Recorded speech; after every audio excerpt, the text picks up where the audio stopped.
Sophia hurriedly made her way to the door with her luggage. As soon as she opened the door, she found Bryan standing outside his car. Sophia blushed when she saw him looking at her while holding his phone close to his ear. "Alpha?" Sophia heard her mother's voice from beside her. Upon turning her head, she discovered that her mother was standing next to her. She was also looking at Bryan. Sophia's mother pushed her aside and went outside the house. Her steps were slow as she made her way to Bryan. Bringing her luggage with her, Sophia followed her. "All hail to the head alpha of our pack." Sophia's mother bowed to Bryan respectfully. Sophie fixed her gaze on her mother. Though Bryan was younger in age, it was the power and position he held that made every pack member of different ages bow their heads towards him. Bryan hung up the phone and ordered, "Raise." Sophia's mother, Hannah Berg, stood straight and looked at Bryan. Since everyone referred to Alpha Bryan as cruel, she was under the impression that he was a man who was arrogant. But how he was treating her daughter was unexpected. Her perception of him was that he was a caring alpha who was aware that omegas were not safe, which is why he made sure that her daughter was protected. "I'm grateful to Alpha Bryan for looking after my daughter." Bryan cast a glance at Sophia, who was looking at her mother, before returning his gaze to Hannah. "As this pack's alpha, it is my responsibility. Alpha, I'm leaving my daughter in your hands. I have no doubt that she will be fine." Sophia could feel a question hiding in her mother's remarks. "She will," Bryan replied. Sophia turned her attention to Bryan. He was not the same Bryan who had always been with her. Now, he looked like the leader who was talking with one of his pack members. "Mom, I'll be fine. I will return in 2 days. Don't worry." To indicate that she had finished speaking, Hannah gave a slight nod of her head and then took a few steps back.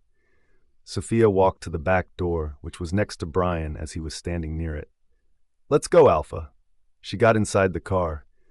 The gaze of Bryan was directed toward Hannah, who bowed to him once more. He gave her a nod and walked around to reach the other back door. Sophia rolled down the window and waved at her mother. "Bye." "Mom." Her mother waved her hand at her. "Bye." In the pack house. Bruce was walking back and forth in his bedroom. His finger was gripping his phone tightly. He appeared enraged, and his fury had reached its peak. He lost all self-control and hurled a vase of flowers onto the ground. Just a while ago, one of the employees of the Morrison company called him to inform him that Bryan was going out of the pack to attend the meeting. However, that was not what made him angry. The man said that Sophia would be accompanying Bryan, and that infuriated him greatly. How can she go with him? Bruce kicked on the tea table, which was close to his bed. He shook his head and brushed his fingers through his hair. "I can't let them be together. She is mine." At that time, maids rushed towards his parents, who were sitting downstairs. "The young master is smashing things in his room. We heard sounds coming from inside." Juliana frowned when she heard the maids. With a look of bewilderment on his face, Harry stood up. "What happened to this boy right now?" he said. Juliana saw her husband walking towards the staircase. She followed him to go upstairs. She was angry with her younger son. He lied to her. She did not expect that from Bruce. As soon as they got close enough to Bruce's bedroom, they heard the sound of things being breaking. Harry opened the door and saw Bruce in a bad state. His eyes were red and he looked fiercer. They had never witnessed their son displaying such a level of anger before. "Bruce, what happened to you?" Harry asked, making his way towards him. The moment that Harry was about to seize hold of Bruce, Bruce took a step backward. "Don't touch me. I'm on the verge of losing myself, Dad." Juliana's eyes widened. This was the first time Bruce talked so loudly to Harry. "Bruce," she warned him. Bruce looked at his mother with scowling eyes. "Brother is taking her out of the pack," he said, gritting his teeth in anger. "What?" Juliana asked in a mumbling tone. On the other hand, Harry was also confused, but he eventually asked, "Why?" "He has a meeting outside," Bruce replied. Juliana exhaled a breath of relief. "So what's there to worry about? She works as his secretary. There is no doubt that she will accompany him to meetings." Bruce shook his head. "No, I can't trust him. I know my brother really well. He will destroy her. She is only mine. How can he play with her? How?" He threw another thing in anger, which caught his parents off guard. Bruce, control yourself. Harry scolded him and grabbed his arm tightly. You know that girl is nothing in front of your brother, and why even bother caring about her? Just move on from your breakup. Bruce frowned at his father. How can I move on when my own brother is with my ex-girlfriend? Juliana walked to Bruce and held his hand. She rubbed the back of his hand and said, You will get so many girls if you want. Just forget about her. By the way, she is no match for your brother. It's just that she is his mate. That could be the reason why he is around her. Otherwise, there are so many Alpha's daughters lining up to marry him. Mom, no, listen to me. Your big brother is not a fool. I believe he has something in his mind. After listening to her, Bruce yanked his hands from both of their grasps. Now you are overreacting because of a girl. What happened to you, Bruce? Harry asked with a furious tone. Bruce gave him a stern look and muttered, It's all your fault. If you had not decided on his position from the start and had given me a chance to prove myself, I would not be in this situation right now. During the whole flight, Sophia was nervous. She was traveling by plane for the first time. She was becoming more frightened by the plane's bumps. In terror, Sophia clenched her fingers around her seatbelt as the plane prepared to land. She turned to look beside her, and she saw Bryan staring at her. She noticed a smirk on his face, as if he was enjoying her fear. Aye! She was unable to utter a single word because the plane had moved down so quickly that it prevented her from breathing. She was so terrified that she gripped Bryan's hand tightly. Bryan looked down at her hand, which was clasping his hand firmly. Relax, he said, wrapping his hand around her shoulder. He pulled her head towards his chest, and it caused her to calm down. His warmth and scent soothed her. His steady heartbeat distracted her mind. She wondered why his heart never beat fast like hers. She closed her eyes as he patted his hand on her back. After a while, the plane landed on the River Moon Pack. When they came out of the airport, Sophia met a fresh environment. It was already early in the morning. The clouds were moving to clear the sky, and the birds were making melodious chirping sounds. The area close to the airport was filled with stunning buildings and trees of a dark green color. Alpha, a young man waved his hand at Bryan. Bryan walked to the expensive car. Sophia followed him. It's been a long time, Alpha. Bryan gave him a nod. The man opened the back door for them, and they got inside. Sophia wondered who the man was. The man climbed into the car and started it. Sophia glanced at him, but then heard Bryan's voice. He is Taylor, the vice president of my subsidiary company in this pack. Sophia's eyes nearly popped out as they grew wider. Subsidiary company? How many businesses does this man have that I, his personal secretary, have no idea about? She wondered. Hello, Miss Burge, Taylor greeted her while driving the car, letting her know that he knew about her. Hello, Taylor. You can call me Sophia. Sure, you might have assumed that I was a driver. He chuckled after saying that. Sophia shook her head. No, not at all.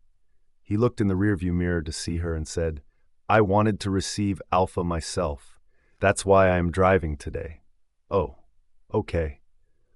Sophia gave Bryan a quick glance. He was using his phone and did not care about what was going on in the car. Alpha, everything is ready. You just need to review it, Taylor said to Bryan. Bryan only hummed in response. Sophia wanted to say something, but then she prevented herself. When they were in this pack, she could not talk to Bryan in such a casual manner. She should prevent herself from calling him mate. The car stopped in front of a hotel. After getting out of the car, Sophia took a look at the magnificent hotel. It looked like the most luxurious hotel she had ever seen. The realization that two cars had been following their car the entire time came to Sophia when she saw a few men approaching from behind them. They were all in black suits, emphasizing that they were guards. Their luggage was removed from the car, and the guards made their way over to them. Taylor motioned his hand at Bryan to enter the hotel. Sophia entered the hotel with Bryan. Her gaze wandered throughout the establishment of the hotel. She could only feel awed by the big chandelier hanging over the lobby area. Alpha Bryan, the manager bowed his head slightly. She must be Secretary Berg. Sophia nodded her head at the manager. Alpha, take some rest. Allow me to go to the company right now. Taylor asked Bryan for permission to leave the hotel. It had been 4 years since he had started working with Bryan. In the last few years, Bryan has come to this pack every year whenever he needs to take care of anything. Working with him was a great opportunity for him. Everyone knew what power Alpha Bryan held in the business world. He did not want to leave any single pack where his possessions could not reach. "Okay," Bryan replied and turned around. When Sophia saw Taylor leaving, she turned to Bryan. Bryan walked ahead and she trailed behind him. She was surprised to see Bryan did not need anyone to accompany him to the rooms. "Alpha, have you ever been here before?" she asked him as she entered the elevator. "I visit here every year for business." "Oh." She waited for a while and saw the elevator moving to the top floor. When the door opened, she got out of the elevator with Bryan. She looked around while passing through a few doors. When Bryan came to a halt in front of a door, Sophia stood beside him. She wanted to ask where her room was, but before that, he pressed the card over the lock and opened the door. Sophia peered inside and gasped. It was a luxurious presidential suite. Bryan entered the suite and cocked his head in her direction. "What are you waiting for?" She gulped and entered the suite. She felt that it was not a hotel room, but a dream house. She was taken aback by the outside scenery when she looked through the glass wall of the living room. She could almost see the whole pack from there. She ran towards the glass wall and placed her hand on it. A grin appeared on her face as soon as she caught sight of the forest. She felt like shifting and running there in her wolf form. She was very fond of forests. After a while of observing outside, she turned around. She noticed Bryan sitting on the couch, smoking. She believed that he was a chain smoker. He smoked every hour, and she could not even count how many cigarettes he lit one after another. She glanced around and found a door, realizing that it was a bedroom. "Alpha, where is my room?" Bryan directed his gaze at the bedroom door. "That one." She nodded her head, then something hit her mind. Where will you sleep?" Bryan looked at her as he blew out the smoke. With a sly smile tucked into the left corner of his mouth, he answered, "There is only one bedroom in this suite." Sophia's eyes widened when she heard Bryan. She felt a tickling sensation in her stomach. She blinked her eyes a few times. "Oh, one bedroom?" He raised an eyebrow as if he could not understand her reaction. "Yeah." "How can we sleep in the same room?" she asked in a low tone. He sneered after taking a deep puff of the smoke. He blew the smoke out of his nose and replied, "How will we do that? What do you think?" She blushed as she noticed his gaze shift from her face to her clothes. She averted her gaze from him and dashed into the bedroom. She opened the door, then closed and locked it behind her. She pressed her hands against her cheeks and then patted them because she felt them getting hot. She paused as her gaze moved around the bedroom. She could not help but feel shocked. "What the hell?" The size of the bedroom was enormous. It was a king-sized bed that was positioned on the right side of the room. Beside the bed, a large window was installed with a view of the city. Her gaze shifted across the room. A pair of couches and a small table were present. Atop the table rested a large silver bowl, which contained a bottle of champagne. She was astounded by the gorgeous and stylish bedroom in every way. Wherever she looked, she could feel that only a wealthy person could stay in a place like this. She heaved a sigh and then made her way toward the bed. The moment she sat down on it, she was taken aback. The mattress on the bed was extremely soft. She smiled as she gently stroked her hand over the black silk sheet that was covering her bed. It was also velvety beneath her hand. "How can I forget who he is? He is the Alpha Bryan Morrison." She slapped her hand on her forehead, feeling foolish for sometimes forgetting that Bryan was not an ordinary man. The sound of someone knocking on the door caused her body to jerk quickly upward. She got to her feet and soon realized that the door that was being knocked on was not the door to the bedroom, but rather the door to the main entrance. She approached the door and placed her ear on the door in order to listen to the person who had arrived at the suite. "Alpha, your luggage." When Sophia heard a man's voice, she immediately understood that it was the room service that had brought their luggage. She opened the door and looked outside. She overheard Bryan having a conversation with the staff. She hurriedly walked out of the room. She approached Bryan on her tiptoes and looked at the two suitcases that were standing behind him. The man was talking about something, and he was standing at the door listening to him. Avoiding the black-colored luggage which belonged to Bryan, Sophia grabbed the handle of the bottle of green-colored luggage. It was her luggage. She slowly turned around and rushed to the bedroom door. As if Bryan had picked up on the noise coming from behind him, he asked the man, "What did I do last time with the person who offended me last time?" "Alpha, you sent the man to prison and instructed the head alpha of our pack not to release him before 2 years." When Sophia overheard it, her steps halted. She gulped as he turned her head toward Bryan. Bryan also turned his head in her direction at the same time, and the two of them locked eyes immediately. "I always give people chances, you know. But if someone—" Sophia spun around and dashed back into her bedroom. She shut the door and huffed. "Did he just warn me?" she whispered to herself. She shrugged her shoulders. No, he can't warn me. He is just teasing me, I know." After putting her 4 sets of clothes in the closet, she went to the bathroom to take a shower. The size of the bathroom was comparable to that of a master bedroom. Not only was there the sauna, but there was also the bathtub. She was dumbfounded as she was about to leave the bathroom after her shower. "Oh, crap! I forgot to bring my clothes with me." She scolded herself for being so careless. But then she thought that it was all Bryan's fault. His words were constantly replaying in her mind, causing her to forget things. She took a quick look at the white bathrobes stored inside the cabinet. She decided not to wear them. She snatched the white towel that she had brought inside the bathroom with her and wrapped it around her body. She opened the bathroom's door and stepped out. Water was drenching down her neck since her hair was wet. She rubbed her hair with a small towel. She glanced at the closet before tossing the small towel on the couch and making her way to it. She decided to wear a formal dress today since she was going to attend a pack meeting. Just as she was about to open the closet, she heard a click on the door. Almost instantly, she turned around and noticed that the lock was moving, indicating that someone was opening the door from the outside. She realized she had forgotten to lock the door after bringing her luggage in. She rushed over to lock the door before it opened from the outside. However, just as she was about to reach it, the door opened. Her eyes widened when she saw Bryan entering the room.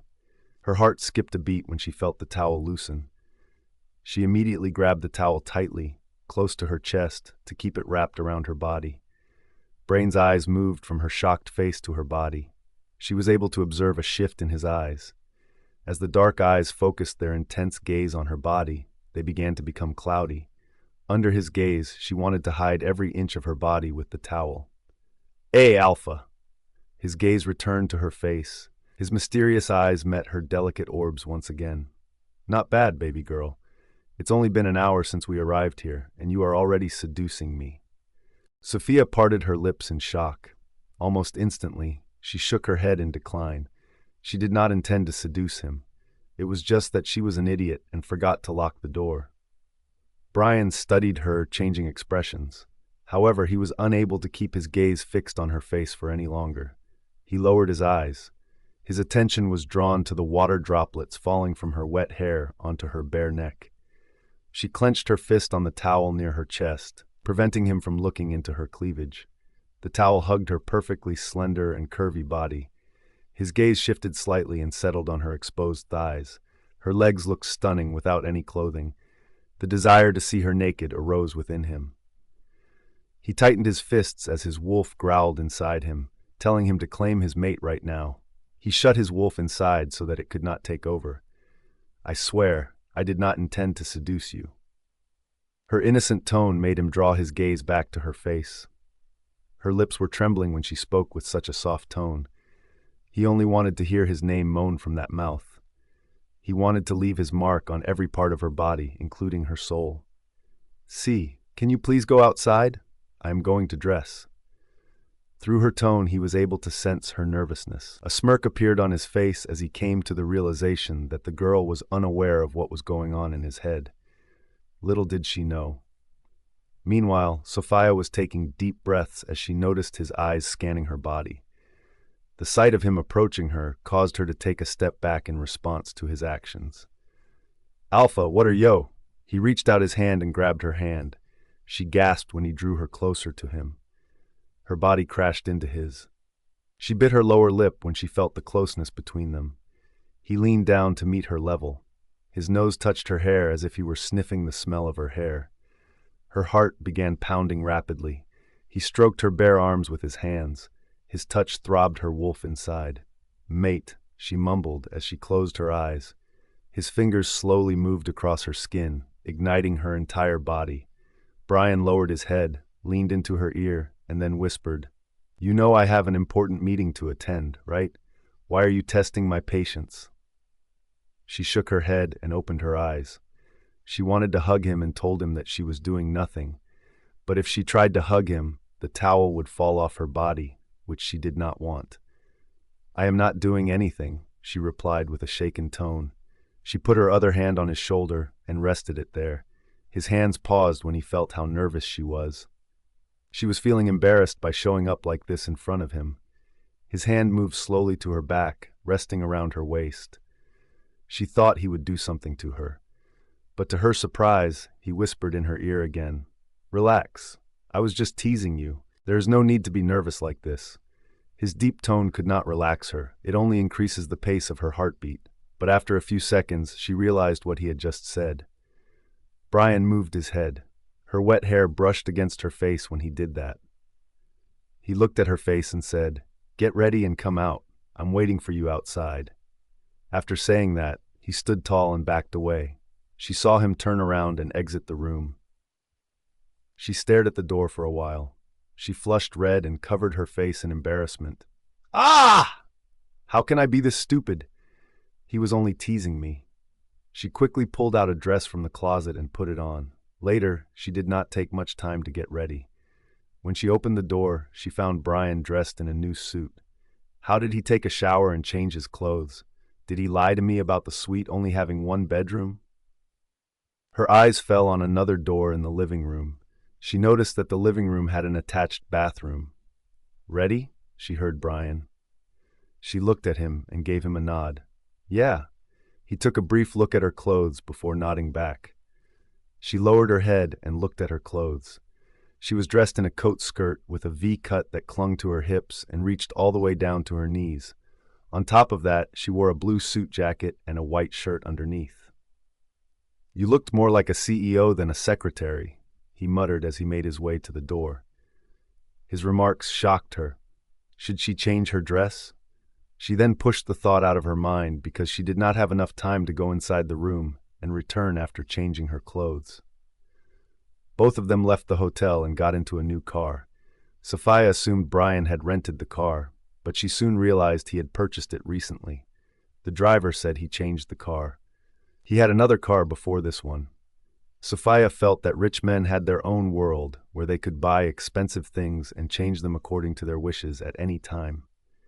The car came to a stop in front of a company. It was the pack company of the River Moon Pack.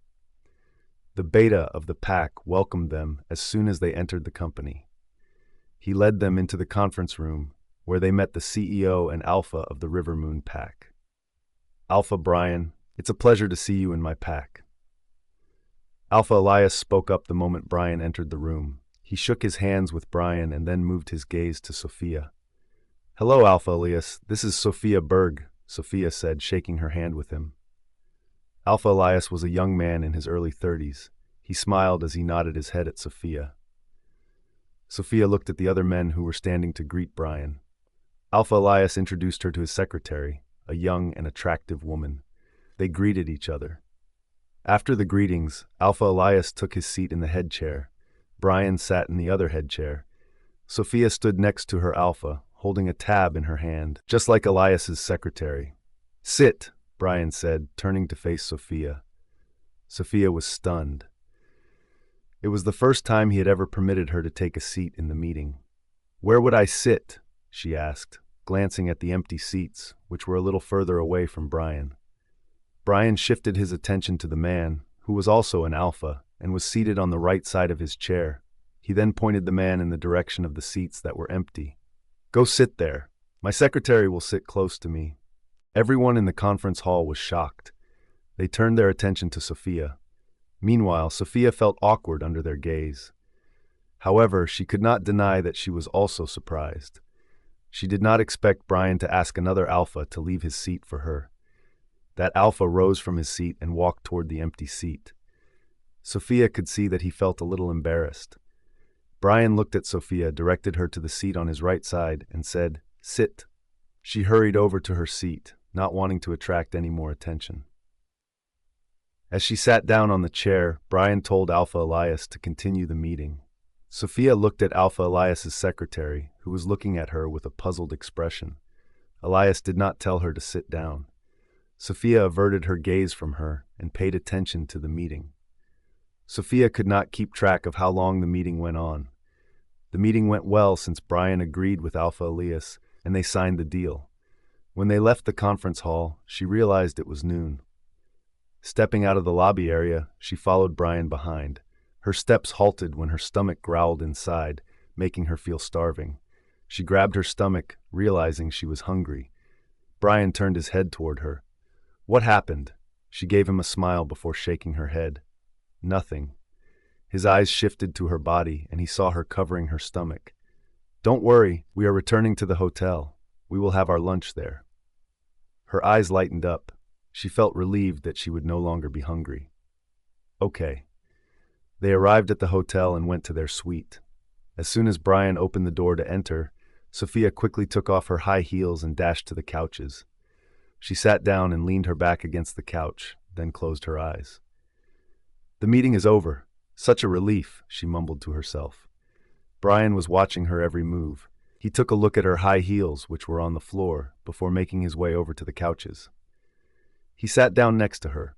Sophia sensed his presence on the couch, so she opened her eyes and turned her head toward him. She was surprised to see him sitting so close to her. "Are you tired?" he inquired, looking into her eyes. She took a deep breath before smiling at him. "No, mate, just a little drowsy. Then take a nap after lunch." "Okay." She paused and thought about how to thank him. She continued to speak softly. "Mate, thank you for today." "For what?" he asked, as though he had no idea what she was talking about. "You allowed me to sit beside you in the meeting. That's such a sweet gesture from you." He acknowledged her with a nod. Then, without moving his eyes away from hers, he placed his hand on her thigh. She gasped at his touch. She lowered her head and looked at his hand, which was resting on her thigh. The only thing keeping him from touching her skin directly was her skirt. "Since you are grateful, what will I get in return?" he asked, circling her finger on the thigh. Her leg moved slightly in response to the tickling sensation. It was difficult to stay still. "Mate, I..." She paused as he placed his hand on the headrest and leaned in toward her. She blinked several times as she looked at him. His fingers curled on her thigh, and he moved them around in a playful way. Her heart started racing as her gaze locked on his. The realization that she was alone in an unfamiliar pack with him rushed through her mind. He leaned into her face, and his nose brushed against hers. She parted her lips to take a breath because she felt he had stopped her breathing at this closeness. His hand moved upward and came to rest on her waist. She closed her eyes, trying to feel his touch. He moved his nose to brush against her cheek. "You are so ungrateful, baby girl." Almost immediately, she put her hands on his shoulder and shook her head in disapproval. "No, I'm not." He raised an eyebrow and said, "Oh, really? Then what about payback?" "Payback?" She began to think about how she would pay this man back. There was nothing that existed for him without give and take. His dark gaze fixed on her, studying her expressions. Done thinky. She did not let him finish as she moved her head to press her lips against his. She could feel that he was frozen. She was proud of herself for being able to stun him. She wrapped her arms around his neck and started kissing him. She noticed that he did not close his eyes or kiss her back. It was as though he wanted to see what she could do to him. She blushed and broke the kiss. She lowered her head, tucking the hair strand behind her ear. She did not know if he liked her sudden courage. However, she had to jerk up from her thoughts when Bryan's grip tightened around her waist and pulled her onto his lap. She gasped when she felt so close to him. She was sitting on his lap, with her legs on either side of his waist. It made her skirt move up to her thighs. He pulled her closer and made her breasts press against his chest. Their noses touched, and silence fell between them. She could see the blaze in his eyes, the flame of lust. She wanted to close her legs, but the way she was sitting made that impossible. Mate. Trying to be bold, huh? He gripped the back of her neck and smashed his lips against hers. She could not resist it and kissed him back. His touches were divine, making her feel heavenly. With each passing moment, her body craved his touch more and more. In the living room, which was completely silent, a girl had her head resting on a man's shoulder. She hugged him with such a strong embrace that it seemed as if her very existence depended on him. The man was sitting calmly as she was seated on his lap. He was caressing her back over her white shirt, soothing her. She was startled when she heard someone knock on the door. She lifted her head from his shoulder and moved away from his lap. "I will go see who is here." She fixed her clothes and went to open the door. As she made her way to the door, she began to comb her hair with her fingers and check the condition of her shirt to ensure that it was in good condition. Everything was fine. They had just kissed, nothing else. There was a tiniest grin that appeared on Sophia's lips. She was happy that he did not force himself on her. He was giving her time as much as she wanted. Sophia opened the door and found a man in a hotel uniform. He had come with a trolley full of food. The man bowed her head slightly and said, "Your lunch is here, ma'am." She gave him a nod and stepped aside. When the man entered the suite, the first thing he noticed was the man sitting on the couch like a king. He gulped as he was aware of who he was. The most powerful alpha who was not interested in the packs of other people, but rather had his sights set on their business thrones in order to raise his own pack to the highest peak that people had ever seen. As soon as Bryan's dark gaze landed on him, the man immediately averted his gaze and made his way to the dining table. He placed the dishes one by one hurriedly. He had no idea when the almighty man got offended by his work, so he left the suite as soon as possible. After closing the door, Sophia let out a sigh. She pulled her hair back and wrapped it in a bun. "Let's eat?" she asked Bryan. Bryan stood up from the couch and made his way to the table. After seeing him seated in a chair at the table, Sophia could not help but smile. She approached him and started serving him food. "Sit," he told her, signaling the seat that was closest to him. She sat down on a chair, and the two of them ate their lunch together in complete silence. Sophia was pleased with the gentle and calm manner in which he treated her. When Bryan finished his lunch, he went straight to the bedroom.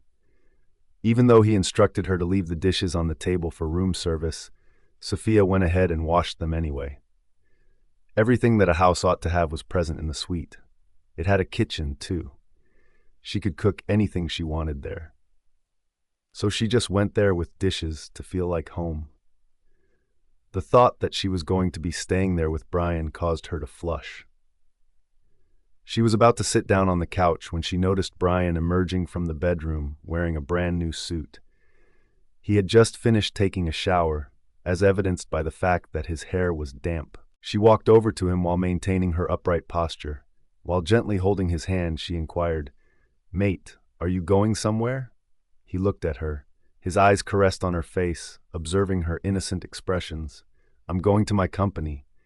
At first, Sophia was perplexed, but then she recalled that he had originally established a subsidiary company in this pack. "So, do you want me to come with you?" He shook his head. "No need. Go and take a nap. You need some rest. What about you?" "I will take a rest when I return." She gradually released her grip on his hand and gave him a nod. He did not move for a few seconds, then lifted his hand. He patted her hair and said, "Be a good girl. If you need anything, just call me." "Okay." Though she did not want him to leave and wanted to spend some time with her, she could not stop him because he was a busy businessman. He had to work far beyond her expectations. He knew how to do business. He enjoyed devoting each and every second to his work. The empire of business he created did not build in a single day. Sophia saw Bryan leaving the suite. She did as he told her. She went to take some rest in the bedroom. When she woke up from her sleep, it was late evening. She looked outside the window, thinking that Bryan had returned. She went out of the bedroom and found the whole suite empty. She called Bryan, and he did not receive the call. Time passed, and she kept waiting for him till night. At that time, her phone vibrated, and she noticed Bryan's message. "I will not be back tonight because I have some stuff to do." She stared at the screen and then replied, "Okay." She started to get bored. When it was midnight, her mother called her. "Sophia." "Mom, you are still up. What are you doing?" "I could not sleep because I am thinking about you. Where are you? Are you okay over there?" "Yeah, Mom, don't worry." Her tone conveyed the reassurance in a very clear way. "What were you doing?" "I was about to take some rest," she lied. She did not tell her that she was waiting for Bryan in a lonely suite. "That's good. You are in need of some rest." Sophia was talking with her mother when she heard a knock on the door. This was not the door to the suite. Rather, it was the door to her house. She could hear that from the phone. "Who is there, Mom?" she asked. Her mother opened the door and said, "Oh, it's some gifts from the pack house." Sophia frowned when she heard pack house. Why did they send you something? Sophia was worried for her mother, but she did not expect her mother's reply to be something like that. "It's bestow of Alpha's birthday." Sophia's pupils drew together. "Birthday!" "Sophia, have you forgotten that tomorrow is Alpha Bryan's birthday? All of the members of the pack are getting ready for his birthday celebration. It is not just a day, but it is a festival for all of the members of our pack." It was on that day that the Alpha's family bestowed blessings upon each and every member of the pack. Due to the fact that it was the birthday of the pack's leader, Alphas from various packs sent birthday presents to the head Alpha. The royal family also showered the entire pack with gifts. It was a day that the poor people had been waiting for throughout the entire year. Sophia hung up the phone after talking to her mother. "Oh my goodness, I can't believe I forgot about his birthday. Each and every year, the entire pack gets together to celebrate his birthday." Sophia spent the entire night pondering ways in which she could surprise Bryan. This year he was with her. He cared for her so much. She should do something for him. "What can I give you, mate? You are the leader of my pack. I am not rich. I don't have anything to offer you," she muttered while staring at the ceiling. The next morning, Sophia called Bryan to find out where he was, but instead of Bryan, Taylor received the call. "Hello?" Sophia could not recognize the voice at first. "Who's speaking?" It's me, Taylor. Good morning, Sophia." "Oh, Taylor. Morning. Where is Alpha?" He took a brief moment before replying. "He is currently too busy to talk at this time. I am with him. He is in a meeting right now, and I require his presence within the company. Do you have anything that you would like me to convey to him?" "Still busy," she mumbled. After giving it some thought for a while, Sophia finally said, "It's okay. I will call him later." "Sure." She hung up the phone with an upset face. But then her face lightened up as her eyes wandered around the living room. "Yes, I think it's the best idea. I can decorate the place." She was walking around the room when she heard someone knocking on the door. She rushed to open the door, only to find the man who brought the meals yesterday. After placing the breakfast on the table, the man turned his attention to her. "Miss, do you want anything else?" Sophia nodded her head. "I would appreciate it if you could suggest some stores where I could purchase clothing." "Sure, there is a shopping mall where you can purchase anything you want, but it is quite far from the hotel. Do you want me to assist you with a rented car?" Sophia shook her head in denial. "No, thank you, and please don't tell anyone what I asked you." She did not want Bryan to know about it. After all, she wanted to give him a surprise. "Okay, miss," the man said and left. Sophia glanced at the breakfast. As quickly as she could, she finished it and then got ready to go out. She left the hotel hurriedly to plan something for Bryan. Since they were in another pack, she had to think about something here. She got into a taxi and instructed the driver to drop her off at a mall so she could buy some birthday presents. However, instead of taking her to a shopping mall, he took her to the market in the village near the town. She could not help but feel confused about the place. She then began walking in the direction of the stalls after she had paid the taxi driver. She could see a lot of things there. Beautiful traditional clothing for men and women. Her gaze was drawn to the customers, who were dressed in clothing that differed from what people wear in the town. She was certain that Bryan would not like the clothes that the people in the village wore. Her eyes were drawn to the stunning wooden photo frames that were displayed on one of the counters. It brought back memories of the first time she had met Bryan. She broke the photo frame that day, and he was quite mad at her. The thought of purchasing one for him caused her to smile. She was taken aback by the fact that the price was not lower, despite the fact that it was located in the village. Despite this, she selected the most attractive frame she could find and bought it for Bryan. Sophia kept walking ahead until she came to a place and could not remember which way she had come from. She tried many different directions, but she was unable to figure out where she should go. She did not want to disturb Bryan in his meeting, so she thought to call the hotel where they were residing. But just as she was about to take out her phone from her bag, she realized that she had lost it. Her eyes widened in fear. She began to search for her phone in the close stalls, but she could not find it. She wanted to go back, as she asked the salesman about the hotel. But nobody was familiar with the path that she was referring to. It seemed she had come far away from the village market. How would she return now? She could not find any cars there. She realized she had come to the residential area of the villagers. It came as a surprise to her that people in this place did not even understand her language.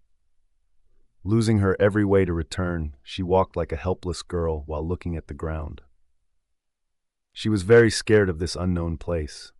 Suddenly, her body bumped into someone, and she immediately rubbed her forehead. As soon as she raised her head, she saw a man she did not know wearing a well-made suit that was quite expensive. He looked like a young man in his early 20s. Sophia took a step back when she felt a dark aura coming from him. With his brows furrowed, the man asked her, "Who are you?" Sophia cleared her throat to speak. "I'm the Sec." She paused, thinking she should not reveal her identity as Alpha Bryan's secretary. What if she ran into one of his enemies? She shrugged her shoulders and said, "You don't need to know who I am. I don't talk to strangers." She walked past him, looking for another way. She had thought to ask him about the direction. Nevertheless, she was unable to inquire about anything because of his gloomy attitude. A short while after she had been walking, she turned her head to take a look at the man. It came as a surprise to her when she noticed that he was looking at her. She immediately turned away from him. "Why is he looking at me?" she mumbled to herself while looking in another direction. As she began walking forward, she made a turn to the left. She saw many one-story houses. She saw people leaving for work or possibly returning for lunch. "It's okay, Sophia. Don't be nervous. They are ordinary wolves, not any hungry alpha wolves." She gave herself assurance. There was no way for her to determine the path that she had taken. When she thought about Bryan, she experienced a range of emotions. "I am lost here, mate. Now what should I do?" She came to a halt on the road and sat down beneath a tree that was nearby. This village was only a short distance away from the forest. For the very first time, she found that she did not like the forest side. The reason for this was that she was unable to go there to run. She was concerned about her own safety. She sat there, her head resting on her knees. She was on the verge of bursting into tears. She was still a young girl. On top of that, she was an Omega. How would she manage to survive there? What if Bryan was not able to find her here? What would happen if her mother became ill after she found out that she had gone missing? What if she had to stay here forever? She heard the sound of a horn while she was busy making assumptions. When she looked up, she saw a blue car stop in the middle of the street next to her. Shining like a beacon in the sunshine, the majestic car glistened. Sophia stood up immediately. She thought about asking for a lift. She wondered how such a car could be available in a village. She made her way to the car and knocked on the window a few times. "Excuse me, could you please give me a ride to town?" She was taken by surprise when the window rolled down. It turned out to be the same person who had bumped into her earlier. "You!" The man was sitting in the driver's seat. He turned his head at her, and his eyes met hers once again.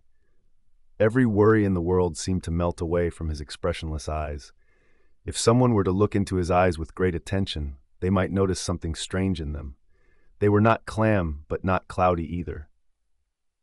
He motioned her in the direction of the passenger seat and said, "Get it." She was surprised.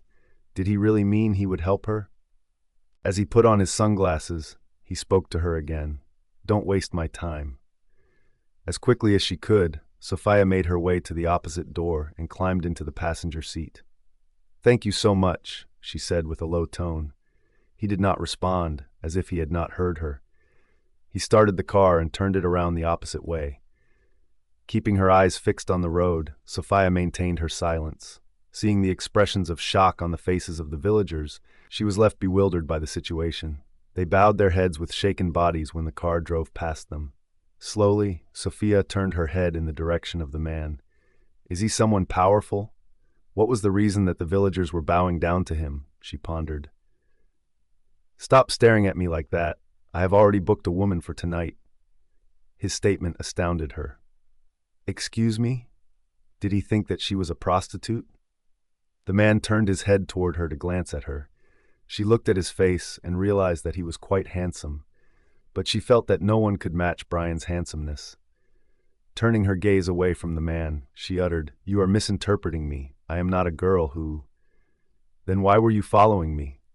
"Sir, I wasn't following you. I was just lost." "Lost? I see." Sophia kept her mouth shut. Rich people only thought of one thing, and that was how to get into bed. She could not believe that someone could misunderstand her for just asking for a lift. She wondered if other women really use this tactic to trap rich guys. "Which pack do you belong to?" he asked. Sophia lowered her head as she realized that he knew she was not from this pack. "The Nightshade pack," she replied, glancing at him. He remained composed. He did not react to her reply at all. "Does he even know about my pack?" "It's one of the largest packs in the States," she mumbled to herself. A chuckle came out of his mouth. It was a dark laugh. "I see you don't know about the place where you have come. You don't have any idea about the size of the packs here." She was surprised after hearing that. There was no way the River Moon pack was as large as the Nightshade pack. Then what pack was he talking about? Suddenly, she felt curious to know about his identity. It took her some time to muster up the courage to ask him. "By the way, who are you?" The corners of his mouth turned into a smirk. The speed of his driving increased. Sophia thought that he did not like her question. She guessed he did not want to tell her about his identity, but then he spoke out. "Someone you have no idea about." His mysterious reply shut her up. She turned her head toward the window and only prayed to reach the hotel safely. The thought of Bryan's birthday flooded her mind. How can I arrange everything? She pouted while feeling upset. She was not aware of how the man kept glancing at her while he was driving. "What's there to be so upset about? Do you think I will betray you and take you somewhere to sell you?" Her upset mood turned gloomy. She turned to him and folded her hands. "Look, young man, I don't know who you are, and you also seem not to tell me about it, so I don't have to show any additional respect. I am grateful that you are helping me, but please don't make me worried by your suspicious words." He nodded his head. "Got it. What happened?" She leaned back against her seat and replied, "Tomorrow is my mate's birthday. I wanted to give him some presents, but I am lost here." She did not see the slight change in the man's eyes upon hearing her. "You have a mate?" "Of course, he is the strongest alpha, but I am not allowed to say more. There are a few names that come to mind. Should I pronounce them?"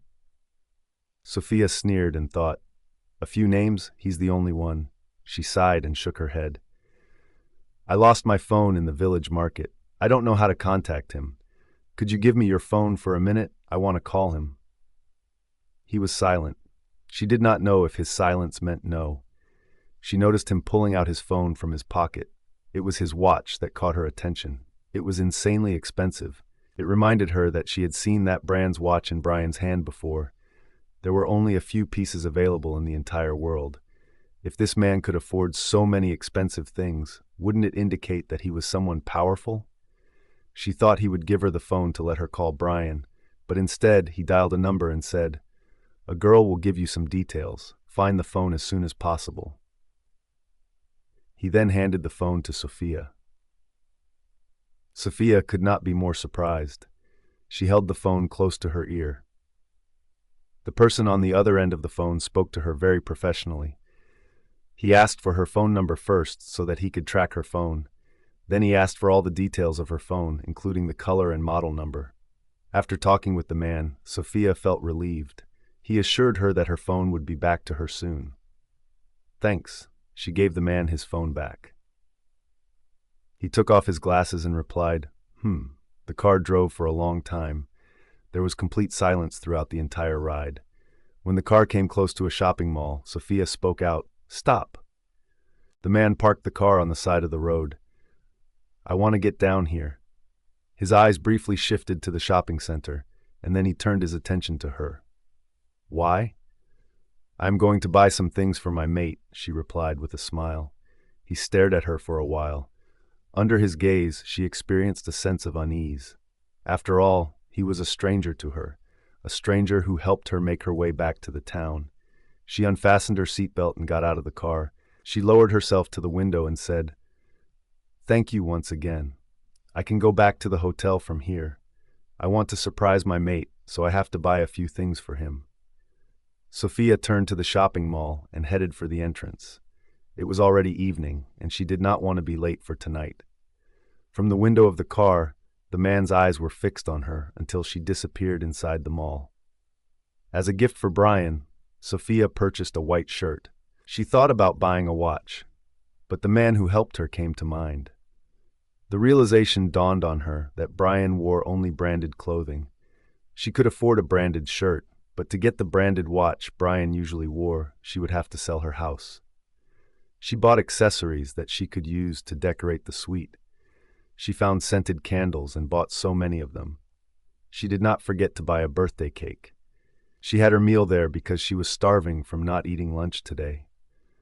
While passing the showrooms, her eyes fell on a dress. She paused and looked at the red dress. It was quite attractive.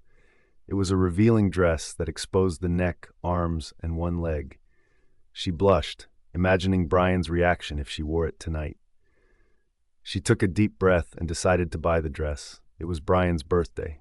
How would she not prepare something like that? When she came out of the shopping mall, she glanced at her watch. She gasped when she realized there were only a few hours left until 12 a.m. I could not believe I spent so many hours in the shopping mall. She stood beside the road to hail a taxi. However, her eyes fell on a car. She gasped when she noticed the strange man's car was still in the same place as it was in the evening. She walked to the car and knocked on the window. The window rolled down, and the man's face appeared in front of her once again. "Sir, why are you still here?" she asked with a polite tone. He reached his hand to the passenger seat, grabbed a phone, and then handed it to her. Her eyes lit up with surprise. "It's my phone! Finally!" She grabbed it and smiled at him. "Get in the car. I will drop you off at your hotel." "Are you sure?"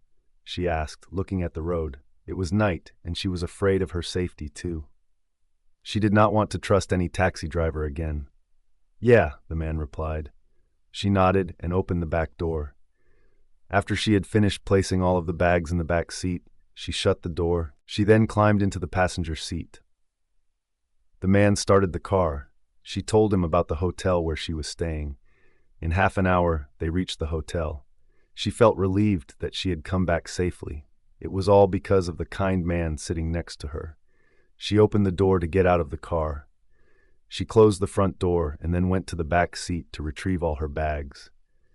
When she was about to close the back door, she glanced at him and said, "I am lucky to meet you. You saved me today. But I don't even know who you are." She thought he would not reply. However, he responded to her. "People in my pack call me Adon." "Adon?" Sophia mumbled as she watched the car drive away. She was confused about the name. She had never heard this type of name before, and the way he pronounced it was as if he were speaking in another language. She shook her head and went inside the hotel. When the receptionist noticed her, she dashed over to her. "Miss, you are finally here." Sophia could not understand what she was talking about. "What?" "Nothing. Please go back to your suite." Sophia did not have much time to ask the woman anything. She had to hurry so she could decorate the hotel room. Suddenly something occurred to her, and she turned to the receptionist and asked, "Is Alpha Bryan currently in his hotel room?" "No, he left an hour ago." An hour ago. That means he got back to the hotel before me. Oh shit! The receptionist gave her a look and then said, "We are going to inform him about you soon. He was asking about you." Sophia gave her a nod and hurriedly walked toward the elevator. When she reached the suite, she went inside. Without wasting any time, she started decorating the suite. When she pulled her phone out of her bag, she discovered the battery was dead. After attaching it to the charger, she turned her attention to the ornaments. She made sure the scented candles were set around the birthday cake on the tea table. She noticed she had bought too many candles, so she decided to arrange them in the bedroom too. She thought it would look lovely. After finishing working on it, she put her hands on her hips and sighed while looking at the suit. She smiled, as she was pleased with everything. Now the present and the dress. However, she was taken aback when she could not find the shirt she had bought for Bryan. She scolded herself for the mistake. Maybe that bag was left inside the car. She did not have any contact information for the man to ask him to give it to her. What would she do now? She walked sadly into the bedroom, thinking about wearing the dress. She was relieved that Bryan had not arrived at the hotel yet. She assumed he was as busy today as he had been yesterday. By the way, it gave her some extra time to prepare. She walked to grab her phone and opened it. She thought of telling him to come back to the hotel. Immediately, so many messages and missed calls popped up on her screen. Those came from Bryan and her mother. Her mother was asking her about her whereabouts. She was worried about Sophia, so Sophia assured her in reply. When she clicked on Bryan's messages, she realized he was mad at her. "Where are you? Why are you not in the hotel? Why is your phone switched off? You are such a careless girl. I will find you and punish you. Just wait for me." She read every message and gulped. She could not help but start typing right away. "Mate, I am at the hotel right now. Don't be concerned. I am completely fine." She waited for his response, but he did not answer her message. She bit her bottom lip in worry. She sent him another text message. "Mate, can you please come to the hotel right now?" Again, no reply. She felt annoyed by the empty reply. She abruptly dialed Bryan's number and called him. The call connected, but no one spoke out. "Mate, where are you?" Sophia asked. Her tone was polite and sweet. Bryan did not respond to her, which made her frustrated. "Mate, I am back at the hotel." The phone got disconnected. Sophia's lips drew apart in surprise. Her heart rate increased as she removed the phone from her ear. "I believe you will return." She put the phone on the bed and went to take out her red dress from the bag, which she had bought to wear today. She felt a little self-conscious after wearing it. It exposed her neck, shoulders, arms, and a thigh. She put on some smoky makeup so that it would suit her dress. She curled her hair from the bottom and put on a pair of high heels. When she was satisfied with her look, she turned around. She glanced at the candles in the room and lit them all. She grabbed her phone. She checked to see if Bryan had sent her any texts, but she did not get anything. She left the bedroom and entered the living room. She sat on the couch and lit all the candles on the tea table. With the candles surrounding and lighting it, the cake looked beautiful. With a quick glance at the time, she realized that midnight was just an hour away. Time had passed, but Bryan did not return. She waited for him while sitting on the couch, unmoved. Her eyes were fixed on the cake. No matter how many times she called Bryan, he did not answer. She felt the urge to cry. She prepared everything for him, but he had not come yet. It was 20 minutes past 12 when she took a quick look at the clock. "Mate, where are you?" She mumbled to herself sadly. Right at that moment, there was a loud knock on the door. Sophia's body jolted upright in surprise. Soon, the expression of shock transformed into one of pure joy. It must be Bryan. She dashed over to the door and opened it with a broad smile. However, as soon as she opened the door, a dark silhouette entered the suite and grabbed her neck with a strong hand. Her back was pressed against the wall that was to the side of the door. Her eyes widened as she looked at the pair of red eyes glaring at her. "Mate?" An angry growl came out of Bryan's mouth as he asked, "Who the hell gave you the audacity to leave the hotel without my permission?" Sophia felt a slight pain in her neck, but what frightened her more was the way his red eyes were looking at her. While she was staring at him, her lips began to tremble. She was adamant about looking away from him. I was. He gritted his teeth and muttered, "Have you any idea how worried I was?" She could see his jaw clenching after saying that. His words caused her body to relax. He was concerned for her. His anger was just his reaction. "Mate, I went outside, foe." "Shut up." She flinched and closed her eyes. She bit her lower lip to keep her tears from falling. She was too hurt by his yelling at her. "I nearly reached the other side of the damn river for you." His words bewildered her, even as his icy tone shook her. She opened her eyes slowly and looked at him. He still had his hand around her neck. However, she had no fear of death. He had feelings for her. At least she believed that. He would never kill her. "River?" Bryan became even more enraged by her tone of confusion. He kept glaring at her while his hand tightened his grip. As soon as she felt the firm grip, her pupils drew in wider. "What pack are you in right now?" "Our pack? What do you think? Why didn't I take you with me to my company yesterday?" Sophia ignored the pain in her neck and tried to understand him. With fire forming in his eyes, Bryan remarked, "As long as you are with me, you are safe. The moment you lose your track." Sophia realized that the River Moon pack really had a river that Bryan was talking about. She had no idea what would have happened if Bryan had crossed the river. She was clueless as to the reason why Bryan was so enraged about it. "I am sorry," she mumbled, closing her eyes.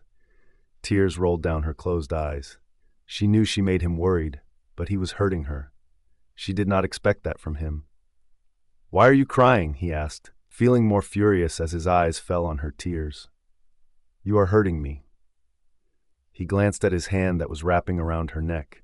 He loosened his grip and closed his eyes. He took a few deep breaths in order to calm himself down.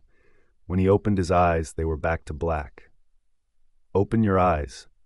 She remained in a state of denial, turning her head without opening her eyes. "You are scaring me now," she sobbed. He moved his hand up and grabbed her jaw. He turned her head and lifted it to face him. "Where were you?" he asked, speaking in a less aggressive tone. She finally opened her eyes. He could see they were filled with tears. Her eyes locked on his black orbs. She sobbed and replied, "I just wanted to surprise you." He frowned at her. "Surprise?" She noticed his confused expression. She stared at him for a few seconds, silently. "What?" he asked. She sobbed again and said, "Happy birthday, mate." His hand on her jaw froze. She looked away from him and mumbled, "I wanted to do something special for you, but—" She could not find any words to say. She was terrified by the way he reacted. Bryan slowly turned his attention to the living room. He was so occupied with anger that he did not even care to turn around earlier. His hand released his grip on her jaw. His eyes fell on the cake and candles on the small table close to the couch. His gaze shifted to the walls, which were beautifully decorated. Sophia pushed him and rushed to the window of the living room. She looked outside at the nightlife of this pack. Her eyes started to well up with tears again. She had not expected the night to turn out this way. If she knew, she would never have left the hotel. Bryan, on the other hand, tightened his fists. "Fuck!" he muttered as he was losing his temper once again. He did not know that Sophia had left the hotel to plan something for him. In fact, he almost forgot that it was his birthday. But Sophia should not have gone out without informing him. He was worried as hell. This pack was full of his foes. This was why he did not want the pack meeting to take place here. But since Alpha Elias decided to be here, he had to come. He was busy the whole night, reviewing all the problems in his company. Later, when he checked his phone, it was already late at night, so he did not want to disturb her sleep. Taylor informed him that she had called him, so he returned to the hotel without informing her. But after coming here, he could not find her, so he looked for her everywhere. He thought someone had kidnapped her. He went so far as to make the decision to cross the river and go to the other pack, though it was a place where he should not go. Both sides of the river were divided into two territories. By the time she called, he was already on the boat. He was returning at that time because, before her call, the receptionist had already informed him about her arrival. Bryan heard a sound of sobbing. His gaze shifted to Sophia. He sighed and made his way over to her. She was standing facing the window. The radiant glow of the city lights danced across her face, casting a stunning glow. His eyes moved to her dress. It blew his mind that she was dressed in a hot red dress. He stopped behind her. "Don't cry." This time, his voice was low and soft.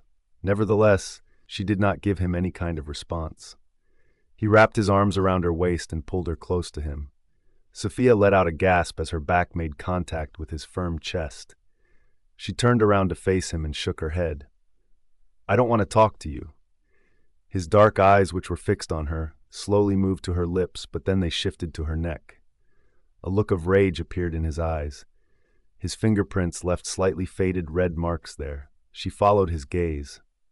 She looked away from him and tried to break free herself. However, he lowered his head and tilted it toward her neck.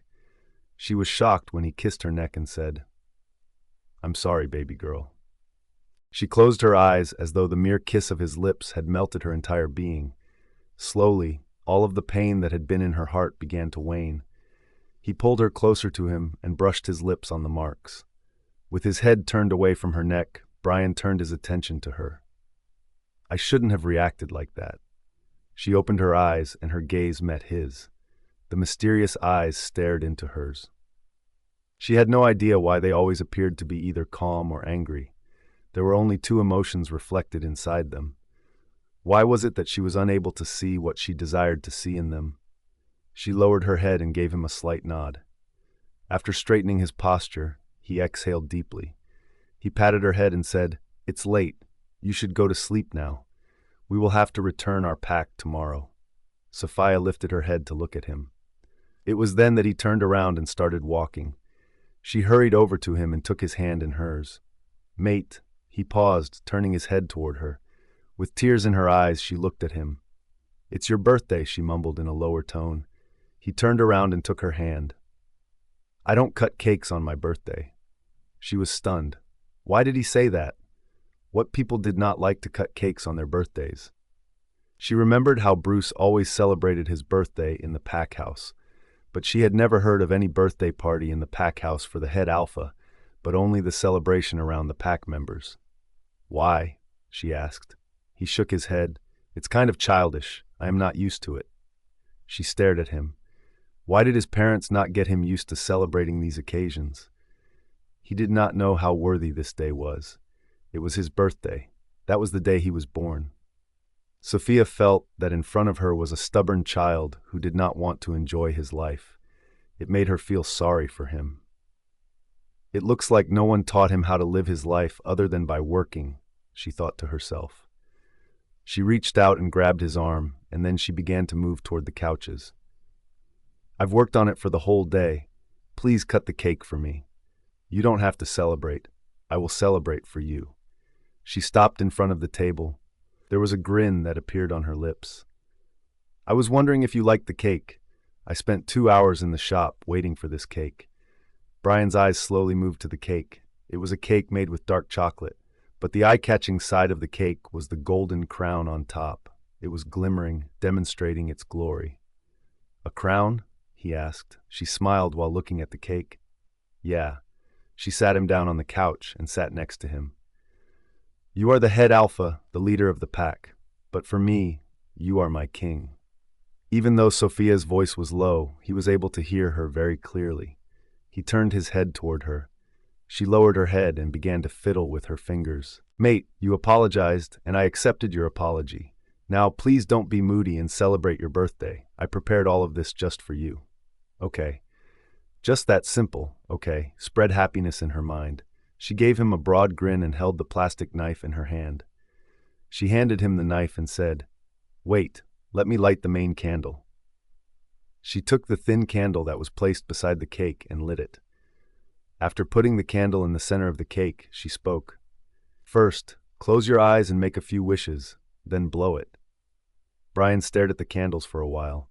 Sophia thought he was thinking about a wish. However, his action shocked her. Using 2 fingers, he reached over and extinguished the candle's flame. She gasped and looked at him. "What are you doing? I have no wish to fulfill. I have everything I want," he replied, gazing at her. She blushed and averted her gaze from him. "Did he just talk about me?" She thought and tried to control her emotions. He surely knew how to persuade her. She believed he said that because he still thought she was angry at him. But the truth was, she let his rude behavior go. He was worried about her.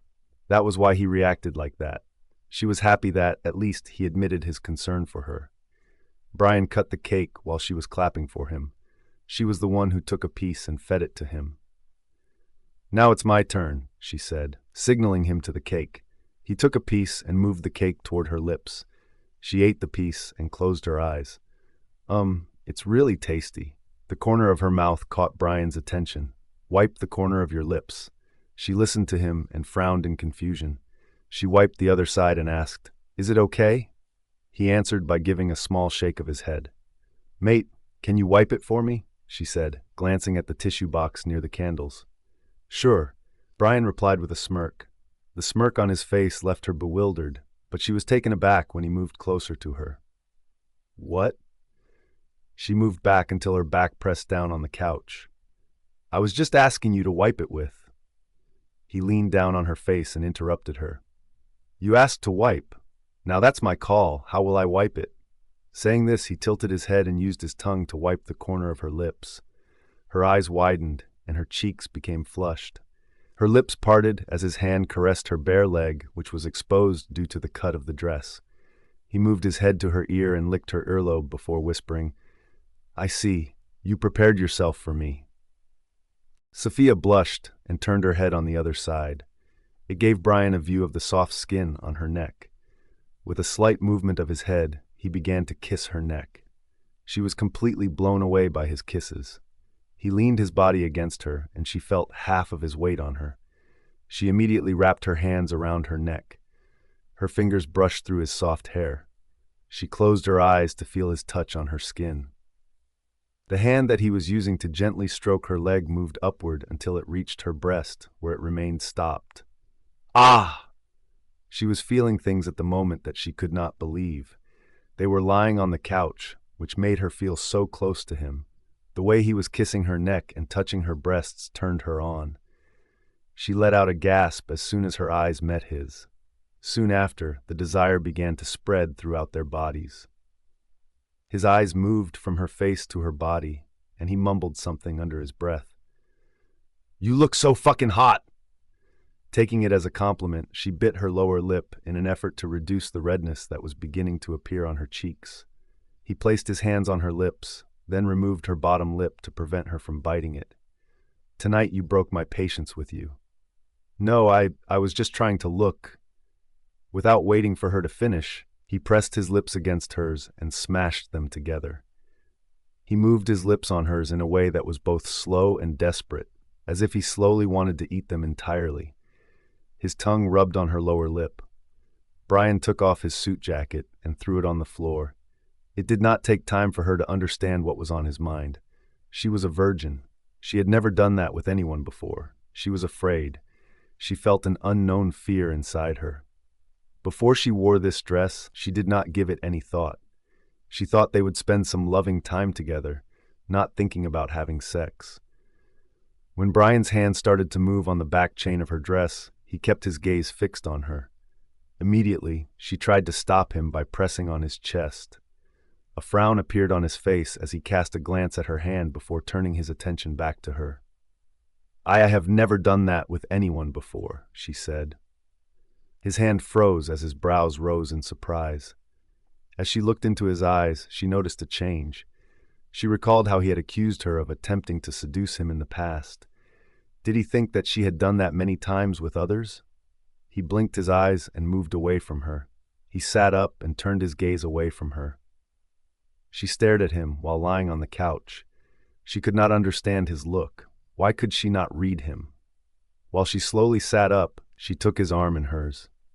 "Mate, He turned to look at her, which stopped her from saying anything further. He looked into her eyes and lifted his hand to touch her cheek. The touch of his hand caused her to close her eyes. One could compare it to a sprinkling of ice in a hot climate. "I didn't know you." The tone of his voice was low and sounded confused.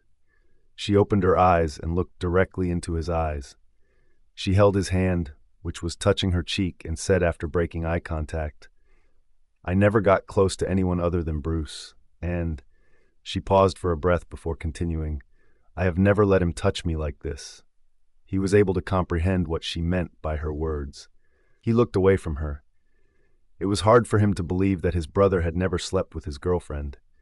He knew his brother really well. He was not like him, who could control his desire. But then, Bruce's words came to his mind when he accepted his cheating in front of him in his office. He cheated on Sophia because of his desire. It was because she never let him do that to her.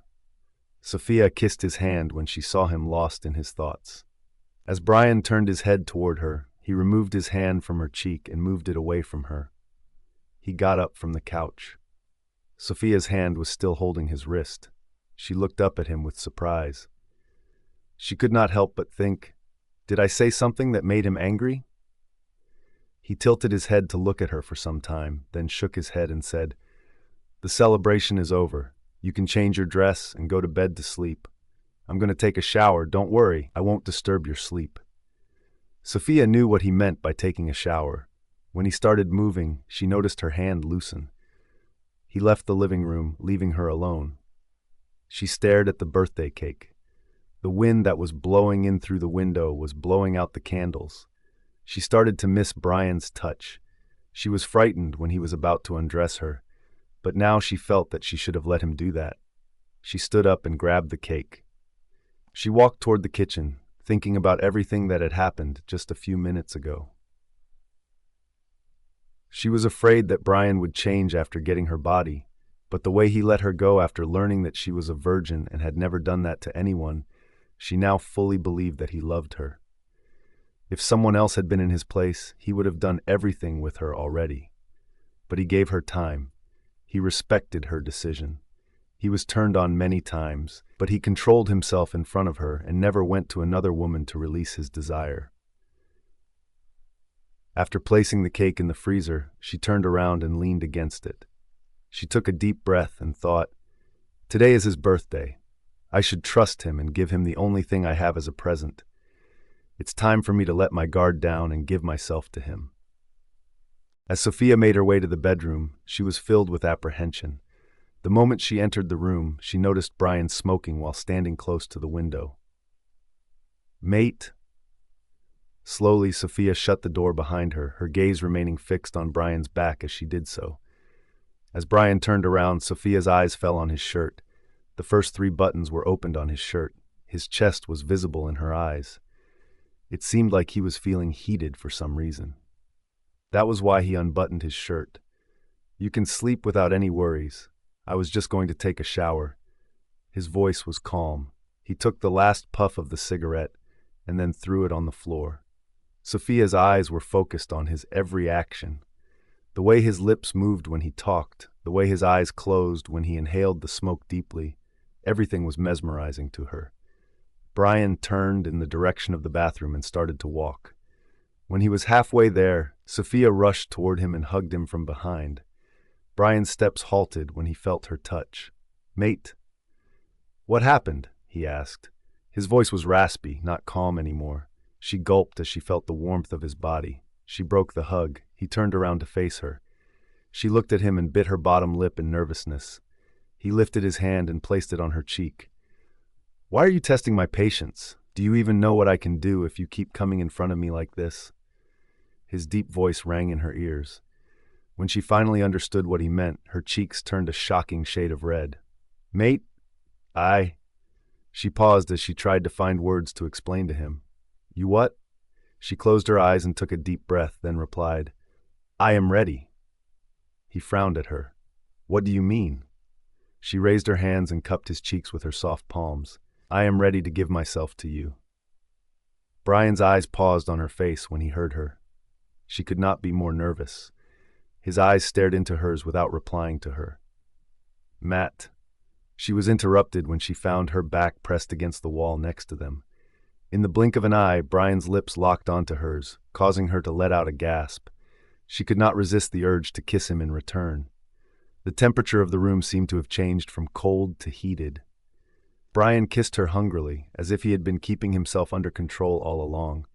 His hands ran all over her body. She moaned during the kiss.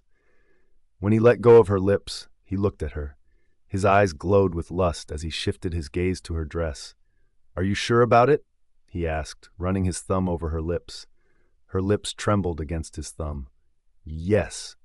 He reached behind her back and ran his fingers along the chain. He leaned in close to her ears and inquired, "What caused you to change your mind?" She moaned when his fingers pulled the chain down while caressing her skin. I want to give you my whole self as a birthday present." A smirk appeared on his lips. "I'm impressed." When the chain reached her lower back, the dress slipped from her body to the floor. Sophia's eyes widened as she quickly crossed her hands over her chest. Bryan chuckled at her reaction. He grabbed her hands and pulled them away from her chest. He pinned her hands over her head with one hand. His smirk faded as his eyes focused on her alluring body. She was in red lingerie. The sight of his eyes wandering around her body caused Sophia to experience feelings of shyness. She started to feel self-conscious. Did he like her body? She lowered her head in embarrassment. It was all new to her. She had never let any other men see her body like this. She was almost naked in front of Bryan. Just thinking about it made her feel flushed. Bryan gently stroked her upper back. She fisted her hands against his shirt. She did not respond as her cheeks heated up. Bryan lifted her into his arms and looked at her. With her eyes closed, she wrapped her arms around his neck. She was too shy to look at him. Bryan laid her down on the bed. With deep eyes, he studied her body. His eyes scrutinized her entire body as if she were prey. Sophia opened her eyes when she no longer felt any of his touch. However, as soon as she opened her eyes, Bryan leaned down over her. He was shirtless. His body pressed down on hers. Sophia's heart started to beat fast. He could hear her heartbeats in the silent room. He released her lips and began to kiss her body. Ah! For Sophia, the sensation of pleasure was a complete surprise. The shyness and feelings she was experiencing right now were blissful to her. She could only move her body slightly in response and moan in pleasure. Bryan released her hands, which surprised Sophia. She looked at him to know the reason behind it. However, she blushed when she saw Bryan staring at her. His hands were on his pants belt. He removed his belt and asked with a smirk, "Baby girl, are you ready for me to ruin you?" When Sophia opened her eyes, it was already morning. She lifted her hand to rub her eyes.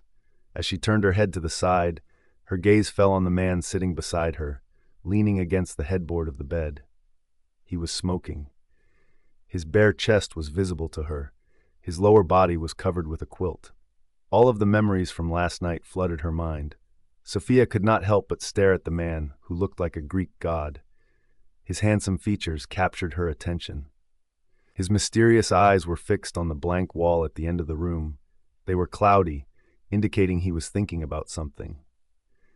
His soft lips, which touched the cigarette, captured her gaze. She observed how calmly he took in the deep breath of smoke. The ethereal, handsome man belonged to her. She could not just believe in her fate. Bryan blew the smoke out of his nose and muttered, "Stop staring at me like that." She let out a gasp as he caught her. He lowered his head to look at her. He raised an eyebrow with a smirk on his lips. "Or do you want to enjoy another round this early morning?" Sophia shook her head and hid her face with the blanket that was covering her body. She heard the sound of a chuckle. She shifted the blanket a little to look at him. He was still staring at her. She hid her face again. "Baby girl, what is there to be so shy about?" She sighed and moved the blanket away from her face.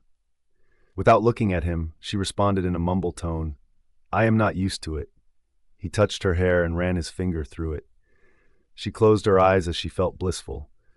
"You will get used to it." Her cheeks turned red. She opened her eyes and moved her head to rest it on his thigh. She tilted her head to look at him. "Can I tell you something, mate?" He responded as his hand moved from her hair and began stroking her cheek with his knuckles. Sophia smiled at him and said, "You are very handsome. Every woman is head over heels for you.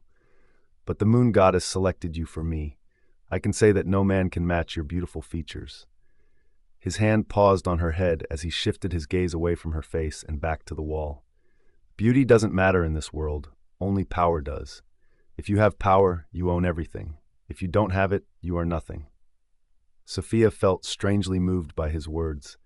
However, she shook her head in disagreement. No, mate, not everything comes with power. We should see other people's hearts as well. He refocused his gaze on her. She could see the darkness surrounding his eyes. You are too young to understand all of this. She frowned at him. She sat up immediately and said, What do you mean I am young? I have already done everything with you. She paused when she realized the blanket had fallen off her upper body. She quickly covered her chest and looked shyly at Bryan. She noticed that his eyes were on her chest even after she had covered them. He moved his gaze to her eyes and muttered, You don't want me to stay calm, do you? Saying that, he threw the cigarette butt on the floor and leaned over her. She pressed her hands on his chest. Mate, I didn't mean to seduce you. I was just...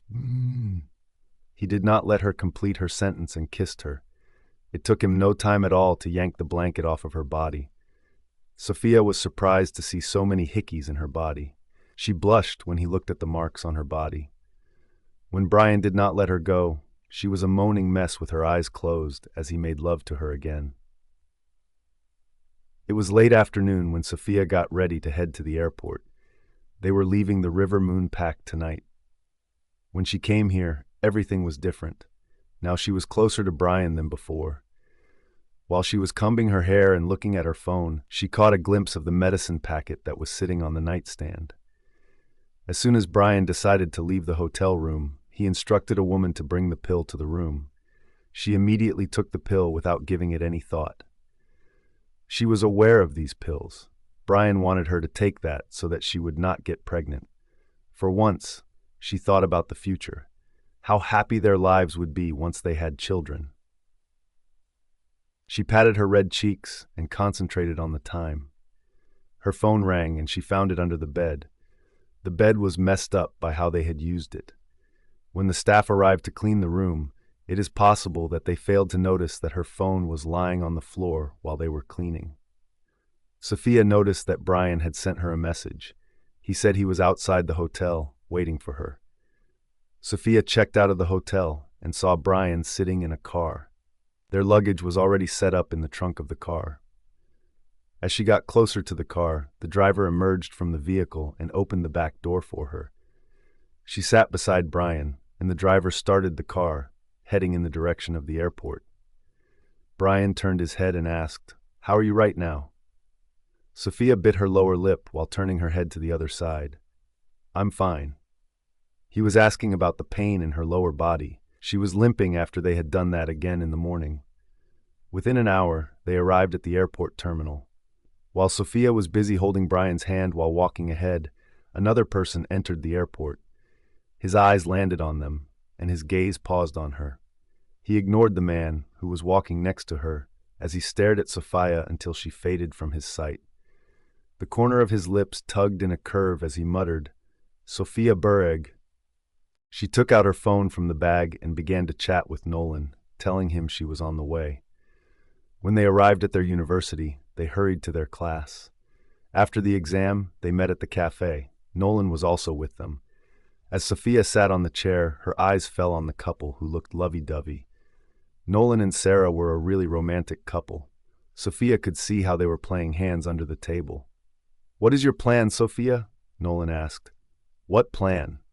Sarah planned to go out of the pack after the exams, so today we will go on our vacation. What's your plan? Are you going anywhere with Alpha?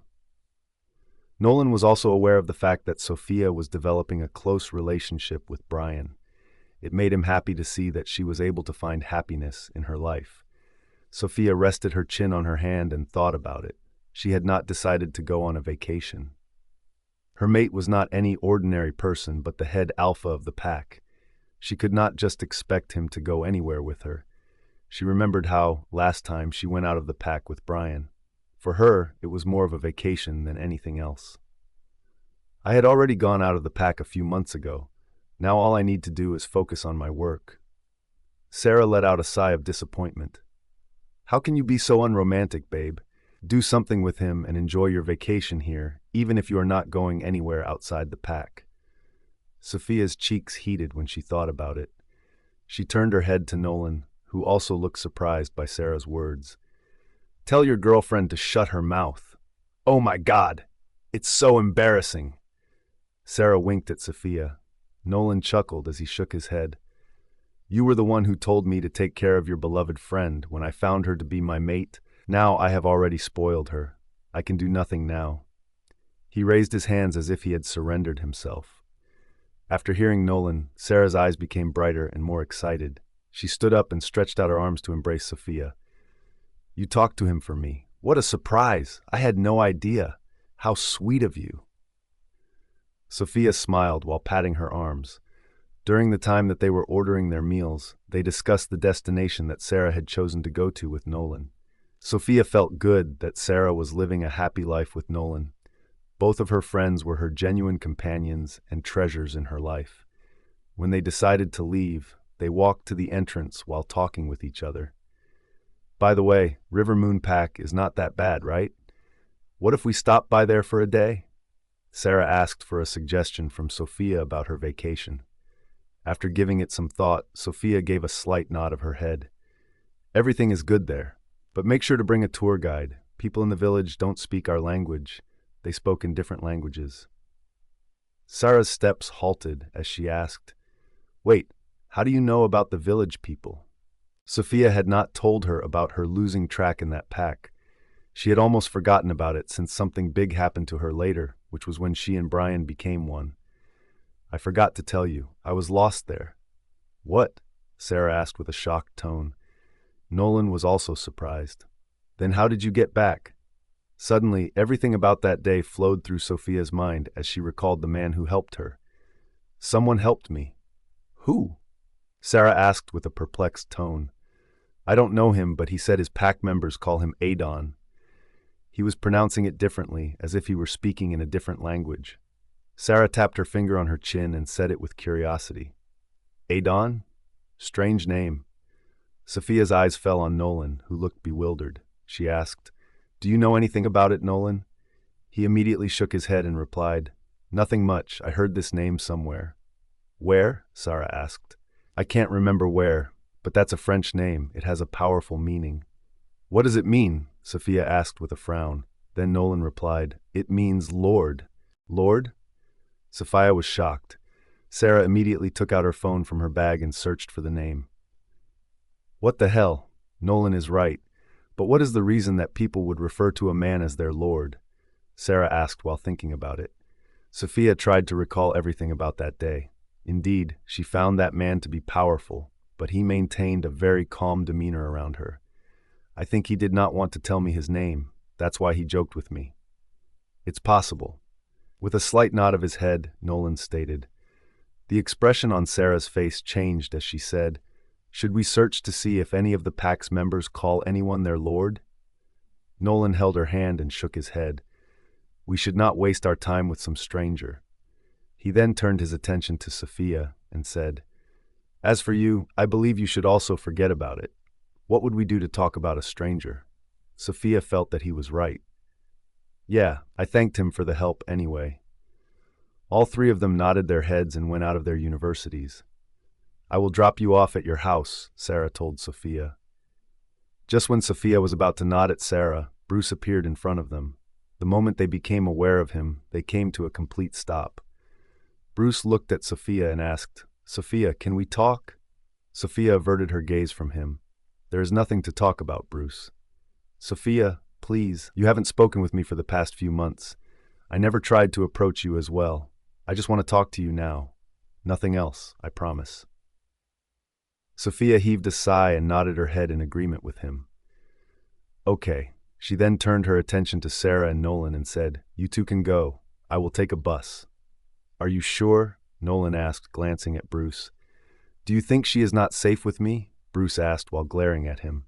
Nolan chose to ignore his glare and instead focused his attention on Sophia. She reassured him and told him to enjoy their vacation since they were going to leave tonight. Sarah hugged Sophia before leaving. She did not forget to whisper in Sophia's ear, I wish you the best of luck with your alpha. Don't forget to enjoy the days with him. Sophia did not reply to anything. With a blush on her face, she waved at them. How are you? She heard Bruce and turned to him. I'm fine. Did my brother tell you something about me? After the day that you went to the pack house, you eventually stopped talking with me." Sophia did not know what to say to him in reply. She had no grudges against Bruce anymore. She had forgotten about her past. She has her own man now. It was clear that she had no concern for anyone else. Her eyes wandered around while she thought about what to say. Suddenly, she noticed Luisa staring at them. Sophia rolled her eyes and returned her focus to Bruce. "I don't want to lie to you, Bruce. Your brother doesn't want me to talk to you."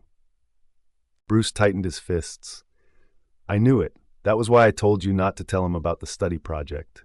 He went so far as to bribe the professor in order to break up our groups. Talking about it is just a waste of time. Why did you want to talk about it?" Taking a quick look at her watch to determine the time, she then stated, "I have to go back home. Is there anything else you want to say?" Bruce was hurt. He wanted this girl back. She used to be his girl, but now she's his brother's mate. Only he knew how hurtful it was to even think about her and his brother. "Let me walk you to the bus stop at least." Sophia stared at him for a while, trying to understand why he was doing this. "No, thanks." She walked past him and headed in the direction of the bus stop. When she got there, she sat on a bench and waited for the bus. She took out her phone and noticed a few missed calls. When she realized that Bryan was the one who had been calling her, her eyes widened.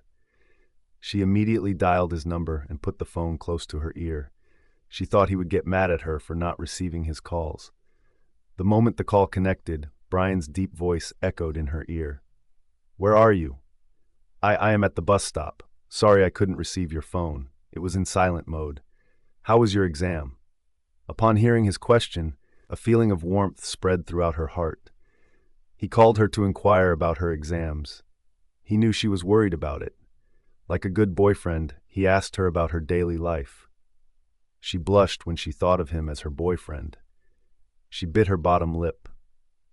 Next month was her birthday. She would tell him how she felt for him when he let her brother go from the camp.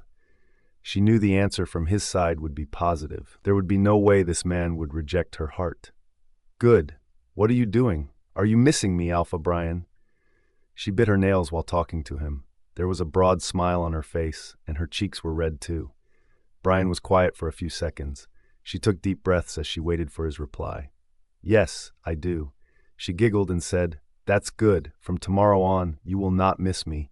I am returning to my work." "Not enough." She was surprised by his words. "Not enough? What do you want from me? What should I do?" She saw a bus pull into the stop. She got up and went to get on the bus, but her steps stopped when she heard him. "Come to my house." Sophia took a cab instead of a bus and headed to Bryan's villa. When the cab stopped in front of the main gate of the villa, it was already late in the afternoon. Sophia got out of the cab after paying him and walked to the gate. The guards recognized her and opened the gate for her. She had come to this house many times over the past few months. When she entered the house, she discovered that the chief maid was scolding the other maids. "Go and clean everything before Alpha arrives." Sophia walked toward them and asked, "What happened, Mrs. Stones?" Ivana Stones, the chief maid of the house, turned around. She used to work in the pack house, but a few months ago, Bryan's mother sent her to this house to take care of her son. Bryan used to have several maids in his home, but when his mother became ill, she called all of them and replaced Bryan's housemaids with her own. "Miss Sophia, how are you?" Ivana asked in a polite tone. There was no smile on her face. "I'm good. Is everything okay?" Ivana gave a slight nod of her head, but then moved her gaze to the other maids, all of whom had their heads lowered. They almost forgot that they are the maids of this house. Sophia's eyes turned to the maids, and she noticed something weird.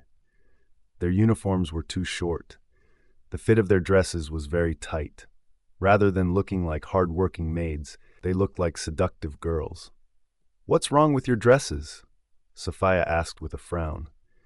A maid rolled her eyes, but when Ivana glared at her, she immediately composed her expression and replied, "It's not our fault. The tailor forgot our sizes." Sophia stared at the maid, who had just spoken. She had been observing her and others for a few days. They always behaved rudely with her, but in front of Bryan, they talked so softly and sweetly, as if they were some angels from heaven. She never said anything to them since it was Bryan's mother who sent them here. "Go and wear your old uniforms," Ivana said to them. They turned around and went to their rooms to change. Sometimes, Sophia felt really jealous that these young maids were living in Bryan's house. All of the maids were young and beautiful. She trusted Bryan. However, she could not put her trust in these maids. Bryan was the head alpha of this pack. There was no doubt that every woman wanted him. Sophia had even witnessed the maids drooling over him. Bryan was the center of attention whenever he was at home. Sophia could not help but feel uneasy in her heart. "Miss Sophia, would you like anything to drink?" Ivana asked as she focused on her. Sophia shook her head in denial. She went to sit on the couch and asked, "Why are they doing this, Miss Stones?" After a brief glance in the direction that the maids had gone, Ivana let out a sigh. She was a middle-aged woman who looked really experienced at work. "Miss, don't mind the girls. They are young and naive. They are still living in their fantasy world. With the passing of time, they will understand their position." Saying that, Ivana left the living room. Sophia was stunned by her words. Why did Ivana say they were young and naive? Were the maids the same age as her? Sophia rubbed her forehead and rested her back against the couch. She thought to call Bryan since he was not at home. She remembered him saying he would return to the company soon. Sophia glanced at the staircase and thought to go to the bedroom. There she lay on the bed and began to use her phone. After a while, a message appeared on her phone's screen. "Your soft eyes were stalking me in my dreams. They have warmth, but why can't I always feel that?" Sophia sat up on the bed while looking at the messages. It came from the admirer number. Bryan had not yet admitted that it was him. It had been so long since he had stopped sending messages from this number that she had forgotten to ask him about it. "Why can't you feel that?" she asked in reply. "Because you seem distant from me. You are like a butterfly that I can never touch." Sophia was confused as to why he said that. She did not reply and thought about something. Her eyes lit up when she got an idea. Without giving any reply, she went downstairs. "He thinks I am distancing myself from him. It must be because of my exams. I should do something for him." She went to the kitchen and saw the cook preparing something. "Hello. I would like to make some dishes for Alpha tonight. Would you mind?" The cook turned around to face her. He looked confused as to whether to give her the responsibility or not. "You can, but I know it's Alpha's food, and you need to check everything before sending it to him. But you can stay here beside me and watch me cook, right?" In response, the cook gave her a nod. Sophia smiled at him and started to look for the ingredients. She knew how to cook. When her mother was sick, she used to cook so that she could feel at ease. The kitchen maids and the cook all assisted her while she was cooking. She was excited, very excited. It had been 4 days since she had seen Bryan. Before the 1-week leave from the company, they used to see each other almost every day. So the 4 days felt like months to her. She was so in love with him that she could not just stay away from him. After she had finished preparing the meal, she took a quick look at the clock that was mounted on the wall of the kitchen. It was 20 minutes past 8 p.m. She wiped her hands with a warm towel and thought to wait for Bryan in the living room. At that time, she heard a maid saying, "Alpha is back." With a smile on her face, Sophia hurried from the kitchen into the living room. She saw that Bryan had just entered the house. His suit jacket rested on his wrist, and his other hand was in his pants pocket. She looked at the handsome man returning from work and felt like a newlywed bride who had been cooking for her husband while waiting for him to come home. Her cheeks reddened as she thought about these things. She was shocked that she was even thinking about their future married life. It was her dream now. She would assist him in his business and be the ideal wife in his home. "Mate," she murmured when Bryan's gaze fell on her. She ignored the maids around them and ran to him to hug him. He wrapped his hand around her waist immediately as he embraced her. "Mate, I thought you would be back earlier." The maids had heard her refer to Bryan many times before, so they were aware that she was his mate. "There was a meeting I had to handle," he replied to her. She broke the hug and looked at him. He placed his hand on her head and patted it. Her smile never went out of its freshness. He turned his attention from her to the maids. The maids immediately looked away from them and bowed their heads. They hurriedly went back to their work. Sophia noticed this and realized that no matter what the maids wanted, they would never approach Bryan because they were afraid of him and his dark gaze. "How was your exam?" She heard Bryan and turned her head to him. He opened one button on his shirt and walked over to the couches. She locked her arm with his and sat next to him. She took the suit jacket from him and placed it on the other side. As she rested her head on his shoulder, she replied, "Good." He moved his hand behind her back, allowing her to rest on his chest. Sophia felt at ease. She was missing this. She closed her eyes as she listened to his steady heartbeat. A maid approached Bryan with a tray of drinks. She paused when she saw the scene in front of her. "Alpha, have a glass of water," she said. Sophia opened her eyes and gazed at the maid. A frown formed in the middle of her brows. The same maid who had rolled her eyes at her earlier. Sophia did not like what she was wearing. Her panties were nearly visible where her dress ended on her upper thighs. "Indeed, I'm thirsty," Bryan muttered under his breath as his eyes were fixed on Sophia. On the other hand, Sophia was completely oblivious to it.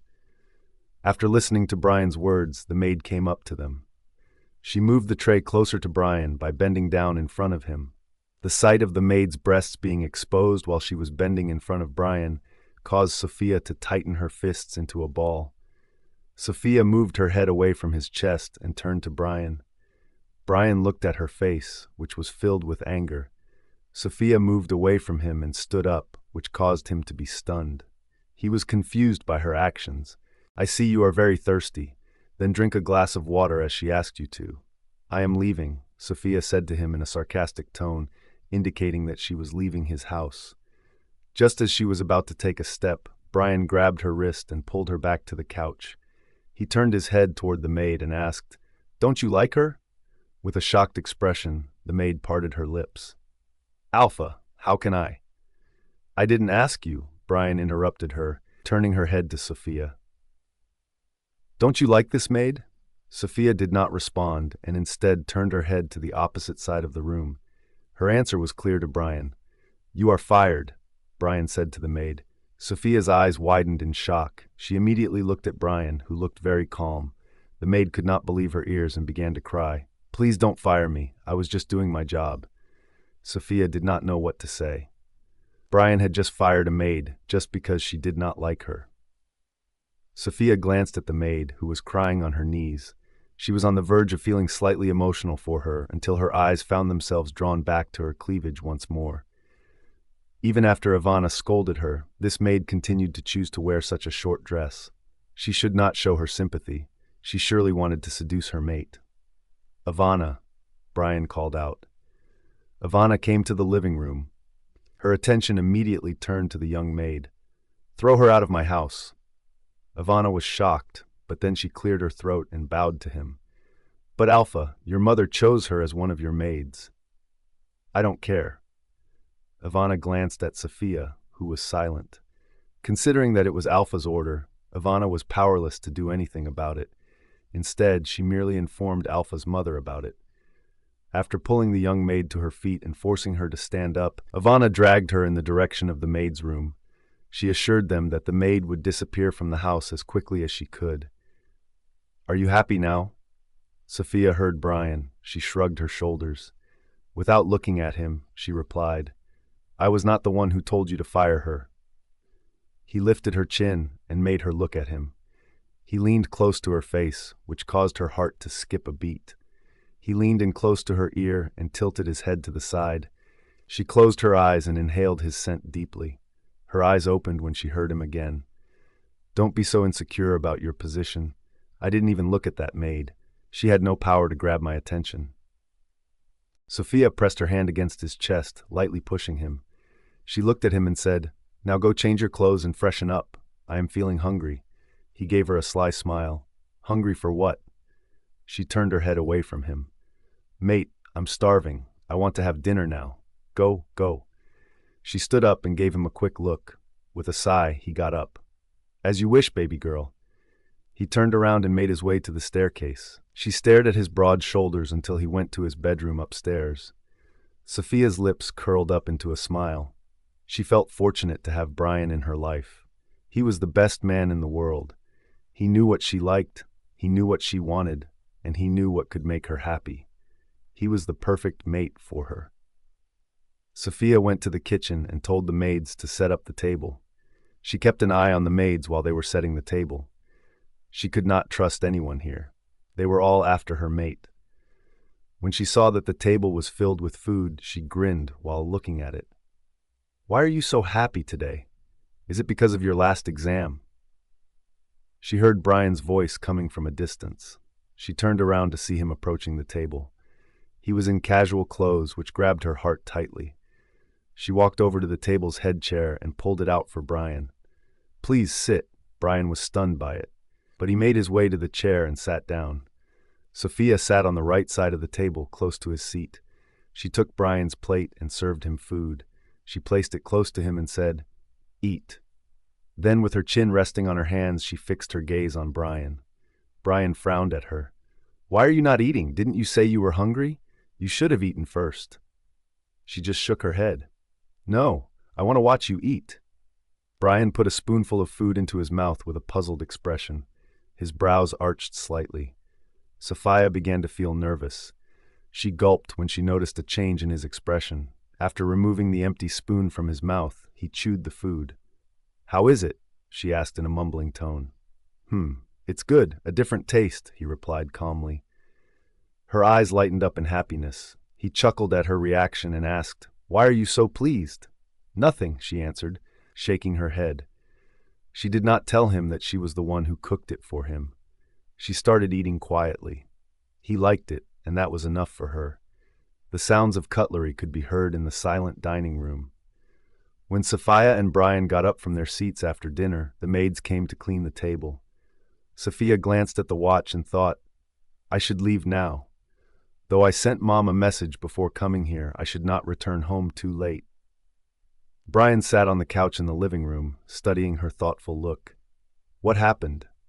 She blinked her eyes and replied, "I need to go home now. Mom must be waiting for me. She knows I am on leave from the company, so I don't have any official work now to return home late." Bryan's eyes observed her expressions. He noticed how she was fiddling with her fingers in nervousness. "Call your mom and tell her you are staying at Sarah's house tonight." Sophia's eyes widened. "But Sarah is going out of the pack tonight." Bryan turned his head to look at the phone that was sitting on the tea table. It was Sophia's phone. He reached out to grab the phone and handed it to her. "But your mom doesn't know that Sarah is leaving. You are staying with me tonight." Sophia's heart began to fasten. She lowered her head and looked at her phone in her hand. She was a blushing mess. Even after months of sleeping together, she still felt shy around him. She called her mother. When she received the call, Sophia turned around from Bryan and told her mother that she would stay at Sarah's home tonight. Her mother agreed with it.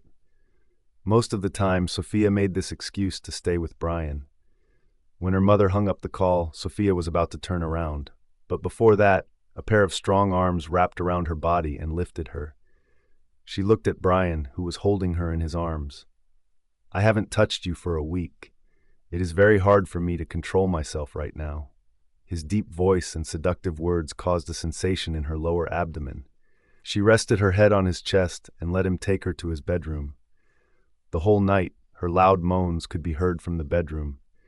Every time she clenched around him, his desire grew stronger, and he never let her breathe freely. Sophia felt as if her body had no more strength when the man let go of her. She wrapped her naked body around him very tightly, and she could feel the warmth emanating from his body. In his arms, which was the safest place for her, she fell asleep.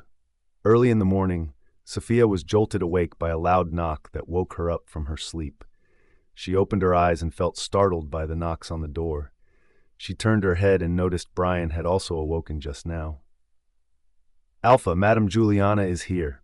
She is calling you downstairs." Ivana's voice came out of the door. Sophia immediately sat up, holding the quilt to her chest.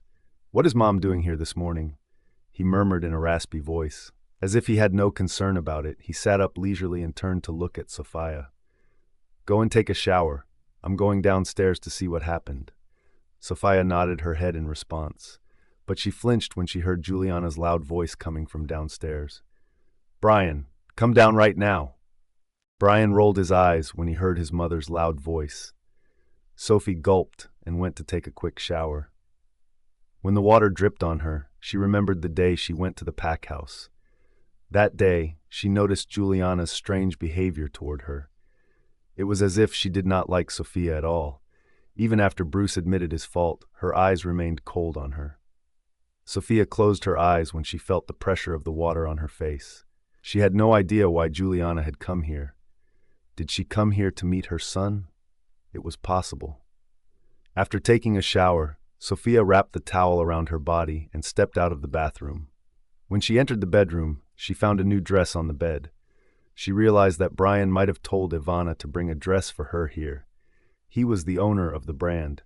He has a bunch of collections of dresses, so he may have told his men to send some to his house. Sophia put on the dress and dried her hair. She waited for Bryan in the room. After a while, Bryan came to the bedroom. He closed the door behind him and shook his head with a sigh. Sophia turned around to look at him. "What happened?" she asked, getting up from the bed. Bryan looked at her. "Nothing. She is just angry with me for her maid." Sophia's brows lifted in surprise. "Which maid? The one you fired last night?" He walked to her and replied, "Yeah." She began to wonder if Juliana was mad at her too. Did the maid say that it was because of her that Bryan fired her from the job? Bryan noticed how her mind was wandering with different thoughts. He reached out his hand to touch her head, then stroked her hair. "Why do you look worried?" She looked into his eyes and bit her bottom lip in nervousness. He shifted his gaze to her lips. She was stunned when he leaned down and kissed her lips. It was just a simple smooch that spread fire on her body. She stared at him with eyes full of love. However, she found his eyes clear. She could not see any emotions there. Or was he hiding them from everyone? Her thoughts were interrupted when he touched her chin and said, "No one can dare to hurt you because they know who is behind you. You are my woman." She blushed and lowered her head. He chuckled and let go of her chin. He walked in the direction of the closet and said, "If you want, you can go downstairs now. I told Mom to have breakfast together." Her eyes widened and she raised her head. "She knows I am here?" Bryan glanced at her. "What did I tell you a few seconds ago? Remember that and calm down." She saw Bryan take his clothes out of the closet. Bryan went to the bathroom to take a shower, while Sophia was worried as hell. She glanced at the door and wondered if she would go first or with Bryan. Then she decided to go first. It would look awful if she did not go first. She left the bedroom and went downstairs. The moment she entered the living room, her steps halted. Juliana Morrison was seated on the couch. Beside her was Ivana Stones. She was updating Juliana on everything about the house. Juliana lifted her hand to stop Ivana when she noticed Sophia. "I see, my son is up to something." Sophia moved her gaze away from her and lowered her head. "Hello, Aunt. Good morning." Juliana did not let out a word for a few seconds, which caused Sophia to feel more nervous. It was as though Juliana's eyes were scanning her from head to toe. Then suddenly, Juliana broke the silence and said, "Sit here." Sophia glanced at the couch where Juliana was pointing her finger. She stepped forward to sit on the couch. "Leave us alone," Juliana said to Ivana. Ivana bowed her head and left the living room. Juliana's eyes shifted to Sophia once again. "I won't ask you what you are doing in this house, because it's obvious." Sophia fixed her eyes on the floor. She knew this woman disliked her. "I am surprised how a young girl has the ability to wrap both of my sons around her fingers." Sophia lifted her head and looked at Juliana with a frown. "Aunt, Juliana interrupted her by saying, "My younger son used to like you, and that was fine with me because he is not the leader of this pack. But as the former Luna of this pack, how can I expect my elder son, who is the head alpha, to have you as his mate?" Sophia's lips trembled after hearing her. "Listen, girl, I know everything about you. You belong to a poor family, which I don't have a problem with. What I have a problem with is your rank. You are an Omega. How can you be with my son, Bryan?" Sophia took a deep breath and parted her lips. Aunt, it's not about the mate bond only. We have feelings for each other. She had no idea where she got the courage to say that, but she could not just let Bryan's mother insult her. Juliana fell silent for a few seconds after hearing her. However, after the brief pause, she burst into laughter. What did you just say? Feelings? Juliana shook her head as if trying to control her laughter. Sophia felt humiliated by her behavior. I don't know what you think of me, but he wants me in his life, so I will do what he says. Juliana stared at her before unzipping her bag. She took a check out of her bag and placed it next to her on the couch. I have a fantastic offer for you. Sophia was perplexed about what she was saying or doing. What offer are you talking about? Julian stroked her fingers on the check while looking directly at Sophia and replied, Your brother's training period will come to an end this week. Once he has completed the period, Bryan will no longer be able to dismiss him from his position. As for your mother, I have heard that she is ill. I am willing to send her money if she needs it. There is no longer a need for you to be here. Sophia's heart beat fastened. She tightened her fists and asked, What do you mean? What do you want?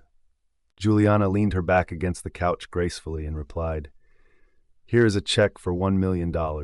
Take it and leave my pack forever. Sophia immediately rose to her feet in shock. She could not believe what she heard. Aunt, what are you saying? Julian looked at her with dissatisfaction. I have seen girls like you a lot. You wanted to connect with the royal family, whether it's the younger son or the elder son. But let me make it clear to you. My elder son is no joke. He is a very sharp-minded man. Each step he takes is very calculated. If you think he is in love with a weak Omega like you are just wasting your time. Sophia mumbled through trembling lips. I know how my mate is. He cares for me, and that's enough for me. I had no intention of connecting with the royal family in the first place. Bruce cheated on me, and I broke up with him before discovering that his brother was my mate. Juliana looked impatient. She stood up and glared at her. Leave my son. You are no match for him. He needs a powerful lady who can rule this pack with him, rather than a naive and weak Omega who always roams around him like a puppet. Her words broke Sophia's heart. She knew she was an Omega, but why did it matter to Bryan's mother? Why couldn't an Omega stand next to a head Alpha? Why did the moon goddess make Omegas the weakest rank? Don't overthink, girl. Just take the check and leave my pack. By doing so, no one will get to know that you are his mate. He will not have to worry about his position either. Sophia cast a glance at the check. Juliana's lips formed a grin as she noticed this. She took the check and made her way to Sophia. She handed it to her and said calmly, Think about it, Sophia. With this money, you can do whatever you want. Only a foolish girl will resist money when it's placed on the plate in front of her. With a smile for Juliana, Sophia tightly grasped the check. Juliana thought Sophia had accepted the check, so she let out a sigh of relief. It was like she had been feeling worried about it for a long time. I knew it. I knew that you wouldn't resist this amount of mon. Juliana paused when Sophia tore the check in front of her. Sophia's eyes were fixed on the check when she spoke out. If you offer me all of your money, I will still not accept it. I love your son. No one can buy love with money. She grasped Juliana's hand and placed the 2 pieces of paper, which were now useless. Aunt, I think I should leave the house now. You may prefer to have breakfast alone with your son. It is nice to meet you again. Saying that, Sophia headed to the entrance. Juliana dashed over to her, clutching her arm tightly in rage. To him, you are merely a pet. I will make him realize that. Do you know why I replaced his maids with young girls? It's because I wanted them to seduce him and distract him from you. He will kick you out of his life once he feels that. Juliana's voice was low, but Sophia heard everything clearly since they were very close in distance. Sophia's eyes welled up with tears. Why are you due? What's happening here? A deep voice echoed in the house. Both of them turned their heads toward the stairs as soon as they heard the voice. While looking at them, Bryan was making his way down the stairs. Juliana immediately let go of Sophia's arm. Meanwhile, Sophia turned her head away and wiped the corners of her eyes. When Bryan was about to approach, Sophia spoke out, Alpha, I have to go to my house right now. See you in the office tomorrow. Without looking at him, She bowed her head and left his house. As soon as she stepped out of the house, tears began to fall down her cheeks. She wiped her tears right away. She did not want to cry for anything. She believed Juliana had also spoken with Bryan about it. But he loved her and refused to leave her. That was why Juliana came to speak with her directly. In fact, she offered her a large amount, believing she would accept it. Sophia decided to hail a cab, but at that moment, Bryan's car appeared in her sight. Bryan's driver came out of the car and opened the back door for her. "Miss, Alpha ordered me to drive you home."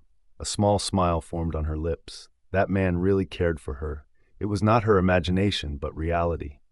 Even if he was busy handling his mother right now, he sent his driver to send her home. She got inside the car. The driver hurriedly went back to his seat and started the car. Sophia turned her head to the window and looked outside the world. Her mind was fixed on what Juliana had told her. Suddenly, she heard the sound of a ring. She turned her head and thought it was her phone's tone. She then realized she had forgotten her phone at Bryan's house. "Miss, I forgot to give you the phone." The driver said that and gave a phone to her. Sophia held her phone and realized Bryan had remembered to send it to her. She checked her phone and noticed several messages from the admirer number. She read them one by one. "I just walked by your favorite pastry shop. I wish I could buy one for you. Why are you not replying to me?" The message was sent to her phone early in the morning. She was confused as to why Bryan sent her messages while he was with her in the morning. She then saw the last message, which she had just received. "Are you okay?" She stared at the text. If she had only seen the last message, she would have continued to believe it was Bryan. However, she had already read the first two messages, implying that the person was not Bryan, because Bryan was present when the messages were sent. She did not wait. She sent a message asking, "Who are you?" She waited for a while until the reply came to her phone. "How about meeting tomorrow at that restaurant near Nightshade University?" "Bryan, I am asking you something," Juliana said as she stared at her son. She had been questioning him for 10 minutes about why he had called that girl at home, but he had not responded. "Bryan, why are you?" She paused when Bryan's gaze lifted from his plate and shifted to her. Juliana gulped as she met her son's cold gaze. She averted her eyes from him. Her son was not an ordinary alpha. He had a history of dominance. It was the prophecy of the fortune tellers that an alpha would come to this pack and extend the pack to the highest reach, which no one had ever thought of. During the time that Bryan was inside her womb and she was only 3 months pregnant, she had to endure the kind of pain that other pregnant women normally do not experience during that time. In fact, doctors even told her that it would be tough for her to have this child. Nevertheless, she did not agree to the suggestion of having an abortion and instead made the decision to keep the child. After some time had passed, when she was in the 6th month of her pregnancy, a fortune teller informed her and her husband that he could see the arrival of the alpha of the Nightshade pack, which everyone had been waiting for all of these years. She and Alpha Max were happy about it. When Bryan was born, the entire pack was filled with joy and celebration. As time went on, Max and Juliana both witnessed the changes that occurred in his behavior and powers. Max had never considered going after other people's packs. However, a few years ago, just after Bryan had been given the responsibility, another pack thought about attacking the Nightshade pack. That was the time when all the packs realized who Alpha Bryan was. Before the enemies could reach the border, Bryan attacked the pack and demolished the whole pack in one night. From that night on, all the alphas trembled in fear whenever they heard his name. They were afraid to even think of attacking the pack. Bryan was not behind in the business world either. Business was like his favorite hobby. If any alpha offended him, he punished them in the business field. The Nightshade pack had grown to become the most developed pack just because of his extraordinary business skills. "If you keep asking the same question and I am not replying to you, that means I don't want to, Mom." Bryan's voice was sharp. His voice did not even shake a little to talk with his mother. Juliana slowly turned her head to look at him. She was sitting beside his chair. They were having breakfast in the dining room. I can't understand what you have seen in that girl, she muttered in anger. She reached for the knife and the fork, and then she started slicing the steak. But her movements froze when Bryan questioned her. What did you say to her that she had to leave my house like that? Juliana looked at Bryan and shrugged her shoulders. I didn't tell her to leave your house. Her grips around the fork and knife tightened as she thought. Instead, I told her to leave you and your pack. Then why did she leave? He asked in a calm tone. I don't know. Bryan, what made you fire that maid? She is a beautiful young girl who can... Bryan's eyes darkened. Placing his fork on his plate, he crossed his arm over his chest. I knew you intentionally sent those maids. Juliana's shocked eyes grew larger. I was just...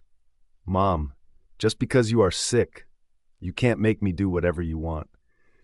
Juliana lowered her head to look at the plate and started eating without uttering a single word. Bryan observed her for a while, then got up from his chair. Juliana looked up at her son. Where are you going? She asked, then glanced at his unfinished plate. I lost my appetite, he replied, leaving the living room. She hurriedly stood up and walked behind him. Bryan, your father is concerned for you. Why are you not receiving his calls? Tell him I'm busy these days, Bryan said, heading to the main door. After raising her hand and placing it on her chest, Juliana let out a scream. Ah! Bryan turned around and saw Juliana holding her chest. She almost fell to the floor, but Bryan ran to her and kept her from falling. Mom! He made her sit on the couch. Hearing Juliana's scream, other maids rushed to the living room. Ivana hurriedly brought a glass of water. Juliana rested her head on Bryan's chest and drank the water. As Bryan patted her on the back, he said, Let me call the pack doctor. Juliana held his hand and shook her head. There is no need for that. She glanced at the maids, indicating that she wanted them to leave her and Bryan alone. As soon as they realized what she was trying to say, the maids left them alone. Bryan frowned at his mother. Why are you so stubborn? I saw Dad's messages. This was the reason why I was not receiving his calls. With a smile, Juliana questioned, So when he said your mom doesn't want to see a doctor anymore, you still ignored it? Bryan averted his gaze away from her. I am trying to find someone to cure your illness. She moved her head away from his chest and cupped his cheeks. She turned his head to look at her. Your mom has only a few years left. I want to see you get married and have children. Bryan stared at her without any emotion in his eyes. My son, why are you so cold? Why can't you feel anything? Can you not see that your mother is dying? Or have you developed feelings for someone you shouldn't? Bryan's frown deepened as he asked, What do you mean? She removed her hands from his cheeks and replied, Bryan, it's been a while since you became the head alpha. You need to think about this pack's future. Just like a half moon, a pack without a Luna is incomplete. The whole day, Sophia was upset. What Bryan's mother told her was beyond her imagination. It was not a joke. She loved Bryan. How could she tell her to get out of Bryan's life? Though Bryan called her and asked what his mother had told her, she did not say anything to him. She had already told his mother what she needed to say. She did not want to cause any issues between the mother and son. Because of the thoughts that she was having about Juliana's words, Sophia was unable to get a restful night's sleep. Bryan would indeed not be able to do anything when her brother's training period was over. It was because of the laws. Gammas were very important for every pack. After the head alpha, Gammas controlled the war since they were the main warriors of the packs. The next morning, Sophia woke up with a pale face. She thought about going to the company since her days off were over. A message appeared on the screen of her phone just as she was getting out of bed.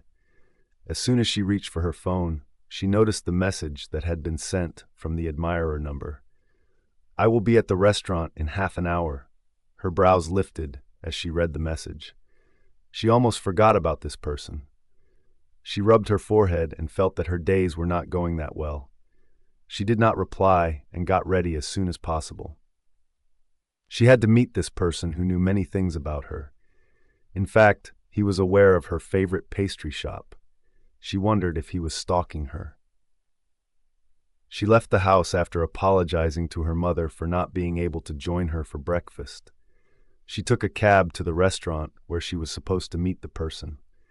She wanted to think about who this person might be, but her thoughts kept returning to what had happened yesterday. His mother will oppose my relationship with him. How am I going to handle her? She bit her bottom lip in nervousness when she remembered Bryan's father did not like her as well. She was confronted with the chaos that was being caused by everything that was going on. However, she recalled what Bryan had told her in his bedroom. She placed her hand on her chest and patted it. He loves me. He calls me his woman. He will handle everything. I believe he will. She smiled as the worry in her chest eased slightly as she thought about Bryan. The cab came to a stop beside the restaurant. She paid the cab driver and got out of the cab. She looked at the restaurant. Almost immediately, the memories of her and Bryan spending time in this restaurant came to her mind. A grin spread across her lips as she gazed at the small restaurant. As soon as she walked into the restaurant, she began to look around. She suddenly became nervous. She came to meet a stranger who she did not even know, but the person knew her really well. But when her gaze fell upon the person seated at the last table by the window, she froze. Be Bruce? She took a step back. She shook her head and looked away from him. No, it can't be him. She turned around as she thought to leave. She would block the person's number. She did not care who the hell it was, but her steps halted when Bruce noticed her and called out her name. Sophia. She turned around to face him. Bruce, what are yo? Bruce moved in her direction and grasped her hand. He tugged her to the table while saying, I was waiting for you. Sophia was too shocked to say something. When he pulled the chair for her, she got back to her senses and moved aside. What do you mean? Didn't you come here to meet me? He asked with a warm smile on his face. No, I came to meet someone else. She could not just believe him and dialed the admirer number. Her grip on her phone froze when Bruce's phone began to ring. Sophia's hand dropped to her side in shock. You? Bruce locked his gaze on her. I knew you would not speak to me if you knew it was me, so I had to contact you using an unknown number. Sophia parted her lips, but no words came out. All of a sudden, the day when someone sent the flowers to her cabin came to her mind. It was not from Bryan. So that BM was not Bryan Morrison, but Bruce Morrison? She mumbled while looking lost. She made a huge mistake by accepting the flowers. Sophia, let's talk, Bruce said, holding her hand. She shut her eyes in anger. She grabbed his wrist, removed his grip on her hand, and then pushed it. Why did you do that to me? She asked. He shook his head and cupped her cheeks. You know the answer. I can't see you with my brother. I want you to be with me. During the time that she was staring at him, she was thinking about how she could convince this man that there was no possibility of them getting back together. Bruce removed his hand from her cheeks when he noticed she was not responding to him. She could not help but let out, Anne, you are just obsessed with me. Stop doing this. I am your brother's woman now. If he hadn't come between us, even if I had never met him or he had not been my mate, I would not have returned to you. After saying that, she left him in the restaurant. Everything she said to him was true. He and she would not have ended up together. She hailed a cab and went to the company. Her only intention was to see who the person was. Since she was aware of it now, she knew what I would need to do right now. I will tell Bryan about it. He will surely make Bruce understand it, she said to herself. When she arrived at the company, everyone smiled and welcomed her. After all, she had returned after a full week. She took a deep breath when she reached the top floor. She thought about making Bryan's coffee, but then decided to talk to him about Bruce first. She went straight to Bryan's office and knocked on the door. Come in. She entered the office and saw Bryan sitting on his chair behind the desk. She closed the door behind her and walked over to the desk. She noticed Bryan did not seem to be in a good mood. His deep furrowed brow was fixed on something. Mate, I need to talk to you. Before she could finish, Bryan stood up and threw some photos in her face. What's this? He asked her. She was shocked by his actions. Her attention was drawn to a photograph that had fallen to the ground. It was a photo of her and Bruce at the restaurant. Bruce was cupping her cheeks. They looked quite close in the photo. She flinched when Bryan asked with a furious tone, When will you leave my brother? Sophia replied by shaking her head. I didn't do anything. I didn't go to him. Bryan glared at her, his fists tightened, indicating that he was enraged. This man's fury would burn anyone who dared to come across him, turning them to ashes. Sophia's body shook when she saw how fierce he looked. He no longer looked like Bryan, who always behaved softly with her. She tried to calm him down by saying, "Mate, it was he who always came to me." Gathering her courage, she walked to him and held his arm. "Trust me." Bryan yanked his hand away from her grip, which caused her to take a few steps back. "If he comes to you, then what's this?" he muttered while pointing his finger at a photo on the floor. Sophia slowly shifted her gaze and felt stunned. The photo seemed to click when she went to the dorm to do her study project. In the photo, she and Bruce were entering a room together. She immediately turned her head to Bryan and said, "Nothing is like what you are thinking. That photo was clicked a few months ago. I told you I went to the university to do the study project." Bryan stared at her without uttering a single word. His jaw was clenched. After seeing those pictures, he seemed to have gone insane. Someone had sent him a lot of photos today before Sophia arrived at the office. In all of the photos, Bruce and Sophia appeared to be very close. Sophia did not seem to be refusing Bruce or anything. In fact, it looked like Sophia was smiling at Bruce, holding his hand, and walking with him somewhere. Sophia's eyes started welling up with tears. Why was he not believing her? She approached him once more and said, "I told him I could not be with him, but he still acts foolishly. Please don't misunderstand me." Hearing her, Bryan raised a brow and asked, "Are you telling me that my brother, who never dared to speak in front of me, approached you behind my back? I don't think he has the audacity to do that." Sophia felt heartbroken. What did he mean? Did he mean that it was her who approached his brother behind his back? Did he not trust her? Was his love for his brother so strong that he could not see that she was innocent? She took a deep breath and decided to tell him the truth about how Bruce had trapped her by sending her messages from an unknown number. "I wanted to tell you about him. She was interrupted by the ringtone of her phone. Bryan looked at the screen of her phone, which she was holding in her hand. The moment he saw the contact admirer, his eyes scowled. "Who the fuck is this admirer now?" he asked, and grabbed her phone before she could cut the call. Bryan received the call and put it on loudspeaker. "I love you, Sophia." Bruce's voice echoed in the silent room. Sophia swallowed as she saw the darkness creep into Bryan's eyes. She felt shaken inside. Bryan did not say anything as Bruce continued to speak again. "Why are you so afraid of my brother? Don't worry about him. I will take care of him. He will never learn about our secret relationship. Just don't get mad at me." Sophia's eyes widened. Bryan's dark gaze drifted towards her. She shook her head. No, I can't let him misunderstand me anymore." She took the last chance and grabbed the phone from Bryan, then spoke out. "Bruce, what nonsense are you talking about? What secret relationship are you talking about? I don't know how many times I need to keep repeating to you that I don't love you. I don't want to be with you either. Please leave me alone. Should I repeat that to you?" Bruce cut me off and said, "No, you are mine. I can't see you with anyone else. I love you." Sophia had had enough of Bruce. Under Bryan's enraged stare, she could feel her blood half dried. However, she tried to clear her side. She did not have any regrets now. "Sophia, are you listening to me? Why are you not saying anything? Are you scared of my brother? Then don't. I will be with you." As soon as Bruce said that, Bryan spoke out. "I see. You are incredibly brave. Now you are going to protect her from me? You seem to have gotten some wings. Would you like me to cut them, Bruce Morrison?" His voice was sharp. Sophia gulped while lowering her head. It would be better for her to keep quiet right now. "Brother?"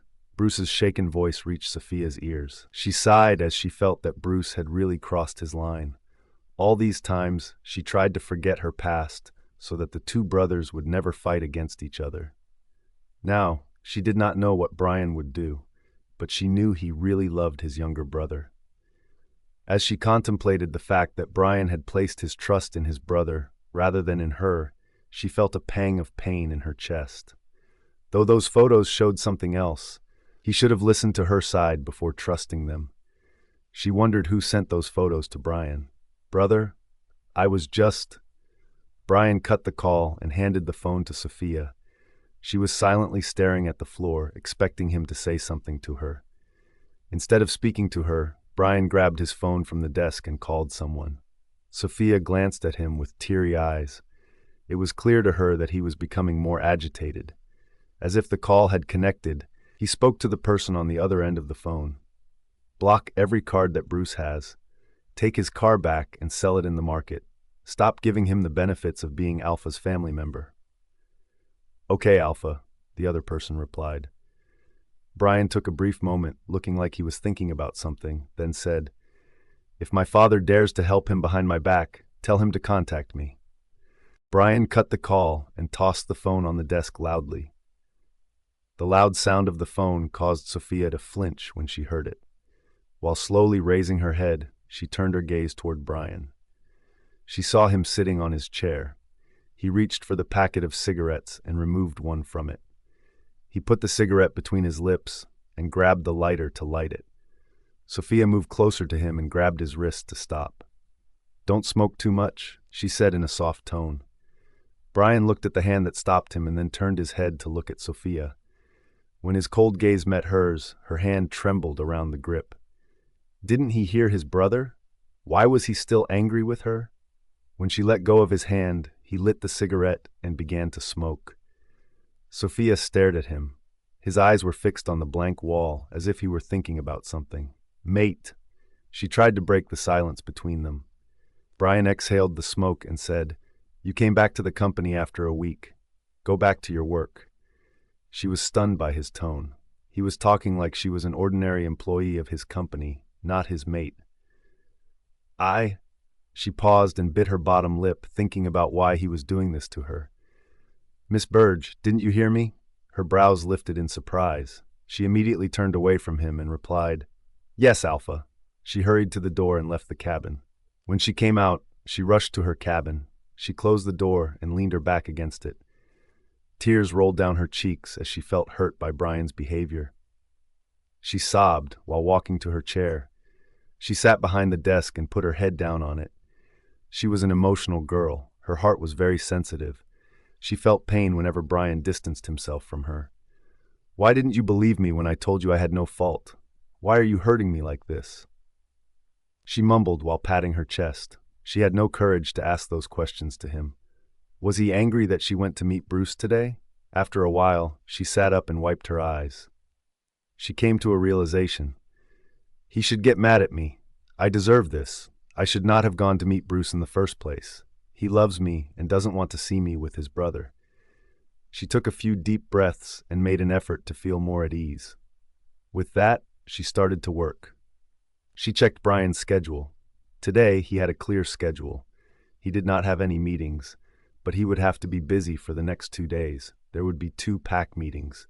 Sophia would have to accompany him to the meetings.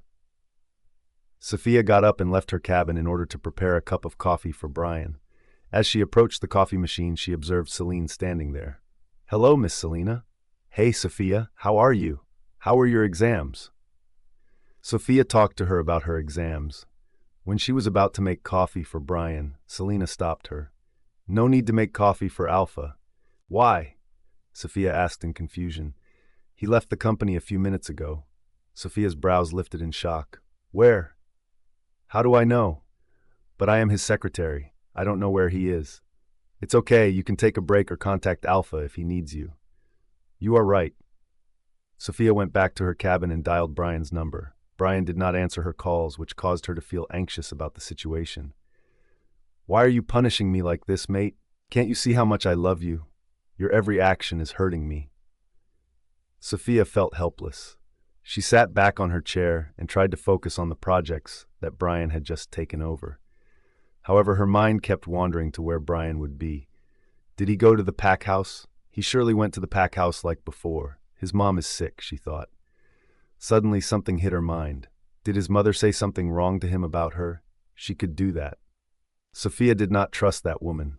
The woman who could offer her money to leave her son could do anything. Sophia called Delta Edger to know where Bryan was. He said Bryan was not in the right mood to talk. She could only ask one question to Edger. Is he okay? Edger was quiet for a while before he replied. He is fine. Who would be brave enough to think about hurting Alpha Bryan? Sophia spent the entire day in the office. Bryan did not return to the company. She did not call him either. If he cared for her, he would surely call her. When it was time to leave the office, Sophia locked her cabin and went to Bryan's office to set up all the files. Isn't it strange? As your secretary, my job is always to be by your side, but here I am, working alongside other employees. She sighed and left Bryan's cabin. After saying her goodbyes to the other employees, she left the company. As she made her way to the bus stop, she felt defeated. She could not control herself and tried to call Bryan again. As soon as Bryan received the call, she felt her heart almost skip a beat. "Hello, mate?" she asked with a smile on her face. Her steps also halted as she waited for him to reply. "What?" His question caused her to shudder inside. "Mate, where are you?" "I'm at my house right now." She thought for a moment, then asked, "Are you still mad at me? Do you want me to come to your house?" She knew how to break his anger. He could never resist her closeness. "No, I'm busy right now." His words pierced her heart. She gasped in shock when Bryan abruptly ended the call as soon as he had finished speaking. Her hand dropped to the side.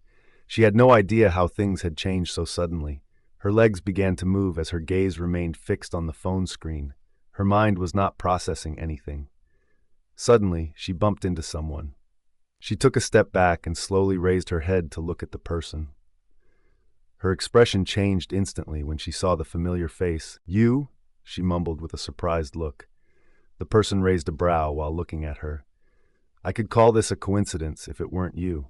You never look ahead when you walk, do you?" Sophia stared at the man. He was none other than the person who had helped her in the River Moon pack. Sophia was already upset since Bryan's behavior did not seem okay to her, so she could not say much to the man and only apologized. "I'm sorry." His sharp eyes were fixed on her. However, he was in this pack, which surprised her. "What are you doing in this pack?" Sophia asked, recalling his name as Adon. "I can ask you the same," he replied. Sophia let out a sigh and stepped aside. "Mr. Adon, nice to meet you again. I have to leave now. Sorry for the inconvenience. I should have looked ahead while walking."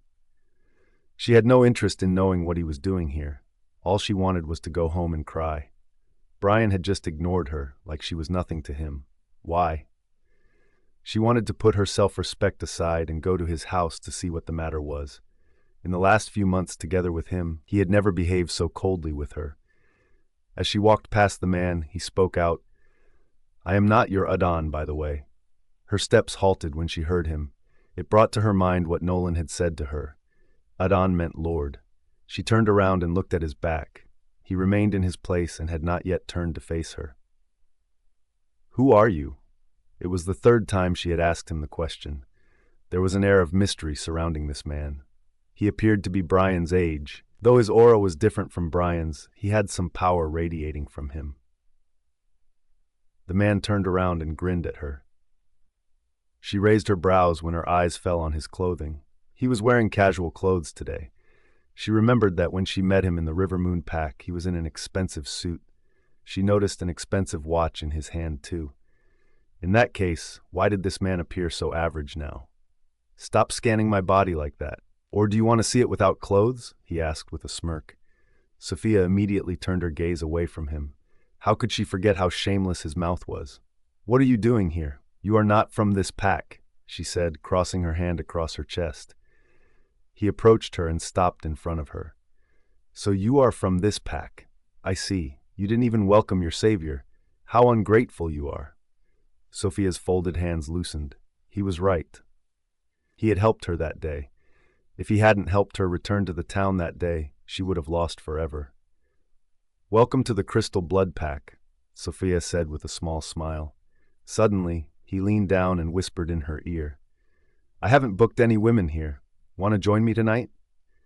Sophia got mad at him. She pushed his chest, causing him to retreat a few steps. "Pervert!" She muttered that and turned around. She could hear his chuckles behind her. "Hey! I was just kidding." She ignored his calls and kept walking ahead. She stopped at the bus stop and sat on a bench to wait for a bus. To her surprise, Adon came to sit next to her. "Why are you following me?" she asked without looking at him. He shrugged his shoulders and replied, It's not your bench. I can sit anywhere, you know. She turned her head slowly and gave him a look. He laughed at her.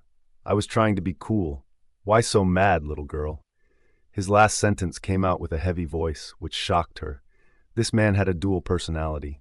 He could be funny and serious at the same time. She looked away from him. She glanced at her phone and thought to call Bryan again. Her gaze was fixed on the lit screen. Her fingers were running over Bryan's number. She was in a daze about whether or not to call him. He might be furious with her for meeting with Bruce. Otherwise, he would not have ignored her like that. Mate, she heard Adon's voice beside her. She turned to him and noticed his eyes were fixed on her phone screen. With a frown between his brows, he was staring at Bryan's number, which was saved as mate in her phone book. She locked the phone right away. Don't you know that you should not look at someone else's phone like that? Though the phone screen turned black, his eyes were still on it. His eyes grew gloomy as if he did not like something. She gulped at his sudden change. She got up from the bench. He looked at her. Where are you going? I should take a cab to leave. It's getting too late. He grabbed her wrist to stop her as she turned to walk toward the street. I'm dropping you. No need to take a cab. She lowered her head to look at his hand, which was grabbing her wrist. He was holding her hand as if they had known each other for years. No, thanks. Sophia removed his hand from hers and began to walk. Why don't you call your mate if you are missing him so much? Without pausing her stride, she responded, He is busy. What is he so busy with that he can't give time to his mate? He asked while following her. She noticed his shadow trailing behind her. She was not sure why this strange man was following her. I bet he does not want you as much as you want him. She paused when she heard him. She turned to him with a frown. What's wrong with you? You don't even know my mate. How can you say that? He noticed her changed expression and winked at her. I don't need to know him. That day, you spoke about him a lot. I can only guess. His response caught Sophia off guard. Did he learn that her mate was Alpha Bryan? She could not tell anyone about it until Bryan gave her permission. She swallowed and asked, What is your guess? He averted his gaze and replied, There is nothing to be afraid of. If he loves you, he should tell the whole world about it. What is there to keep hidden? For some unknown reason, this stranger's words hurt her heart. He was right. Why did Bryan still hide their mate bond from others? Do not mind me. I could only guess that you have a powerful mate, as you mentioned. Sophia felt relieved. He might think her mate was just an ordinary alpha in this pack. There was no way he could understand that she was the head alpha's mate. At that time, a car pulled over to their side and stopped beside them. The driver came out and bowed to Adon. Sophia was surprised. Why did the driver bow to him? She stared at Adon with doubtful eyes. He still had not revealed his identity to her yet. Adon opened the back door for Sophia and gestured with his hand. It's late. I can't let you go all alone at this hour. She looked away from him. She felt that he showed some care toward her. Why did he give a damn if she had any trouble returning home at this hour? What was the deal with him? No one would spend so much time with a stranger they had only met twice in their lives. Sophia noticed that he was still holding the back door for her. She knew he was not a danger to her. She could trust him because he had helped her before. She gave him a nod and got inside the car. He closed the door and went to sit next to her. She gave him a surprised look. What? Do you want me to sit with my driver? He asked, closing the door. No, she muttered while turning her head to the window. When the driver got into the car, she gave him her address. The driver glanced at Adon first. Only when Adon nodded at him did he start the car. Sophia was not a fool. She knew who got this type of treatment. No one bows to anyone until he. Are you an alpha from another pack? She questioned Adon. Upon hearing Sophia's inquiry, the driver momentarily glanced in the rearview mirror. Adon's gaze was drawn to that mirror, which caused the driver to divert his attention away from Sophia. There was silence throughout the entire car. With her eyes fixed on Adon, Sophia was awaiting a response. I am just a businessman who came here to learn business. I have heard the head alpha of this pack is very skilled in business, Adon replied, turning his head to the window. The look in Sophia's eyes brightened. Are you going to meet him? Let's go and meet him now. He immediately turned to her and asked, "At this hour?" She came to the realization that she had shown her excitement after hearing him. It was because she was eager to meet Bryan and wanted a reason to go to him. She cleared her throat and replied, "No, I mean, you seem excited. Have you ever met him? I have heard girls are lining up to be with him." "Yeah, I met him." Sophia felt that this man was clever enough. What if she said something in excitement that she should not reveal to him? "How is he in person?" Adon asked. He sounded excited, which made Sophia believe that he indeed came here to meet Bryan. Sophia thought for a moment about Bryan before replying to Aiden. He is a man of power. Whenever he walks past someone, they can feel the aura of dominance. He does not let anyone approach him except, she paused and said in her mind, "except me." As if Adon was waiting for her to continue, he asked, "Except?" "Except for the people he trusts." After a few moments of silence, Adon chuckled. Sophia was almost lost in Bryan's thoughts, but Adon's chuckle pulled her back to reality. "Hey, are you crazy? Why are you laughing?" Adon shook her head. "You are his fangirl." Sophia frowned at him. "I'm not his fangirl, but his." She was interrupted by a phone call. She checked her phone and saw Bryan's number. Within a second, her frown vanished. She did not waste her time and received the call quickly. "Hello, mate." She bit her bottom lip as she waited for him to speak to her. Bryan did not speak and remained silent for a few seconds. Meanwhile, Adon was watching her every single movement. His grin faded as he observed her talking on her phone. "Where are you?" Bryan asked Sophia. "I'm on my way home." "Why?" she asked in a soft tone. "I sent my driver to the company to drive you home, but he did not find you there," he said calmly.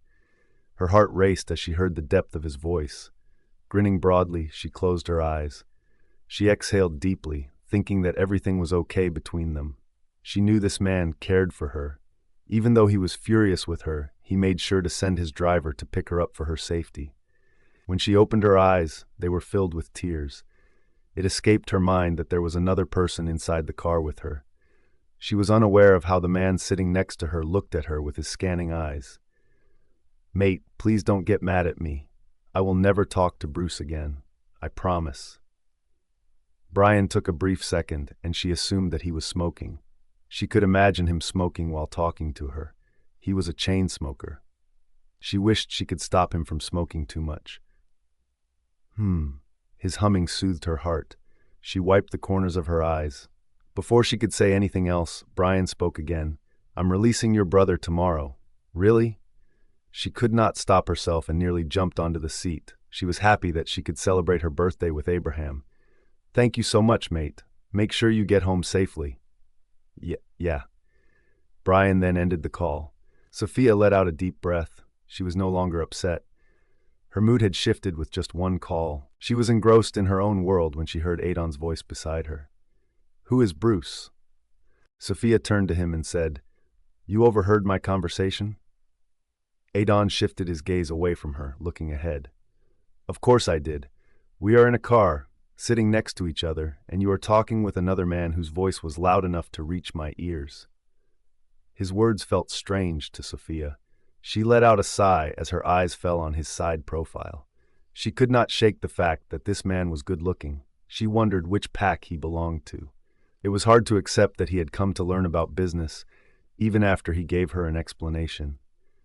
There was something in him that was screaming dominance, but he was calm with her. "You have no right to ask me anything. You had not even disclosed your identity to me." At that time, the driver stopped the car with a loud screech. Sophia's body jerked forward at the abrupt stop.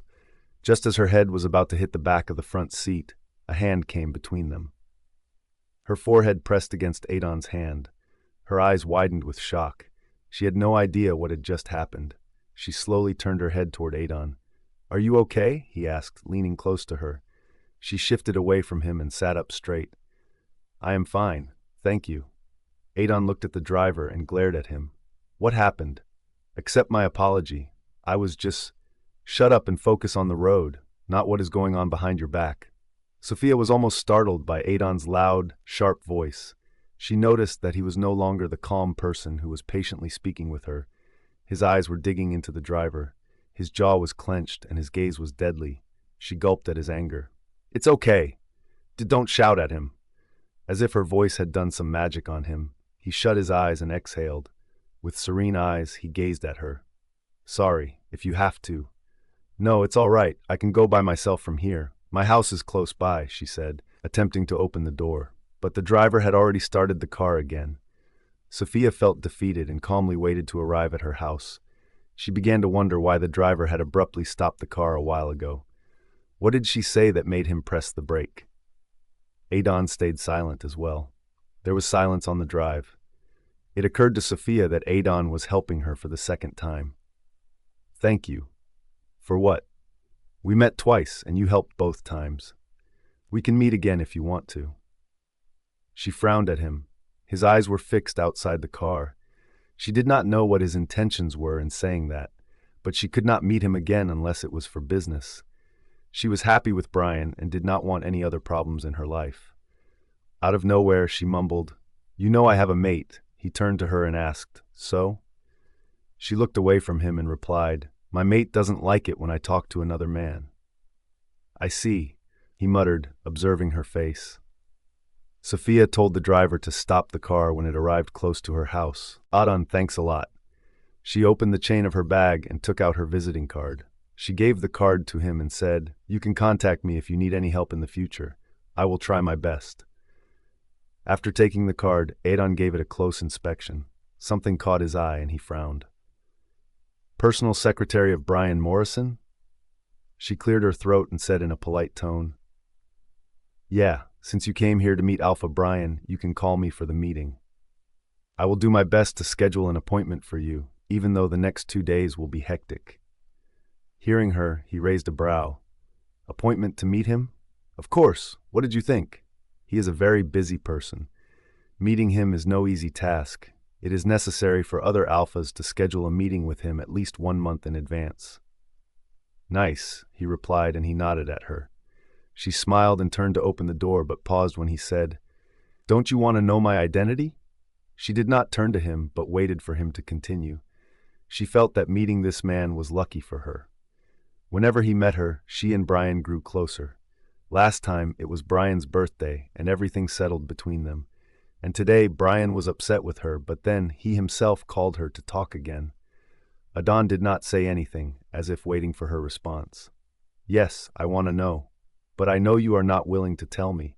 So it's okay," she replied, turning to face him. A smirk formed on the corner of Adon's lips. "You only met me twice, but in just 2 days you were able to get to know me very well. I'm impressed." Sophia chuckled at his words. She had the impression that he was a good guy. In his casual jeans and white t-shirts, he looked younger. "I don't need to know much. You helped me, so I will try to help you if I can. That's it. How about you tell me who your mate is, and I will tell you about myself." She was stunned. She blinked her eyes and muttered, "I am not allowed to reveal that." She did not wait for a moment and opened the door to leave. She exited the car and closed the back door. Leaning on the back seat of the car, the man watched her movements as she began to walk. She made her way to her home without ever turning to him for once. "Alpha, I'm sorry for the sudden stop of the car at that time. I was shocked when she asked about your identity," the driver murmured in a shaken tone. The man ignored the driver and took his phone out of his pocket. He dialed a number. In just one call, the other person received it. "Find out who the Bruce guy is." The person on the other end of the phone was quiet for a few seconds, then replied, "That's Bruce Morrison. He is the younger brother of the head alpha." "And what is her relationship with him?" "He is her ex-boyfriend." The man cut the call and glanced at Sophia's house. Sophia had just stepped into her house. He scoffed and muttered, "That alpha boy who never raises his voice in front of his big brother is your ex? You had quite bad taste in the past, darling."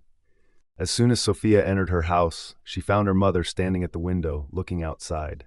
"Mom," her mother turned around and looked at her. "Who is he?" Sophia walked to her and stood next to her near the window. From there, she could see Adon looking at her house from inside the car.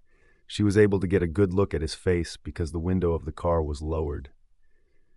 "He is someone I know, Mom." "Someone you know?" You just got out of his car. Don't lie to me. Is he your boyfriend? Sophia's eyes widened upon hearing her question. She immediately shook her head, indicating her disagreement. What are you saying? He is more like a friend. He helped me when I was in the River Moon pack. Sophia bit her tongue when she realized that she had mistakenly almost told her mother about her being lost in that pack. What help? She tried to make an excuse. If she told her about that, she would never agree to let her go outside the pack again. Mom, he helped me with business. Oh. Sophia felt relieved when her mother did not say anything more. She told her to freshen up so that they could have dinner together. That night, Sophia slept peacefully. There was no burden in her heart. Everything had returned to normal between her and Bryan. Sophia made sure to get up early in the morning so that she would not be late for the company. Since she had no classes now, she could work the whole day. When she got ready, she went downstairs. She saw her mother setting the table for breakfast. Good morning, Mom. Good morning. While Sophia was assisting her mother, the two of them sat down together at the table. I am going to meet one of my friends today, her mother said to her. Sophia smiled at her. That's great. Her daughter is going abroad to continue her studies. Sophia was surprised to hear that. Wow, girls who traveled abroad and lived their own lives were considered independent. But what about her mother? Sophia asked curiously. Her mother put more food on her plate and said, Eat more. Sophia smiled at her and nodded. While chewing her food, she heard her mother saying, What about her mother? There is nothing to worry about. She has 2 sons. They would take care of her. She should not stop her daughter from fulfilling her dream. Sophia paused eating. She was amazed by her mother's mentality. She could not help but feel blessed to have a mother like her. Her mother used to inspire her and her brother to do what they wanted in their lives. Abraham wanted to be the Gamma, and she was not afraid of anyone about it. She supported him until he became one. The same went with Sophia. She encouraged her to focus on her business studies. After some time had passed, just as Sophia was getting ready to leave, she heard someone knock on the door. Let me see who has come, Sophia said to her mother as she walked to the door. As soon as she opened the door, her eyes widened. She let out a loud gasp while looking at the person at the door. Brother! Abraham was standing at the door with a broad smile on his face. Sophia hurriedly hugged him, as she still could not believe that she was seeing her brother. As Abraham gave his sister a hug, the backpack that was perched on his shoulder dropped to the floor. How are you, silly? Brother, I missed you so much, she mumbled while hugging his neck. Tears rolled down her eyes. Their mother rushed to the door and paused, her eyes lit up with happiness. Abraham, my son, you are back! Sophia broke the hug and let Abraham meet their mother. Abraham hugged his mother, who was crying on his chest. Sophia smiled as she wiped away her tears. She recalled that Bryan had informed her about Abraham beforehand. Thanks, mate, she said in her head. Sophia grabbed Abraham's backpack and closed the door. She decided not to leave now. Since her brother was back, she would give him some time. She still had 1 hour in her hand. While he was looking around the house, Abraham sat down on the couch. I can't believe it. It's been a long time since I was at home. Sophia sat next to him. You have gained more muscle. I am curious about how long you train every day. Her mother brought a plate full of food for Abraham. No, Mom. I had breakfast with Alpha today. Sophia's heart skipped a beat just hearing about Bryan. She slowly glanced at her brother. Her mother looked surprised to hear Abraham. People call him ruthless for no reason. It's just a rumor. He is a very kind man. In fact, he often came to drop Sophia off. Saying that, she sat down on a couch. Abraham turned his head at Sophia. She immediately lowered her head. Drop her home? He muttered. Sophia almost forgot that Abraham knew that Bryan was her mate. She thought to tell Abraham about her and Bryan's closeness. He would be relieved that Bryan had accepted her into his heart, but she would have to wait. Tomorrow was her birthday. She would express her feelings to Bryan that day. She believed he would not refuse her. Sophia is right. Your body is built like a powerful man. You do look like a Gamma now. Sophia looked at her mother and nodded in agreement. Abraham returned his attention to her and said, Mom, I used to train for 10 hours daily. 10 hours? Sophia was shocked. She gripped his bulging arm and pointed her finger with the other hand. How is it even possible? You worked really hard, brother. You deserve this position. Abraham shook his head and replied, 8 hours of training was fine with me, but when Alpha himself began training me, things became difficult for me. Why? Sophia observed her brother's expression when he mentioned Bryan. Instead of fear, his eyes showed a glint of respect. As if Abraham had remembered a moment, he grinned and responded, He is the toughest fighter when he is in his wolf form. I have seen other head alphas shaken in front of him whenever they came to meet him for pack alliances. He is a moonchild. No one can beat him in any form. Sophia said her goodbyes to her mother and Abraham before leaving the house to go to the company. Sophia. She turned around to see her brother approaching her. He stood at the door and asked, What was Mom saying? Alpha came to drop you home often? What's the matter? She lowered her head. Brother, everything has changed in 1 year. I have so many things to tell you. I haven't forgotten your last birthday. I remembered everything. He is my head alpha, and I have no right to go against him. But you know your brother. I can do anything for you. If he ever does something that... Brother. Sophia raised her head to look at him. She smiled brightly and replied, Trust me, everything is okay. In fact, I'm very happy now. You will be happy after learning many things. Just give me some time. I will tell you everything. She was eager to tell his brother that he would not have to worry about her anymore. Bryan is with her now. Since Abraham knew that Bryan was his sister's mate, he was worried about her. It was her sister's luck that she turned out to be their head alpha's mate. But Bryan Morrison was not any ordinary man. Abraham feared that his sister's heart would break. Seeing the smile on Sophia's face, he realized that his sister had moved on from her ex-boyfriend, Bruce. He never liked that guy anyway. Abraham patted her head and said, I'm happy to see you happy. Come back home soon. She nodded her head in response. She knew his brother would plan something for her since tomorrow was her birthday. She was excited too. She had been planning for the day. She was going to propose to Bryan tomorrow. Though she needed to be courageous for that, she would manage it. Sophia took a cab and went to the company. When she made her way to Bryan's office, she felt nervous. When she entered the cabin, she saw him working on some files. She cleared her throat to let him know of her presence. Bryan lifted his gaze and looked at her. Just meeting his eyes caused her heart to race. As she attempted to slow down her rapid heartbeats, she clenched her fists more tightly.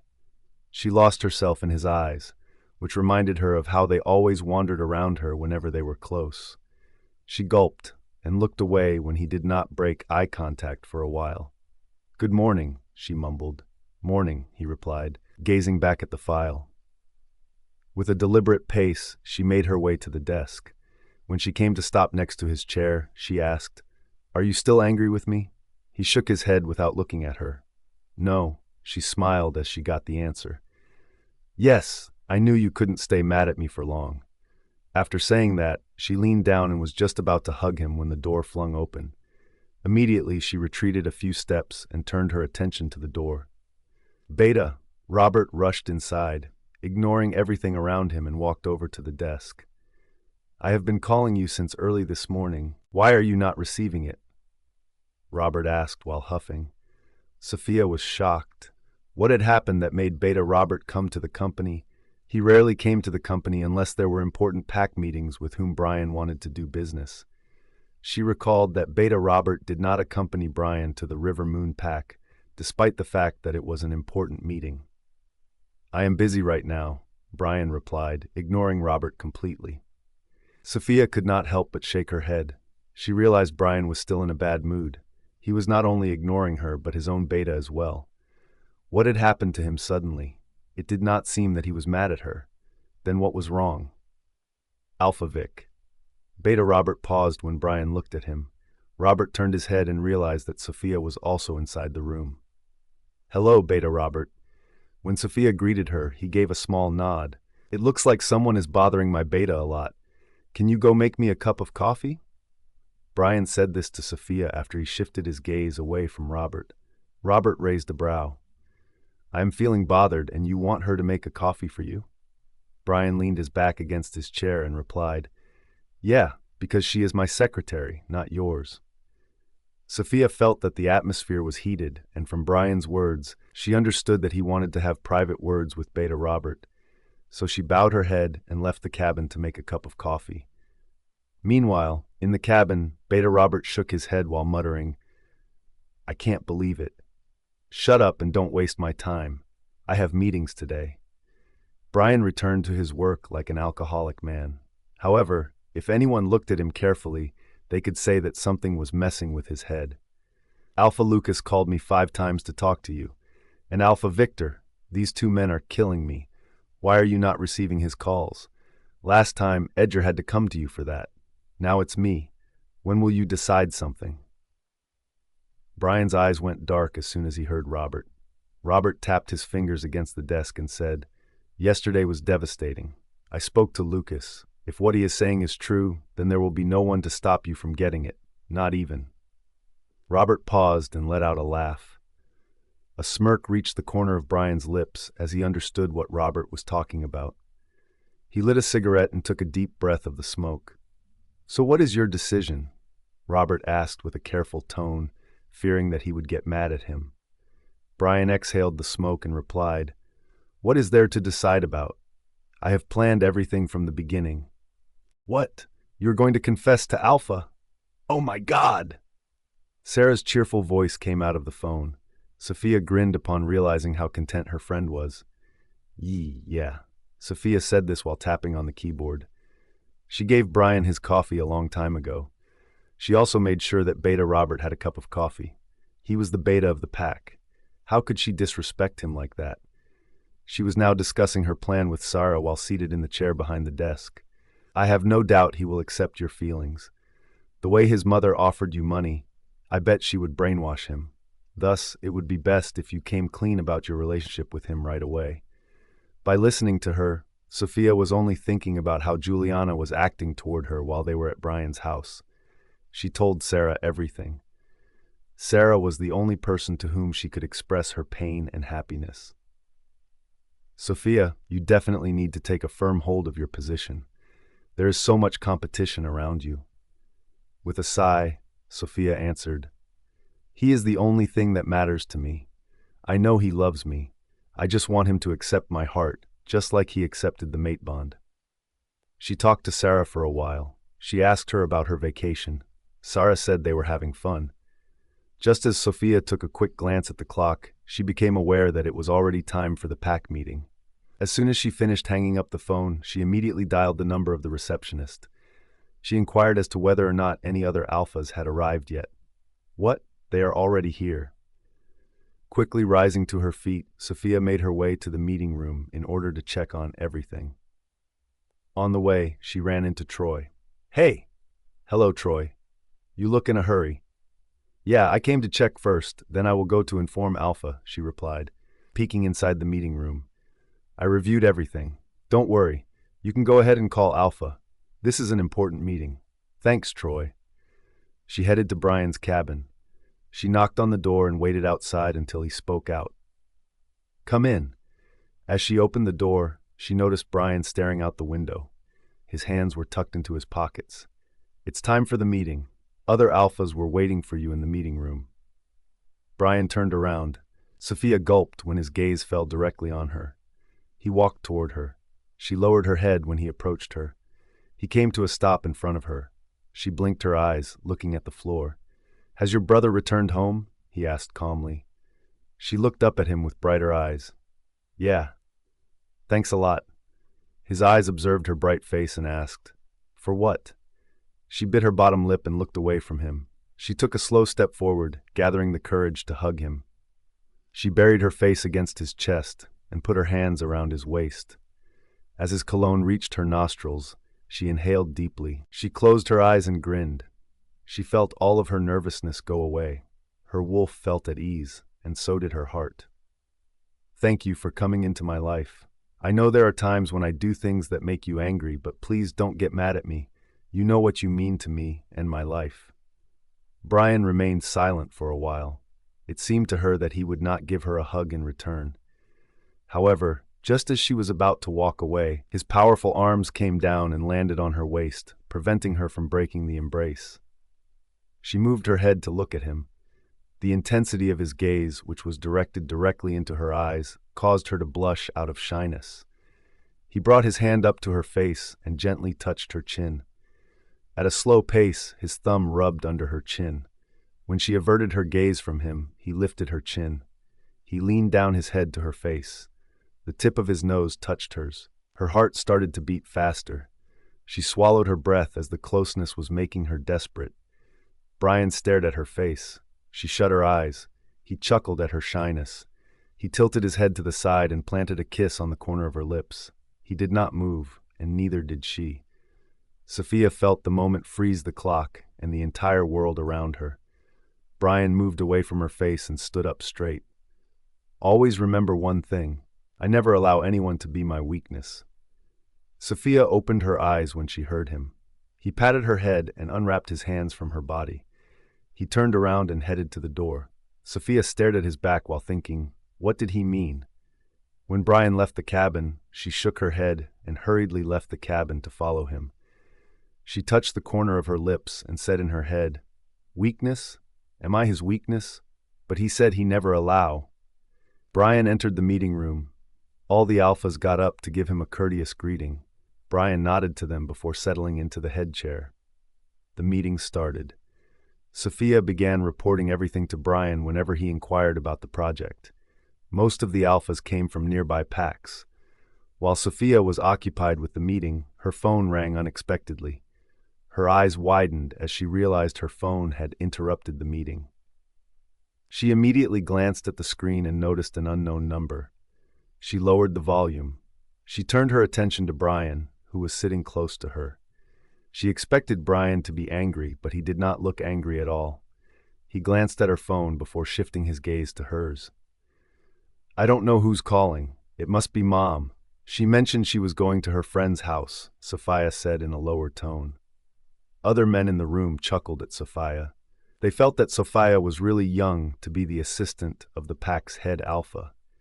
It was not about only making coffee or accompanying the head alpha, but it was all about being the secret keeper of the head alpha in business. Assistant Sophia should know that alpha will never allow anyone to pick up the K.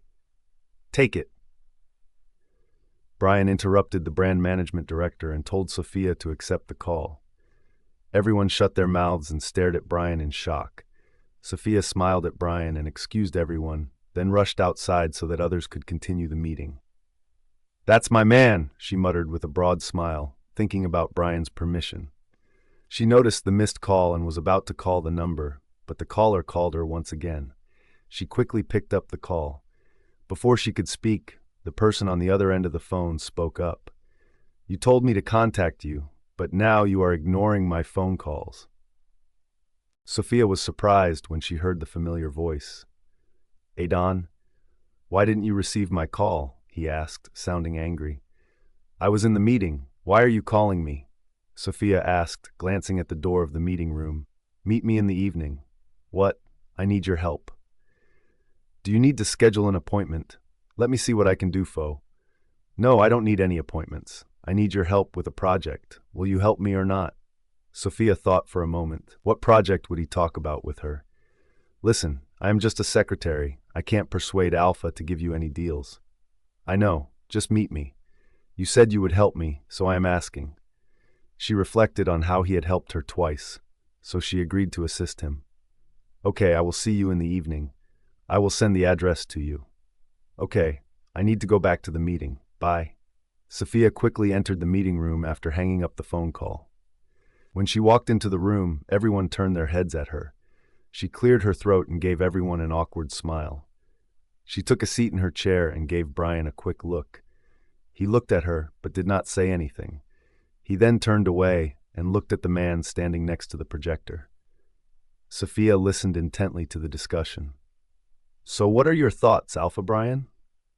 The leader of the Green Moss Pack, Alpha Jasper, inquired. He was the one who scheduled the meeting for today and requested Bryan's appointment for almost a month. Bryan's eyes were fixed on the projector screen. Everyone was staring at him, attempting to decipher his thoughts. But it was Alpha Bryan, who had the ability to understand him. "What about the Silver Blood Pack?" Bryan asked, shifting his gaze to Alpha Mark. He gulped and replied, "We don't have such a plan as Alpha Jasper, but if you take a risk, I promise you that I will never let you down." The high profit share that Alpha Jasper offered was not enough to convince Bryan to take on his project. He liked Alpha Mark's project. However, that pack was not wealthy enough to invest in business. Hence, doing business with them was a fruitless endeavor. Sophia observed everything during the meeting. She was a business student. Her score was the highest, so she had an idea about business. "How about dividing our investment into 2 packs? We can take less profit from the Green Moss pack." As the head of finance, Troy was also present in the meeting. He shook his head at Sophia, trying to stop her. Others began whispering about it. How is it possible for Alpha Bryan to accept a lower profit share? Charity is not the reason he is here. Bryan lifted his hand, and they turned silent. Even though there were many head alphas in the room, they knew they were seated in front of the business tycoon who could destroy their pack company with a single wave of his finger.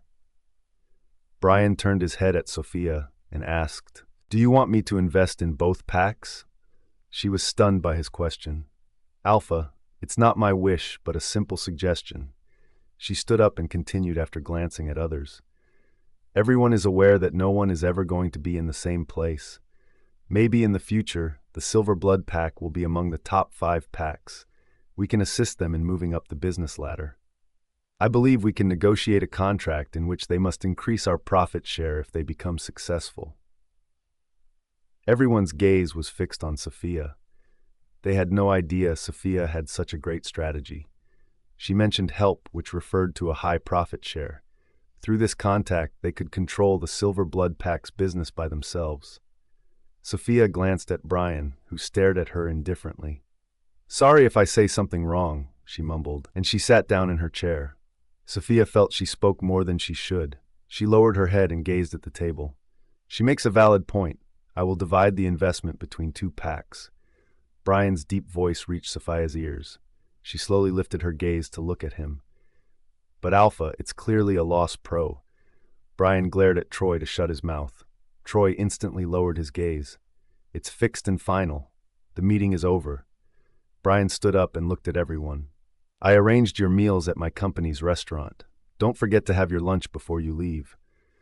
Everyone got to their feet. Alpha Mark hurriedly approached him and said, "I will never forget your help. I had never expected you to invest in my pack company." Bryan glanced at Sophia and said to Mark, "Thank her." All these times, Sophia's eyes never left Bryan's face. She was shocked to learn that he agreed with her viewpoint. He ignored others and accepted her suggestion. Bryan stepped out of the meeting room, leaving her there. When Sophia stood up from her seat, Alpha Mark thanked her. "You have no idea how much you have helped me. Just tell me what you want in return." Sophia smiled at the young man. Indeed, he gave her a grateful look. "I don't need anything. Still, don't hesitate if you want anything in the future. I will always be there for you." "Thanks." Sophia left the meeting room and noticed that it was late for lunch. They had spent several hours in the meeting room. She made her way directly to Bryan's cabin. As she arrived at his cabin, she noticed a canteen employee leaving. She went inside the cabin. The coffee table near the couches was filled with food. Her gaze then turned to Bryan. "Come, have lunch with me," Bryan said, walking over to the couches. Sophia closed the door and proceeded to the couches. She took a seat on the couch next to Bryan and reached for a plate in order to serve him his meal first. However, her hand froze when she heard his question. "Who called you during the meeting?" Sophia put the plate close to Bryan on the table and looked at him. She was confused about whether to tell him about Adon or not. She bit her bottom lip and said, "Mate, that's—" A ringtone interrupted her from talking further. Her head turned to the phone that lay flat on the couch next to her. She picked it up and saw the name of the caller. It was her brother who had called her. She glanced at Bryan. He gave her a nod, permitting her to take the call. Sophia smiled at him and stood up. She went a few steps away while receiving the call. "Brother, when will you return home, Sophie?" Sophia glanced at Bryan, who had just touched the plate. He raised his brow as if to ask her what had happened. She shook her head in response. Brother, I am Alpha's secretary. I can't come home early. Got it. When will you come back then? Probably after 8. Okay, should I come to pick you up? No need. Alpha's driver always drops me home. Abraham was silent for a few seconds, then he replied, All right.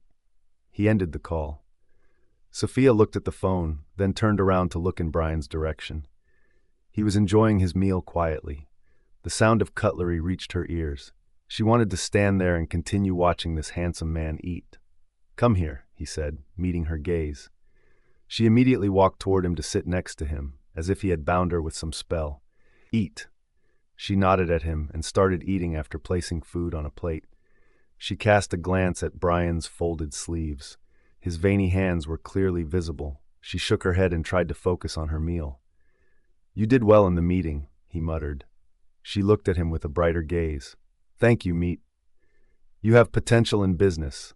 She pouted her lips and mumbled, I told you that project was mine, but you did not believe me at the time. A frown appeared on his face, as if he had been ignoring her words until now. His eyes darkened as he set the plate down on the table. What happened? You didn't like the food? She asked him while glancing at the unfinished plate. Bryan stood up from the couch and replied, I am done. She was about to put her plate on the table as well, but he motioned with his hand to stop her. Finish your meal. She raised her head and looked at him. But what about you? I'm full. After saying that, he walked over to the desk. He sat down on his chair and dialed a number. Sophia ate quietly. Her eyes kept moving on him back and forth. Even if he was just sitting on the desk, Bryan gave off an air of immense power. Because of his charm, any woman would be compelled to get down on her knees for him. He did something on his laptop, then he put his phone close to his ears. The mere sight of his long fingers firmly grasping the phone caused her to flush brightly. Come to my cabin. Sophia was confused. Who did he call in his cabin? She hurriedly finished her food. A knock on the door occurred while she was setting the plates on the table. She paused and looked at the door. Come in. The person who was outside was able to hear Bryan's loud and deep voice. When the director of management entered the room with another person, he bowed his head to Bryan. Sophia's eyes fell on the person next to the man. Louisa? She stood up and looked at her. Louisa bowed her head at Bryan and then turned her gaze at Sophia. Bryan's sharp voice shook every person in the room. He sounded angry. Louisa, what was the project you presented in the competition before being selected for an internship? Louisa's eyes widened as she realized something was off. She gave Sophia a quick glance before returning her attention to Bryan.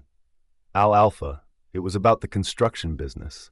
Bryan leaned his back against the chair and asked, I can still remember that project. It was good. How about you work on it? Louisa's eyes widened with shock.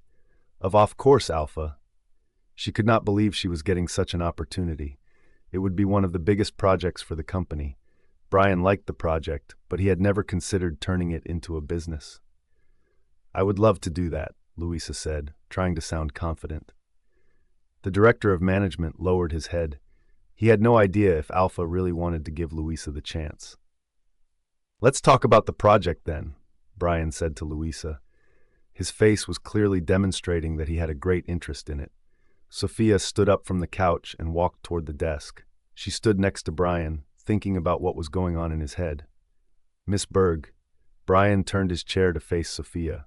She parted her lips. Yes? He glanced at the clock and said, You can go home early today. Sophia was dumbfounded. What? He gave her a look. She glanced at Louisa and the director of management, then chuckled awkwardly. Alpha, I think I have just returned to work after a long absence. I should do more work than before. No need. Sophia gulped as he turned his chair back to the desk in a lazy manner. Today I want to speak with Miss Louisa. After all, she is the top student at Nightshade University.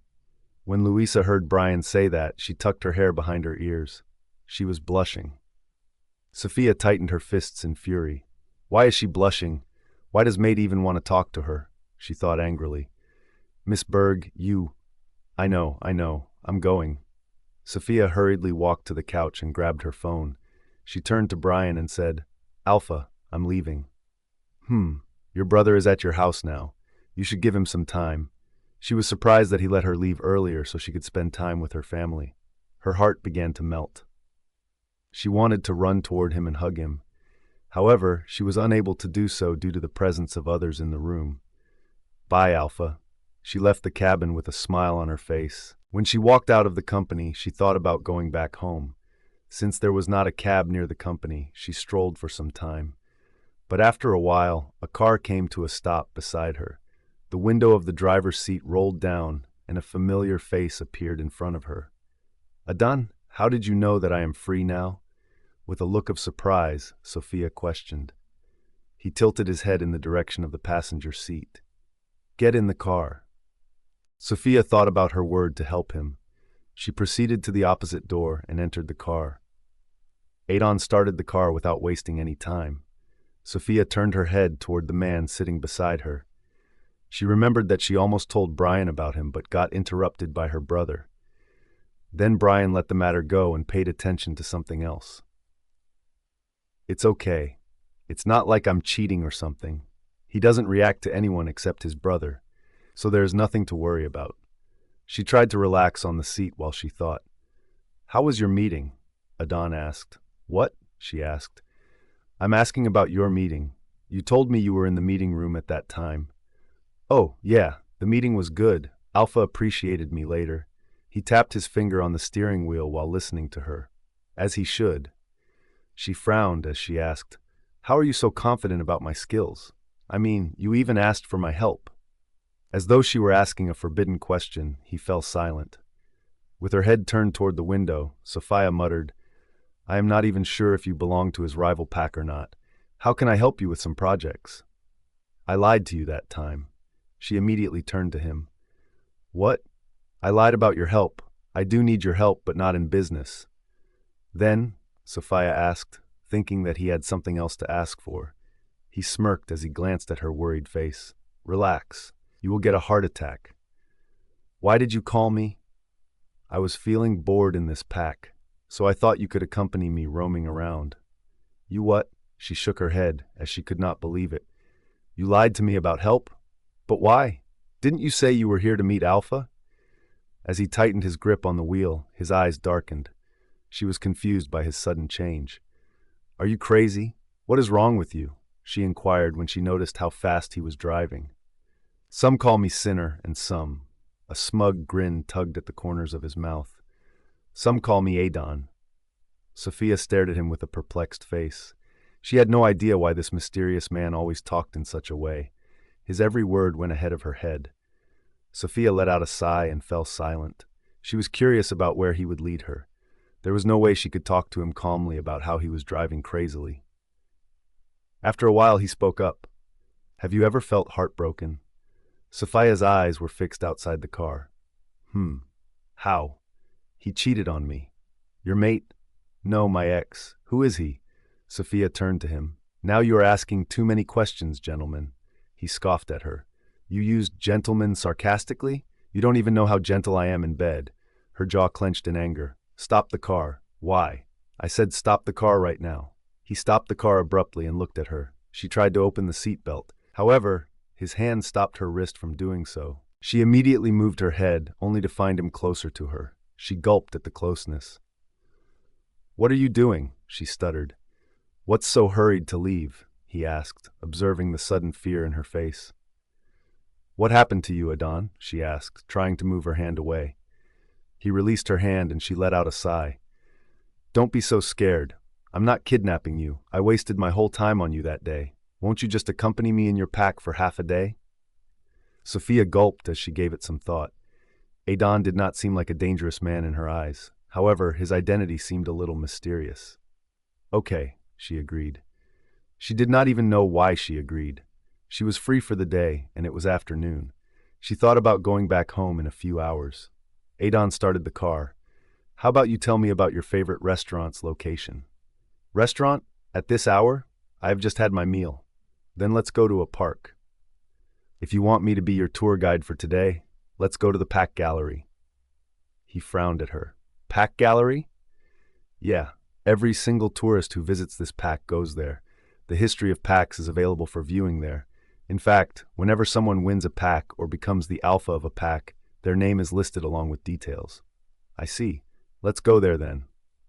Sophia nodded at him and told him the location of the place. They arrived at their destination in 2.5 hours. When Sophia came out of the car, she looked at the plate. Pack Gallery. She wanted to come to this place with Bryan, but she could not tell him about it because he was always at work. Let's go, Adon said to her after coming out of his car. Together they made their way inside. Glancing around the white space, she saw the numerous large digital screens mounted on the walls. The screens were showing off the various packs' beauty. A broad grin appeared on her face as she took a careful look around while reading a few details about other packs. It's your first time here, isn't it? Adon asked her. She paused walking and looked at him. Yeah. He chuckled while shaking his head. There was a momentary pause in his gaze as his eyes landed on something. Sophia turned her head to the side and observed the direction in which he was looking. When she saw the largest screen displaying the Nightshade Pack's details, her face lit up with excitement. She rushed to the screen when Bryan's name appeared. Adon, come here. That's my alpha. Your alpha? Adon's voice reached her ears. She paused for a moment before turning to him. I mean our pack's alpha, she replied. His eyes were suspicious, but then they moved away from her and onto another screen. With a raised eyebrow, he inquired, What about that pack? When she turned to look at it, her smile froze. Moon Valley Pack? Sophia gazed intently at the screen, which was showing information about the Moon Valley Pack. What happened? Adon's voice made her avert her gaze away from it. She shook her head and replied, Nothing. Adon took a step forward and gave her a careful look. Are you okay? She took a deep breath and replied, I am fine. Adon kept his gaze fixed on her. There was a frown on his face as if he were assuming the reason for her expressions. Let's go then. Let's wander around and look at every pack. After saying that, Adon started to walk in a different direction. Before turning to follow Adon, Sophia looked to the spot for the last time where the Moon Valley Pack's name had caught her attention. Are you coming with me or not? Adon asked when he turned his head at her. She ignored the screen and went straight to him. She did not want to know anything about that pack. Have you heard anything about that pack? As he moved forward, Adon inquired. No. Then why do you look so nervous? No, nothing. Sophia chose not to say anything about it. She moved forward, her eyes darting across other screens. Sophia had picked up a lot of new knowledge today. A wealthy pack was not the same as a powerful pack. There was a distinction between the two. While a wealthy pack could destroy any pack business at any time, a strong pack never lost a war, despite taking years to reach a high position in business. After learning about almost 10 packs, Adon asked, You wanted to learn about your alpha, right? Sophia chuckled at his question. I know him really well. Why would I be interested in finding out more about him? I just saw his name at that time, so I said that.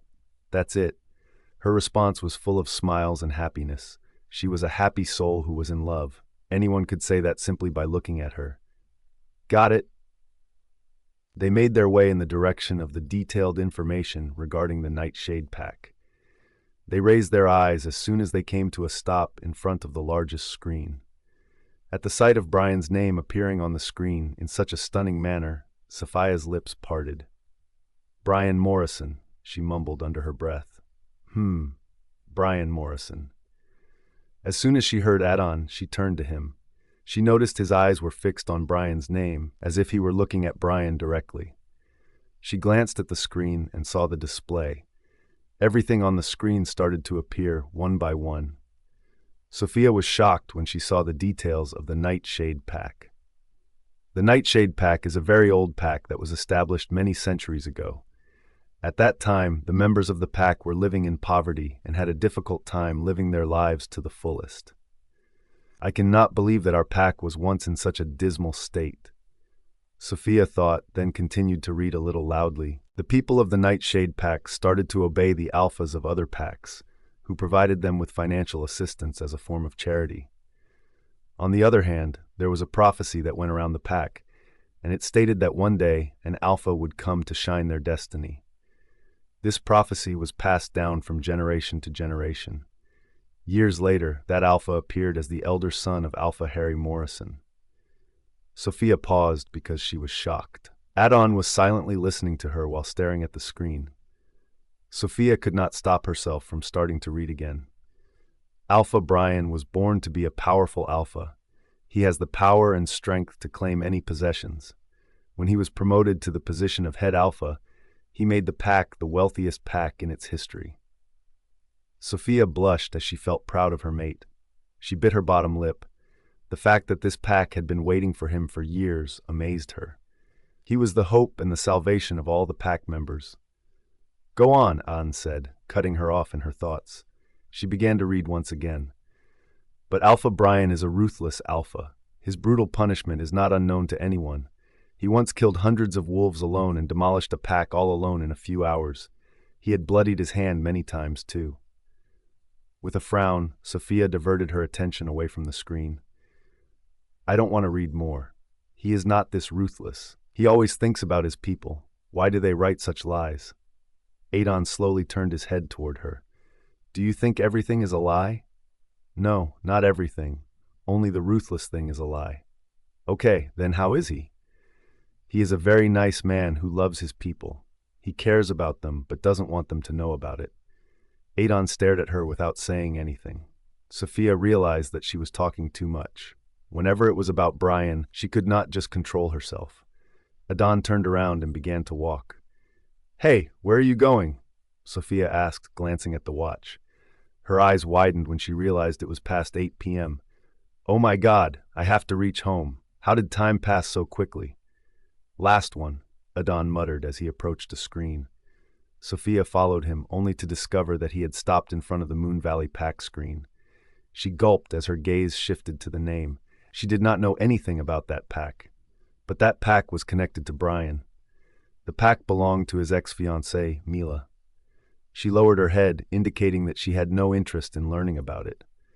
She could only hope that Bryan would be away from that pack. "Come on, read it for me," Adon said to her.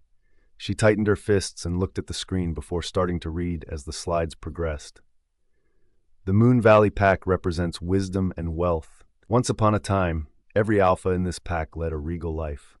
Throughout Europe, they have the largest pack. The majority of them speak French. They prefer to hunt over engage in war. The slide changed to another, and Sophia hesitated. It was the details about the head alpha of that pack, Alpha Lucas Laurent. Sophia paused when she realized that it was Mila's father. "What happened? Why did you stop?" Adon asked. She shook her head, then resumed reading. Alpha Lucas Laurent used to be the head alpha of that pack until his son returned from overseas. Sophia was unaware that the pack's alpha had changed. She frowned while staring at the screen. The current alpha of that pack, Alpha Victor, is a cruel man who rules the pack in autocracy. People in his pack fear him as much as death. They worshipped him and... "I'm not interested anymore. Let's go." Sophia felt disturbed by his interruption. She gave him a look. "I am not your secretary to do whatever you want." Adon turned around and murmured, "I'm going to drop you home."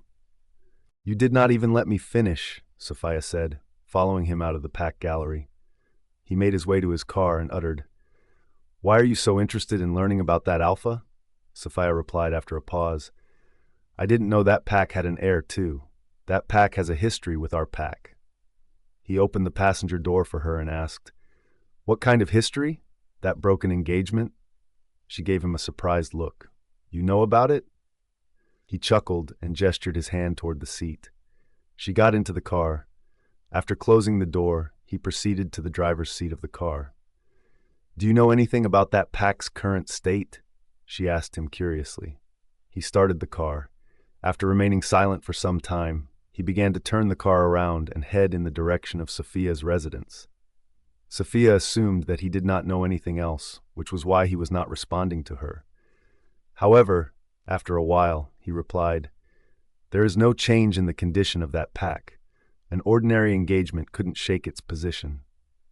Sophia felt relieved that everything was okay there. She did not have to worry about the future then. They would not come for anything in return from Bryan, since their reputation had been ruined by him last year. Adon gave her a curious glance. You are an innocent girl. I wonder how your mate deals with your innocence." Sophia crossed her hands over her chest. "My mate deals with me really well. I'm going to propose to him tomorrow. We will be together after that." "Don't be with him," Adon muttered. Sophia turned her head toward him. "Excuse me, did you say something?" "I said don't be with him. What if he doesn't love you? Because your love is clearly visible in your eyes." Sophia frowned at the question. Why did he ask that? Sophia glanced outside the window. Only Bryan's name was in her heart. Even her soul wanted to be with him. She was crazy in love with him. If he wanted her to die for him, she would do so without hesitation. He was walking in her head and her mind every time. "He loves me. I believe he does." Adon did not say anything to her, letting her get into her own imaginary world where only Bryan and she were there. The car continued to move along the road, passing through the ever-changing landscape until it arrived at a familiar road. Sophia had no idea how the time had passed. She was taken aback when she realized she had arrived home late. She took out her phone, but surprisingly there were no missed calls from anyone. She looked at Adon and said, "Thank you. I thought I was the one who needed to express my gratitude? Well, it's okay. By the way, I don't think we can meet again." His eyes were on her face as he nodded his head as if he agreed with her. But when he spoke up, his words conveyed something different. When the desire to hate someone becomes so strong that you are willing to die or kill anyone, you will meet someone who is just you, harboring hatred for the same person. Sophia was stunned by his words. "What do you mean?" After giving her a sly grin, he responded by saying, "See you again, Sophia Berg." She was perplexed, but still she got out of the car. The car drove away without question. She stared at the car for a while, then turned to her house. Such a strange man. I can't even understand what he meant. She went to her house and pressed the doorbell. Abraham opened the door and looked behind her. "Where is Alpha's car?" Sophia bit her tongue when she realized that he thought Bryan's driver would come to drop her off. "Well, he is gone. What are you doing?" Sophia tried to peek at the living room. Abraham was tall enough to block her sight. "Go and take a shower first. We will have dinner together." Sophia accepted her defeat and went upstairs to freshen up. When she returned, her mother was setting the table. "My baby, come, let's have dinner together after a year." She was right. After a year, the three of them were together. Last year, after her birthday, she had to go to Bryan for Abraham. From that day on, her brother was apart from them. She was relieved that he had finally come home today. During the dinner, Sophia was surprised that her mother did not ask her about her being late. As soon as she finished eating, she helped her mother with the dishes. "I'm sorry, Mom. You both had to eat late for me today." "It's totally fine. We are a family." Her phone started to ring all of a sudden. She dashed out of the kitchen, thinking it was Bryan. When she saw it was Sarah, she felt disappointed, but then she tried to stay happy. "Hi, Sarah. Birthday girl, I thought it's still some time, so why not call you earlier? You remembered. Thank you." Following a lengthy conversation with Sarah, the clock struck midnight. Her brother grabbed the phone and told Sarah, "Sorry, it's her time with her family." Yeah, sure, brother," Sarah replied to him. After hanging up the phone, Abraham put it on the table. After he spun Sophia around and placed his hands over her eyes, he whispered, "Don't try to see anything. It's just a simple surprise." With a smile, Sophia nodded her head. Abraham led her into the living room. She let out a gasp when he removed her hand from her eyes. The living room looked new and very beautiful. "Happy birthday, Sophia." Her mother said this to her as she was about to pull her into her embrace. Sophia hugged her back. "Your brother did everything for you." Sophia glanced around, then fixed her eyes on her brother. She hugged him and said, "Thank you." With a laugh, Abraham stroked her hair. "Silly, that's nothing for you. Happy birthday." She cut the cake they had prepared for her birthday celebration. It was her 19th birthday. Everything had changed within just 1 year. She was heartbroken and lonely last year, but this year she had her mate. She glanced at her phone, desperately awaiting Bryan's call. Sophia looked at the clock and saw that it was half an hour past 12. "Did he not know that it's my birthday?" she thought. After spending some time with her family, she went back to her bedroom. With every passing second, she waited for Bryan to call and wish her a happy birthday. But Bryan did not call her. She almost cried, thinking that he did not even know about her birthday. She stared at the phone for a long time, but the call from her mate never came. She had no idea when her eyes closed, and she fell asleep while waiting for just one phone call. The next morning, Sophia's eyes were opened by an alarm. Immediately, she shut her eyes as the sunlight that was coming in through the window came into direct contact with her eyes. She turned around with her eyes closed. She was feeling sleepy. She did not get much sleep last night. The alarm, which had stopped a minute ago, started to snooze again. From under the blanket, Sophia reached her hand out of it and tried to find her phone on the bed. She did not know where her phone was. She grabbed her phone as soon as she found it. She opened her eyes slowly and turned off the alarm. Her gaze focused on the time. She had 1 more hour. She sat up on the bed, deciding not to sleep more. With hope in her heart, she checked her phone to see if Bryan had sent her any texts. She bit her bottom lip to control herself. There was no message from Bryan. Instead of Brain, 3 messages were sent from 3 different numbers. It came from Sarah, Bruce, and an unknown number. Bruce simply wished her a happy birthday. Sarah, on the other hand, wrote a lengthy text. She said she was lucky to have her. As her friend, she promised to support her no matter what and never let her down. So now she could call her best friend. A small smile appeared on Sophia's lips. Sarah was the definition of a real best friend. Sophia answered her message, "Yes, you are my best friend." Sarah replied with another message right away, "Happy birthday to you again, my best friend." Sophia really liked Sarah. She was a really good girl. Shaking her head, Sophia got off the bed when she thought about Bryan. "It's okay. He is a busy person. He maybe forgot about my birthday," she mumbled. She was about to put her phone down when a message caught her attention. It was the 3rd message she had seen after unlocking her phone. The unknown number looked familiar to her. She clicked on the message and read it. "Happy birthday, Sophia Berge. May the things that have brought you sorrow find a way out of your life today, and may you be blessed with a new start. Your Adon." Sophia stared at the text. My Adon? The thought of how flirtatious that man was caused her to let out a sigh. However, it surprised her that he knew it was her birthday. She could not remember telling him about her birthday. "Have you woken up, Sophia?" Her mother's voice from downstairs made her turn her head toward the door. "Yes, Mom." She hurriedly put her phone down on the bed and went to take a quick shower. After coming out of the bathroom with a wrapped towel, she walked to the closet. She took out a dress that she had chosen to wear on her birthday for the last few days. It was a tunic with a mint color. She wanted to wear it and went somewhere to have dinner with Bryan.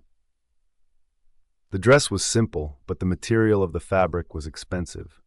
The dress had a turtleneck and full sleeves that were torn from the shoulder, giving it an outstanding appearance.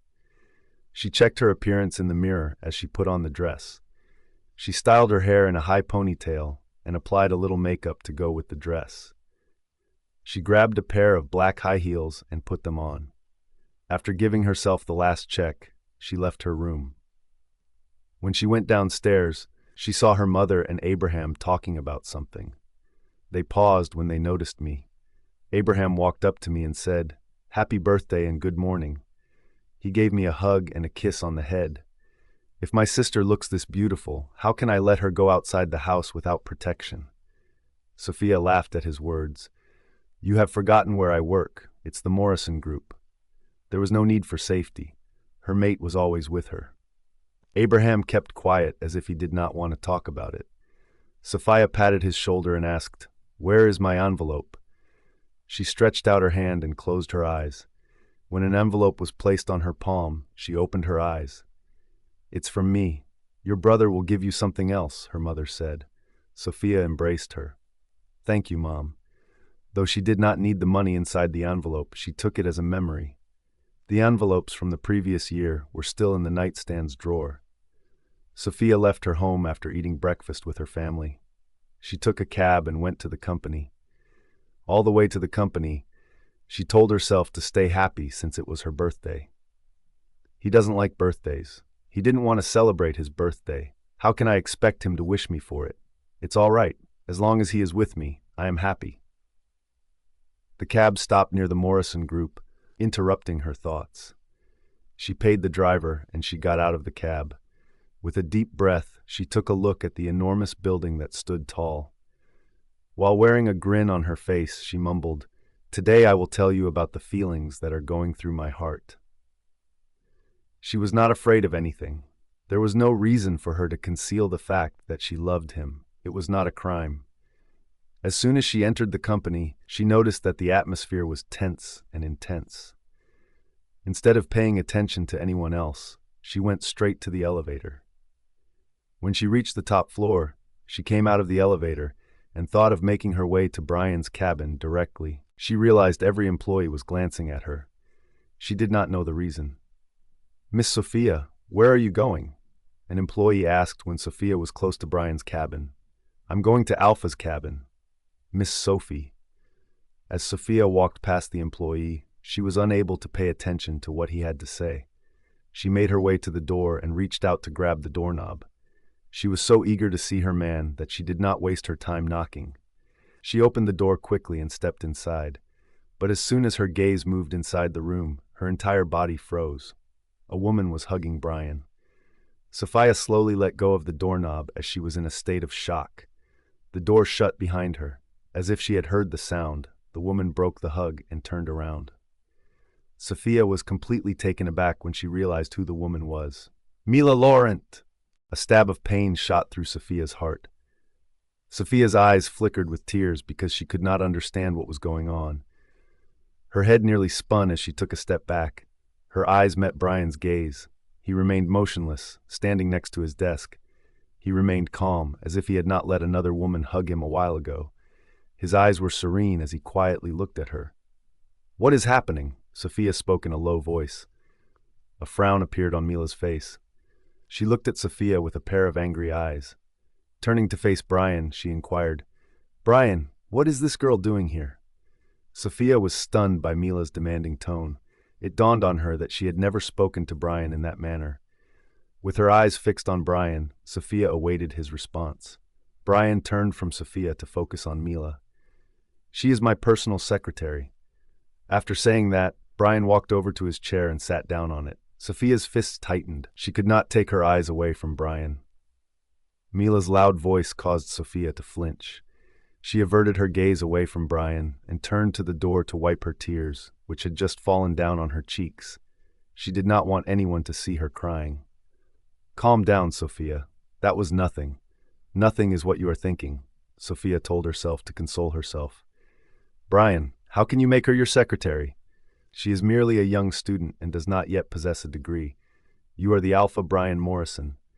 Your pack company is dominating the business world. How on earth is she going to manage to be your assistant for everything?" As Sophia heard Mila's sour words, she looked up at her. Ignoring her words, Bryan reached for his phone on the desk. He dialed a number and then spoke out. "Robert, come get Mila from my company." Sophia felt relief in her heart. She assumed Mila came here to get Bryan back, but he did not give her any chance. However, her heart broke when he let out the next sentence. "She is moving to the pack house. Tell the maids to clean a large room downstairs for her. I don't want her to complain about anything." Bryan's eyes shifted on Mila while saying that. Mila flushed as she lowered her head. Meanwhile, Sophia was watching everything in front of her eyes. She did not know what to feel at that moment. "She is going to live in the pack house? Why?" she thought. Her heartbeat was getting faster, as if her heart would stop any time if Bryan spoke further. Bryan hung up the phone and tossed it on the desk. He moved his eyes to his laptop and began to type something. The entire room was silent. Sophia was stunned as she looked at the man. Right now, in front of her was not her mate, but Alpha Bryan, who did not give a damn about anyone in the world. She could not believe that he was not even explaining anything to her. "Bria." Mila was interrupted as Bryan lifted his gaze, which was sharp enough to shake anyone. Mila grinned at him and said, "I was just asking if I could stay with you in this cabin for a while until Robert comes here." He motioned for her to sit in the chair across from him on the desk in response. With elegance, Mila made her way to the chair. Sophia was able to distinguish between herself and Mila. Mila was an extremely beautiful woman. She was well known for her status, flawless figure, and attractive appearance. Even though she was just walking to the chair, she looked like some goddess. Sophia lowered her gaze. She was unable to express her feelings at the time. She wanted to go to Bryan and ask him about the woman. But since Bryan was not even looking at her, she wanted to leave right now. She slowly stepped toward the door. When she was about to touch the doorknob, Bryan's voice stopped her. "Where are you going?" She immediately turned around to look at him. She thought he would clear up all the misunderstandings between them. "Organize a pack meeting tomorrow." Sophia felt her heart sink. He stopped her for work. She bit her lower lip and nodded her head. "Yes, Alpha."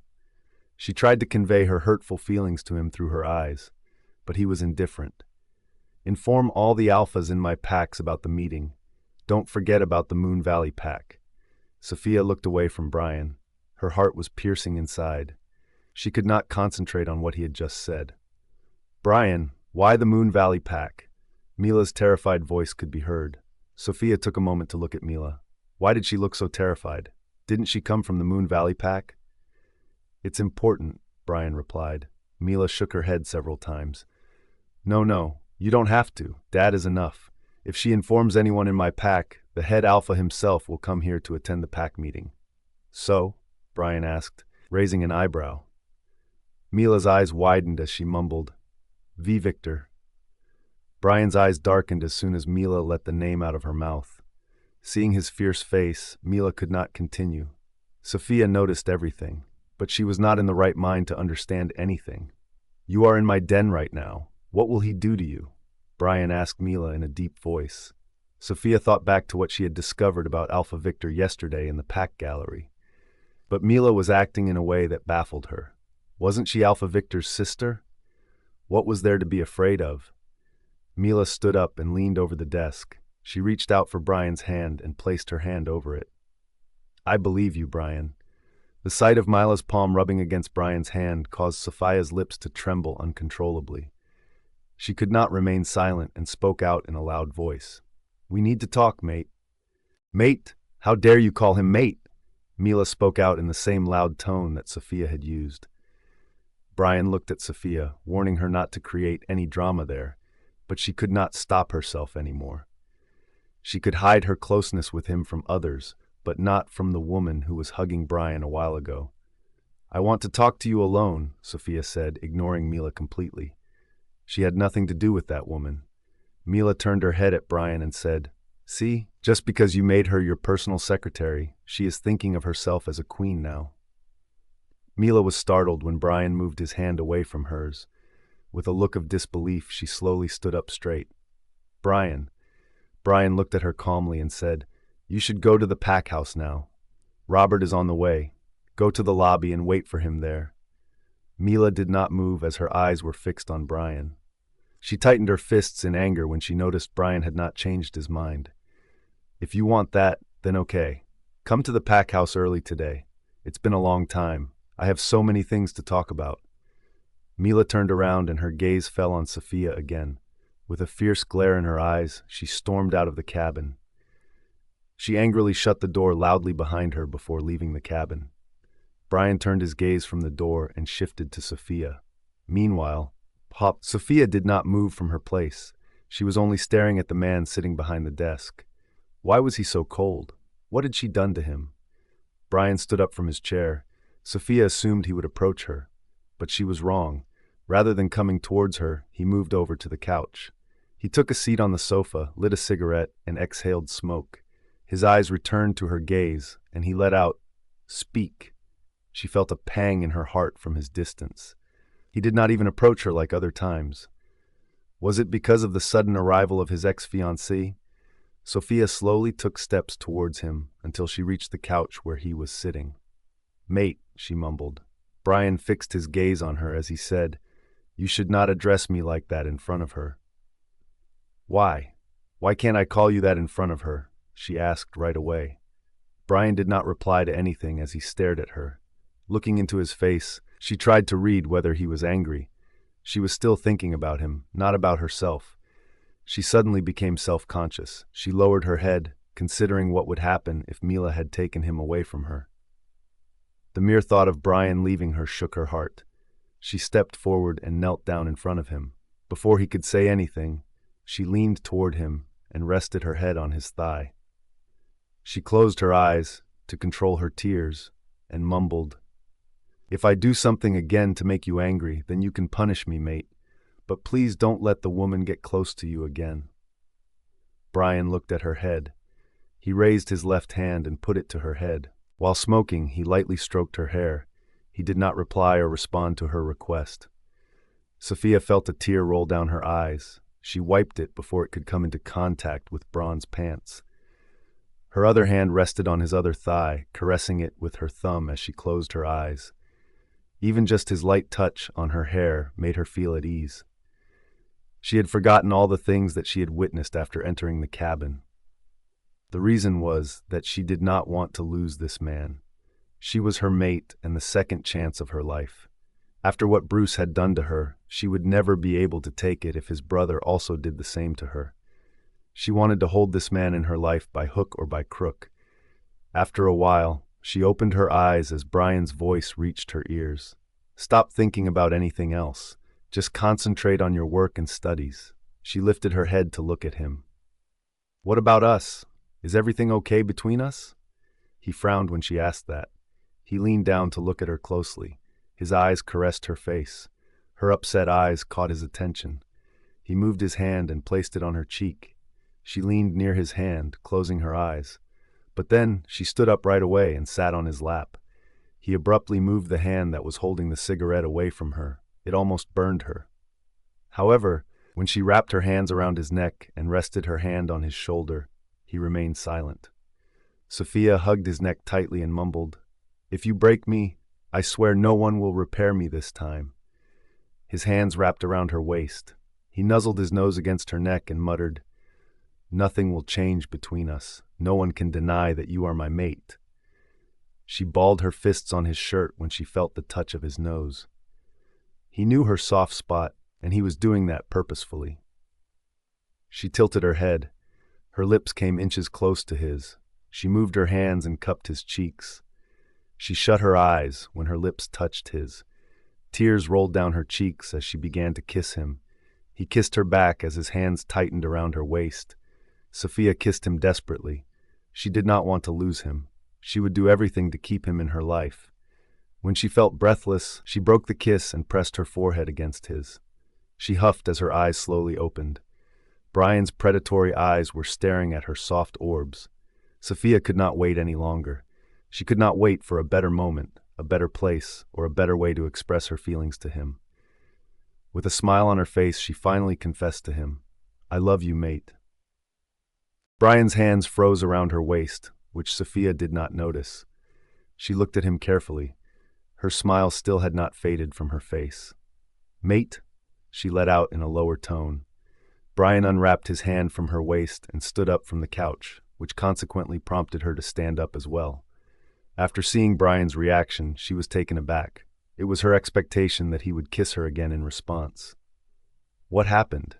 she asked with hopeful eyes. He turned his gaze toward her. "Ah!" Bryan was cut off when the door burst open. "What the fuck is wrong with you?" Bryan yelled as he turned his head towards the door. Bryan's sudden burst caught Beta Robert off guard. He glanced at Sophia and then returned his gaze to Bryan. Robert understood that he should have knocked on the door before entering. "Alpha, I'm sorry to disturb you. I told my driver to drive Miss Mila to the pack house, and I believe it's not time for your private life. We need to call out a meeting today." Bryan glared at him. "Why?" he asked. Sophia gulped as she took a few steps back from Bryan. They were too close in distance to each other. To act that way in front of other people would be unprofessional. All the alphas from the Moon Valley pack opposed Alpha Lucas Laurent. Bryan scoffed at it. "What's new?" Robert gulped as he looked at Bryan carefully, then said, "Alpha Victor called me again. He wants to talk to you." Sophia noticed the change in Bryan's face. Robert's phone began to ring. Robert's phone caught Bryan's attention. Robert took a quick look at Bryan before answering the phone. Yeah, he is here. He handed the phone to Bryan, averting his gaze from him. Bryan snatched the phone from Robert and turned to Sophia. I will talk to you later. Sophia immediately replied, Okay, go back to your work. Sophia nodded her head in response and turned around to leave the cabin. While she was approaching the door, she heard Bryan talking on the phone. What? His voice was full of anger. He almost growled. Sophia did not know what the other person was saying. She could only hear Bryan. Why hurry for a pack meeting? Do all your alphas fear me to such an extent that they informed you out of fear? Sophia grabbed the doorknob as she wondered how the Victor guy had the audacity to offend Bryan. As she opened the door, she overheard Bryan. Do whatever you want, but if you dare to even touch her, you will have to face me. Don't forget that your father still has some authority left. Sophia was confused. Who were they talking about? Who would Alpha Victor try to touch? She was astounded by everything she had heard. She turned her head to glance at Bryan, but when she noticed Beta Robert staring at her, she quickly closed the door and exited the cabin. Employees glanced at her when she walked to her cabin. Miss Sophia, are you okay? A woman asked her. Huh? Is everything all right inside the cabin? Sophia nodded her head in reply. Yeah. She went to her cabin and sat down on her chair. She pressed her palms on her forehead and let out a deep sigh. The realization that she had finally admitted it to Bryan made her gasp. She touched her lips and smiled. She even initiated kissing him like a strong girl who did not give a damn about anything else. She thought back to what Bryan was trying to say. He may be about to say, I love you too. But Beta Robert interrupted him. That's why he got mad, she thought. She blushed as she thought about how she would feel when he accepted her heart. He might be surprised by my unexpected confession, she told herself. After a few minutes, Bryan called her. Mate, call out for a meeting tonight. Tonight? What about tomorrow? Cancel tomorrow's meetings and schedule one for tonight instead. Inform others as I instructed you. Okay. Bryan cut the call. She stared at the phone for a long time. He is very busy, she told herself. With a shrug, she got to work on her task. When it was lunch break, she walked out of her cabin. She was tired. She had to inform so many people at a time. She did not even know what the project was that Bryan wanted to discuss tonight. Why must it take place tonight? I wanted to go somewhere with him tonight, she thought, feeling upset. As she made her way to Bryan's office, she heard someone calling her name from behind. She turned around and saw Troy. Happy birthday, Sophia. Troy approached her. Thank you very much, Troy. How do you know about it? My mom was talking with your mom today. Oh. She talked to Troy for a while. Troy told her how everyone was talking about Mila's arrival in the company. Sophia remembered Bryan telling Beta Robert to take Mila to the pack house. Why did she move into the pack house? It was good that Bryan did not live in that house. She went to Bryan's cabin and found no one. She wanted to call him, but since he did not inform her, she thought not to call him. She believed Bryan would make everything right. Sophia set aside other ideas to concentrate on her work. It was past 7 o'clock. Sophia came into the conference room to make sure everything was set up correctly. One by one, the alphas of the Nightshade Pack entered the conference room. When Bryan returned to the company and entered the conference room, he informed Sophia that she was not required to stay because the meeting was about the pack, not the company. She politely followed his order and left the conference room. She waited in her cabin for the meeting to end. She placed a request for decorations over the phone at a restaurant. She planned to go to the restaurant for dinner with Bryan after the meeting.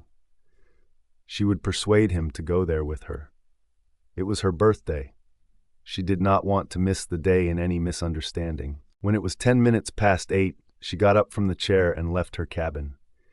She walked to the conference room and stopped outside the door. She was curious as to what was happening inside the room. Suddenly, the door opened, and a man dressed in an expensive blue suit emerged from the conference room. Sophia was taken aback when she saw him. As they remained motionless, his gaze was drawn to her. However, Sophia found him different from how he always met her. He looked cold and arrogant, yet strong and powerful. Don? How do you get into the conference room? You should have asked me for an appointment for... She was interrupted by Theta Noble, who came out of the conference room following the man. Alpha Victor, let me see you out. Sophia's eyes grew wider as she took a step back. Alpha Victor! Sophia was shocked. She could not believe her ears. The man who she used to think was an alpha of the neighboring pack was actually the head alpha of the Moon Valley pack. Her reaction was evidently visible on her face. She could not even blink. Victor turned to the Theta of the Nightshade pack and said, "You can go inside to support your alpha. I don't need anyone to accompany me to go outside." He spoke in a frigid tone. Sophia stared at him. He was a completely different person from what she had seen. She wondered if all the head alphas were cold. Bryan's Theta nodded at him politely and went back to the conference room. It was as if the meeting had not ended yet. "How is that even possible? You are Alpha V Victor?" Sophia mumbled, stuttering. Victor's eyes were fixed on her face. A smirk formed on his lips as he muttered, "You are so naive, little girl." Sophia looked away from him and bit her lower lip. How could she be so foolish? Why would someone come to meet her or help her again and again? Of course, he had some reason to approach her. "So you lied to me," she said, shaking her head in disbelief. "I did not lie to you in a single sentence. Come on, pick me one." With that said, he started to move in her direction. She took another step back. "You said you are Adon." He stopped in front of her and shook his head in disagreement. The topper at Nightshade University has such a bad memory. She was stunned. How was he aware of her grades? "I said people in my pack call me Adon." Suddenly, everything hit her. She recalled what Nolan had said that day. Adon meant Lord in French. Wait, French? She thought, and her eyes widened. Yesterday she learned about the people of the Moon Valley Pack. Most of them spoke French, and they worshipped their alpha. "How did I?" she mumbled. Victor chuckled as he walked past her. "You are cute, but your fate is horrible." She frowned as she tried to understand the meaning of his words. She turned around and saw his broad back. He was walking like he had all the power, and he was the king of this realm. She wondered how things turned out when Bryan and he met in person. What might have happened in the conference room when the two rivals finally met? Because she knew no one could mess with Bryan. She even overheard Bryan's conversation with Victor this morning. "What are you waiting for? Let's go," Victor said while walking ahead. "Where?" she asked. He stopped his steps and turned to her. "To accompany me outside." "But didn't you say you don't need anyone to accompany you?" Victor raised a brow and replied, "That's for Alpha Bryan's people." She scoffed at him and folded her arms against her chest. She would not have had the confidence to speak in such a way if she had only recently met him. But now that she had been with him twice, she could not help but return to her old self. "Don't forget, I'm Alpha Bryan's secretary." Victor looked into her eyes and replied, "I bet you won't be at this place in a while." "What do you mean?" "I am really in a good mood. Hurry up, isn't it your birthday? Let me wish you well. This company is full of enemies. Do you want me to beat every one of them for you?" She was surprised at how he was talking so cheerfully with her, but a little while ago, he was so cold to Bryan's Theta. After taking a quick look at the conference room door, she turned to face Victor. Since she had no other work now, she decided to accompany him. She felt a sudden need to talk to him, because she had just realized that he was Mila's brother. As she walked behind him, other employees glanced at Victor and then at her. They thought she was just leading him outside as Alpha's secretary, so they did not bother to discuss anything. However, they were staring at Victor. This man was incredibly powerful. To be precise, he was the only one who could rival Alpha Bryan. Sophia was completely unaware of the numerous rumors swirling around him. She was very new to the business world. She had no idea how dangerous it would be if she were accused. Sophia kept a quiet distance from Victor while they walked.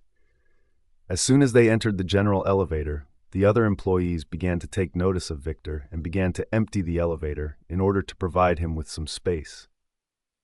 "I have heard that you showed up to all of your Alpha's meetings, so why were you not present at the meeting today? I expected you to be there," Victor said the moment the elevator's door closed. Sophia kept her gaze fixed on the floor. He addressed Bryan, "Your Alpha." Did that mean he was aware that Bryan was her mate? She raised her head to look at him. You know everything, don't you? He calmly smiled at her, as though she were asking some ridiculous question. Of course, I know everything. She saw the darkness creep into his eyes as he averted his gaze from her. How long can people conceal their sins? Sins? Do you think mate bond is a sin? She asked with anger. Calm down, girl. I was just kidding. By the way. He paused and moved closer to her. She immediately stepped back, leaning against the elevator's mirror wall. He leaned down to meet her eye level and muttered, I met your man today, to tell you the truth. He is not as endearing as you imagine him to be. With a slight head movement, he whispered in her ear. He is way more dangerous than people think he is. Sophia quickly pushed his chest and looked away from him. What do you mean? She asked without looking at him. Victor shrugged his shoulders and stood up straight. Nothing. He remained silent, and she started to feel uneasy around him, because she was now aware of the man's true identity. When the elevator door opened, they stepped out. The entire lobby fell silent when they saw Alpha Victor. Sophia tried to ignore other people's gazes and gestured to Victor toward the entrance, demonstrating that she was simply doing her job as the Alpha's personal secretary. Sophia came to a halt as they exited the company. I wanted to talk about something, Alpha Victor. He turned to her and said, You can't talk to me in this way in front of my rival company. Why not come with me to a restaurant? No way. He sighed and asked, What is it? He made his way into the dim alleyway on the left side of the building. Sophia followed him since she had to talk to him, but she could not go somewhere with him either. He stopped in a calm place and turned to her. So? She cleared her throat and focused her gaze on the ground. Her fingers were fidgeting with her new dress. He observed her every movement. You dress so perfectly for him? She looked at him, unable to find words to respond. She indeed dressed today for Bryan. Your sister. She took a pause. She had lost track of her words. She had no idea how to speak to a brother about his sister, who liked her man. What about her? He asked, sounding serious. She thought he really loved his sister. She gulped, thinking about how she would say that to him. Please tell her to stay away from my mate. He raised a brow as he leaned his back against a wall. Why would I do that? She frowned at him. Why not? He is my man. I am sure you know that he is my mate. Of course, you were aware of it since it was the reason the engagement broke. What do you want? I want her not to come between me and Bryan. He smirked at her, as if you didn't come between her and her fiancé. Sophia felt a pang in her heart. She knew she was the other woman in their lives, but what would she do? It was the decision of her fate. Although she was powerless, she did not want things to be that way. Upon noticing her silence, Victor uttered, She has an insane crush on that man. I can't stop her. By the way, do you know where she is? Sophia was taken aback by his words. Why did he not know where Mila was? She wanted to tell him that Mila had moved into the pack house, but she restrained herself. She believed that Bryan did not want Victor to be aware of it. Since Victor did not know, she also should not tell him anything about it either. I only saw her this morning. Why can't she just leave Bryan alone? Instead of asking me to speak with Mila, I believe you should speak with your mate about it. What about asking him what he is planning? Today's discussion in the meeting was very interesting. Sophia gave the man in front of her a close glance. He was young and handsome, but he had a dual personality. She assumed he behaved like that only when he was comfortable around someone. What is the reason behind your approach to me? She noticed the lightness in his eyes. You caught me. Not bad. I am not that dumb. It is just that I am always looking for positive things. You are capable of doing a lot of things. It is just that you are unaware of it. He said it in the same way she spoke to him. She found hope in him. What if he persuaded his sister to leave Bryan alone? Your sister will not be happy with Alpha Bryan. He loves me. Do you want her to stay unhappy in the future? Victor briefly paused before saying, What is that strange smell I am getting? Sophia looked left and right to see if there was a trash can near the smell he was complaining about. What smell? The smell of fear. Her eyes froze and she slowly turned to look at him. He grinned and slipped his hands into his pants pockets. I enjoy people's fear, but only when they fear me. You should not worry about losing anything. Make them feel scared of losing you. How? He looked into her eyes and muttered, "Leave him and come to me." She blinks her eyes. Boo. What? He laughed and shook his head. Why are you looking so scared, as if I am some monster who will eat you alive in bed? Sophia gave him a cold look. You only think about bed, don't you? I can't stay loyal to just one woman. I must always have a different woman in my bed. She pulled a disgusting face. How cheap!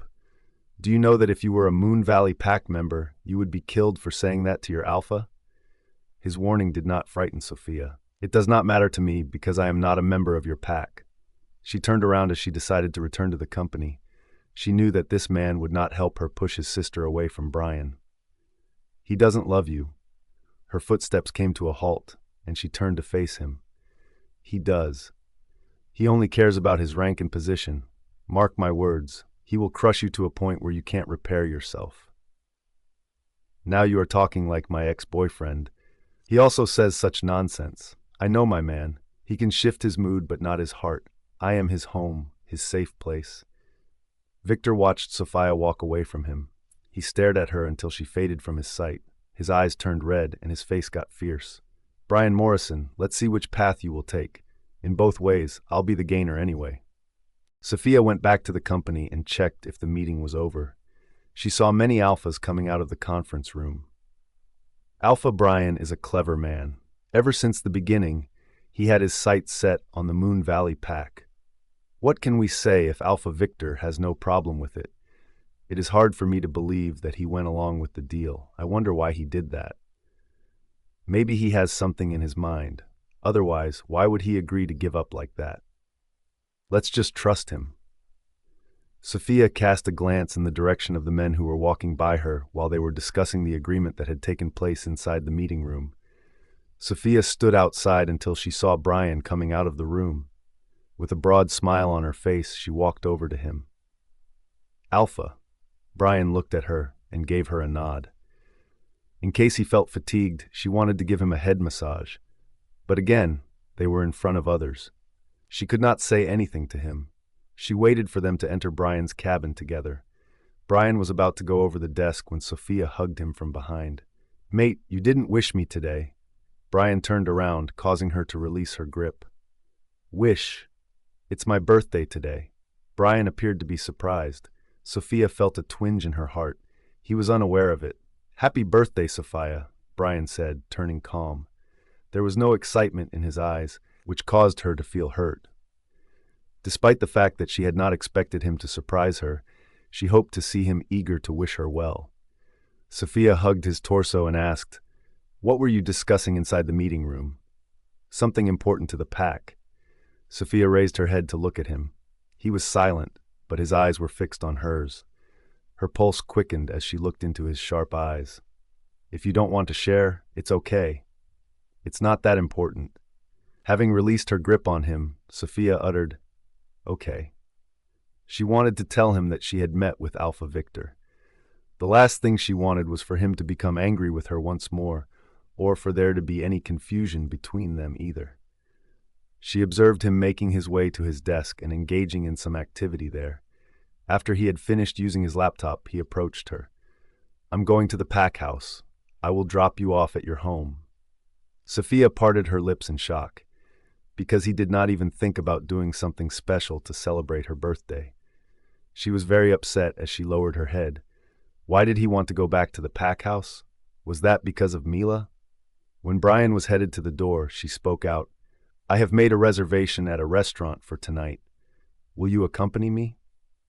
He turned to her and replied, Tonight, I need to go to the pack house.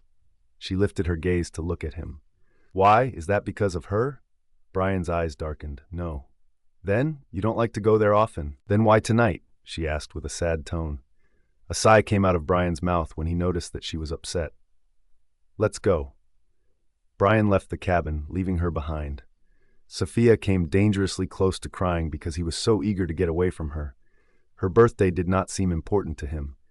She exited the cabin and began to follow Bryan in his footsteps. She tried her best to control her tears. With her head low, she entered the elevator with him. During the time that they were strolling through the entrance area, Sophia observed that a few alphas from the Moon Valley pack were still present outside the building. They saw Bryan and immediately bowed to him. He did not even bother to nod his head in their direction. She gulped at how arrogant Bryan had just behaved toward them. Bryan's car was parked outside, so when the driver saw them coming, he emerged from the car and opened the back door for him. Bryan motioned for Sophia to get in first. After entering the car, she moved to the side. Bryan sat next to her and closed the door. Sophia felt that she should not have come with Bryan. She did not want to go back to her home right now. "Tell him the address," Bryan spoke out. "Huh?" Sophia asked, turning her head at him. "What? Didn't you want to go to the restaurant you reserved?" Sophia bit the bottom of her lip as tears began to form in her eyes. She told the driver where the restaurant was and hugged Bryan. "Thank you, mate." Bryan wrapped his arm around her body. "I didn't know it was your birthday. Over the past few days, I have been preoccupied with something." Thinking about whether or not to ask him about Mila, she tucked her hair behind her ear. The last thing she wanted to do was ruin Bryan's mood. She recalled that she had already confessed to him. He was talking to her calmly after knowing that she had feelings for him, and that meant he indeed loved her. The car stopped in front of a restaurant. She got out of the car and waited for Bryan to come out. When Bryan stood next to her, she locked her arm with his and walked inside the restaurant. She went to the reception to talk about the reservation. A waiter arrived to show them to the table that she had reserved in advance. "This way." The waiter led them to a balcony outside where they were able to take in the breathtaking scenery. It came as a surprise to Bryan when he saw that the table had been attractively adorned with flowers. Everywhere he looked, there were roses with hearts on them. Even though he was frowning, he did not make any comment. Sophia signaled him to sit at the table, and then she took the other chair. Sophia had placed all of her orders in advance, so the dinner went smoothly. After they had dinner, Bryan asked for the bill. Sophia shook her head and said, "I've paid the bill in advance, mate." Since it was Sophia's birthday, the restaurant made arrangements for her to receive a lovely cake as well as a bouquet of roses. Sophia looked happy when she noticed the waiter bringing them to their table. She got up from the chair in excitement. Bryan got to his feet and remarked, "Cut the cake." Sophia did not touch the knife. Instead, she looked at him and took hold of his hand. "You could not answer me last time. I wanted to know your reply, mate." "What answer?" Bryan asked with confusion. Sophia let go of his hand and grabbed one small bouquet of roses from the table. Bryan's face was indifferent, but he looked like he realized what she was talking about. After taking a few deep breaths, Sophia extended the roses to him. She closed her eyes and said, "Alpha Bryan, I love you. Forever and ever will you be mine?" Bryan did not say anything, which caught Sophia off guard. Without opening her eyes, she wore a frown, but then she heard him. "Open your eyes, Sophia." She opened her eyes slowly, filled with a sense of bewilderment. The roses, which he had not yet accepted, caught her attention as she looked at them. Then her gaze shifted to him. "Why are you talking about such meaningless things again?" Meaningless." Sophia's heart shattered. Bryan let out a sigh and then turned around. "We are getting late. Come on." She hurried over to him and grabbed his arm. "What do you mean by meaningless? How many months did you spend with me? What brought us together in the first place? Don't you also love me?" His expression grew icy as he locked eyes with her. "No, I don't love you. You have the opportunity to be with me because you are my mate." Sophia's grip loosened. A stab went through her chest. While she was trying to process his words in her head, she blinked her eyes. But no matter what, she could not process it. As if she had been hit by a sudden force, she was completely devastated. She was so shocked that the bouquet fell out of her hand. "Sophia." She shook her head without breaking eye contact. She appeared to be completely disoriented. As her chest felt like it was being pierced, her lips began to tremble. "Oh, opportunity? Do you think it's an opportunity for me to be with you?" she asked, taking a step back. Upon observing her retreat, he reached out and grabbed her wrist, and then he said, "Now you are overreacting." She was able to sense that his tone was somewhat tinged with irritation. Could it be that her confession was irritating him? I thought you loved me, she mumbled, staring at him. Her tearful eyes were no longer able to contain their tears. They broke down and flooded down her cheeks. It was not merely a tear, rather, it was a severe pain that she was experiencing deep within her heart. Bryan did not look to be slightly moved by her tears at all.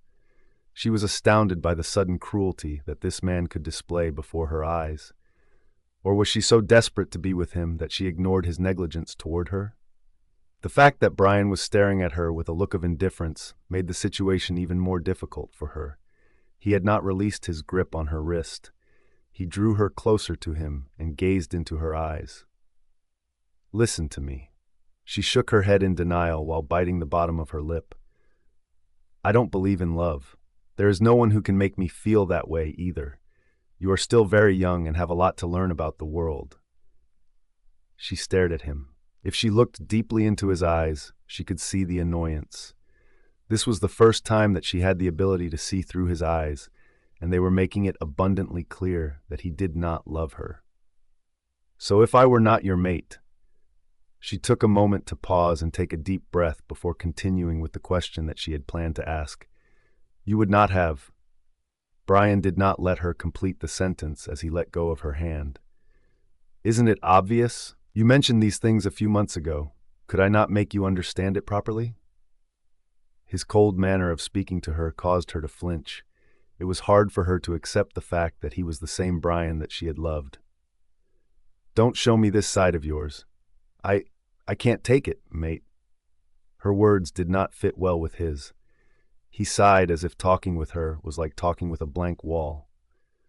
She kept saying the same thing over and over again, which was something that he did not enjoy hearing. When she noticed that he was not speaking, she made an effort to calm herself and wiped her tears away. No, he is lying. He loves me, she said to herself, and once again approached him.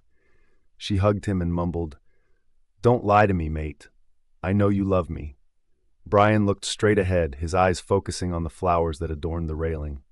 His eyes were dark, and his face contained no expressions of emotion. The fact that he did not give the girl a hug in return demonstrated how cruel he was toward her. She raised her head while hugging him. Why wasn't he hugging her back? She would go crazy if this man would not accept that he also loved her. He had to accept her heart. After all, he was her mate, her life partner, chosen by the moon goddess. On the other hand, she did not want their relationship to be based on compromise, but rather on love.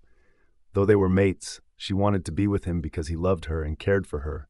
Or was she just imagining it? Mate, let's reveal our mate bond to others. Lastly, she had no other option but to tell him to stop concealing their bond from others. It was only because she was frightened. She was frightened that he would abandon her one day. Bryan moved his gaze toward her. A frown appeared on his face, which froze her whole body.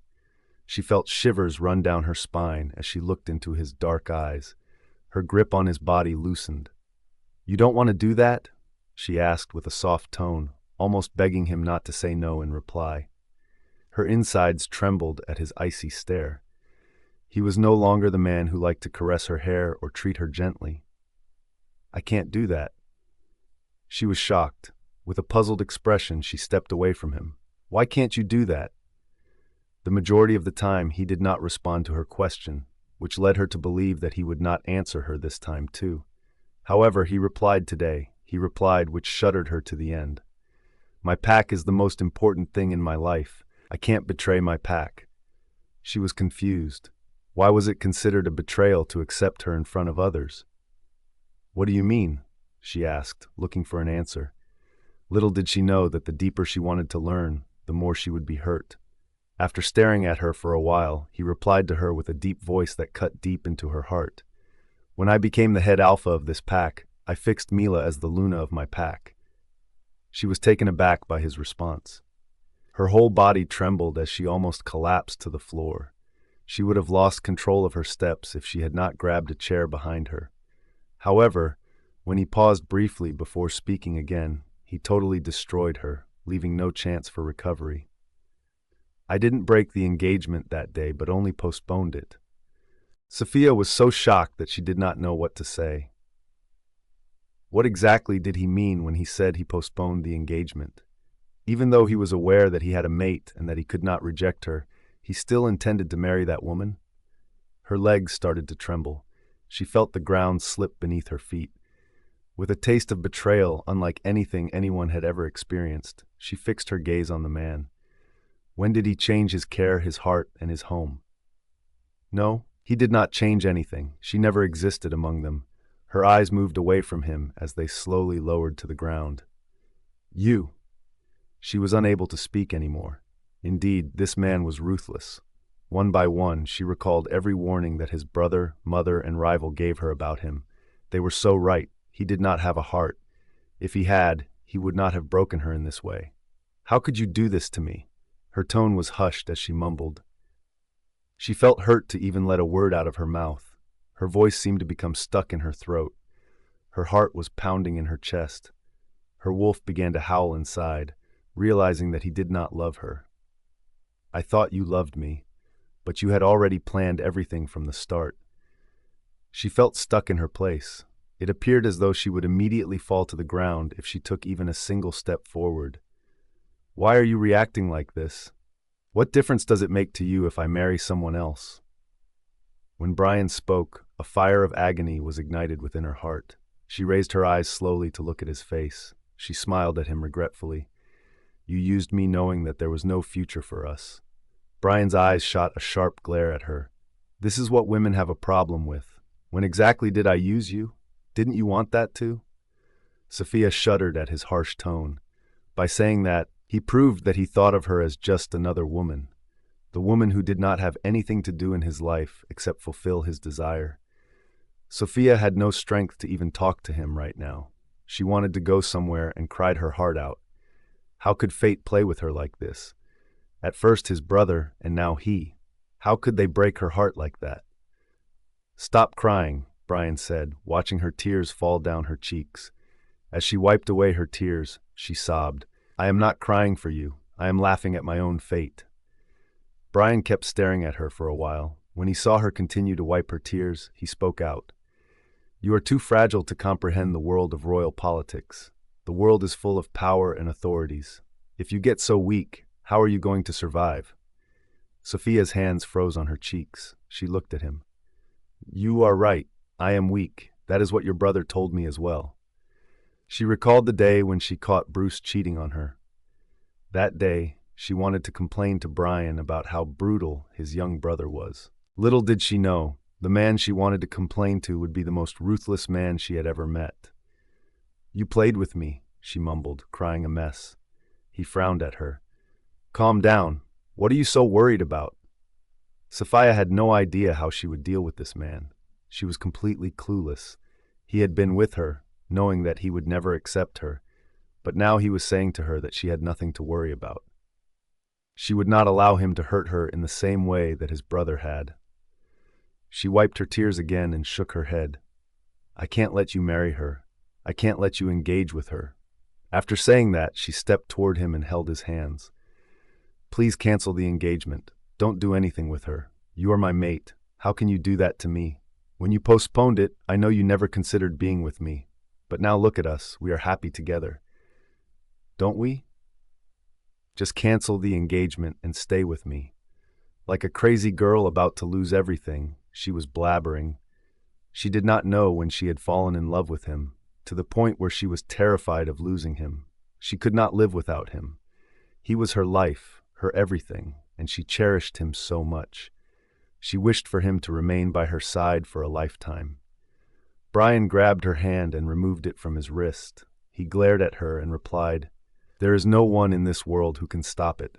I will announce the engagement soon. If everything goes as planned, my pack will be the largest, outweighing the Moon Valley pack. Sophia shook her head numerous times. Don't do this to me. I can't live without you, mate.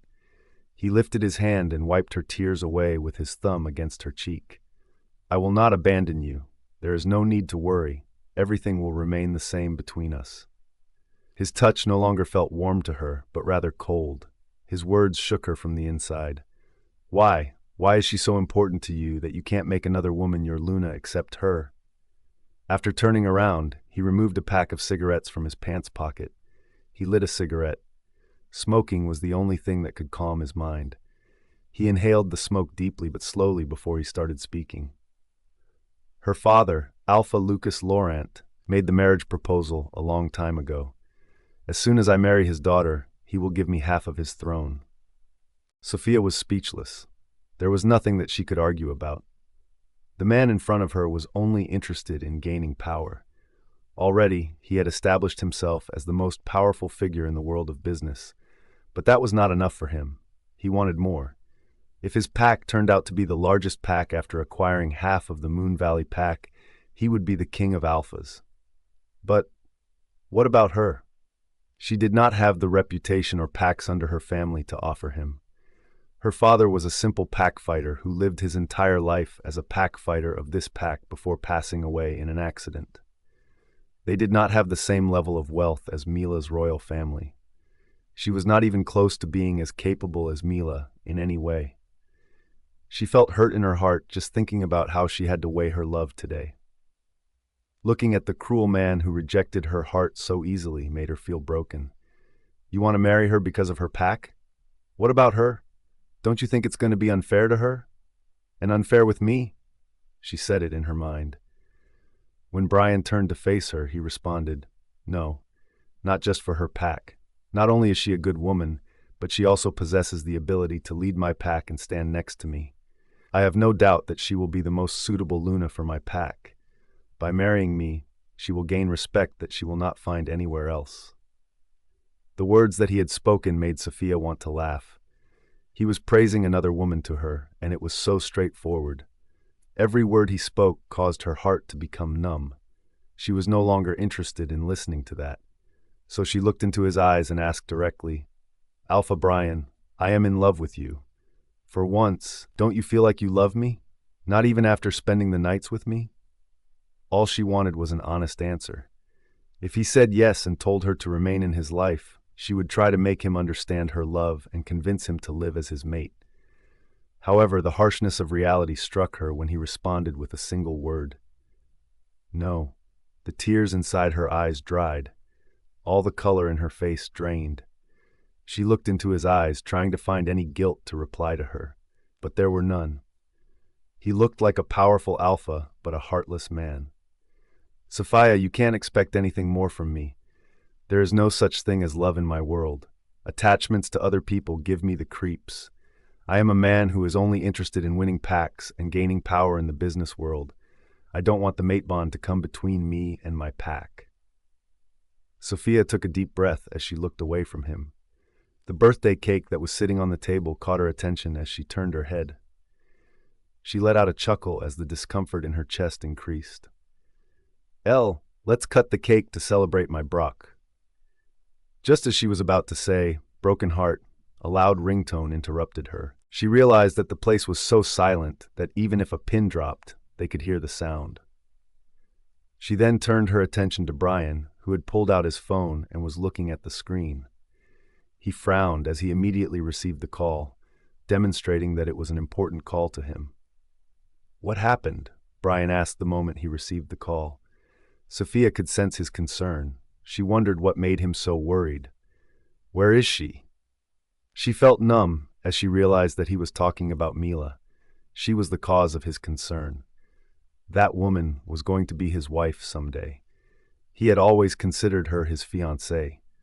All these times, he protected her from any danger and told her to stay in her pack so that when he planned to announce the engagement again, he would not have to face any problems. I am just a pawn in his power game, she thought. Everyone always says the right thing. People should not be desperate for anything. It will only bring it down. I am coming, Bryan said before hanging up the phone. He looked at Sophia and said, I'm going back to the pack house. Before Sophia could speak, he vanished like a gust of wind. Sophia stared in the direction where Bryan had just gone. She did not blink for a while. When a cold breeze touched her body, it dawned on her that she was all alone on the balcony. She slowly looked around, and the beautiful decorations of flowers seemed to be thorns in her eye. She lowered her head and looked at the birthday cake. She was still frozen in her place. He did not even let her cut the birthday cake and broke her totally. Her birthday was not important to him. What was she thinking? She herself was not important to him. She reached for the knife and grabbed it. She realized how sweetly she celebrated Bryan's birthday. Did he not even give that night a single thought for a moment? He could have at least not broken her heart tonight.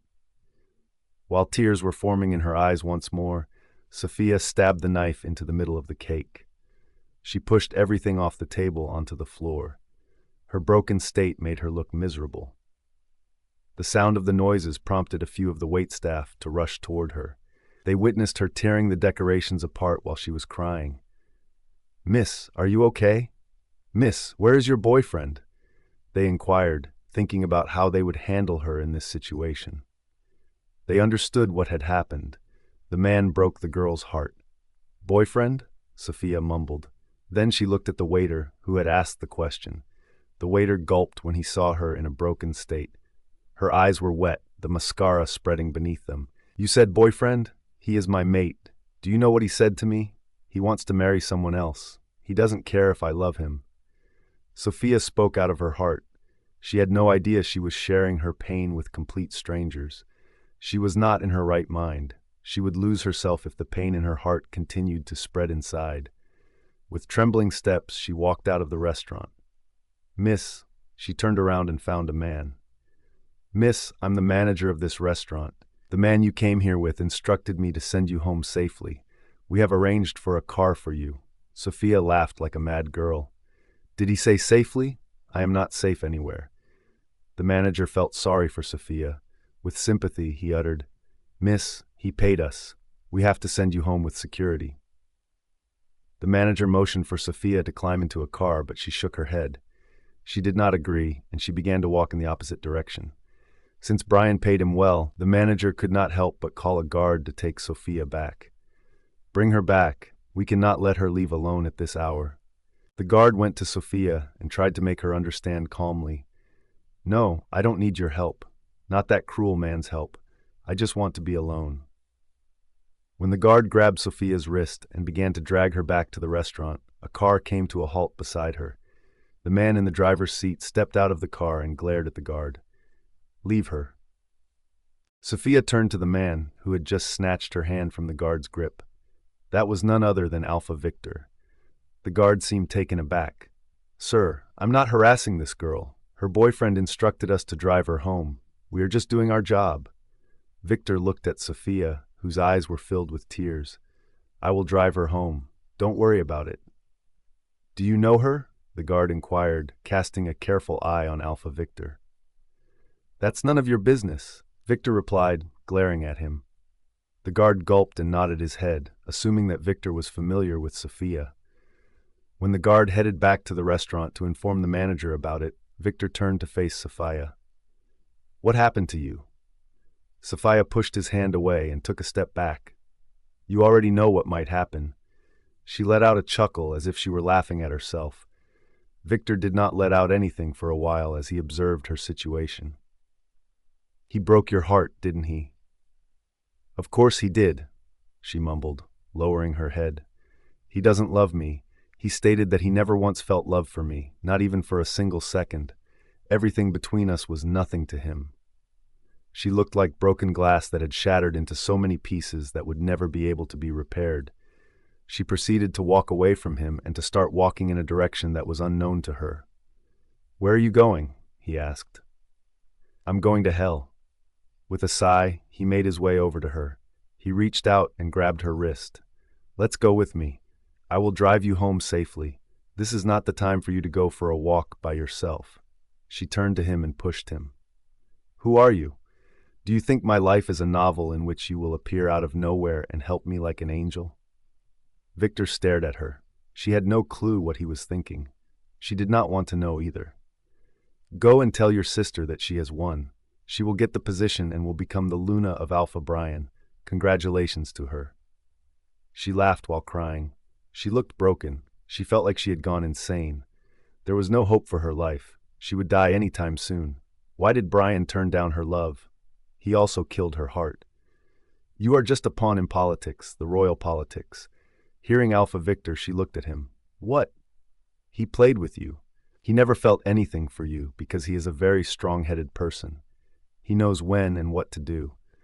In front of his calculative moves, no one can use their brain. She parted her trembling lips. Why did he do this to me? Why? Her knees shook as she fell on her knees, crying in a mess. If he wanted to make your sister his Luna from the beginning, then why did he ask me to be with him? Why did he say that he wanted me? Why did he always want me to be by his side, even if it meant becoming his personal secretary? Why did he never think about his mate but only about power? Why? She sobbed in the darkness of the street. Her tears poured down like raindrops. It continued until her eyes were completely dry of tears. After some time of crying, she took a shaky breath. At that time, she felt a pair of hands pull her up to make her stand on her feet. I told you that you are the only one who looks in love. Your mate does not even want you that much. Do you know why he wants you to remain close to him? Sophia slowly raised her head to look at the man. He looked enthusiastic about talking to her. Why? She thought he would say that Bryan liked her, but did not want to accept it because of power. But reality was crueler than her delusion. He is afraid that you will reveal the truth about the mate bond. He thinks you will tell everyone that you are his mate. All of the things he has spent years planning will be lost. I bet he will never mark you either, because it won't give him any benefit. He will make you his slave forever. Her shoulders shuddered as she felt her body become lighter in weight. She would faint at any time if she continued to listen about Bryan. Victor did not say anything more when he saw that her situation was getting worse. He picked her up in his arms and walked to his car. Sophia was not even in the right mind to think about what was going on. She was feeling sick on the inside. Her heart and the whole body were burning like hell. She wanted to go home and cried in her bed. She was regretting everything. She regretted having fallen for a ruthless man. She regretted allowing that man to break her heart twice. What if she had never met him? What if she had never developed feelings for him in the first place? What if she had not attended his engagement and discovered that he was her mate? Would she have been happy with her life? Her wolf cried out inside her, realizing their mate did not love them. She also felt hurt. She had never had the chance to meet his wolf. Sophia was engulfed in sadness. When she got back to her senses, she realized that she was in Victor's car. She turned her head and found him driving the car. Your father offered him his half-throne, she muttered, feeling disbelief that Bryan was hungry for power and preferred it over the Matabond. Victor's eyes darkened as he heard her. I know. Your father seems really love your sister, she mumbled. She closed her eyes and felt that she was coming between Bryan and that woman. But Bryan was only marrying her out of greed. However, she paused when Victor spoke out. Don't call that bitch my sister. Sophia was stunned by Victor's remarks. She looked at him with a frown. What are you saying? How can you call your sister that? He scoffed at her question. Sister? That bitch is the daughter of another bitch. She was confused as she watched how he sounded mocking about Mila and his mother. She was not in the state to ask him anything, but she wondered why he said that. Your muth. She is not my mother. In fact, my father turned out to be a motherfucker. Sophia's eyes widened. Her disbelief grew as she listened to the man's abusive words about his own family. After a quick look at her, he shook his head. That man cheated on my mom. I believe he killed my mom to marry a bitch. She turned her gaze away as she let out a deep breath through her mouth. She already had enough for the day. She did not wish to know or learn anything more. She was not even sure why she was in this man's car. She kept quiet and waited to get home as soon as possible. She had a great headache because of her nonstop crying. She had no idea how she was going to live her life from now on. She closed her eyes as a cold breeze brushed against her face through the window. She assumed her tears had dried, but she was wrong. More tears flowed down her cheeks from her closed eyes. Suddenly, one by one, everything came to her mind. Beginning with the first time she met Bryan and continuing until the very last time they were in the restaurant. One thing was similar. Regardless of the amount of time that had passed or the amount of effort that she had put forth, that man remained cold in both of their interactions. He was still Alpha Bryan, without a heart to beat for anyone. When Sophia opened her eyes glowed blue, which did not go unnoticed by Victor. Nonetheless, he continued driving the car. She glanced at the road and said, "Stop the car." However, he did not pay attention to her words and kept driving. "I said stop the car, Alpha Victor." Victor pulled over the car in a corner of the street. Sophia turned her head at him and said, "Thank you." When she reached out her hand to open the door, he grabbed her wrist. "Where are you going? If you think about shifting right now, let me tell you it will be dangerous for you." Sophia moved his hand away from hers and turned to face him. She noticed he was very close to her face. She did not push him. Instead, she muttered, "I can be a fool for the person I love, but I am not dumb. I know why you are helping me. Don't pretend to care about a stranger like me after only meeting 3 times. Alpha Victor stared at her for a while before breaking into laughter. He moved back to his seat. His face was full of amusement. "You look stupid, but you are not. What do you want from me, Alpha Victor?"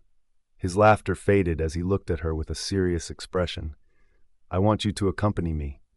"Where? Maybe in bed," he replied, winking at her. She gave him a cold look. Her swollen eyes and broken appearance could not make her look any better. "Shut up." His face turned fiercer at her response. "You are cold to everyone except that man." She looked away from him and kept her gaze on the road before replying, "I can be the coldest to him if I want. I'm waiting for that day." She glanced at him. "What's your motive?"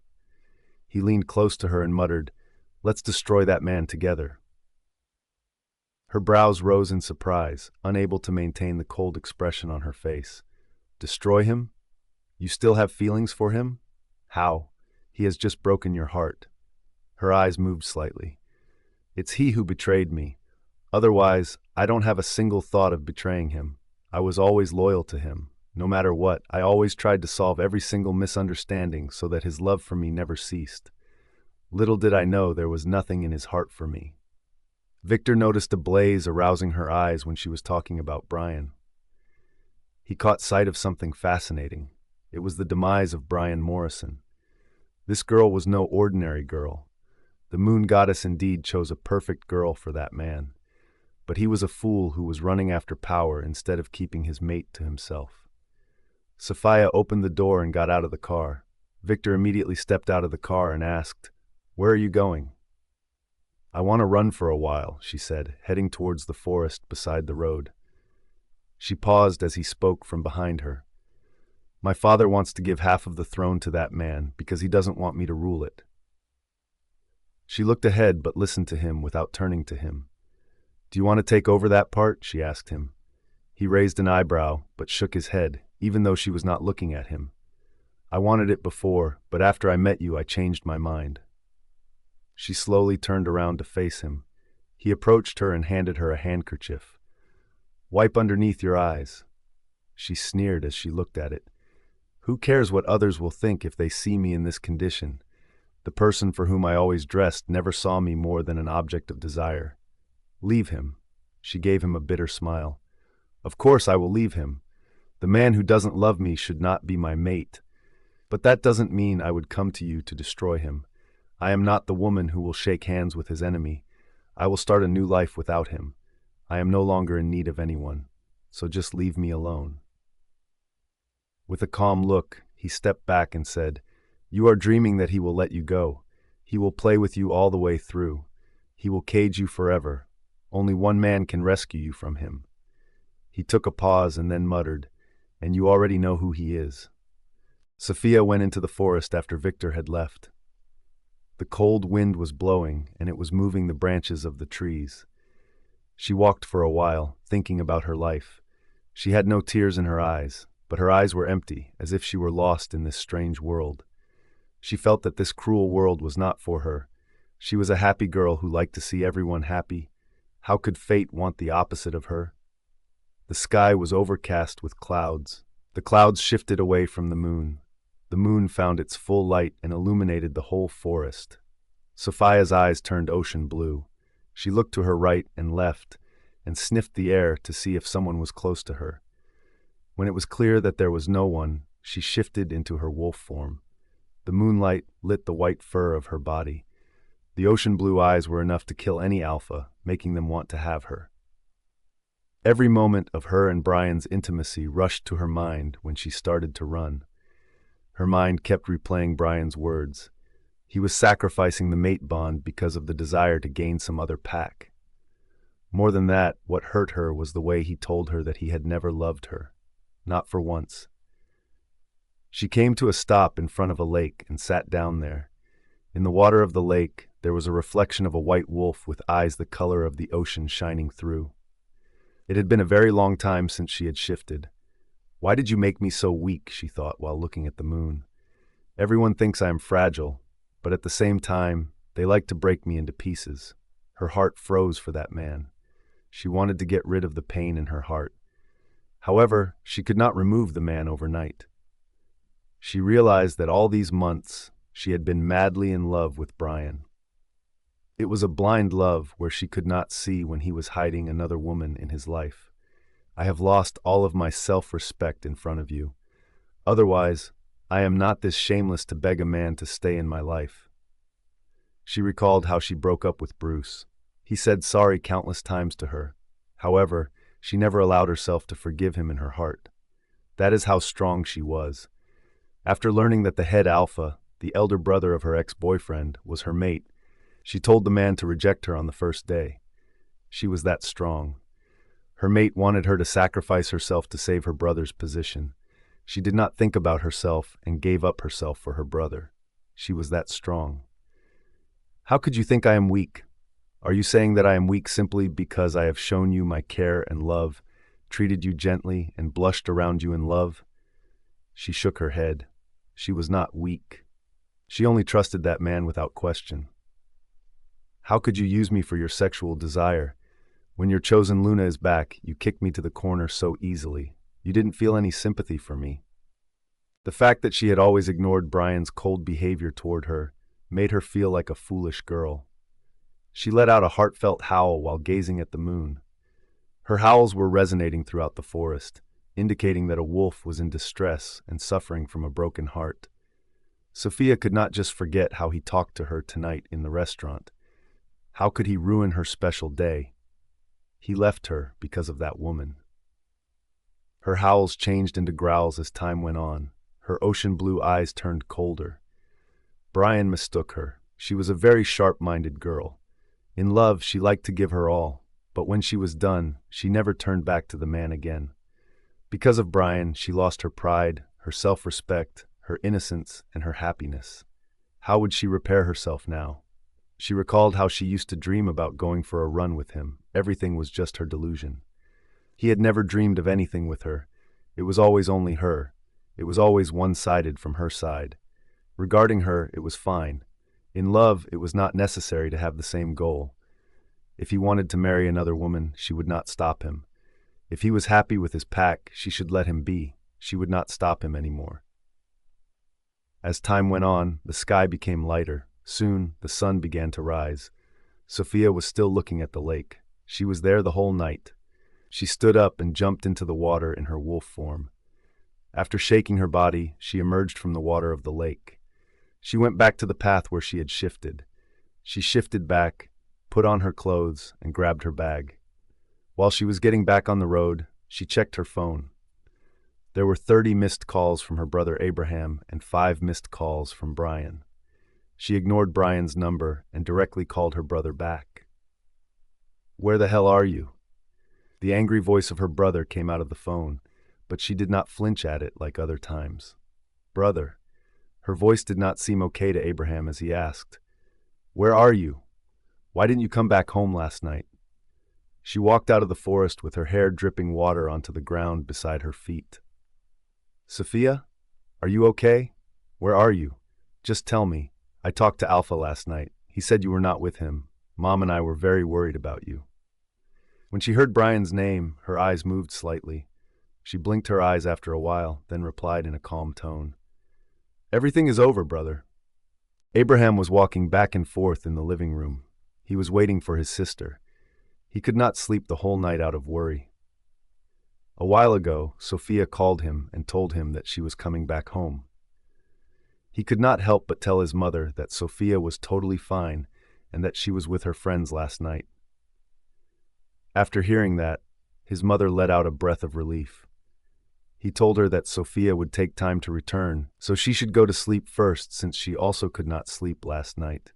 He was fortunate that his mother agreed and went to sleep. He wanted to talk to Sophia alone. She did not sound very good when she called him. Her voice was cold and emotionless, which scared him with so many possible dangers. His eyes fell outside through the window when a cab stopped in front of his house. Sophia got out of the cab. He dashed out of the house and walked toward her. Sophie? Sophia stopped her steps and raised her head to look at him. Abraham's eyes widened when he saw her swollen eyes. Water was dripping out of her dress. He glanced at the cab and saw it drive away. He returned his attention to her and asked with a shaken tone, "What happened to you?" Sophia's lips trembled. Then she took a deep breath and replied, "Nothing."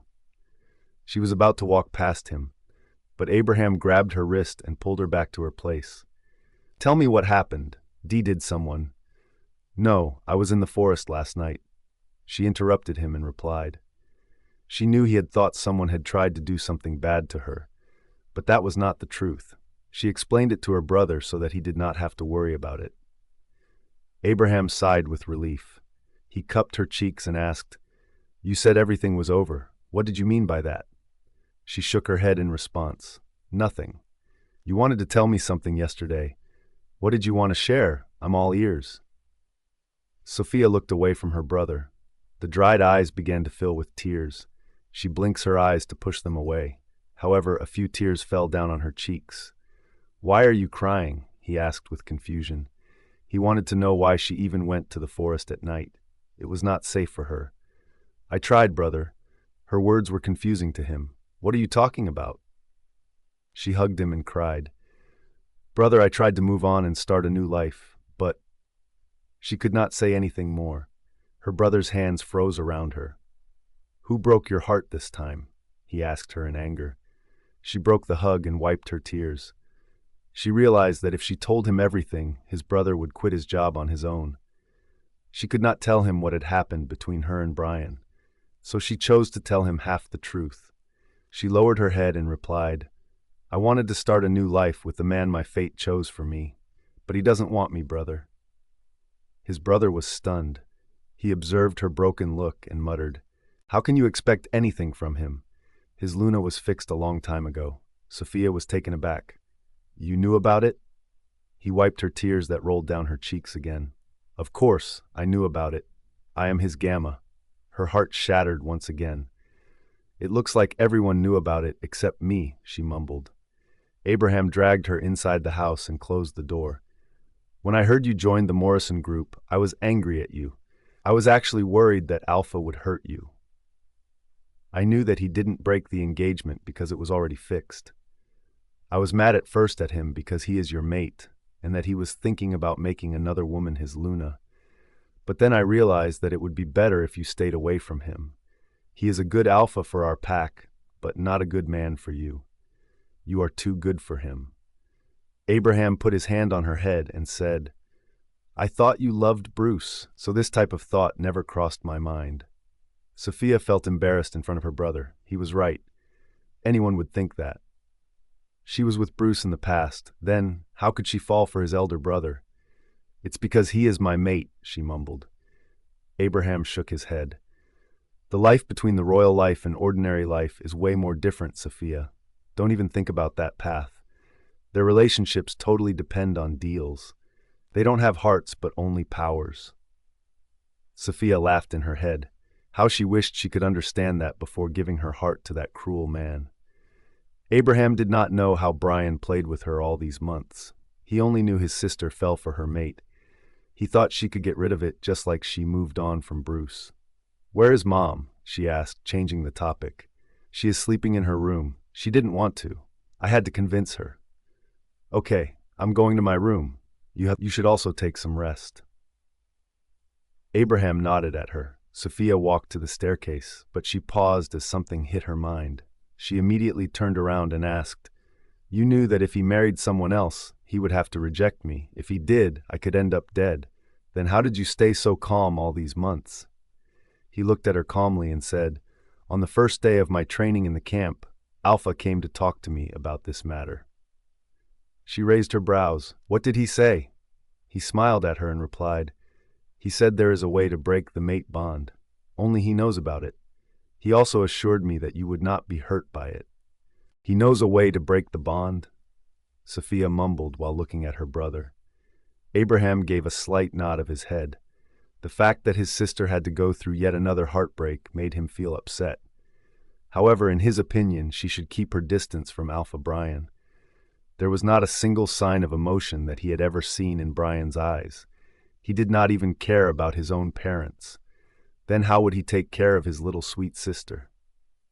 Sophia, it's good that there's a way. I know it will be difficult for you, but let him go. It's not like you two were in a relationship. It is unfortunate that you ended up being his mate. Otherwise, he was on another path, and you were on another path. His words pulled her back to reality. Yes, you are right. It's really unfortunate. She turned around and went to her room. The moment she closed the door, she slid down against it. She could not refrain herself anymore. She completely broke down. If you had a way to break it, then why did you even ask me to get close to you? She sobbed, pulling her legs close to her chest. She did not want her brother to see her in a broken state. That was why she was holding back her tears all the time. Now she was all alone. Loneliness and the taste of betrayal came back to her. She did not know how to handle herself. She wanted to scream and ask that man why he did that to her. How could you do this to me? What did I do wrong to you? She was broken when she met him for the first time, but she could at least repair her heart at that time. But what would she do now? He shattered her totally. How could she mend her heart, which was aching for him? What about her wolf, who was howling to be with him? Only she knew how he broke her heart. In her mind, she kept going over each and every memory of her and Bryan. She could not just forget them.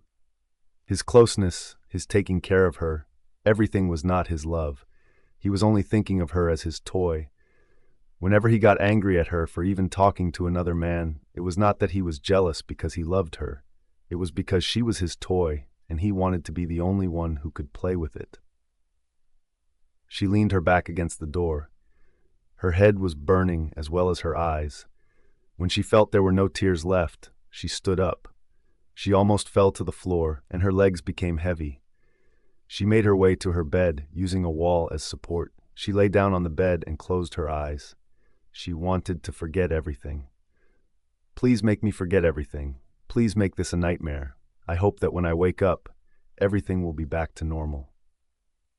2 days passed.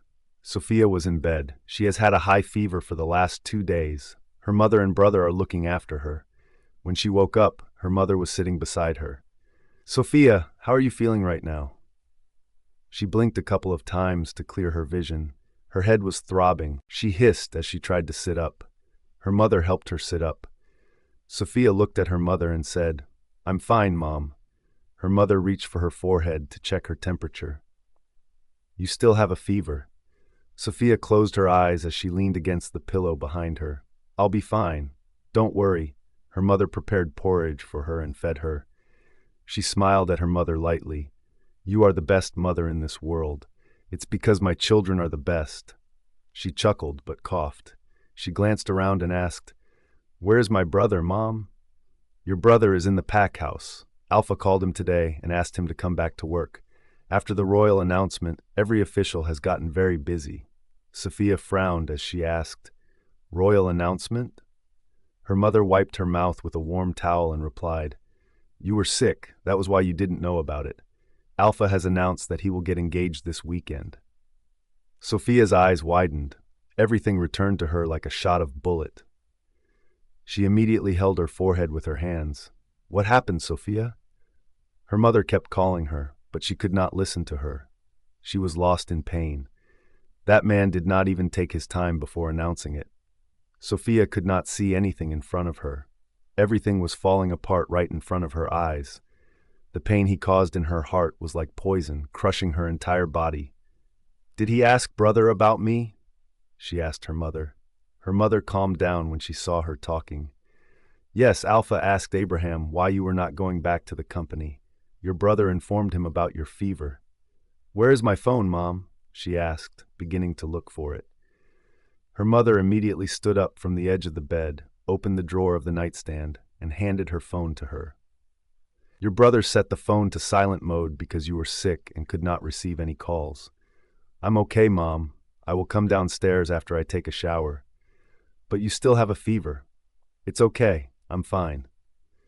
Her mother thought she needed some fresh air, so she agreed and left the room. As soon as her mother left, she unlocked her phone and saw a bunch of missed calls. Sarah and Nolan called her a few times, but then they stopped. They might have called Abraham directly to inquire about her. Her eyes froze on a message from the man she wished to forget. When your fever goes down, come see me. Sophia stared at the message. She locked her phone and threw it on the bed. She closed her eyes and leaned her head against the pillow once again. She had no way to escape this situation. She wished she had never woken up. She was losing her desire to live. It was a world where only powerful people with high ranks could get respect, positions, and the right to live a happy life. After a while of thinking, she did not reach anywhere. She slowly got out of bed and went to the bathroom to take a shower. When the cold water ran down her head, her entire body shivered. She still had a fever, but she was not concerned about it. She wanted to get rid of the pain in her heart. Would she be able to do that? How? If that man got engaged to someone else, how would she see it? When she came out of the bathroom, her body began to shake. After wearing a dress, she left her room and went downstairs. She went to her mother's room. Mom. Her mother looked at her and noticed her clothes. Are you going somewhere? She sighed and replied, Yes, Mom. I am going to the company. Her mother walked to her and held her hand. You are sick. You don't have to go there. Your brother asked for a leave from Alpha for you.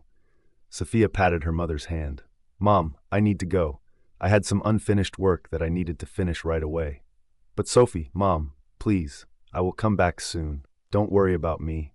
I'll be fine. Okay. Sophia left the house. Enduring all the pain alone, she started to walk on the streets. She could not tell anything to her brother because he would think that because of her sacrifice, he got the position. At the same time, she could not say anything to her mother because she was a heart patient. She had already had a mild attack when she learned about Abraham losing his position a year ago. If she found out about her, she would not be able to accept it. Sophia hailed a cab and headed to the Morrison group. She looked outside through the window. The whole pack was adorned for the upcoming engagement. It reminded her of the day when she went to the pack house 1 year ago. That day was the first time she met Bryan in person. He was rude to her in their first encounter, but she had some respect for him. I could not believe how quickly time passed and how easily life fucked me up. Her thoughts were interrupted when the car came to a stop. Miss, we are here. Sophia realized that she had arrived at the Morrison group. She paid the driver and got out of the cab. When she entered the company, everyone started to glance at her. She paid no attention to them as she directly went to the top floor. All the employees on the floor turned their heads toward her. Some of them even began to whisper.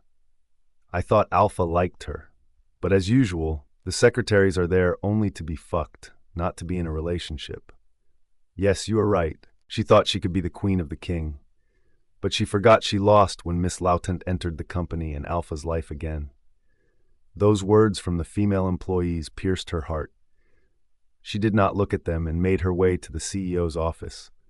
She lifted her hand and knocked on the door. She did not want to watch the same scene as the day before. Come in. The moment she heard that man's voice, her legs froze. Why did he become her weakness? Why could she not just ignore everything? She took a deep breath and entered the cabin. There was no woman in the cabin like the other day. She turned her gaze, and her eyes immediately landed on the man sitting behind the desk. As soon as he lifted his gaze, she felt numb inside her. He had not changed, but he appeared to be a different person to her. It was because she was aware of his real self now. She had already seen the Alpha Bryan, whom everyone had been talking to all these times. Why are you here? Bryan asked, frowning at her. She walked up to the desk and stopped in front of it. "I thought you gave me a leave, not restricted me," she said, trying to remain calm. Bryan's sharp gaze was observing her when she was talking to him. "I told you to come see me when you were completely fine. You look sick to me. You should go back home and have some rest." Sophia averted her gaze from him and asked, "Then when should I come to see you?" "After the celebration of your engagement." Bryan did not say anything. He put down the file that he was holding and rose up from his chair. She fixed her gaze on him when he approached her. His handsome face, which she wished to cherish, appeared bitter to her now. He was no longer the man she admired. He deceived her. "I see you have already heard about it," he said, stopping in front of her. She raised her head to look at him and said, "Yeah." He lifted his hand and was about to press it against her forehead when she took a few steps back. He frowned at how she reacted. Sophia gazed at him and said, "I am here to let you know that I will not be able to continue my job in your company from tomorrow. If you want to blackmail me because of my brother's position, you can do that. No matter what, I'm not going to return here." "Why?" he asked, sounding in disbelief. She laughed because she could not understand this man. What did he think about her? A toy he could play with whenever he wanted? She took slow, measured steps toward him and answered in a cool manner. "In love, sharing is forbidden. I refuse to accept the leftover." Bryan's expression darkened when he heard her. His sharp eyes nearly tore her heart out of her chest. "I wish I could give you the same cold look," she thought. "You are still thinking about those things?" he asked, rubbing his forehead as if she were speaking nonsense. Sophia could not help but laugh. "I just came here to inform you about my leaving. I don't need a perfect job anywhere, because I know that once I leave this company, no other company in this pack will give me a job. Your company will seal my CV, which will ruin my life. But still, I don't want to stay here anymore." Bryan stared at her for a while. She glanced at him, trying to understand what he was thinking. How could he be so calm all the time? Why did he not feel anything? Suddenly, she wanted to make him feel the same pain she was experiencing right now. But only a man with a heart could feel that. And he was heartless. "What do you want?" he asked her. Their eyes locked for a few seconds, and then she averted her gaze. She did not want him to see her tears. "As if you can grant my wish," she mockingly remarked. "Just name it." She smiled at him, which did not go well with Bryan. "Make me the Luna of this pack. I want that position now." Her voice was clear and straightforward. She did not hesitate for a moment before saying that. "That's impossible," she nodded at him. "I knew it. You can't give me what I want." The look of rage spread across Bryan's face. "I changed my perception of you after a long time. Don't change it again by asking for that position." She had a feeling of regret for loving this man. He did not hesitate before announcing that news. "I know you can't. That's why I'm telling you that I'm leaving this company, and I'm leaving your life too. Don't look for me again." She turned around, and her expression changed instantly. She closed her eyes and made her way to the door. Once again, like a shameless girl, her heart wanted him to call her from behind and tell her that he would cancel the engagement and marry her instead. But it was only her illusion.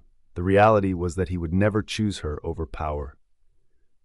Unexpectedly, she felt a hand gripping her wrist and turned her around. "Why are you so stubborn?" Bryan asked, looking at her. She yanked her hand away from him. "Don't touch me." He ignored her words and frowned. "You are running a fever." "I have a fever, or have a deadly illness. Why do you even care? Just mind your own business. Go to that woman and make her your Luna." She said this while pushing his chest to move him, but he wrapped his hands around her waist and pulled her closer to him. "Calm down." "No, I can't. I don't want to calm down anymore." She struggled to move him away from her, but his grip only tightened. "I can't let you go." She paused and looked at him. Her hair became messy as her eyes welled up with tears. "Why? Do you want to play with me until I die?" Her every word infuriated him. "Can you just shut up?" "No, I can't shh." She was interrupted when he pressed his lips against hers. Her entire body froze at the touch of his lips. Despite the fact that her entire body was burning with fever, her mind was drawn to his lips.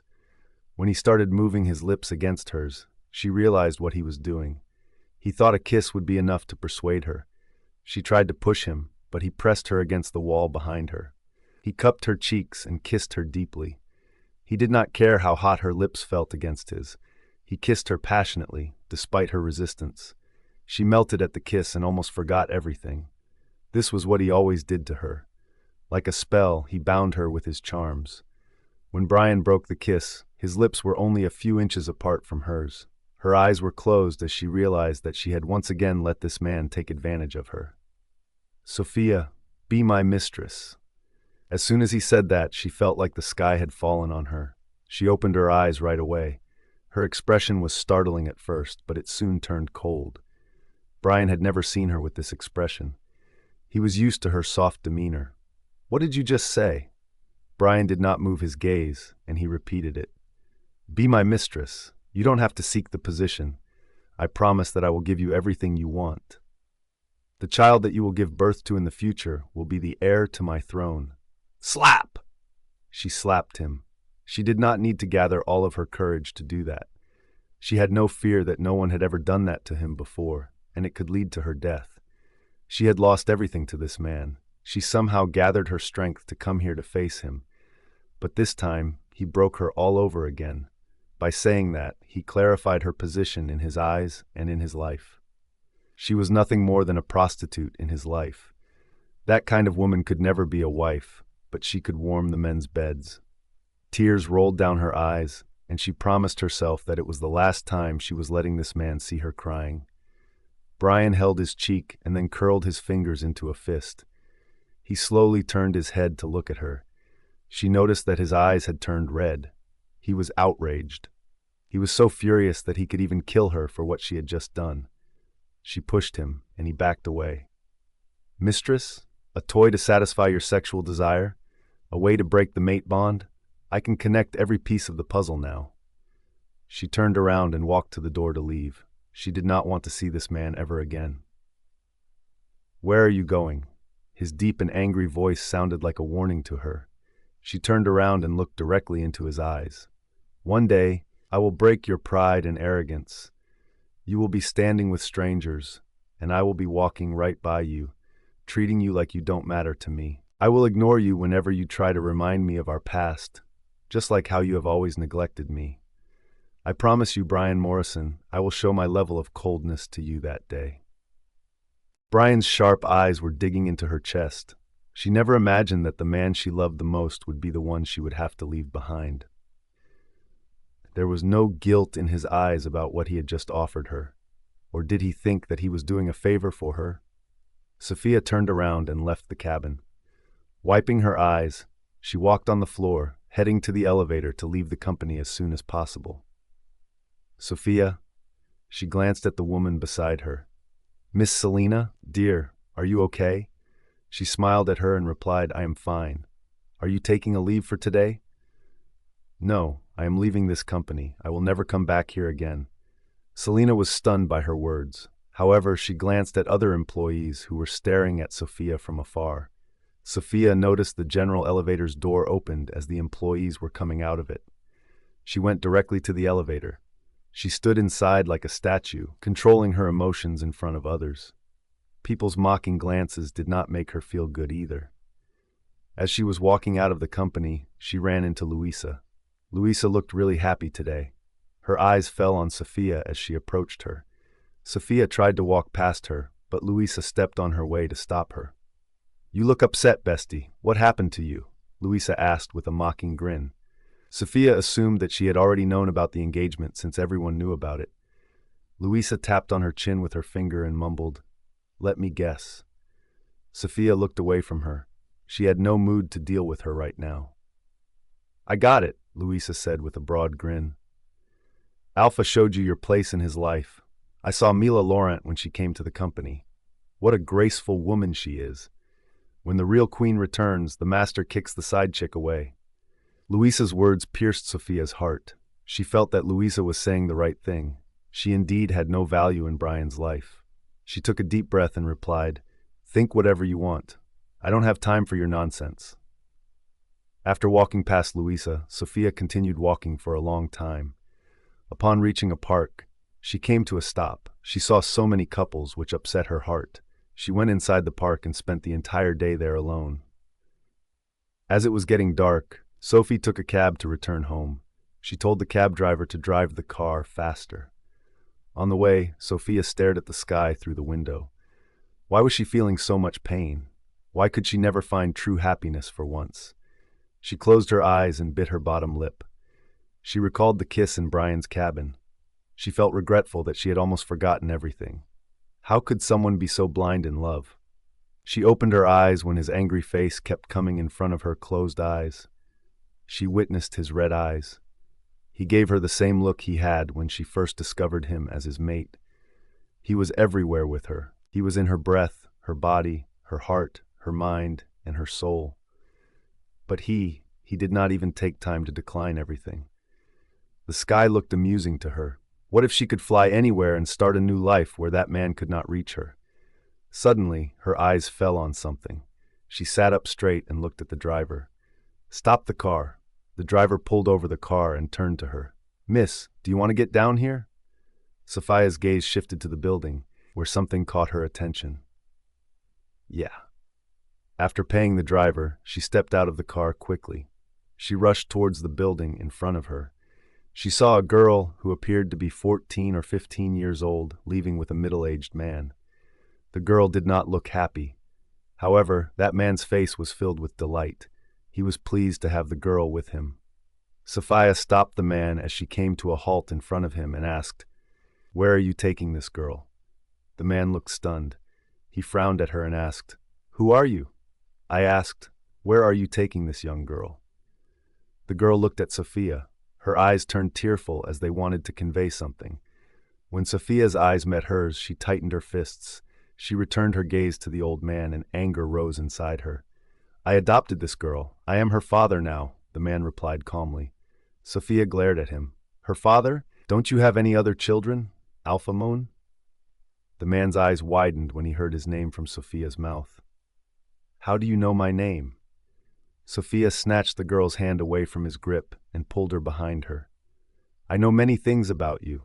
Do you want me to call your wife and your 2 adult sons?" The man was a businessman, and Sophia had knowledge about him. His secretary had contacted Sophia a lot of times for an appointment with Bryan.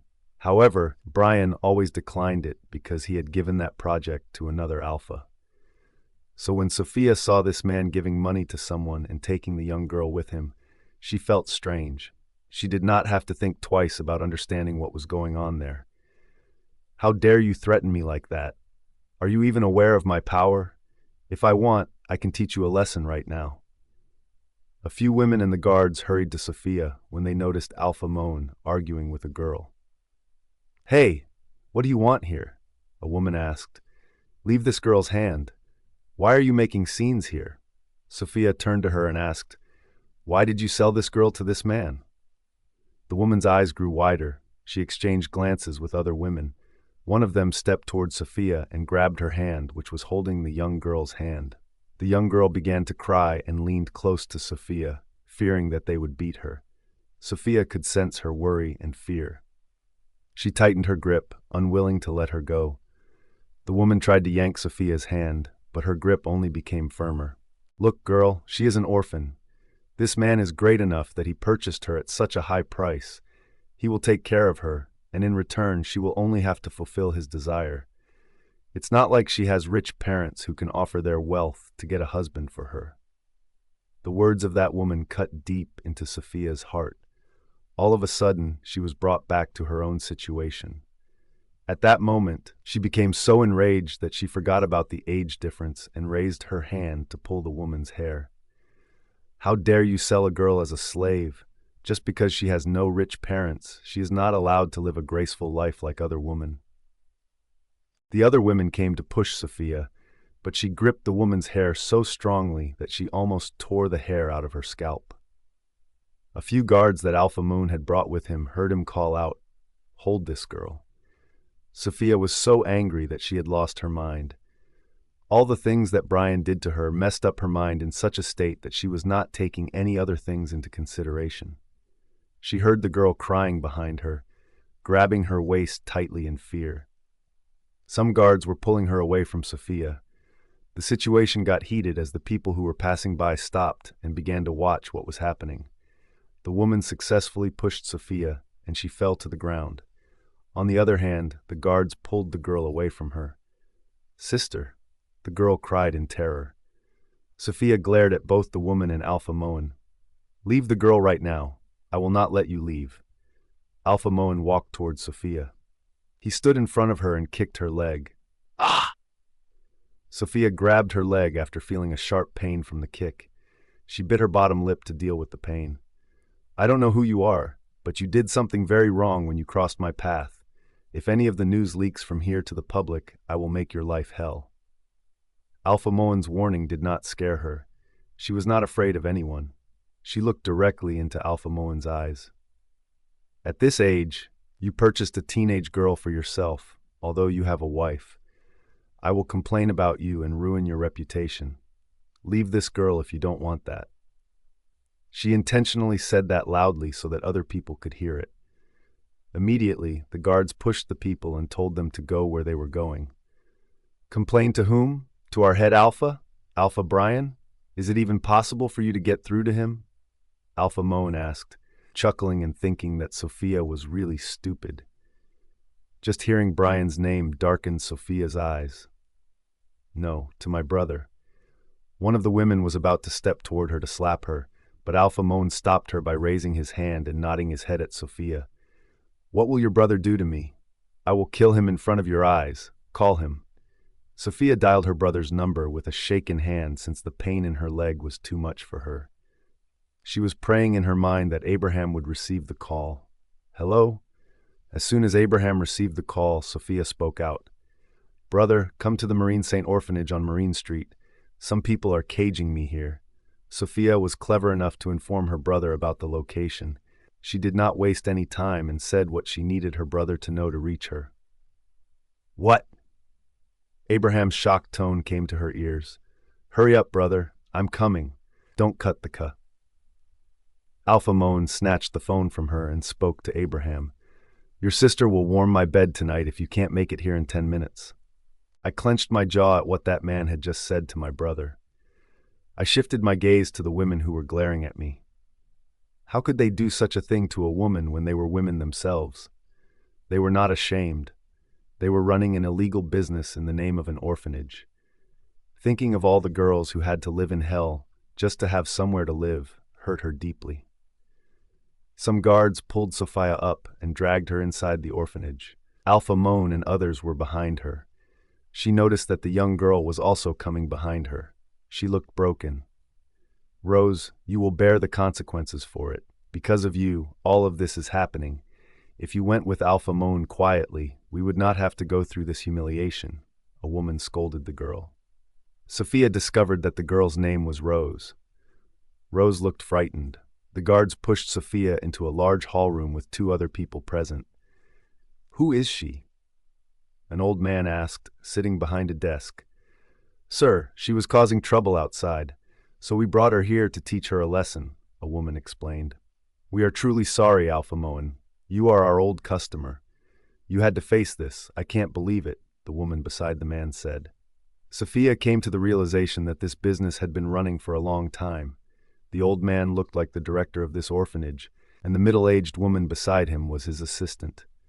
Sophia did not say anything as she listened to their conversation very carefully. She made a mental note of every man's name who had purchased girls from this orphanage. After a while, everyone heard the sounds of cars outside the orphanage. Alpha Moen's guards were about to approach the door to check, but were kicked when the person entered the hall.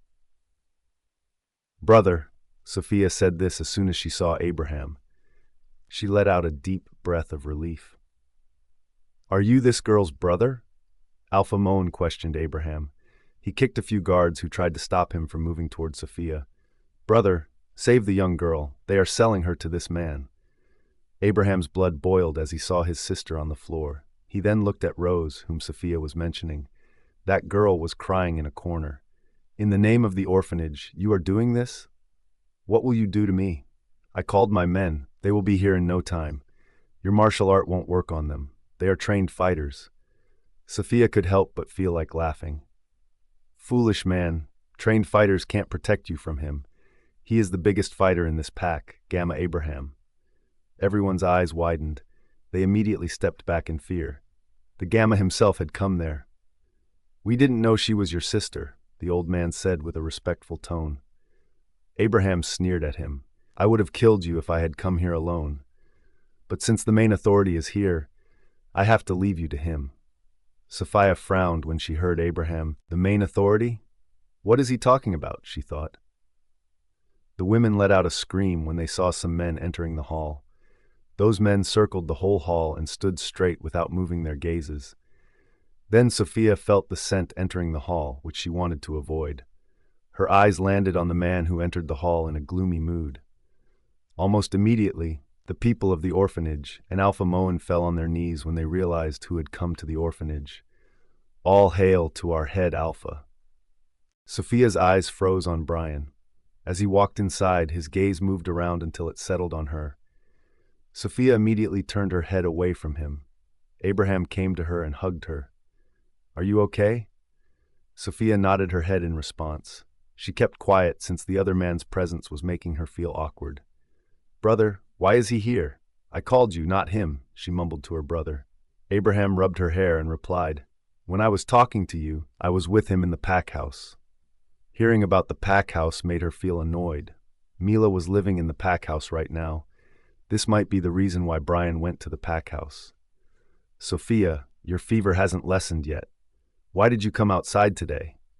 Her brother asked that. She glanced at Bryan. He was the reason she came out today. She wanted to break every tie with him, the tie of her heart that he was wrapping around his fingers. The old man, who was in charge of the orphanage, cried out on the floor while kneeling. My Alpha, forgive us. Yes, Alpha, forgive us. We didn't do anything, the other woman said. What's going on? Bryan asked Abraham. Abraham looked at Bryan and replied, Sophia said this orphanage was selling that young girl to this man. Bryan's eyes shifted to Alpha Moen. A frown formed in his face. Alpha, I didn't buy her. I adopted her. You can check all the papers. Why do you need to adopt a child? Don't you have any children? Bryan asked. One of Bryan's men grabbed the chair where the old man was sitting a while ago and positioned it behind Bryan to sit. Bryan sat on the chair and lit a cigarette. Sophia did not move from the floor. She did not even try to stand up. Abraham stood up, since he was with Sophia a while ago, to hug her. He then walked up to Bryan and stood next to him. Even though he was furious, he managed to gather himself in front of Bryan. Alpha, I thought that since I don't have a girl child. Where are your papers? Bryan asked while taking a long drag from his cigarette. Unlike other days, he did not attempt to make eye contact with Sophia. Sophia wanted to see what this man would do to this Alpha. Wasn't he also doing the same with her? One of the women told Bryan that the papers were in the director's office. Bryan's men went into the office and removed every document they could find. The old man's eyes widened, but he tried to compose himself. Deed number? Bryan asked the old man. 3365, the old man stuttered in reply. Bryan signaled his man to search for the file as he muttered, Do you mean the 365 number girl you sold? Everyone gasped, as they did not know what they would do if Bryan got any proof against them. Bryan's men found the deed and handed it to him. Bryan grimaced as he read the file. Sophia stared at him. She felt a twinge of bitterness on his handsome face. He looked very calm, as if he would let go of these people after some scolding. Just $2,000? He questioned, shifting his gaze to Alpha Moen. Sophia's jaw clenched. This man only knows business. I knew it. He will never take care of this matter since he is making a profit from it. He doesn't care about other girls' innocence, she thought. Alpha Moen's eyes lit up as he slowly stood up, thinking that money could solve the matter. Alpha, we can negotiate. If you want me to pay a high price for this girl, I can do so. Just... He glanced at Rose, who was shaking in fear, then said, Allow me to have this girl. Abraham could not help himself and dashed towards the man. He kicked his stomach. How dare you talk about a little girl like that? Abraham. Bryan's voice paused Abraham as he turned to him. He walked back to stand next to him again. I'm sorry, Alpha. I couldn't control myself. Bryan looked at him, flickering the ash from his cigarette. You have to control your anger since you are the gamma of this pack. Yes, Alpha, he replied, lowering his head. Bryan turned his head to the man and thought for a moment, then spoke out. $10 million. The man was lying on the floor, grabbing his stomach in pain, but hearing Bryan, he stopped struggling as his eyes grew wider. $10 million? For buying that girl? Sophia felt disgusted by Bryan. She could not believe that he asked for a large amount of money, and in return he could let the man take the young girl. She was about to speak up when she heard Bryan again.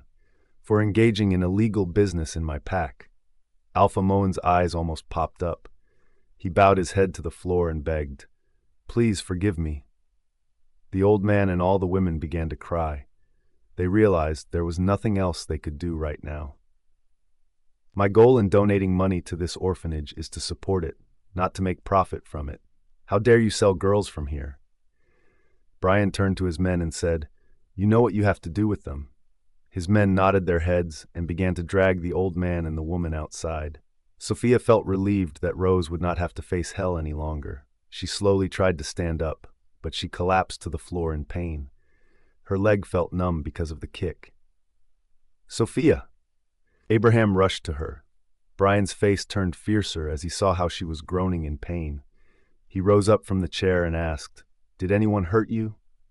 Sophia ignored his question and held her brother's arm for support while standing up. At that time, Rose spoke up for the first time.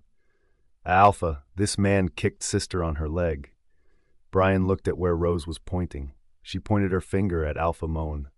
Alpha Moan shook his head in denial, lying that he did not kick Sophia. Bryan's eyes turned red as he glared at him. How dare you touch her? His voice was deep, which made Abraham and Sophia turn to look at him. Bryan pulled out a gun from the back of his waist and pointed at Alpha Moan's leg directly. Alpha, she is liar! He did not let Alpha Moan say anything, and he shot his leg. Blood immediately flowed from Alpha Moan's leg to the floor. Sophia's eyes widened as she stared at Alpha Moan. She was too shocked to even move her eyes. She felt the darkness gathering around her sight, and then she lost consciousness. Bryan rushed to Sophia and pulled her from Abraham's hold. Abraham was shocked by Bryan's behavior. Alpha, she has a fever. Maybe that's why she fainted. I'm taking her to the hospital. No need. What?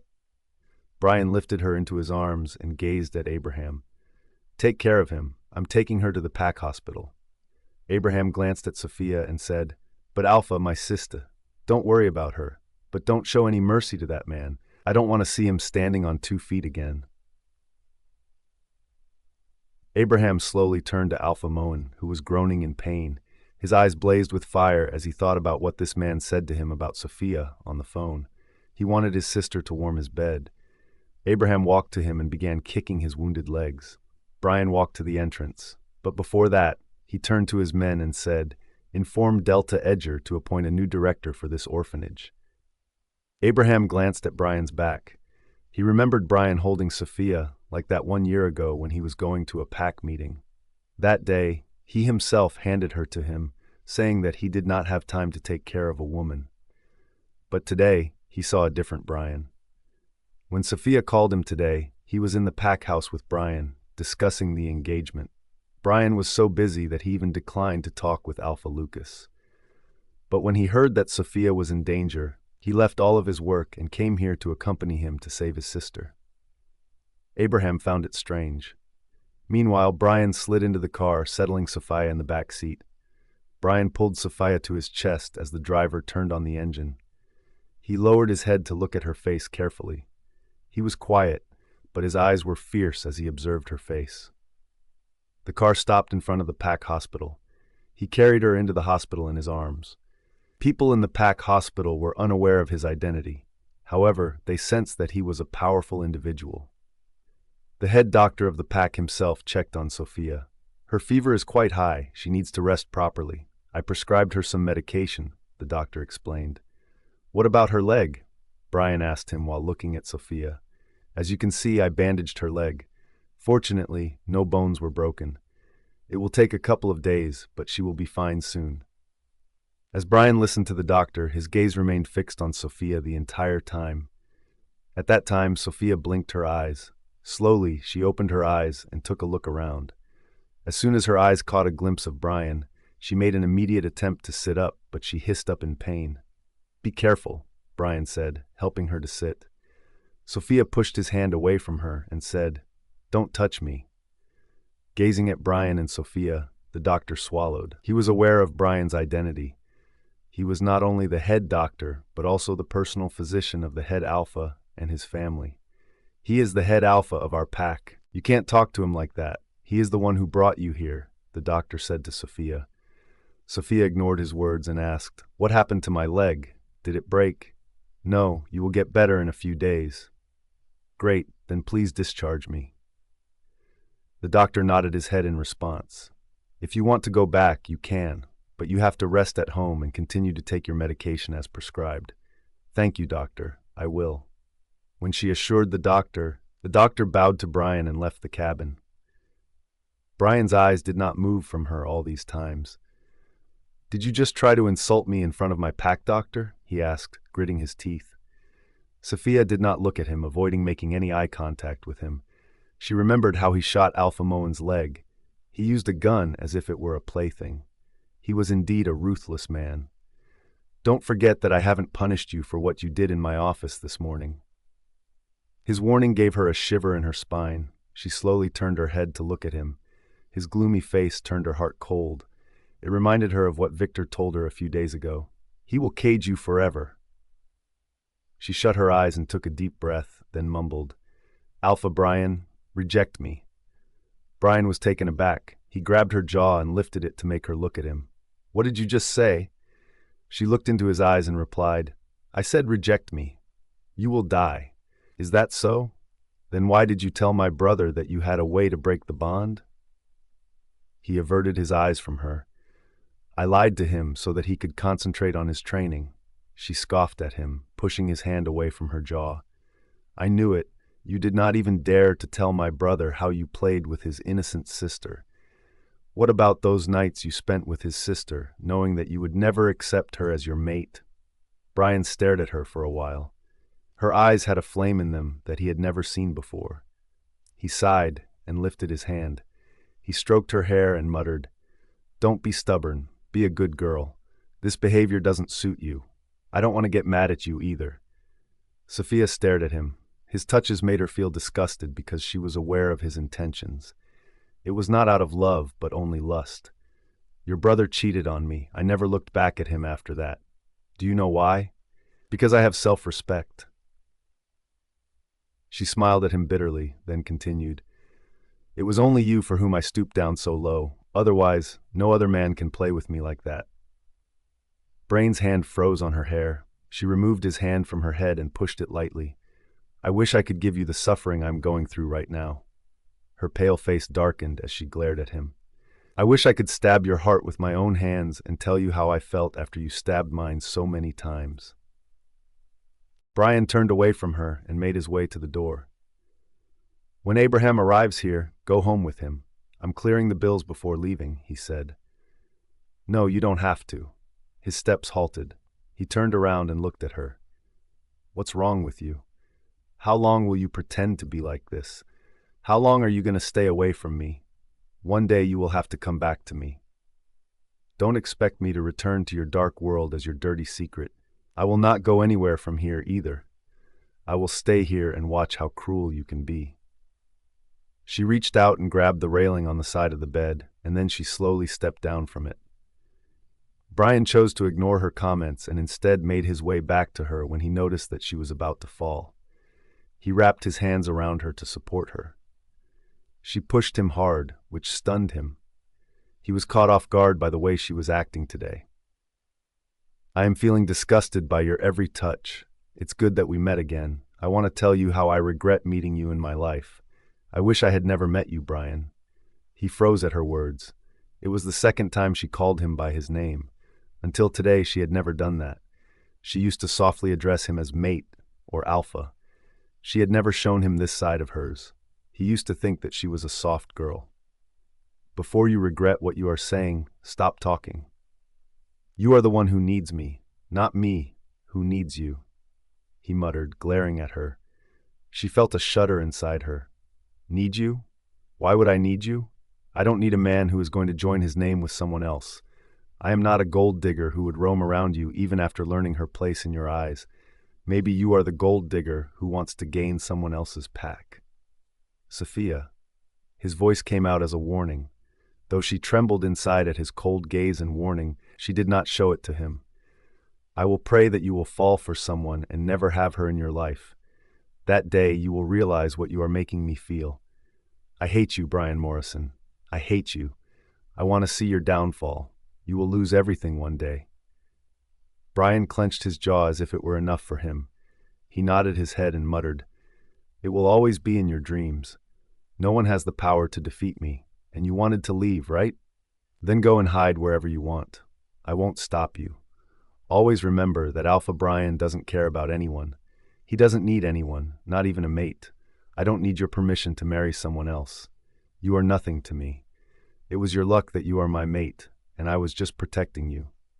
His eyes glowed like fire. Tears filled Sophia's eyes, but she was adamant about not letting him see her tears. He turned around and went to the door. He opened the door and turned his head in her direction. "From today on, you are free.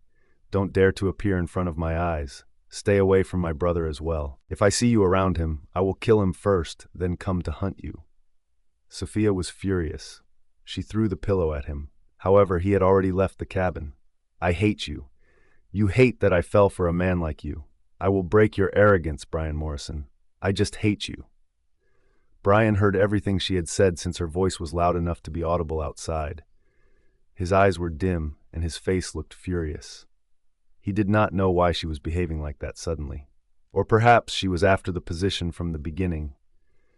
Didn't he make it clear to her that he did not like attachments? Then why did she want a name when he himself said he would be with her? People looked at him as he moved to the hallway. Some of them recognized him and bowed to him. He ignored them as he was losing his mind. He pulled out his phone from his pocket and dialed a number. The other person received the call right away. "Alpha." Bryan's eyes became cloudy as the darkness under the clouds deepened. "Stop following her from now on." "Alpha, are you sure?" Don't need to inform me about her anymore." "Yes, Alpha." Bryan put his phone away from his ear and cut the call. When he came out of the hospital, he noticed Abraham had just arrived there. "Alpha, your sister is inside." "Thank you for helping, Alpha." He did not reply to anything. Abraham bowed to him and rushed inside the hospital. Abraham inquired about Sophia's cabin at the reception and hurried to see his sister. As soon as he entered the cabin, his eyes widened. Sophia! She was sitting on the floor, leaning her back against the bed. She was calm, but her eyes were fixed on the floor. When he was about to approach her, he noticed a pillow on the floor. "What happened to you, Sophia?" Sophia shut her eyes as tears rolled down her cheeks. Everything had ended. The love for that man was over. The dream of being with that man was over. The last piece that left her alive was over. Abraham hugged her and asked, "Sophie, please tell me. I'm feeling worried about you." Sophia's entire body felt numb. She was fed up with everything. She tried to look strong in front of Bryan, but his words once again broke her. "I will never forgive you, Bryan Morrison. I was quietly leaving your life, but you are the one who forced me to hate you." It had been a few days since Sophia last left her house. She locked herself in her bedroom. She cried all day long. Her mother was starting to worry about her. She remained silent despite her brother's repeated attempts to speak with her. Sarah had just come back from the vacation with Nolan. When she heard about the engagement, she was shocked. Without delay, she went to Sophia's house. But Sophia was already broken. The only person she could share her pain with was Sarah. Sophia cried a lot in front of Sarah. Sarah wept after witnessing her best friend cry like that. She could not believe how much Sophia had changed in just a few days. She left behind a happy Sophia, who appeared to be the happiest person in the world. Now she looked broken. "I can't believe Alpha did something like that. I also hate that man now," Sarah said. Sophia stared outside the window as she stood leaning on the frame of the window. Her eyes were fixed on the road. Today was Bryan's engagement. Though she thought she could live without him, she cried all these days, thinking that he would come back to her and say sorry. he would confess to her. She thought of herself as a girl without shame, but she could not just forget him overnight. Her heart and her wolf both did not want to stay away from him. Sarah walked to her and put her hand on her shoulder. Sophia, don't wait for him. I heard Mila's relatives have reached our pact for the engagement tonight. In just a few hours, they will exchange rings. Sophia's eyes did not even blink. I wish I could reject him. I would not have to feel like this. Sarah lowered her head after hearing her. Sophia could not reject Bryan. It was not in her hand. It was a law of fate. If one of the mates was alpha, he or she alone could reject the other. Is there any way to break this bond? Sarah asked. Sophia shook her head. Only my death can set me free from this unwanted bond. Sarah's fingers curled around Sophia's dress on her shoulder. She turned her around and held her hands. Please, don't say that. Sophia looked at her with emotionless eyes. Sarah bit her lip to control her tears. She felt terrible for Sophia. She used to be a happy soul who always smiled at others and stayed positive in every situation. But after today, she did not think she would ever get to see the old Sophia again. I don't know what to say. Should I be upset because he is getting engaged to someone else and has left me heartbroken? Or should I be happy that he would never come to find me? Sarah was speechless. Sophia was experiencing emotional turmoil. All these days she was mentally and physically connected with Bryan, so she was not just able to accept what was going on in her life. Everything was fine until a gust of wind broke through her glass house. Come, eat something. Aunt said you have not eaten anything in the last few days. Sophia pushed her hand and mumbled, I don't want to. How long will you stay like this? Have you told Brother Abraham about it? Sophia shook her head immediately. Sarah, please don't say anything to him. He just knows that I love Bryan, but he doesn't. So he always tries to convince me that Bryan was committed to someone else from the start and that I would find someone better in my life. What? How about the months you spent with Alpha? He doesn't know about it? No. Then tell him. He should know how his Alpha is. Sophia turned around and replied, I don't want to come between my brother and his dream. It was my fault that I fell for that man. He played with me and did not even let my brother know about his intentions. He even lied to him about breaking the bond when there was actually no way. If he rejects me, I will die. That's why I want to die. I don't want to cause trouble for my family. Her heart was stabbing inside. She had no idea when she would get over her feelings. But she knew one thing. It was Bryan's last chance. If Bryan did the engagement today, his face would forever be etched in her heart as a betrayer. She would be the first person to hate him the most. Sophia's heart rate increased as time went on. An hour ago, Sarah got a call from her family. Though she wanted to stay with Sophia for tonight, Sophia told her to go back home. She wanted to be alone. She sat alone on her bed, staring up at the sky in the darkness of her bedroom. Hours passed without her eyes moving. She was in severe pain. It was the anguish she was feeling in her heart. Her love was transforming into hatred. She was not sure how long she could remain calm. Sophia, come down. Someone comes to meet you. When she heard her mother's voice, her body jerked up. She turned her head away from the window and toward the door. Someone comes to meet me? Is it him?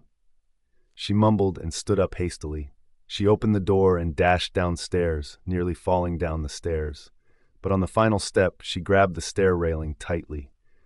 Her gaze fell on the man sitting on the couch, looking at him. She glanced away from him and mumbled, Victor. Thinking how stupid she was, she approached him slowly. Sophia, is he your friend? He is here to meet you. Talk to him. I'm going to get him some coffee, her mother grinned. Sophia did not say anything, as her face was calm. She felt relaxed that she was not crying. Her mother did not have to watch her in that state, at least. When her mother went to the kitchen, Sophia looked at Victor and asked, What are you doing here? He got up and gave her a menacing grin before saying something that turned Sophia's last hope into dust. Congratulations to you. Your head alpha is engaged now. Everything has gone smoothly. He looked pleased with my daring little sister. Sophia's wolf howled inside her in anguish. Her wolf wanted to shift and ran to her mate, asking why he was doing that to them. Sophia's heart turned into stone. It was her last limit. Bryan had pushed her to her limit. Now there was no way for her to keep the love inside her. All of her hopes crashed, and all of her pain became numb. "Why so cold, woman? Where is your reaction? I thought I would offer you my shoulder to cry on. Well, I can call you a woman now. You don't seem to me like that same naive Sophia anymore. This Sophia is something else that your mate is missing." "Ex-mate," Sophia replied. "What? He is no longer my mate." Victor frowned when he heard that. "Did he reject you? How is that even possible?" Sophia looked into his eyes calmly. There was nothing going on in her mind. Everything was blank. It was as if she could finally focus on the outside world. Otherwise, she was living in her imagination all these times. "I don't consider him my mate anymore." Victor's brows were raised by her response. "Why are you both standing there? Dear, sit down." Sophia's mother's voice rang through the living room. Sophia immediately looked away from Victor and stepped aside from the couches so that her mother could place the tray of coffee cups on the tea table.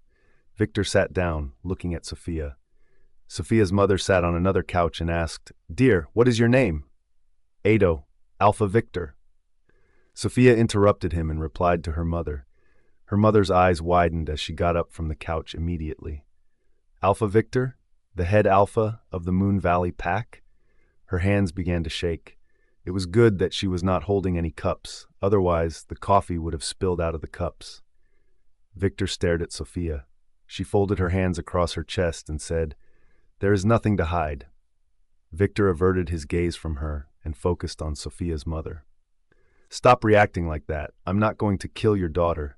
His cold voice caused Sophia's hands to loosen. "You can't talk to my mom like that." He returned his gaze to her and replied, "That's why I don't tell anyone about my identity. They are terrified, as if they will pass out. You shouldn't have told her about it." Sophia looked at her mother. "Mom, he came here to talk to me. Don't worry. He won't hurt me. You can go and take some rest." Her mother grabbed her hand and pulled her behind her. "What will you talk to my daughter about? She is innocent. Please leave her."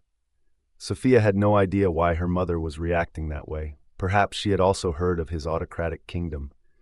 "Mom, calm down." Her mother turned around and shook her head. "No, Sophia, go and call your brother. We are not safe here. He will kill us." Sophia was already in a terrible state. Her mother's words made her feel annoyed. But she was her mother. She should make her understand calmly. "Sophia, you are still too young to understand these alphas." "Mom, I am not a kid anymore. Please let me talk to him. He is my friend. Do you remember the time when he came for me to drop me off at home? He won't hurt me." Her mother reflected on the day and realized that Victor had indeed come to drop Sophia off at home. She slowly turned her head to Victor, who no longer appeared to be in a good mood. "I apologize for my behavior. I have heard a lot about you. I guess people spread false rumors about you. You must be a nice person since you are good to my daughter." He heaved a sigh and nodded his head in her direction. He gave Sophia a quick glance and then said, "I'm waiting for you outside." After saying that, he walked out of the house. Sophia's mother felt embarrassed for reacting like that, but she was afraid that the rival alpha had come here to kill them because they were members of an official's family. "I still don't belie." "Mom, please relax. I have met him several times. He has no intention of hurting me." "How do you know him?" her mother inquired, glancing outside the house. "It's a long story. Let me talk to him first before he gets angry again." Sophia's mother did not want her daughter to go, but she had no other choice. Her son was not in the house to protect them. Sophia closed the main door behind her and walked toward Victor. He was leaning against his car while smoking. Sophia stopped at a distance and asked, "What do you want to talk about?" Victor looked at her and replied, "Come with me." "What?" "Come with me to my pack. I will give your mother a good life there. Your brother can stay here as the Gamma. You and your mother can stay in my pack with some dignity and respect." Sophia stared at him without replying. "Sophia, think about it. I'm leaving this pack tonight. If you want, you can join me. I don't know when I will come here again." "Victor Laurent," Sophia muttered, and she stepped toward him.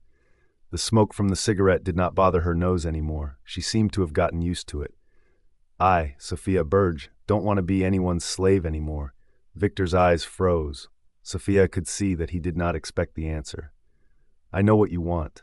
I can't help you. Since you told me I was his pawn, I don't want to be your pawn either. So you want to stay here and watch his betrayal every day with that bitch? He asked with a sharp tone. She nodded her head. Yes, I will remain here and watch him betray me. His betrayal will help me grow stronger. I want to see how long he can go. Because... She paused, and a smirk appeared on her lips, which stunned Victor. Then she continued, because at the end of the day, he can't reject me. If he does, he will lose his position as the head alpha. That time, I will make him realize how powerful the woman he wanted to make his mistress was. Her smirk slowly faded as her face turned fiercer in anger. I will pull the bond so hard that it will tear apart his arrogance. 1 year later. In the dark forest, where a glimpse of the moonlight barely touched the trees, a lone white wolf was running to save her life. There were 5 wolves running after the white wolf, trying to capture it. The wolf's fur was so white that it shone brightly even when it was completely dark. Therefore, it was not difficult for them to track down the wolf that was in front of them. Behind the white wolf, the 5 wolves let out their ferocious, beastly growls. When they ran out of breath, they came to a stop. Where is she? I cannot believe this. How can a she-wolf possess such strength? Even after hours of running, she is still ahead of us. You are right. We thought it would be easy to catch her, but they huffed and could not talk more in their mind links. Their keen eyes were searching for her in the shadows, but they were unsuccessful. Let's search for her separately in different locations. Where can she go? When the leader said that, the other 4 wolves growled in agreement and parted their ways. Little did they know, they were running for their own demise. After searching for a while, a gray wolf located the white wolf and howled loudly, trying to convey to his partners about the wolf. With a single growl, his group started moving in his direction. In the meantime, the wolf that discovered the white wolf approached her cautiously. Under the light of the moon, the white wolf was drinking water from a lake.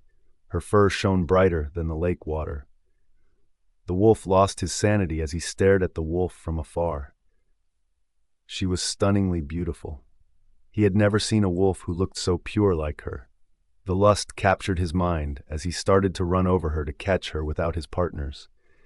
It appeared as though the white wolf had picked up on the sound of his marching. She raised her head from the lake water and slowly turned her head to look at him. The gray wolf's eyes widened as it looked at her carefully. His attention was drawn to the white wolf's eyes, which were a deep ocean blue color. The white wolf looked away from him and howled under the moon.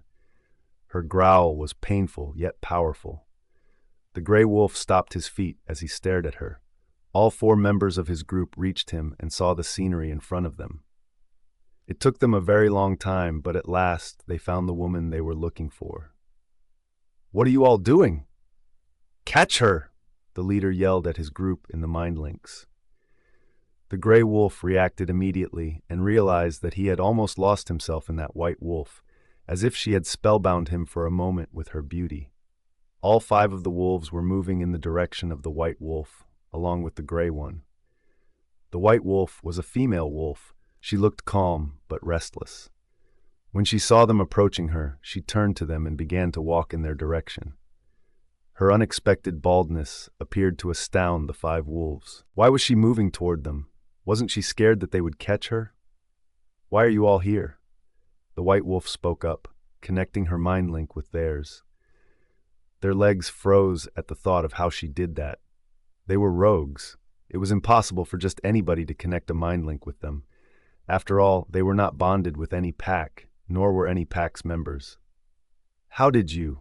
The leader asked with a shocked face. The white wolf came to a halt a short distance from them. Rogues in the Nightshade Pack? Their shocked eyes grew wider. Nightshade Pack? Their shocked looks were clearly saying that they were unaware of which border they had crossed. We are in Nightshade Pack right now? The leader asked, glancing at his group members. The gray wolf responded with a shrug of his shoulders and said, Who cares? No one can win a fight against us. It is time to grab this girl. I can't control my lust anymore. After saying that, he began to walk in her direction. The white wolf took a step back. "You will regret it later." The leader burst out laughing at her words. His sharp teeth became visible as his eyes shone with lust and anger. "You made us run for quite some time. We will now play with every part of your body for a long time. We will show you what power rogues have." The white wolf took another step backward. Her eyes were capturing all their faces. "Leave this pack. It would be best for you. Stay away from me. I don't want to hurt you either." Smirks appeared on their lips as they felt amused by her begging tone. "Beg. We want to hear you cry, baby. Now shift quickly. We cannot wait to see what you are hiding behind this gorgeous fur." The leader's words made the white wolf stop her steps. Excitement swept through the rogues as they ran toward her. Just as they were about to touch her, her eyes glowed, which caused the 5 wolves to let out piercing growls. A blaze of igniting fire could be seen inside the glowing ocean blue eyes. She looked at them intently, as if she were torturing them with her gaze. All of the 5 rogues' bodies collapsed to the ground, and they began to struggle with painful groans. The white wolf stepped closer to them.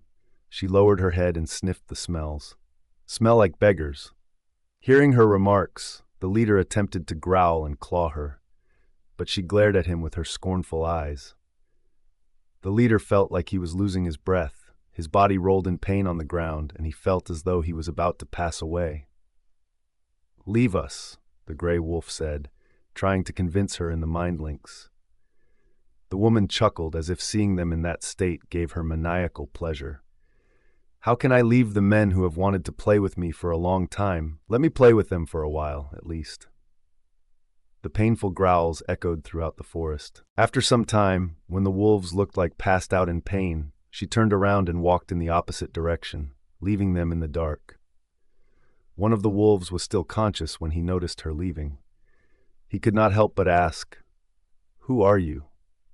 She turned around to look at him and replied in the mind link with a very calm tone, "An Omega who doesn't need to hide behind an Alpha for protection."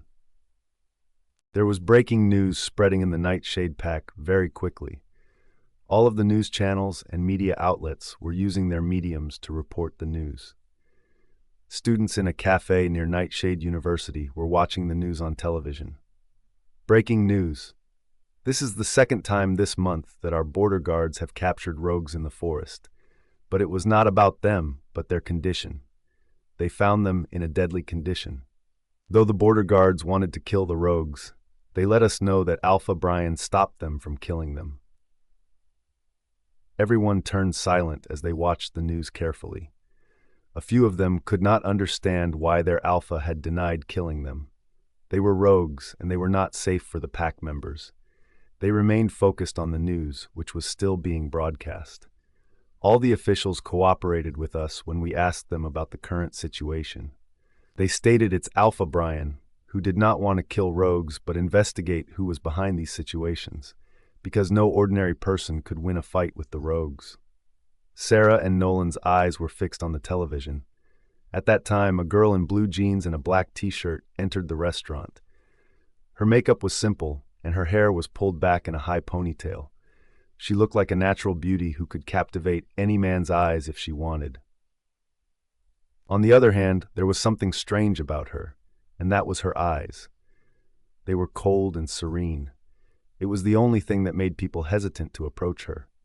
"Sophia, here," Sarah spoke out as she waved her hand at the girl. Who could have guessed that girl was Sophia Berge? She had become an ethereal beauty, as though she had been imprisoned and then abruptly transformed into a blossoming flower. She had gained self-confidence and a new way of life. Although most people thought she had confidence because she once used to be the personal assistant of Alpha Bryan. The girl who worked under the head of Alpha, of course, had gained some courage in herself. But no one knew why she left the Morrison group. Her ex-best friend, Louisa, tried to manipulate others by saying that she was fired by the company. However, when Sophia's CV became public and the Morrison group did not seal it, people had to believe that Sophia had left the company on her own. It was surprising that Morrison Group let her go so easily, while not forbidding other companies from hiring her. "So how was your dinner?" Nolan inquired as Sophia took her seat at the table. "Dinner?" Sophia asked, arching her brows in confusion. Sarah and Nolan exchanged glances before Sarah asked Sophia, "Didn't you leave last night without having dinner with us? You said you have a family dinner in your house." Sophia's brows lifted as she realized it. She nodded her head and replied, "Yeah, you are right. It went well." Her gaze moved from Sarah and Nolan to the television that was positioned in the center of the wall behind them. Sarah turned her head and glanced at the news again. "Have you heard the latest news, Sophia? It is becoming dangerous for us to live in this pack." Sophia furrowed her brows and asked, "Why?" Nolan replied to her as he tried to explain. "Don't you think it's dangerous that someone is injuring rogues and he is not even familiar with any of our officials, not even a pack fighter? Who knows who he is? It must be a powerful alpha." Sophia's gaze remained fixed on the news as she murmured, "What is it to us?" Sarah shook her head and said, "What if we went out for a run and one day we came face to face with that person? What if he wants to kill us? I can't believe someone powerful is in our pack but is living a mysterious life. I'm feeling scared." Nolan gave Sarah a hug and a head pat. "Baby, don't get scared. I will accompany you on runs every single time. No one can hurt you." Sophia stared at her friends for a while. She could say they loved each other a lot. They were the true example of mates. It was amazing how much they cared for one another. Lifting her hand to signal a waiter, Sophia cleared her throat. She turned her head back to the couple and said, "Calm down, guys. I don't think that person has any intention to harm anyone. He maybe wants to help us, or, I can say, save his life from danger." Sarah looked at Sophia and thought for a while. "You are right. He is helping us." "But how did he do that?"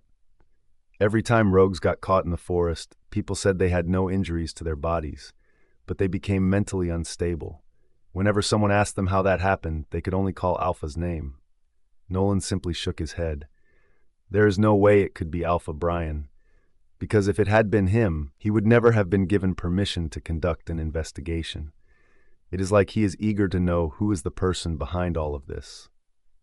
Sophia's eyes turned dark when she heard Bryan's name. She looked away from her friends as she let out a harsh tone. "The man who does not know how to deal with his mate bond, how will he deal with someone who can freeze anyone mentally?" Sarah and Nolan bit their tongues when they realized they should not mention Bryan in front of Sophia. But Sophia was living her life like a calm girl, as if she had forgotten about her past completely. Sarah reached out her hand and held Sophia's. With a gulp, she spoke, "We are sorry. We should not talk about him." Sophia smiled at her and patted her best friend's hand. "It's okay. It's been a while since we stopped crossing each other's paths. We are happy with our lives." Sophia and her friends came to the restaurant to do a study project since they got bored in the university's cafe. In the last year, there was no competition in which Sophia failed. She participated in every event where there were business projects and won numerous prizes. She received the highest score again this year, securing her position at the university as a 3-time topper in a row. After finishing their work for the day, Sophia stood up from her chair. "I have to return home, so I am leaving then." Sarah and Nolan got up as well and gave her a nod.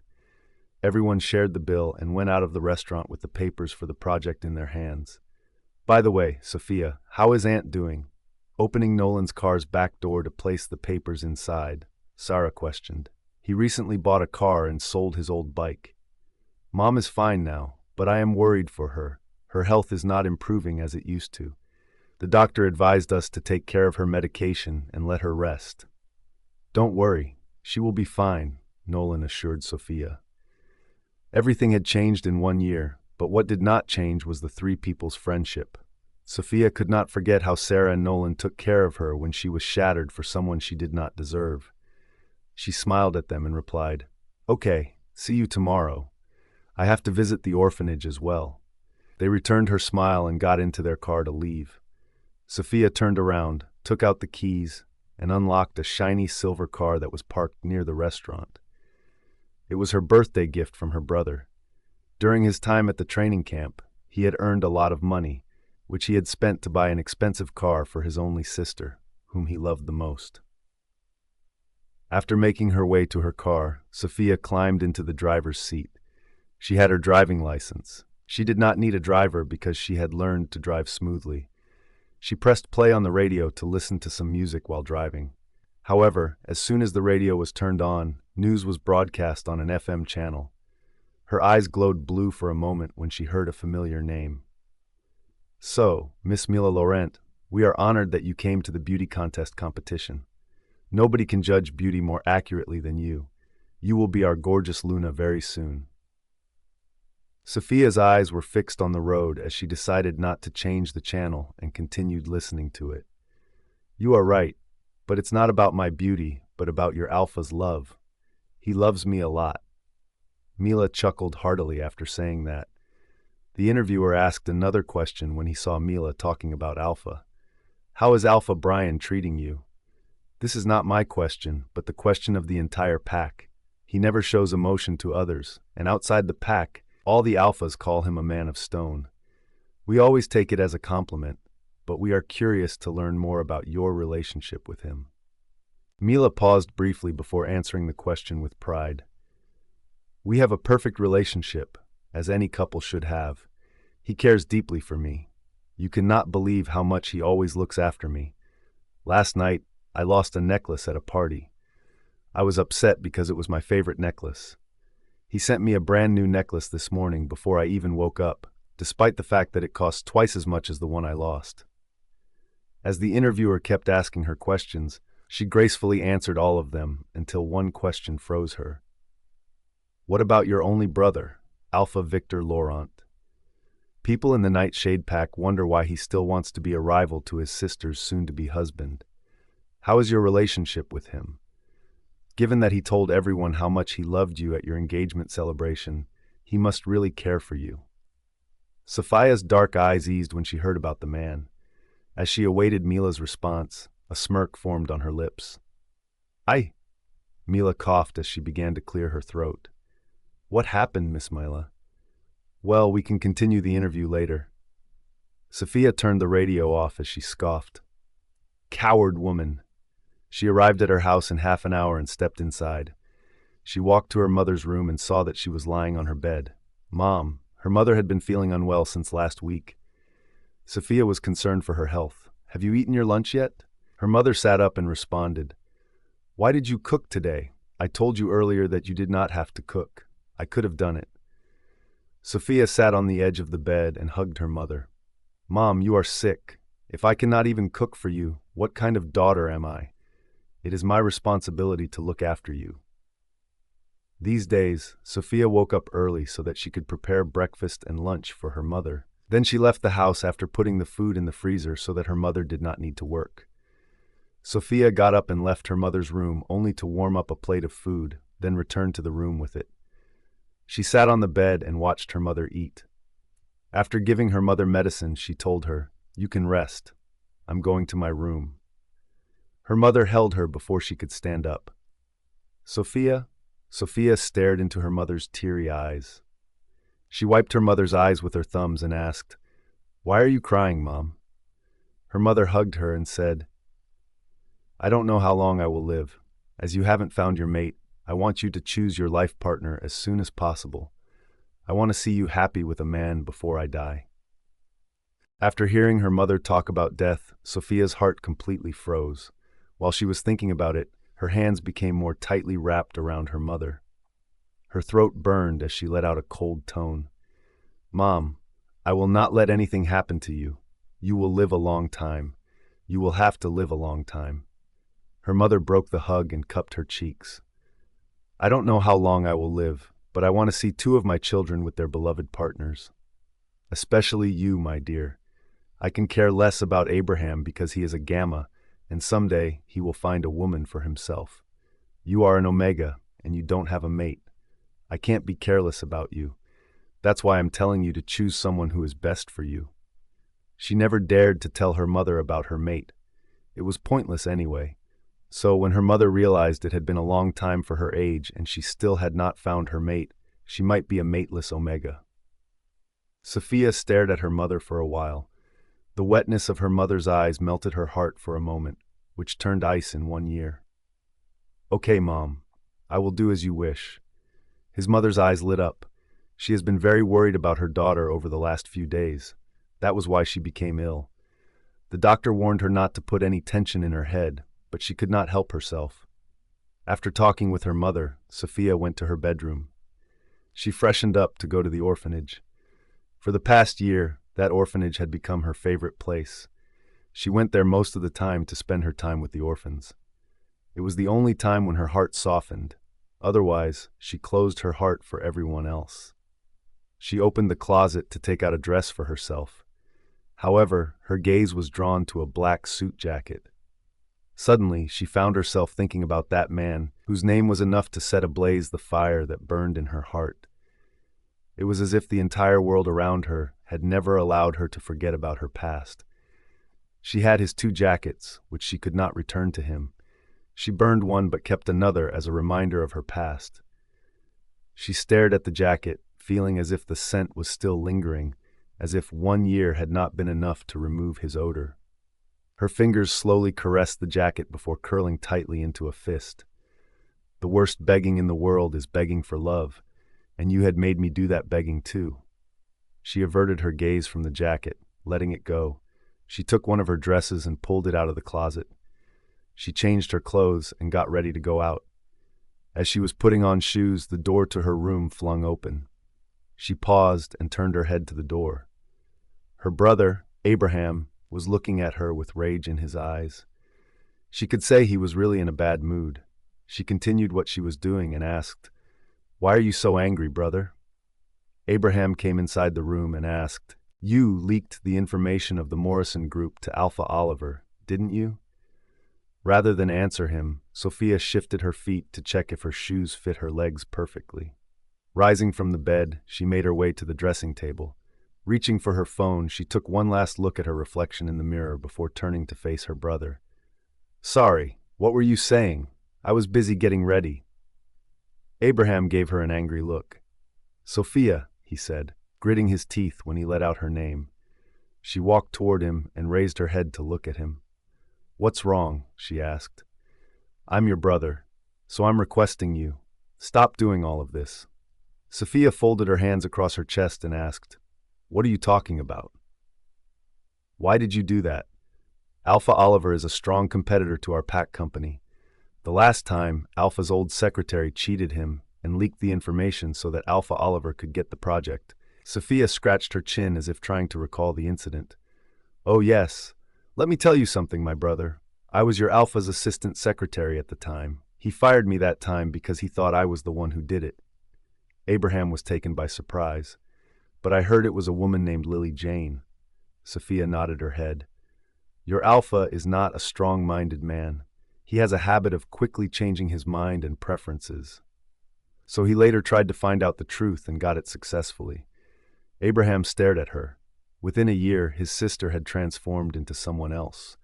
Her personality and way of speaking had changed drastically. "Sophia, this is all about the past. Don't do anything that can hurt you later," he murmured, alarming her.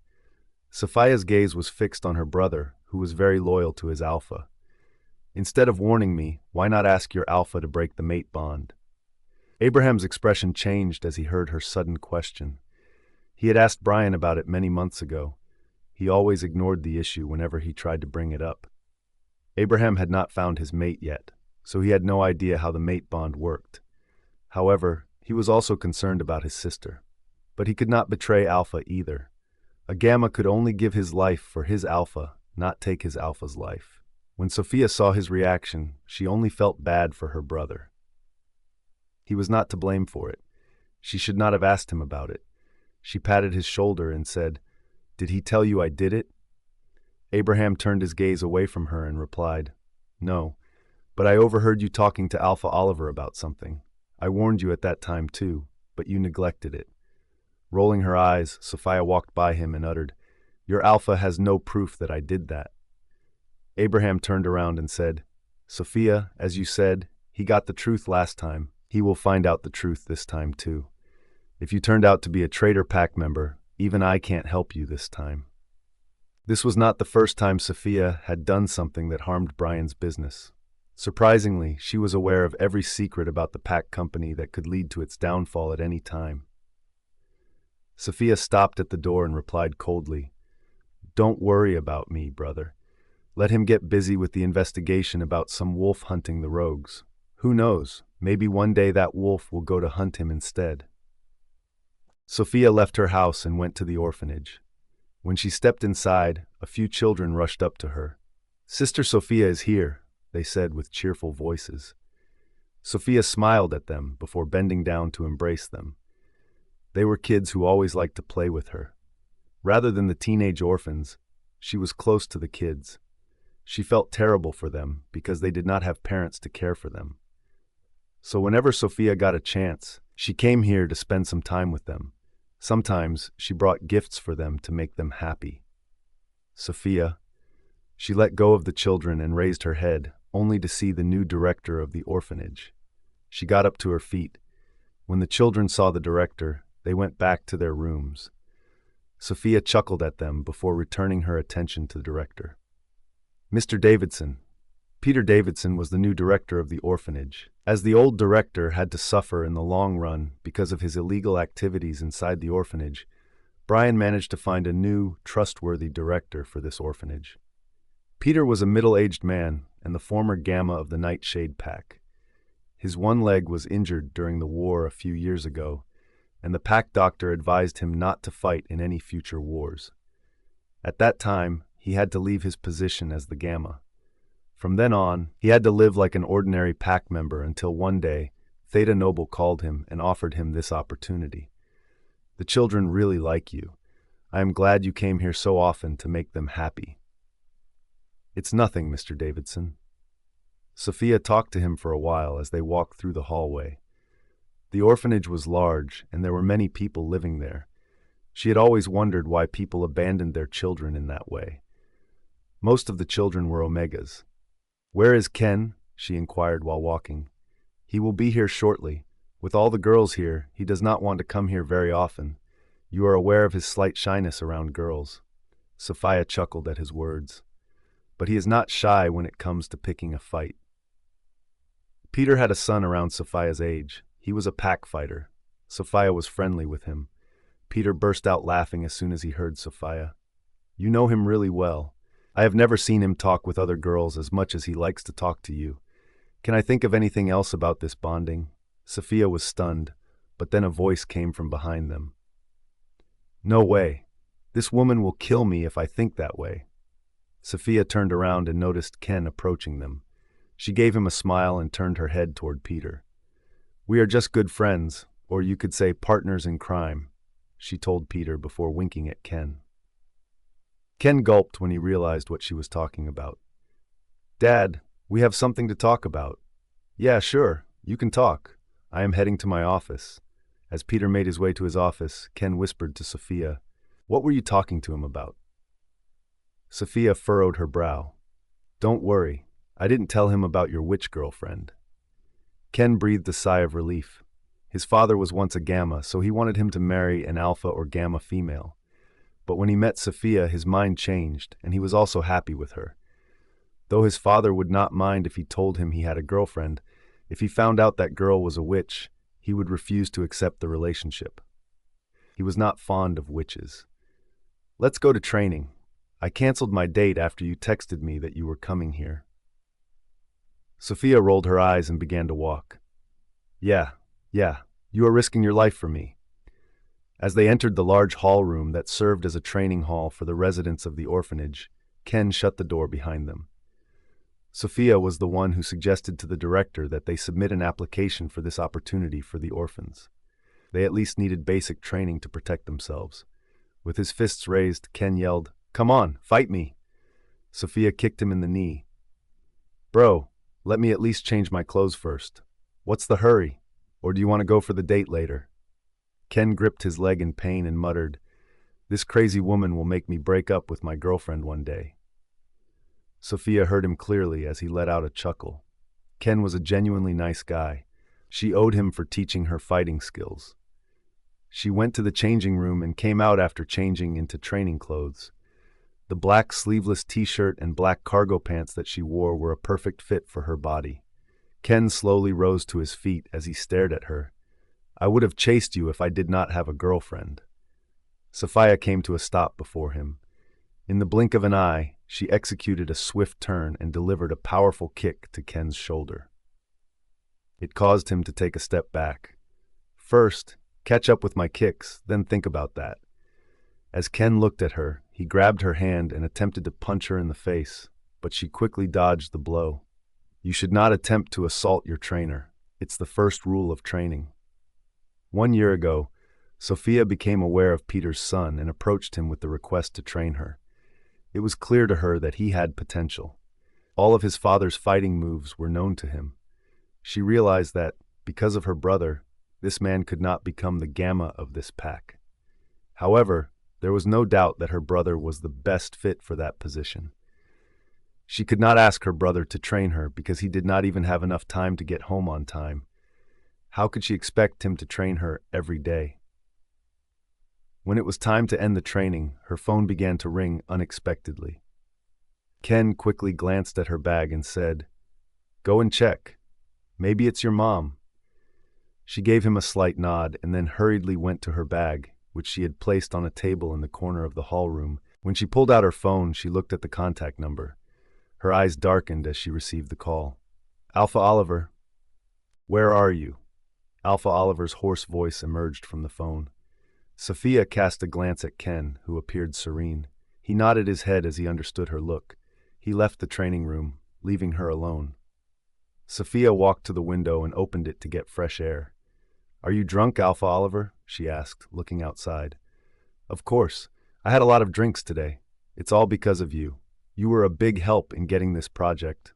Otherwise, my people can't arrange this celebration party for me."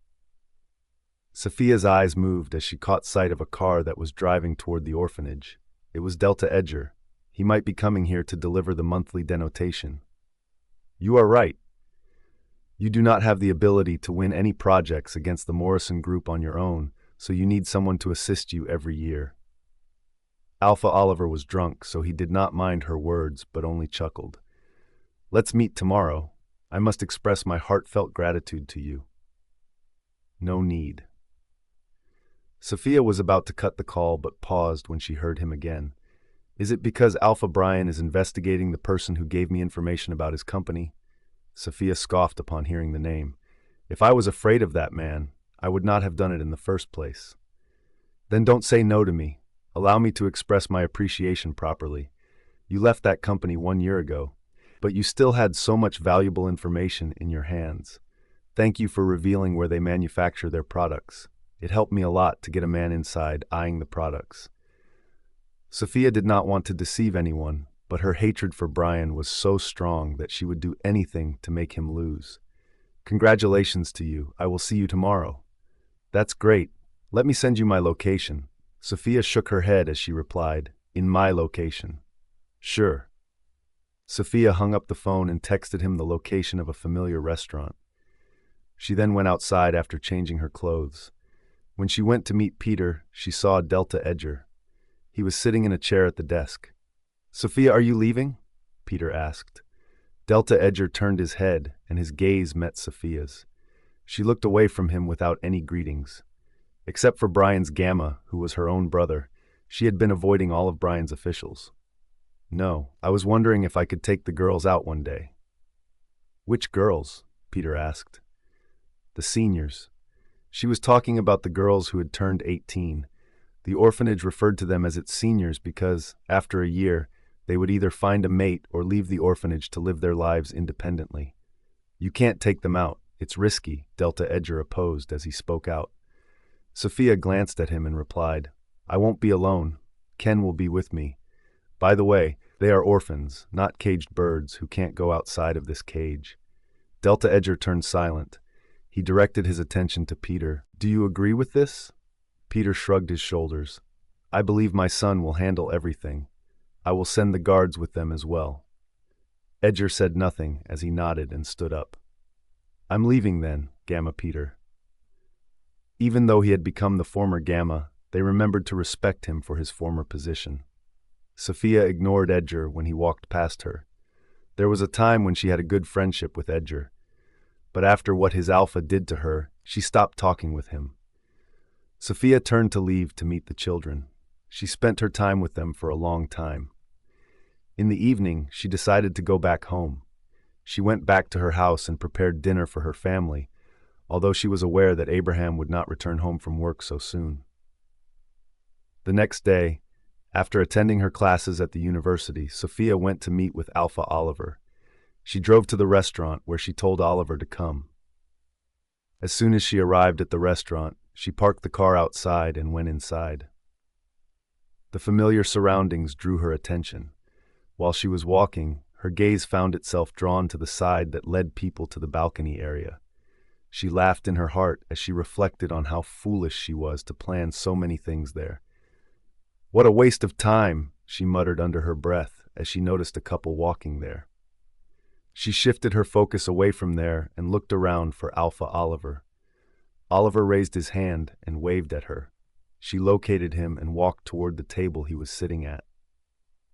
When she approached him, Oliver stood up and pulled up a chair for her. Sophia sat down gracefully and smiled at him. It was a fake smile that did not reach her eyes. Alpha Oliver. He sat down across from her and looked at her with an impressive look. "What a wonderful young lady you are. Sophia, you have the potential to work in a big place. Are you willing to work with me in my business?" Sophia smirked as she raised a brow at him. "Why? Are there any other deals from Morrison Group that you could not wait to get your hands on?" Oliver parted his lips in shock, but then he composed his expression. "You are incredibly clever. May I ask why you suddenly want to destroy that man?" A waiter came with a bucket and placed 2 glasses on the table. He poured red wine into the glasses and put the bottle on the table. Sophia took a glass of red wine and slowly swirled it. "It would be better if you focused on your own goal rather than others. I know who sent you to me. Tell him that I am pleased with what he is doing." Oliver stared at Sophia. He liked her attitude very much. He had his eye on her when she used to be Bryan's personal secretary. However, he assumed she was not an ordinary woman. Perhaps there was something about her that no one knew. If that were not the case, how could an ordinary woman have the courage to challenge Alpha Bryan while she was living in his own pack? As Oliver was about to ask what she wanted in return, the waiters and the manager of the restaurant rushed over to the door. Both Oliver and Sophia turned to them with confused looks. Oliver stopped a waiter and asked, "What happened?" The waiter wiped away his sweat, glanced at the door, and responded, "Our head Alpha is here." "Clear the rush. Alpha is on his way here." All of the guards who had just gotten out of their cars gathered in front of the restaurant, pushing the customers aside.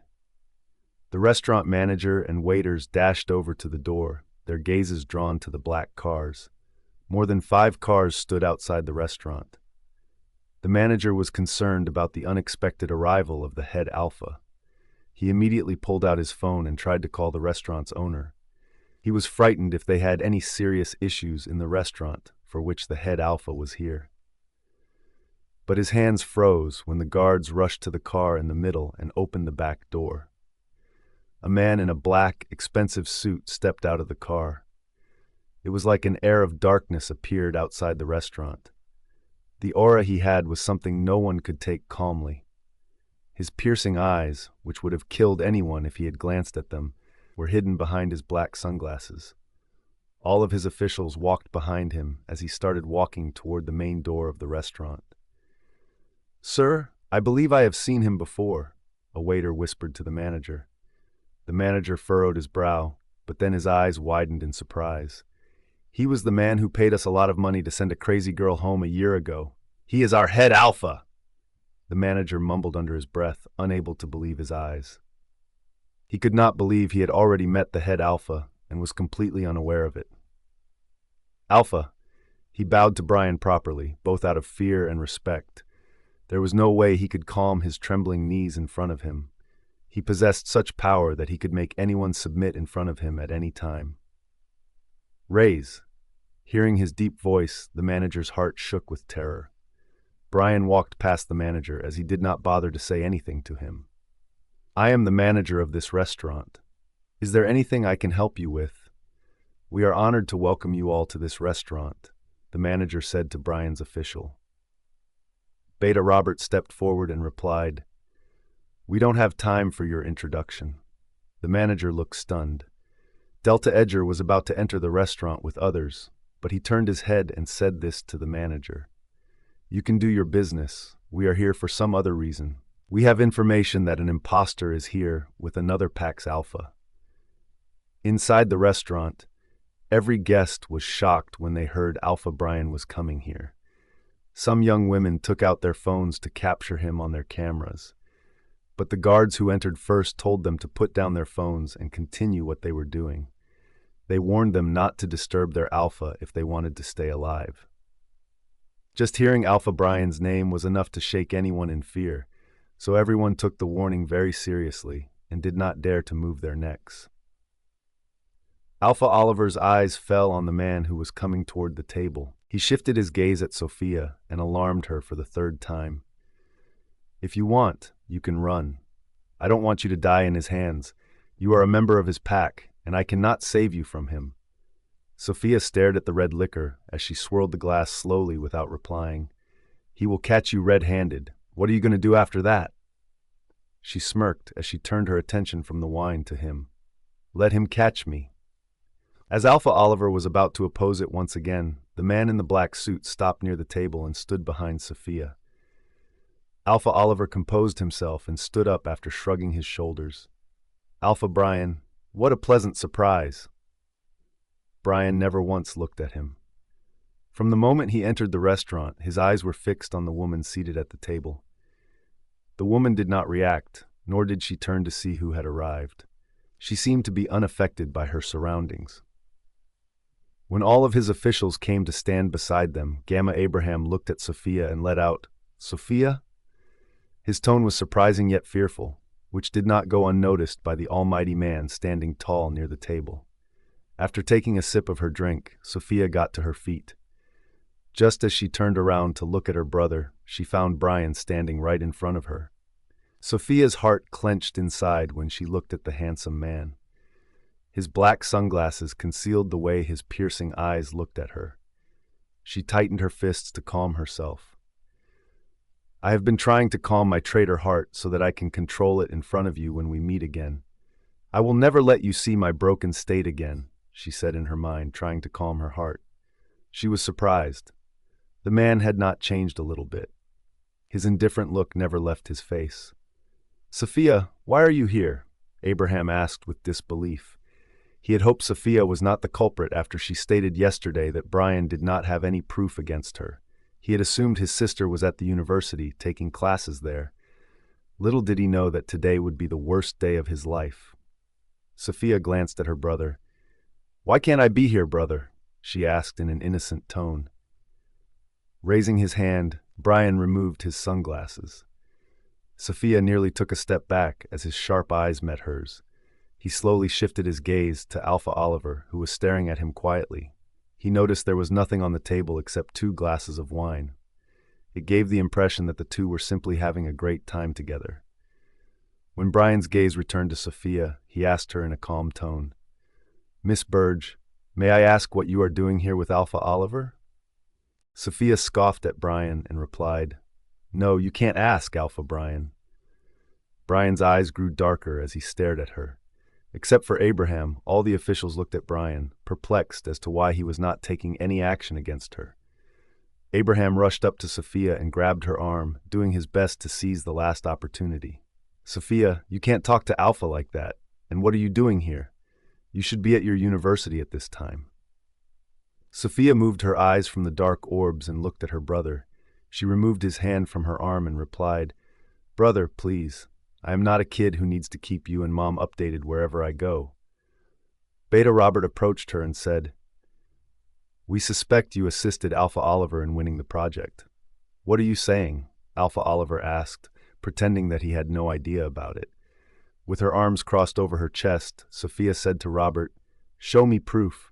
Do you have any proof, like the last time you found out about Lily? Like bank transfers, land transfers, expensive jewelry, and all. She glanced at Alpha Oliver, who grinned at her. She continued to amaze him with each passing moment. She is right. Why are you all suspecting her? He then looked at Bryan and said, Alpha Bryan, why did you waste your time to come here? You could have asked me directly. I would have told you honestly that, no matter what, you can't win projects over my company. Bryan's officials glared at Alpha Oliver, whom he clearly ignored. Sophia turned to face Bryan, who was still looking at her. He only asked her one question, then turned silent as if it were a silence before a storm. Alpha Bryan, if you want to punish me without proof, I will have to accept it, but it is not good to intrude on someone else's private time. Private time? He questioned, gritting his teeth. Sophia chuckled as she turned to Alpha Oliver. Actually, I came here on a date with Alpha Oliver, but you disturbed us. I think we have to end the date here. Oliver, please don't mind. Alpha Oliver raised a brow but quickly changed his expression and held out his hand towards Sophia.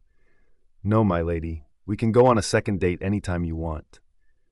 With a smile on her face, Sophia touched his palm. Bryan lowered his gaze to Oliver's hand, which was holding Sophia's. However, his expression was composed. No one knew what he was thinking inside. Sophia drew her hand back and turned to her brother. I'm leaving, brother. Abraham looked at his sister with disappointment. He did not know his sister would do something like that. As Sophia was about to move aside to leave, she turned her head to glance at the way that led to the balcony. By the way, Alpha, her eyes met Bryan once again. This time, she gave him a cold look that expressed the deep animosity she had been harboring for him. Since the whole pack knows how much you love your Luna, you can bring her here for dinner someday. I heard this restaurant is renowned for its romantic atmosphere for couples. Bryan did not let out a single word as his eyes were digging on hers. She bowed her head to greet him with a smile. Have a good day, Alpha. Saying that, she turned around and left the restaurant gracefully. I think I should drop you. Alpha Oliver was about to call Sophia from behind, but paused when he felt Bryan's glare on him. He cleared his throat and said, Well, she came here on a date with me. I can at least drive her home. Abraham gave him a fierce look and muttered, She has her own car to go back home. You don't have to. Stay away from my sister. Alpha Oliver walked to Abraham and patted his shoulder. Your sister is smarter than you, so you don't need to think about her. Instead, worry about your Alpha's business, as it is losing a project each month. Theta Iman turned to Bryan as Alpha Oliver walked past them. Alpha, please allow me to kill this man right here. He dared to speak after getting the deal through cheating. Bryan did not give him permission. Instead, his gaze was drawn to the glass Sophia had been holding a few minutes earlier. After only a year, she had completely changed herself. He turned around and headed to the entrance. His steps came to a halt as his gaze fell on the balcony area. Sophia's words and the past both flashed through his mind. He averted his gaze, put on his shades, and walked out of the restaurant. All the officials exchanged glances as they followed him outside the restaurant. As Bryan reached for his car, he turned to face Abraham and said, Come with me. Abraham swallowed, fearing for his sister. He did not know why she was challenging this almighty man who never showed mercy to anyone. The driver turned on the engine as Abraham sat in the back seat next to Bryan. The manager felt relieved when all of the cars drove away from the restaurant. Meanwhile, inside the car, Abraham lowered his head, considering how to apologize to him. Alpha, she is naive. Please forgive her. Bryan turned his head to the window and asked, Forgive? For what? Revealing my company's secrets to other pack companies over and over again? Abraham's eyes widened as he could not believe his ears. He always knew it was her, he thought. He took a deep breath and requested him with a polite tone. As the gamma of your pack, I can only apologize to you on behalf of my little sister. I will take care of her in this matter. Please don't punish her. Bryan's eyes fixed on the changing landscape as he muttered, Your sister is no longer the same. She changed herself. Abraham tilted his head as he asked, Pardon? Bryan turned his head to him and said, I like to punish the people I want to punish. The only punishment for now is banishment. Abraham's eyes grew larger. Was Bryan going to banish Sophia from the pack? Pluh! Bryan interrupted him and said, Close all the borders of the Nightshade pack for Alpha Oliver and his pack members. Abraham blinked his eyes in confusion. But it was not the first time Alpha Oliver won a deal over Morrison Group. Bryan had never closed a border for his pack because of any deal. But then Abraham heard Bryan's angry tone as he muttered, "He dared to touch my Gamma's sister. How can I let it slide? What? Are you really going to shut down all of the borders for the Mountain Howl Pack?" Beta Robert spoke out in disbelief. All the officials were standing near the desk. They were at the CEO's office right now. Behind the desk, Bryan was sitting while leaning his back against his chair. His attention was focused on his laptop. The cigarette between his two fingers was slowly burning into ashes, becoming shorter as he continued to inhale its smoke. "Alpha, you have never made a decision like that before," Theta Noble said, glancing at Bryan. "Bro, are you okay? Or are you planning something behind it that we have no idea about?" Delta Edger said as he let out a sigh. Without a doubt, Bryan would never engage in an activity that would result in him losing out on business. What would happen to the products that they were selling to people who lived close to the mountain if he were to abandon all of the business that was associated with the Mountain Howl Pack? Those products were manufactured just for them. It was the only reason they never took action against Alpha Oliver last time. Bryan averted his gaze from the laptop and shifted it to the four officials who were staring at him. Abraham was silent from the moment he heard about it. The other three were asking questions since they did not find it amusing. "Stop questioning your Alpha about his decision. Go and focus on your work." His calm tone came out as a warning to them. They glanced at each other and left the office without asking anything else. Meanwhile, Abraham made his way to the door with slow steps. He had something on his mind that he wanted to ask. Upon reaching the door, he halted for a moment. He turned around and looked at Bryan, who was looking at him. "Is there anything else, Gamma Abraham?" After taking a few deep breaths, Abraham inquired, "Alpha, when will you break the mate bond with my sister?" Upon hearing the question, Bryan's calm eyes became dark. Abraham noticed the changes and felt confused. He did not know why Bryan was not breaking the bond. "Thank you, Alpha, for showing concern for her. By closing the border, you are ensuring that he will never be able to come here and communicate with Sophia. You are a great leader who is taking so much care for his Gamma's family members. But Alpha, what about the mate bond? You assured me about breaking it 2 years ago. I am still waiting for your next step." Bryan stared at him without replying. Abraham felt strange. Why did he never talk about it? Was there really any way, or... Just thinking about it broke Abraham's heart. He prayed in his heart that the bond would break soon. Bryan noticed his worried look.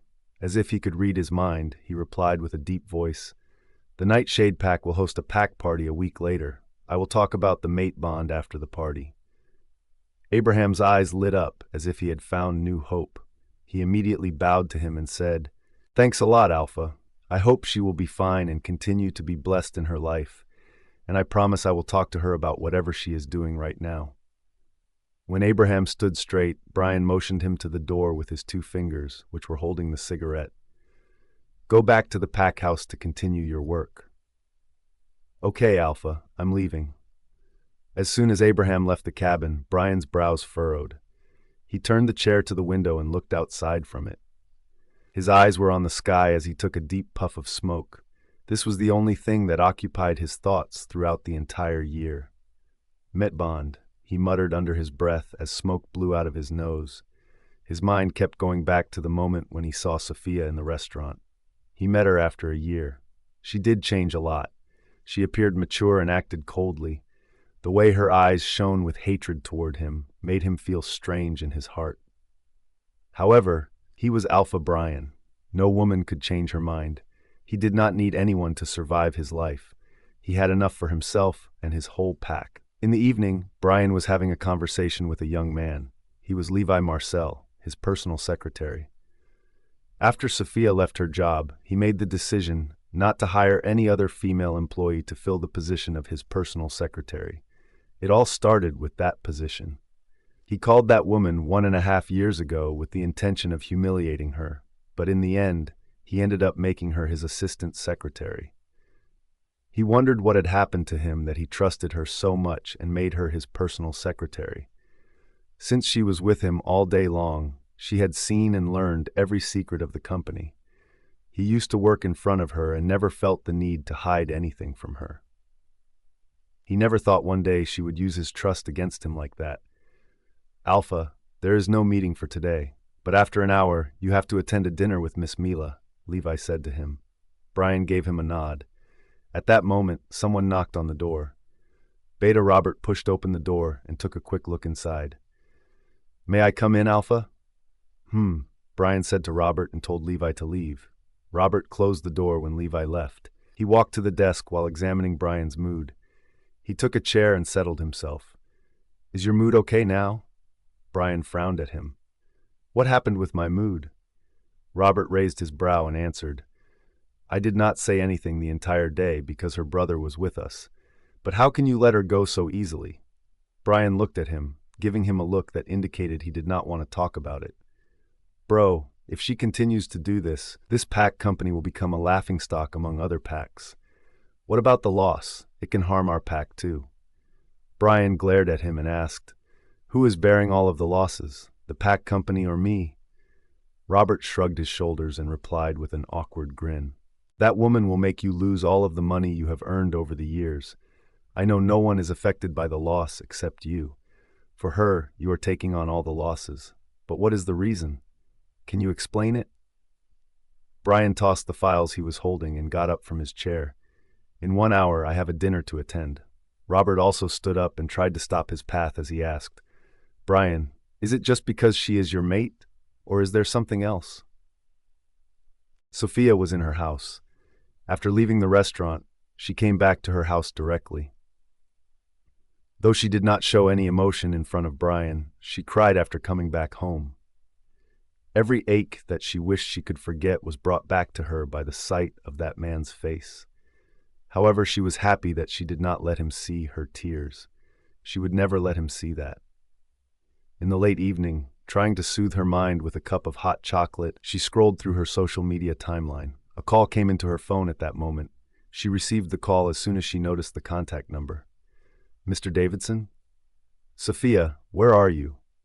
Sophia was taken aback by his question. She got out of bed as she asked, "What happened, Mr. Davidson? Is everything okay in the orphanage?" She started to worry. He never called her without any reason. "Everything is fine, my child. I wanted to ask you about Ken." Sophia frowned, wondering what had happened to Ken that prompted his father to call her. "Of course. What is it? Is he with you? I haven't seen him today. He is not picking up my calls." Sophia glanced outside the window and thought for a moment. Where could Ken go at this time? She remembered how he had to cancel his date with his girlfriend for her yesterday. She cleared her throat and said, "He is not with me. I think he is with his friends." "Are you sure?" "I think so. Let me call him. I will inform you if I can get in contact with him." "Thanks a lot." "It's nothing. Don't worry about him." After hanging up the call, she dialed Ken's number. The phone kept ringing, but he was not picking up the calls. It was really a matter of worry. He never turned his phone into silent mode. It was because his father was always concerned for him. Ken's mother died 5 years ago. From then on, his father took care of him. That's why Ken did not want his father to worry about him anytime and cared about his preferences a lot. "Where are you, Ken?" she muttered, dialing his number again. She thought about his girlfriend, who was a witch. She never met her, so she did not have her contact number either. She rubbed her forehead, thinking where this childish boy had gone. As she was about to call Ken once again, she heard the sound of a doorbell. She frowned as she rushed downstairs. Her mother had just slept a while ago. She did not want her to wake up from her sleep. She was curious about who had come to her house. Her brother had his own keys, so it could be any guest. As she opened the door, she was stunned. Sarah? Nolan? They were standing at the door, dressed up.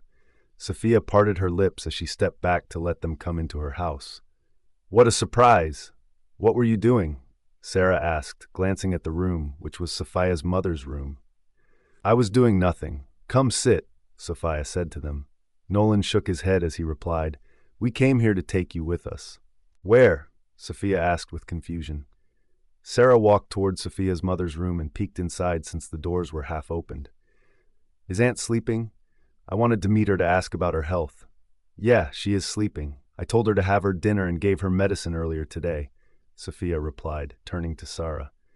Sarah's lips formed a zero as she mumbled, "Oh."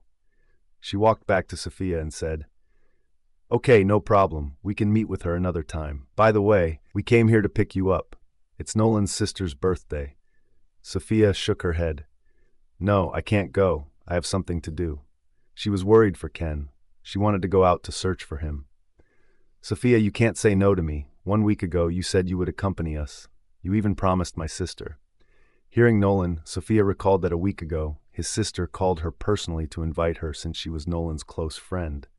She was dead. Sarah did not need an invitation because she was his mate and now a member of the family.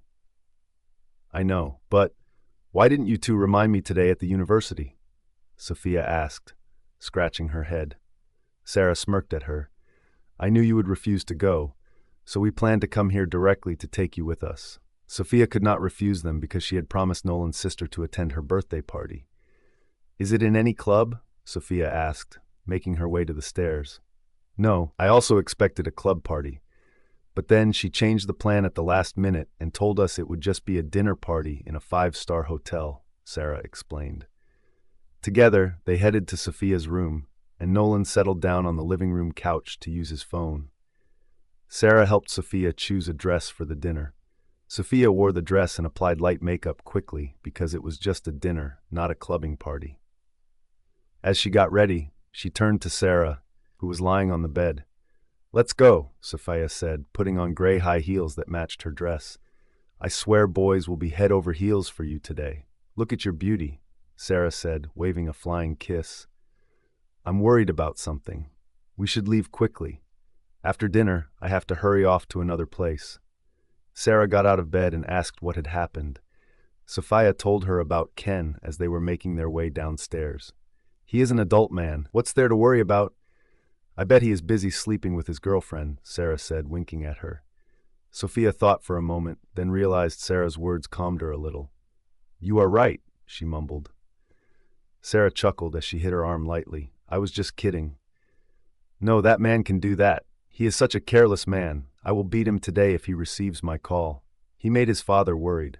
"Okay, my baby, now let's go. Nolan's sister is waiting for us." Sarah locked her hands with her, and they left the house with Nolan. They climbed into Nolan's car and drove off in the direction of their destination. Sophia was not feeling well today. She assumed this was because she had met Bryan today. "Are you all right?" Sarah inquired, turning her head to face Sophia in the back seat. Gazing out the window, Sophia mumbled, "Nothing, just thinking about not seeing someone's face ever again." "Someone's face? What are you saying? Have you seen Alpha recently?" Sarah's question caused Sophia to turn her head at her. She realized that she had uttered the word in her mind. Nolan looked in the rearview mirror to catch a glimpse of Sophia. "What's wrong, Sophia?" he asked. Sophia cleared her throat and spoke. "I ran into him today at noon. I thought it would be best to avoid him in the future." Sarah's expression became upset. She shifted her focus back to the road. She felt sad for her best friend.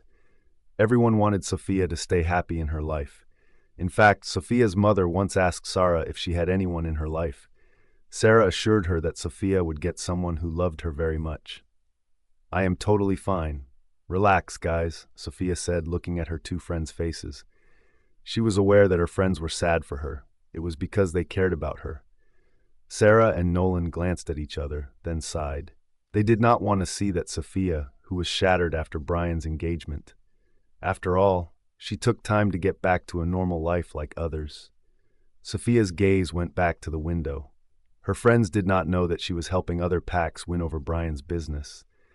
But they were aware of her preference to visit an orphanage, and Ken assisted in her training. The car came to a stop in front of a 5-star hotel. Stepping out of the car, Sophia took in her surroundings. In the middle of the path, there was a little fountain that was both beautiful and flowing. There were many flower heads around it. If she had come here 1 year ago, she would have jumped with excitement. But she was no longer the old Sophia, who was sensitive and emotional. The cheerfulness left her life when she lost her heart. "Sophia, let's go." She heard Sarah's voice and gave her a nod. They entered the hotel together. Sophia noticed the large lobby area. Nolan went to the reception area, while Sarah appreciated Nolan's sister's choice. "Nolan's sister seems rich. How could she afford to make this hotel reservation?" Sarah muttered with a grin. Sarah was hushed by Sophia as she whispered, "You forgot that she is a fashion designer." Sarah nodded her head in agreement. "Yeah, but still, she has a big heart to reserve a table in this hotel. She is not the kind of woman who likes to spend a lot. I know her very well. I wonder what the reason is behind choosing this place." Nolan came back to them and wrapped his arm around Sarah's neck from behind. "Baby, stop overthinking. Let's go." Sophia chuckled as she walked beside them. After falling in love with one another, they changed into birds that enjoyed chirping throughout the day. Their cute fights really amused her. This way, the waiter who was leading them to the place told them. As they followed him, they discussed how Nolan's sister had become a successful fashion designer in the past year. The waiter led them to a private cabin. The room was quite large, and in the center of it was a large table that had been exquisitely arranged. It was decorated with flowers and candlesticks. "Wow!" Sarah muttered as she entered the room with Nolan. Sophia stepped inside, behind them. The stunning arrangements of orchid flowers of varying hues caught her attention as she took a quick glance around. "Sarah! Nolan! Here you are at last!" A female voice reached Sophia's ears as she turned her head toward the young woman coming towards them. The woman in the golden gown looked gorgeous. She hugged Nolan and Sarah, asking them why they were late. The woman turned to Sophia after talking with them. Her eyes lowered on Sophia's dress, then returned to her face. "Beautiful in gray. Happy birthday, Sister Tyra," Sophia replied, hugging the woman. Tyra smiled as she hugged Sophia back. She heard a lot about Sophia from Nolan. Sophia was known to be a wonderful woman. "I am delighted that you came to celebrate my birthday. Please take a seat at the table. We will start the dinner soon," Tyra said while gesturing her hand toward the table. Sophia smiled politely and took a step forward to look at the entire table. However, when she saw who was sitting at the table, her steps came to a stop. "Bruce," Sophia thought as she looked at him. He was sitting on a chair. He was conversing with another man who appeared to be important to the celebration, as others were about to speak with him. She thought it might be Tyra's boyfriend. Sophia immediately turned around and looked at Sarah and Nolan. They also noticed Bruce with a frowning look. "Sister, what is Bruce doing here?" he asked Tyra. Tyra raised her brows in response. "He is Hector's friend. He invited him. Why?" Nolan shook his head, as he had nothing to say since his sister's boyfriend had called Bruce. When Tyra walked toward her boyfriend, Sophia was about to walk to the door. "No, I can't stay here." Sarah grabbed her hand to stop her from leaving. "No, you can't run away from everyone. Come on. You faced Alpha today. How can you run away from Bruce? It's just your ex who stopped bothering you." Sophia sighed. It would be awful if she left someone's birthday party like this. She walked toward the table. The people who were sitting at the table were unfamiliar to her. The gazes of young men and women did not bother her as she took a seat at the table. Her eyes fell on Bruce again. This time, he was looking at her. His expression showed no sign of surprise, as though he knew she would be here. He greeted her with a nod. Sophia nodded her head back at him. Then she looked away from him. This was how they greeted each other if they crossed paths by chance. Bruce had never come to bother her after his brother's engagement. Sophia also did not talk to him since his big brother had warned her about it beforehand. Sarah sat next to Sophia, while Nolan sat beside Sarah. Bruce was sitting in the chair, which allowed him to see his left and right sides clearly. Sophia tried to ignore him completely. Just as she thought she would not have to feel awkward anymore, Tyra smiled at everyone and said, "Thank you for attending my birthday celebration, everyone. Let's start the dinner since the chief guest of the dinner has arrived at the hotel." Sophia did not know who she was talking about. She turned her head when Tyra said, "Here they are." Sophia froze when a couple entered the room. Almost immediately, everyone got to their feet when they saw the man in a black suit coming toward the table with a stunning woman in a red dress. All hail to our head alpha. Under the table, Sophia clenched her fists and pressed them tightly around the tablecloth. She met him twice today. She did not want to see him again, not at least today. However, fate had other plans. She lowered her gaze and shifted her attention to the way the woman was locking her arm with his. She felt something piercing in the corner of her eyes. She blinked quickly to keep any tears from forming inside her eyes. She had spent the entire year believing that the pain she was experiencing at the time was unbearable, but now she realized it was just a minor ache.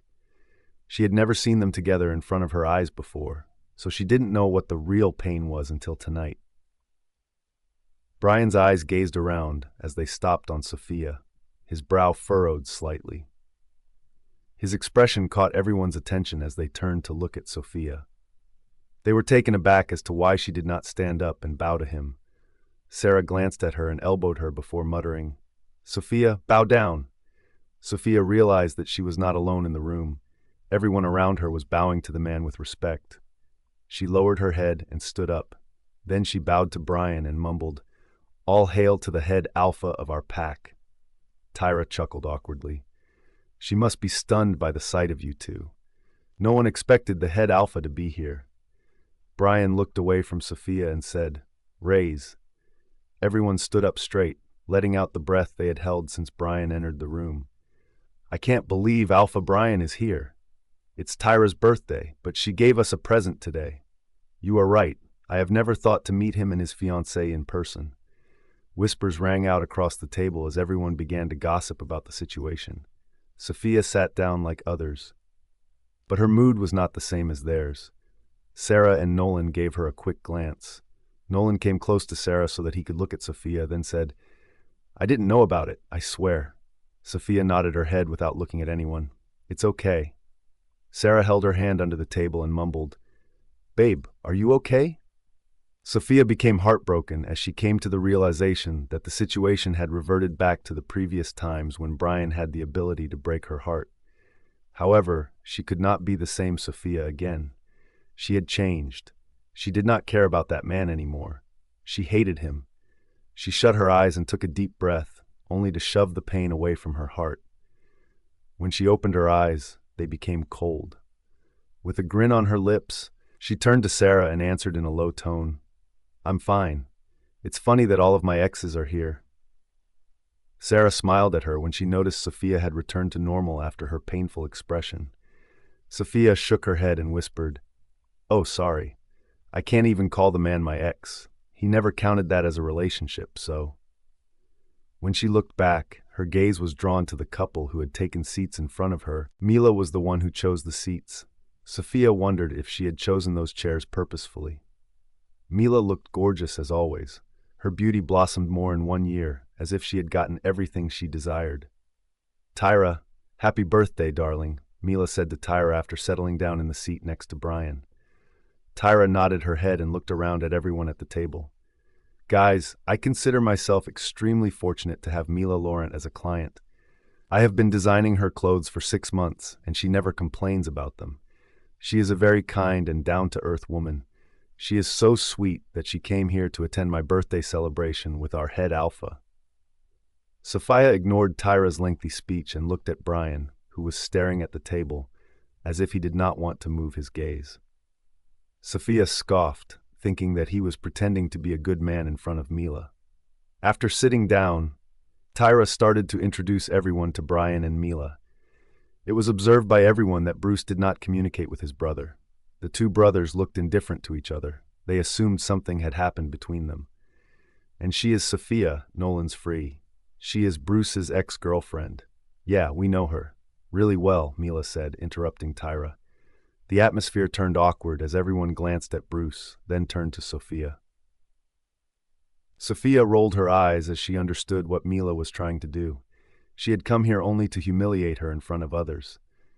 "Well, that's past," Tyra mumbled, trying to ease the situation. On the other hand, Sophia looked at Mila directly into her eyes. Sophia was calm, and she did not feel bothered by her words. "You are right, Miss Mila. By the way, it's been a while," she said to Mila. Mila raised a brow as she looked at her. "How are you, Sophia?" "I'm good," she replied, and shifted her eyes at Bryan. Bryan lifted his gaze and looked at her. Sophia returned her gaze at Mila. She clenched her jaw as she gritted her teeth and said, "As far as I have heard, your life in our pack is going really well."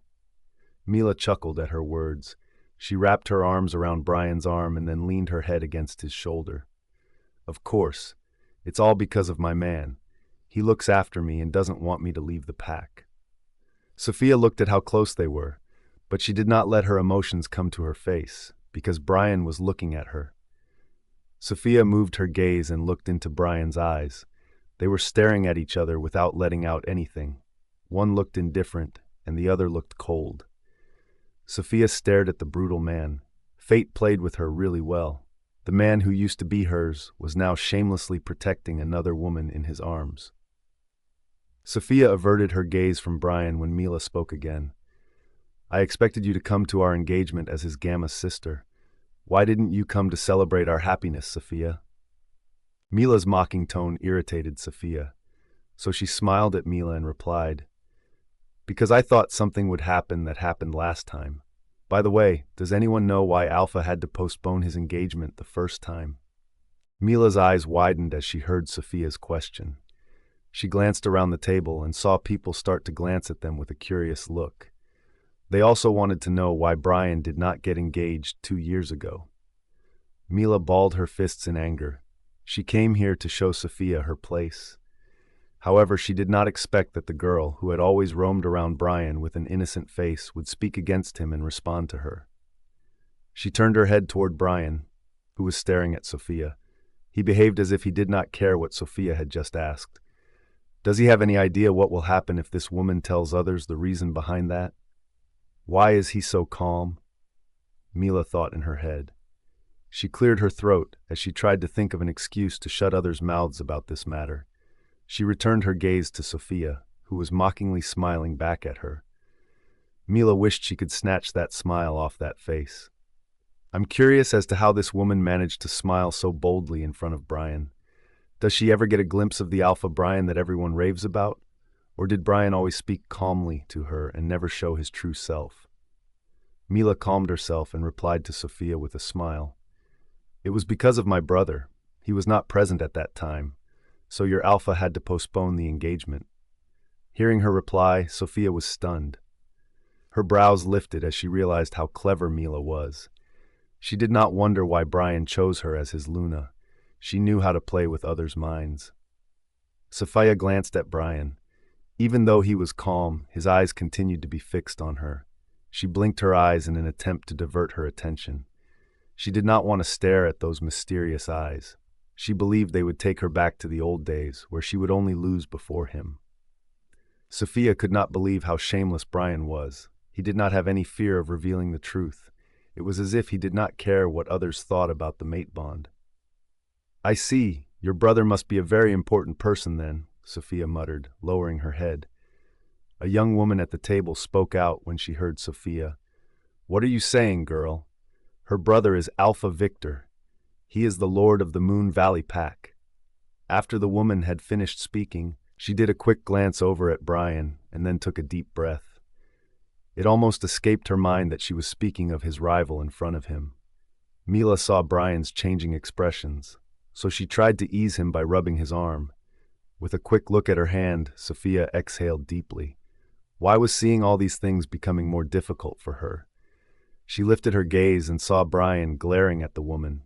A grin formed on her lips as she saw his reaction after a long time.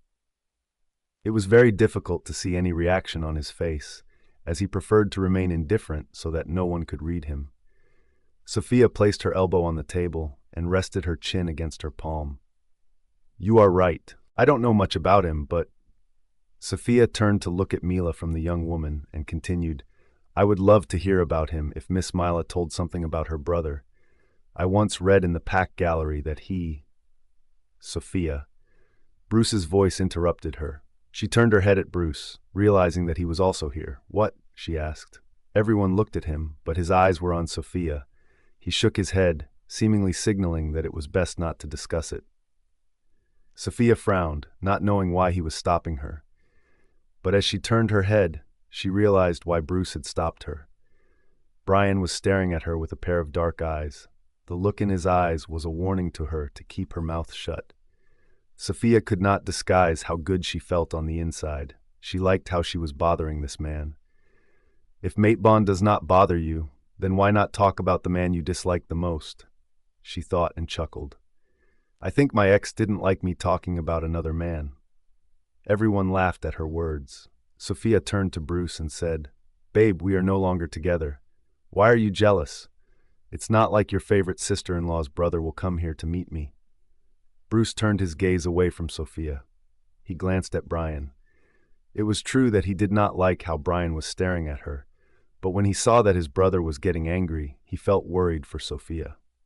He tried his best to stop her, but she was naive, as she kept talking about someone she should not be talking about. As waiters entered the cabin with food, they served everyone, then left. The atmosphere began to calm down, and everyone started eating. On the other hand, Mila noticed how angry Bryan was, so she thought about something and spoke up to continue fueling the fire. Sophia, I think you have a quiet interest in my brother. You don't know him. Young women are terrified of him. He is a red flag. Sophia paused her meal, frowning in response to her words. She looked at her and asked, Why did you say that? Isn't he your brother? He told everyone he loved you, and here you are talking badly against his back? Did he know about it? Her serious look and cold tone shocked everyone. Everyone parted their lips in fear when they realized Sophia talked disrespectfully to Mila, who was their future Luna. Not only that, but she did so in front of Alpha Bryan. Mila glared at Sophia and replied, I didn't say anything against him. By the way, you don't know anything about him. Why do you seem so protective of him? Don't you know he is your Alpha's rival? Sophia clenched her fingers around the fork she was holding and asked, So what? That doesn't mean he is a bad guy. Now I start to believe all of those stories that spread around our pack about him are just fake rumors. He is not that bad, goo! Sophia could not finish her sentence as Bryan spoke out in a deep voice. Enough! Everyone lowered their heads as soon as they heard Bryan. But Sophia did not even flinch. She did not feel fear like she used to feel whenever he got mad at her in the past. We are here to attend a dinner party, not to discuss family members, Miss Berg, Bryan said to Sophia directly. Sophia clenched her jaw to control her anger. Why did he not tell his fiancée not to speak with her? Why did he tell her to stop? Sophia, I think you should calm down now. Please, my baby. Sarah whispered, rubbing the back of Sophia's hand. Sophia looked away from Bryan. Her eyes fell on Mila, who was smirking at her. She ignored her smirk and looked at Tyra, who appeared to be in a state of distress. It made Sophia feel sorry for her. She invited everyone with the hope of joy, but this was all happening on her birthday. She took a deep breath and thought to remain silent the rest of the time. She could not ruin Nolan's sister's birthday. The young men and women began to talk about Sophia and how she had offended Bryan. She was just asking that because she learned something in the pack gallery. There's nothing to gossip about, Bruce let out after gulping his drink. Sophia glanced at him. He indirectly protected her from any insults that others were about to throw at her. She stared at him for a while. She realized this man was 1,000 times better than his older brother. However, she had lost herself in front of her heart. Her heart was broken, and it could not be repaired by anyone anymore. Later, the dining table went back to normal. Everyone talked politely with each other, and some of them took pictures since Alpha was there.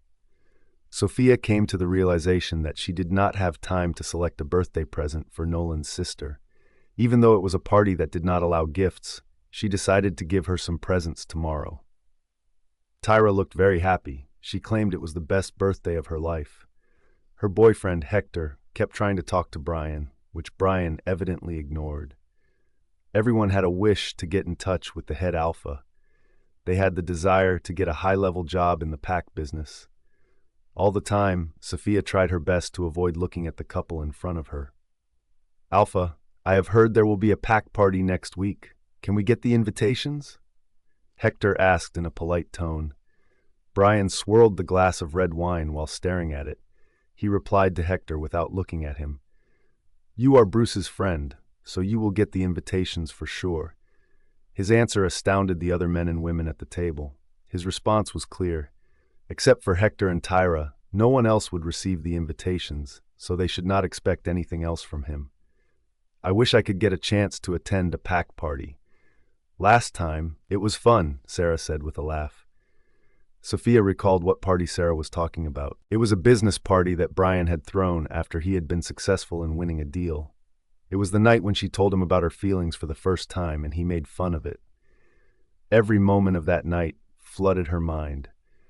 The kiss against the tree, the love in her heart, the craziness she used to feel for him, everything caged her mind once again. The thought of the night made her hand shake, and the drink spilled onto her dress. "Oh, shit!"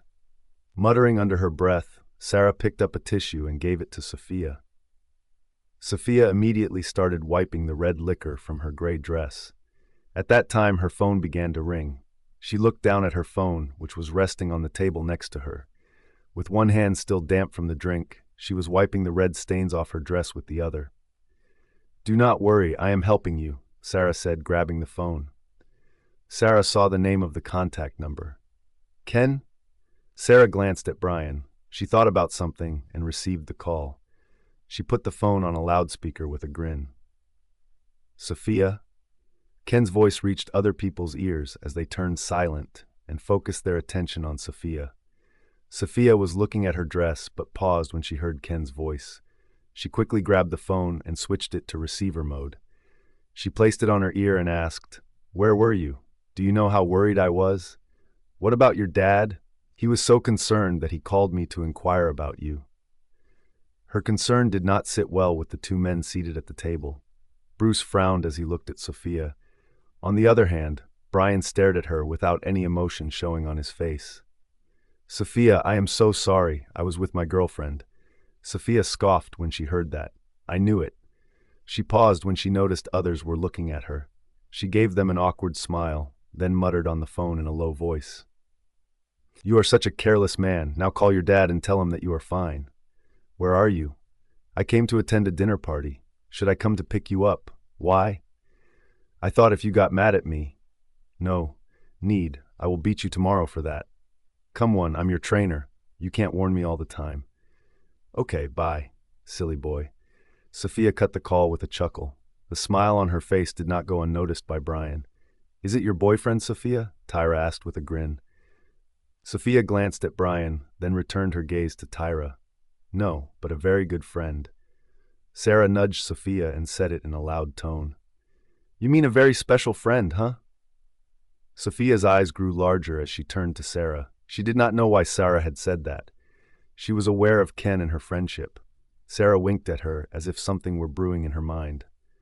"Not bad. This is the beginning of something, I guess. I hope you can have your love in your life soon," Tyra said. The sound of a chair moving could be heard throughout the cabin. Bruce rose from his chair and said, "Happy birthday, Tyra. I have to leave now. Thanks for the dinner. Bye." Everyone understood why he was leaving. He did not like what others were talking about with his ex-girlfriend. The dining table turned silent once again. When Bruce left, everyone continued eating. Sophia sighed as she did not like how everything was going on around her. After the meal, everyone except Bryan stood up as they noticed the waiters had entered the room with a birthday cake. Sophia looked at the beautiful cake. A few days ago, she turned 20.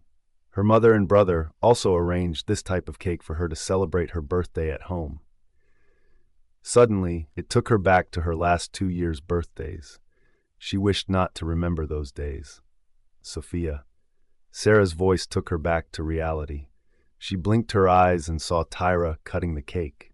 The first piece she fed to her boyfriend, Hector.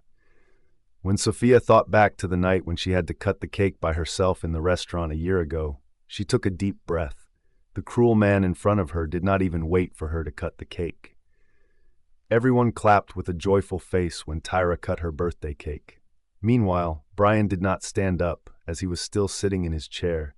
He sipped his drink while watching the celebration. Mila said something to Tyra that shocked her. It seemed like Tyra got a new order from her. After having a conversation with Mila, Bryan left the cabin. After a while, Sarah and Nolan began to talk to Tyra as they started discussing something about their family. As other guests were also departing, Sophia thought that she should not disturb them and instead leave them alone. So she wished Tyra happy birthday and decided to leave. "You can wait or roam around for a while if you don't feel good here. We are just coming outside," Sarah said to Sophia. "But I can go by myself." Nolan shook his head. "You did not come here by yourself. Why would you go alone? We brought you here, so we will drop you home." Sophia sighed in defeat and said they could call her when they got outside. After that, she exited the cabin and proceeded to walk into the hallway, where she admired the surroundings. The people who were passing her were really rich people. Sophia noticed young women came with young men. Some of them came with old men, too. Money had the ability to do anything, and people were willing to do anything for it. Most of those women were mistresses of high-class people. They had money, so they could have any woman they desired. Sophia's eyes hardened as she realized she was about to become one of them. As she was about to go to the lobby area, she bumped into someone. "Sophia!" She looked at the person and smiled at him. "Troy! How are you, Sophia?" he asked, looking at her carefully. "I'm fine. What about you? How about Aunt Sabrina?" "She is fine. She always talks about you. Why don't you come to our house someday with your mom?" "I will come someday." Troy could not believe he would ever meet Sophia again. It was because last year she almost vanished. There was no news of her joining any other company or trying to give interviews anywhere. He was concerned for her because he saw how close she was to Alpha Bryan. He was afraid that Bryan would break her heart. There was no way he could forget what had happened a year ago at the club meeting. The angry eyes were still in his memories as a warning to stay away from Sophia. Even if Bryan got engaged to Mila, no one dared to approach Sophia. It was because Bryan clearly warned his employees to stay away from his former personal secretary. He was aware that the warning was directed at him. "Troy?" A female voice came from the left side. Sophia tilted her head and noticed an unfamiliar woman. Troy turned around and said, "Stella, come here." The young woman came to him and stopped next to him. She looked at Sophia with a smile. "She is Sophia, Aunt Hannah's daughter," Troy said to her. "Oh yes! Hi, Sophia!" The young lady extended her hand to Sophia in an attempt to shake her hand. Immediately after taking a quick look at the hand, Sophia proceeded to shake hands. "Sophia Bird." "Sophia, she is Stella, my mate." Sophia lifted her brows. She was unaware that Troy had found his mate. Her mother did not mention anything about it to her. Is this why Mom is so concerned about me? She must be thinking that even her friend's son got a mate, but her daughter doesn't have one. Sophia said, "He proposed to me last month, so I am his girlfriend too," Stella said with a chuckle. Sophia realized what she meant. There was a difference between being your mate and being the woman your heart belonged to. "I'm happy for both of you." With a warm grin, Troy told her how he had found Stella as his mate 3 months ago. He said he had found his real love. Sophia congratulated him and his girlfriend. "My friends may be waiting for me," Sophia said to them. "Sure, you can go. We are also getting late," Troy replied. Sophia saw Troy leaving with his girlfriend. She turned around and dismissed the idea of going outside. She stopped a staff worker and asked, "Is there any place where I can have some fresh air?" With a gesture to the right, the staff member said, "Miss, feel free to spend some time on the terrace. It is right there." "Thank you." As Sophia made her way to the terrace, she noticed that it was dark, but the moonlight lit the floor and created a shadow on the railings. She walked towards the railing and stood there. She lifted her head and gazed upward at the moon that was visible in the sky. The sight of the moon's splendor caused her heart to melt. "Why can't you just give me a little patience? Why can't I wait to see the downfall of the man I hate the most? When will you give me the strength to destroy him completely?" She kept speaking to the moon. She thought she was alone there, which made her heart feel lighter than before. But little did she know, the man she wanted to destroy was also present there, listening to her every word.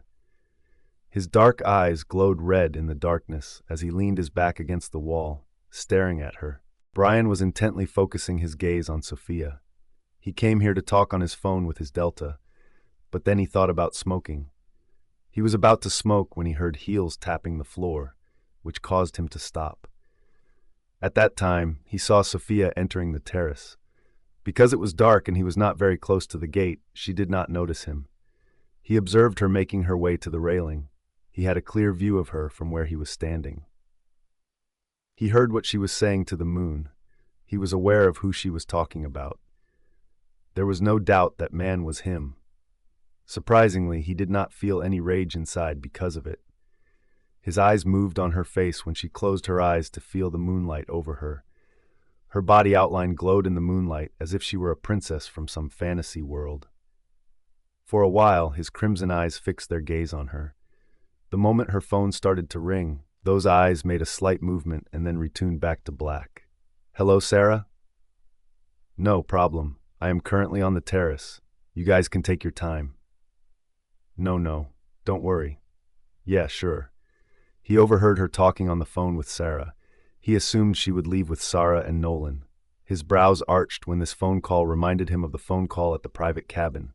Someone called Sophia, and she appeared concerned about the man who had called her. The man sounded young, and his tone was desperate, too. Bryan's eyes turned dark as he remembered how Sophia said to Tyra that he was very important to her. His dark eyes lingered on Sophia. For some reason, he changed his mind about smoking and instead put his hands in his pockets while staring at her.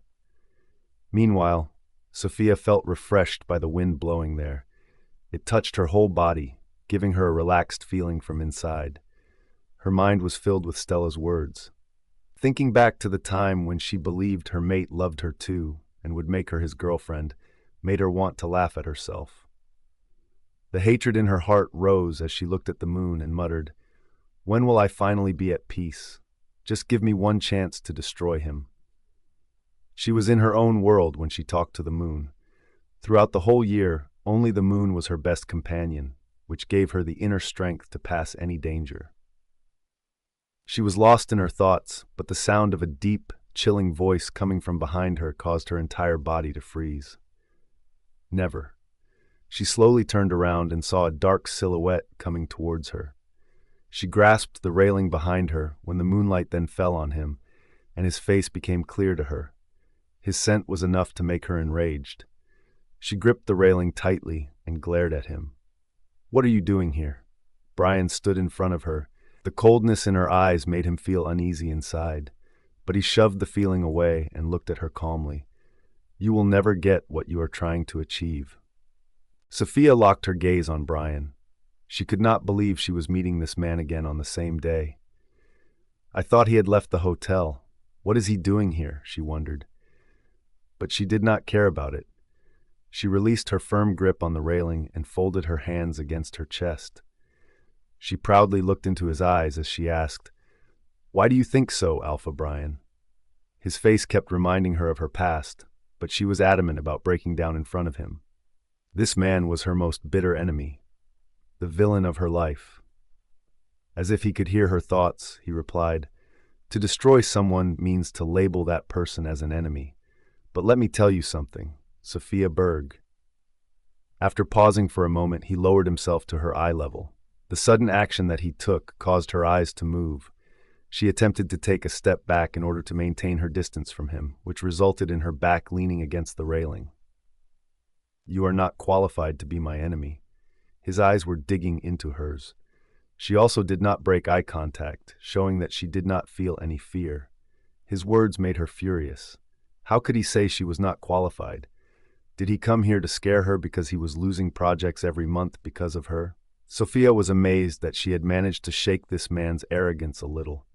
She let out a chuckle and asked, "Oh, really? So, what qualifications do I need to become your enemy? Please tell me where I can go to get an education. Maybe you don't have any idea about my scores. I am a very attentive student. I can obtain the best qualifications to get to the top of your list." Bryan frowned at her. He did not like how she kept speaking against him and acting as if he were a stranger to her. He took a step closer to her, which stunned her. She blinked as she had no place to move backward. "What's wrong with you, woman? You were never like this before." When Sophia heard him, she went completely still. As she felt her heart tighten inside of her, her brows furrowed. "You want to destroy me, don't you? But how? By stabbing me in the back?" Sophia was taken aback. Backstabbing, she thought. When he saw her confused expression, he scoffed at her. Do you really believe you will be able to destroy me by telling other people the secrets I told you because I trusted you?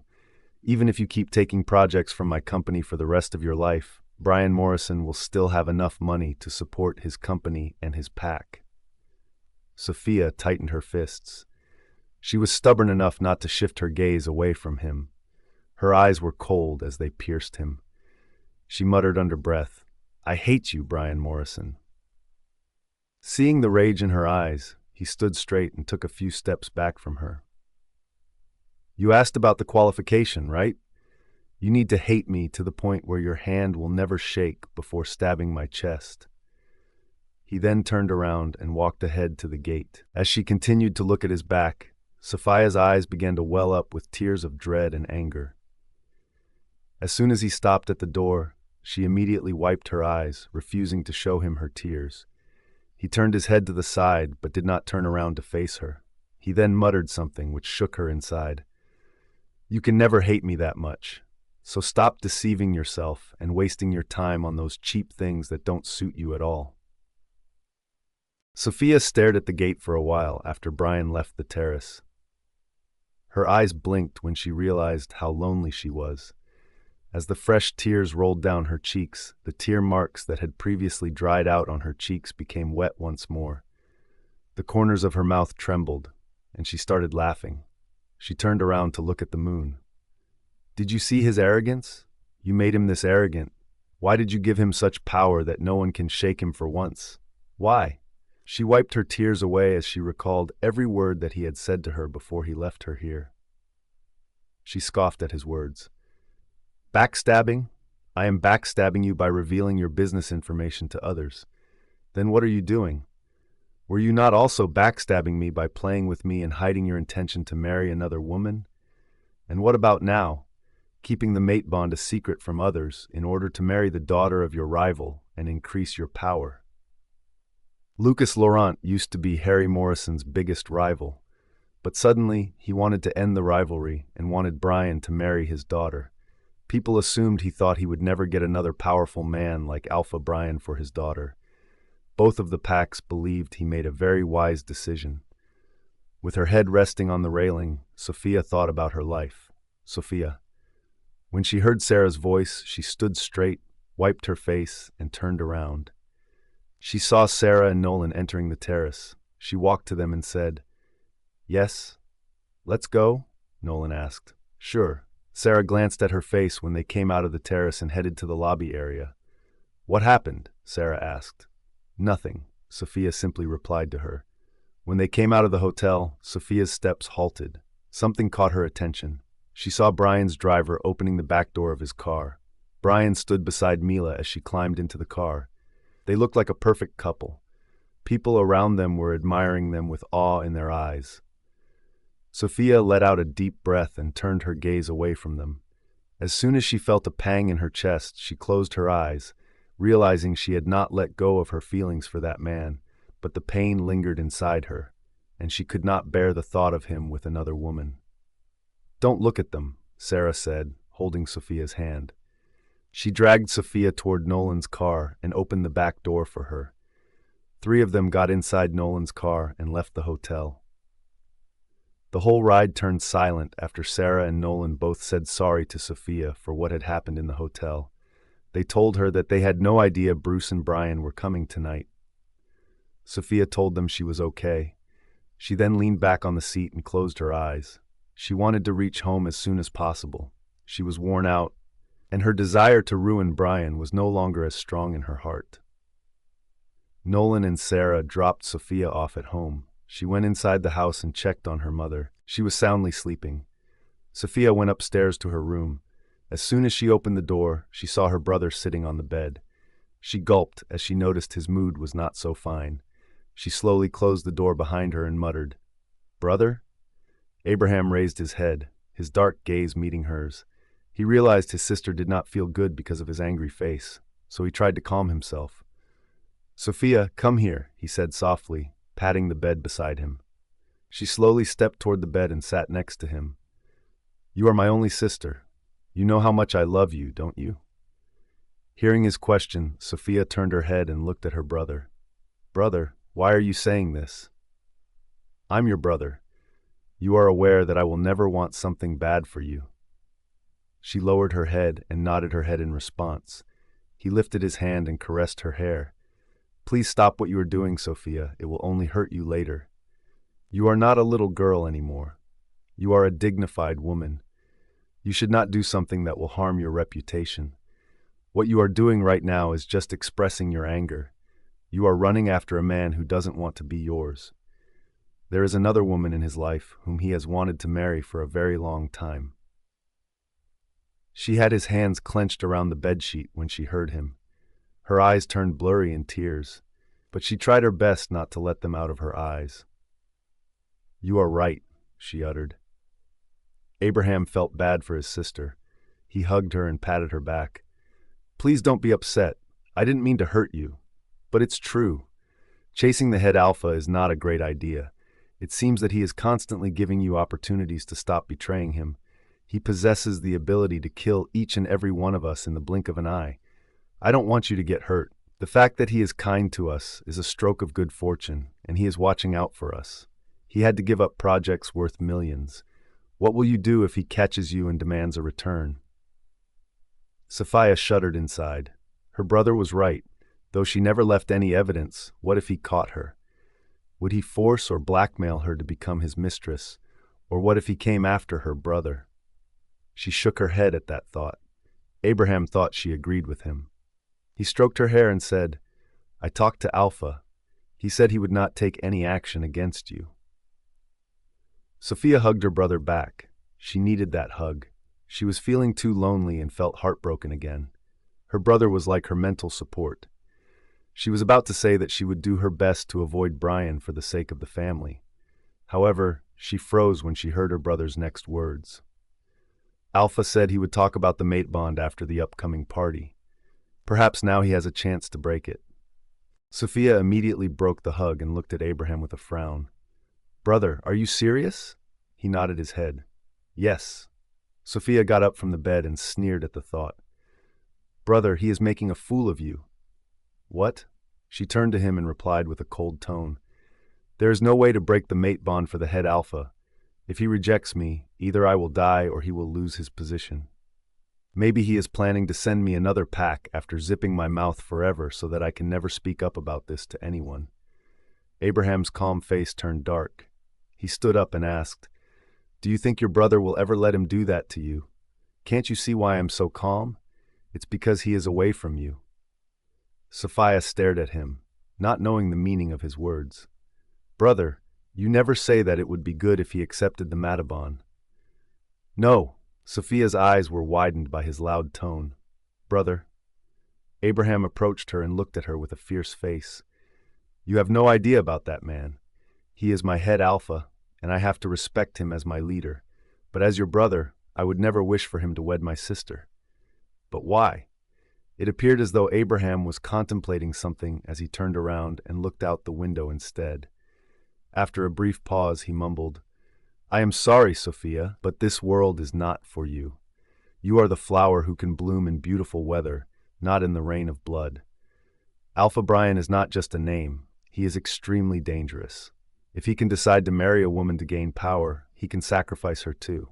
What do you think of him? He thinks faster than we can think. He is 10 steps ahead of his enemies. The air in the room heated as no one spoke again. Sophia felt everyone kept telling her Bryan was undefeatable. Why was there no one who could defeat him, or had no one ever given it a shot? Abraham turned to her. His face returned to its calm state. What are your thoughts regarding Lucas Laurent? Who is he? He was once the most intimidating alpha in the East Wing. Why did he agree to give up half of his throne? He is not helping Alpha Bryan. He is begging Alpha Bryan to marry his daughter and in return take half of his throne. Sophia's eyes widened. What? Abraham let out a sigh. My sis, ruling a pack is not that simple, as we see from the outside.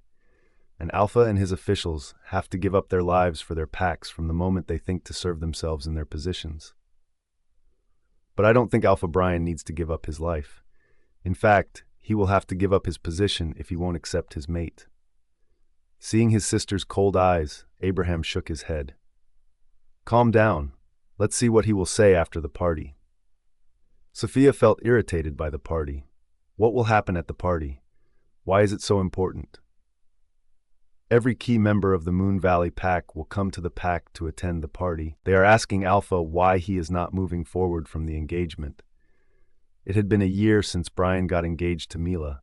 The wedding was supposed to take place in 6 months, but he made no indication that he intended to marry soon. So they are coming to set the date for their wedding? Sophia mumbled. Her heart was piercing inside, telling her it could not bear any more pain. Maybe. Beta Robert is expecting that from them. We will not know until they come here and speak with Alpha. Sophia looked away from her brother and nodded her head. I see. Abraham stepped forward and was about to touch her head again, but she took a step back. All right, brother, I am feeling sleepy. I don't want to talk about it anymore. Abraham folded his finger into a fist and placed it down. Are you mad at my brother? She looked at him and replied, No, brother. You are not at fault in this situation. It's just my fate. Something good is waiting for you for sure. Fate will never disappoint you. If it causes problems, it also provides solutions. After Abraham left the room, Sophia sat on the bed. She did not know where to go or what to feel. People were pleading with that man to marry their daughters. How did she think she could get him for free? He was an expensive person. Catching him was like having an impossible dream. That night, she could not sleep. Her mind kept asking her if she would continue to do what she was doing to ruin him. Her hatred never faded, but thinking about him made her feel hurt. Early in the morning, her head started to hurt as a result of her being unable to sleep. She considered skipping class at the university today.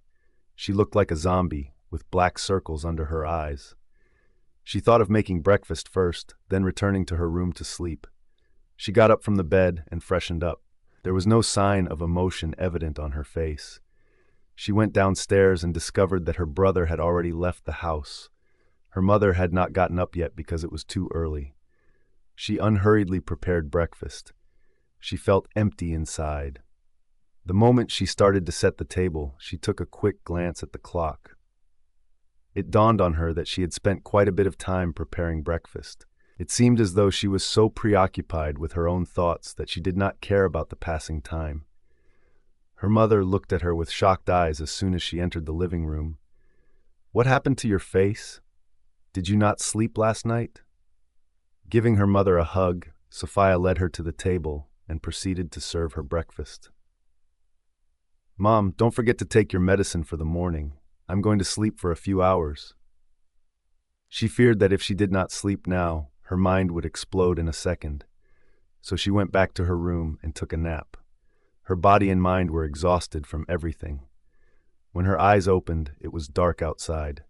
She rubbed her eyes and sat up on the bed. She wanted to go see her mother because she had not woken her up at noon. She felt concerned for her. But as she was about to get out of bed, her phone vibrated, indicating a message had come to her phone. She checked on it and saw a familiar number. I am coming to your pack tomorrow. Won't you come to welcome me? Sophia's brows furrowed. She rubbed her eyes once again to see if she was reading right. What's wrong with this man? She mumbled, slowly putting her phone on the bed. Why is Victor Laurent coming here? She thought. She almost forgot what her brother had said last night. Only the setting of the wedding date was roaming around her mind. He said all the key members. Oh shit! How can I forget that he is the main key of that pack, the heir and the head alpha of the Moon Valley Pack? His father, Lucas Laurent, still held the power of the half-pack in his hand, which he wanted to give to his future son-in-law. Sophia leaned her head against the headboard of the bed, rubbing her forehead. Everything is going over my head. This man is no less dangerous than Bryan Morrison. She recalled the night of Bryan's engagement. Victor had come to meet her at her house. The way he reacted to her mother was quite intimidating. She did not know if it would be good for her to be around him or connect with him in any way. The door of her bedroom opened slowly, which caught her attention. She immediately jumped up from the bed when she saw her mother. Mom, are you okay? I was about to come to check on you. she said, approaching her mother, who looked pale. Her mother, Hannah Berg, was getting weaker day by day. Sophia was always worried about her mother's health. It had become her main concern. "I am fine, Sophia," Hannah replied with a cough. "Then why did you not call me at noon, Mom?" "Your brother told me not to wake you up. He said you didn't sleep last night and need a proper sleep." Sophia looked away from her, realizing that her brother understood that she did not feel okay after their last night's conversation. "Sophia, you didn't eat anything the whole day. Please, my child, come and eat something. I came here to call you." Sophia gave her a nod and went to take a shower. In the shower, she thought about how she was going to handle everything. When she emerged from the bathroom after taking a shower and changing into a dress, she noticed her mother was still in her room, sitting on the bed. "Mom, were you waiting for me?" she asked, proceeding to the dressing table. She began to dry her hair while glancing at her mother through the mirror. Sophia, who is Adon, her hands frozen, her mother saw her reaction, which caused her to feel suspicious about it. "Is he your boyfriend?" "What? No, Mom," Sophia immediately replied, turning off the hairdryer. She turned around to face her mother and asked in confusion, "Why did you ask that? And how did you even get to know about that name?" People in this pack only knew him as Alpha Victor. Only his pack's people called him that. So Sophia was perplexed by how her mother learned about it. "He is calling you," Hannah replied. Sophia's eyes widened as she turned her gaze to look at her phone, which was lying close to her mother on the bed. She quickly went to get her phone. Her mother watched her with a stunned look. Then a small smile formed on her lips. "I was right." "No, Mom." Sophia cut the call and placed the phone on the nightstand. "If you wanted to cut the call, then why did you even rush like that? Are you hiding your relationship from me?" Her mother's question made her feel awkward. It was because she was not in her right mind. First of all, Bryan was destroying her every day. Secondly, his rival was calling her to welcome him into this pack. She wondered what she would do. She remembered how Bryan insulted her last night on the terrace. She wanted to smack his face with the same insults. That man had the audacity to even speak to her after doing all these things with her. It really surprised her. "Sophia." Her mother's voice pulled her out of her thoughts. She turned to her and replied, "Mom, there is nothing like that. He is just my friend." Sophia did not want to tell her that Adon was Victor, because it would scare her mother. She did not know why, but her mother was terrified of that man. She was lucky enough to persuade her that night not to tell anything to Abraham about Victor. Otherwise, her brother would scold her for even talking to him. His brother was a fan of his head alpha. Hannah got up from the bed with a dissatisfied look. "You are my beautiful girl. I know boys want to be with you, but it's you who is pushing them." Sophia let out a fake laugh. "Mom, every daughter is beautiful in their mother's eyes." She paused and said it in her mind. "No man wants to be with your daughter, Mom, at least not the man with whom fate has bonded her." "Rubbish. You always say these things whenever I ask you about your love life. You should know that your mother is going to Mom!" She looked at her mother with shocked eyes. It prevented her mother from letting out anything further. Hannah sighed and muttered, "Okay, not saying anything. Now come to eat something. I'm going downstairs." Hannah left Sophia in her room, leaving her in pain and fear. She followed her mother behind and thought to spend the rest of the time with her until she returned to the bed. Spending time with her mother really worked well with Sophia. She felt good and decided to live her life to the fullest, at least for her mother. She made every effort to push Bryan's thoughts aside for a moment. If that man did not think about her, why would she waste her time on him? It was late at night when Abraham came home. He was surprised to see Sophia and his mother giggling over something while chatting on the couch. He felt relieved that his sister had gotten rid of the conversation last night. "You both are awake." Sophia and Hannah turned their heads to look at them. "We were waiting for you to have dinner with us," Sophia replied to him, turning her attention back to Hannah. "But Mom should eat on time. It's late," Aharam said. "Sophia forced me to eat without you and her.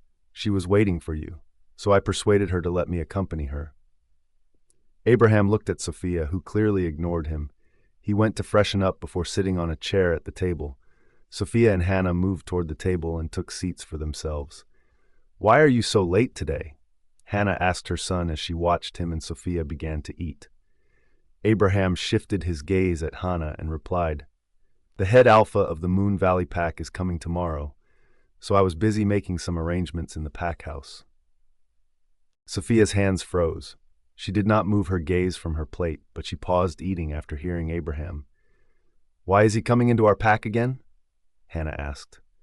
Sophia slowly turned her head toward her mother. It was as though her mother felt her gaze on her. She glanced at her. "I mean, is there anything special?" Hannah asked with a chuckle. Sophia realized that her mother remembered that she and Victor were friends. That was what she had told her 1 year ago. "He is coming to attend the upcoming pack party. He and his father are the main guests at the party, though his father's appearance is not rare in our pack. Alpha Lucas comes to our pack almost every 2 months, but Alpha Victor's arrival is different." After hearing her brother, Sophia put the spoon on the plate and looked at him. "And why is that?" Abraham gazed at her. After last night's conversation, it was the first time she spoke with him.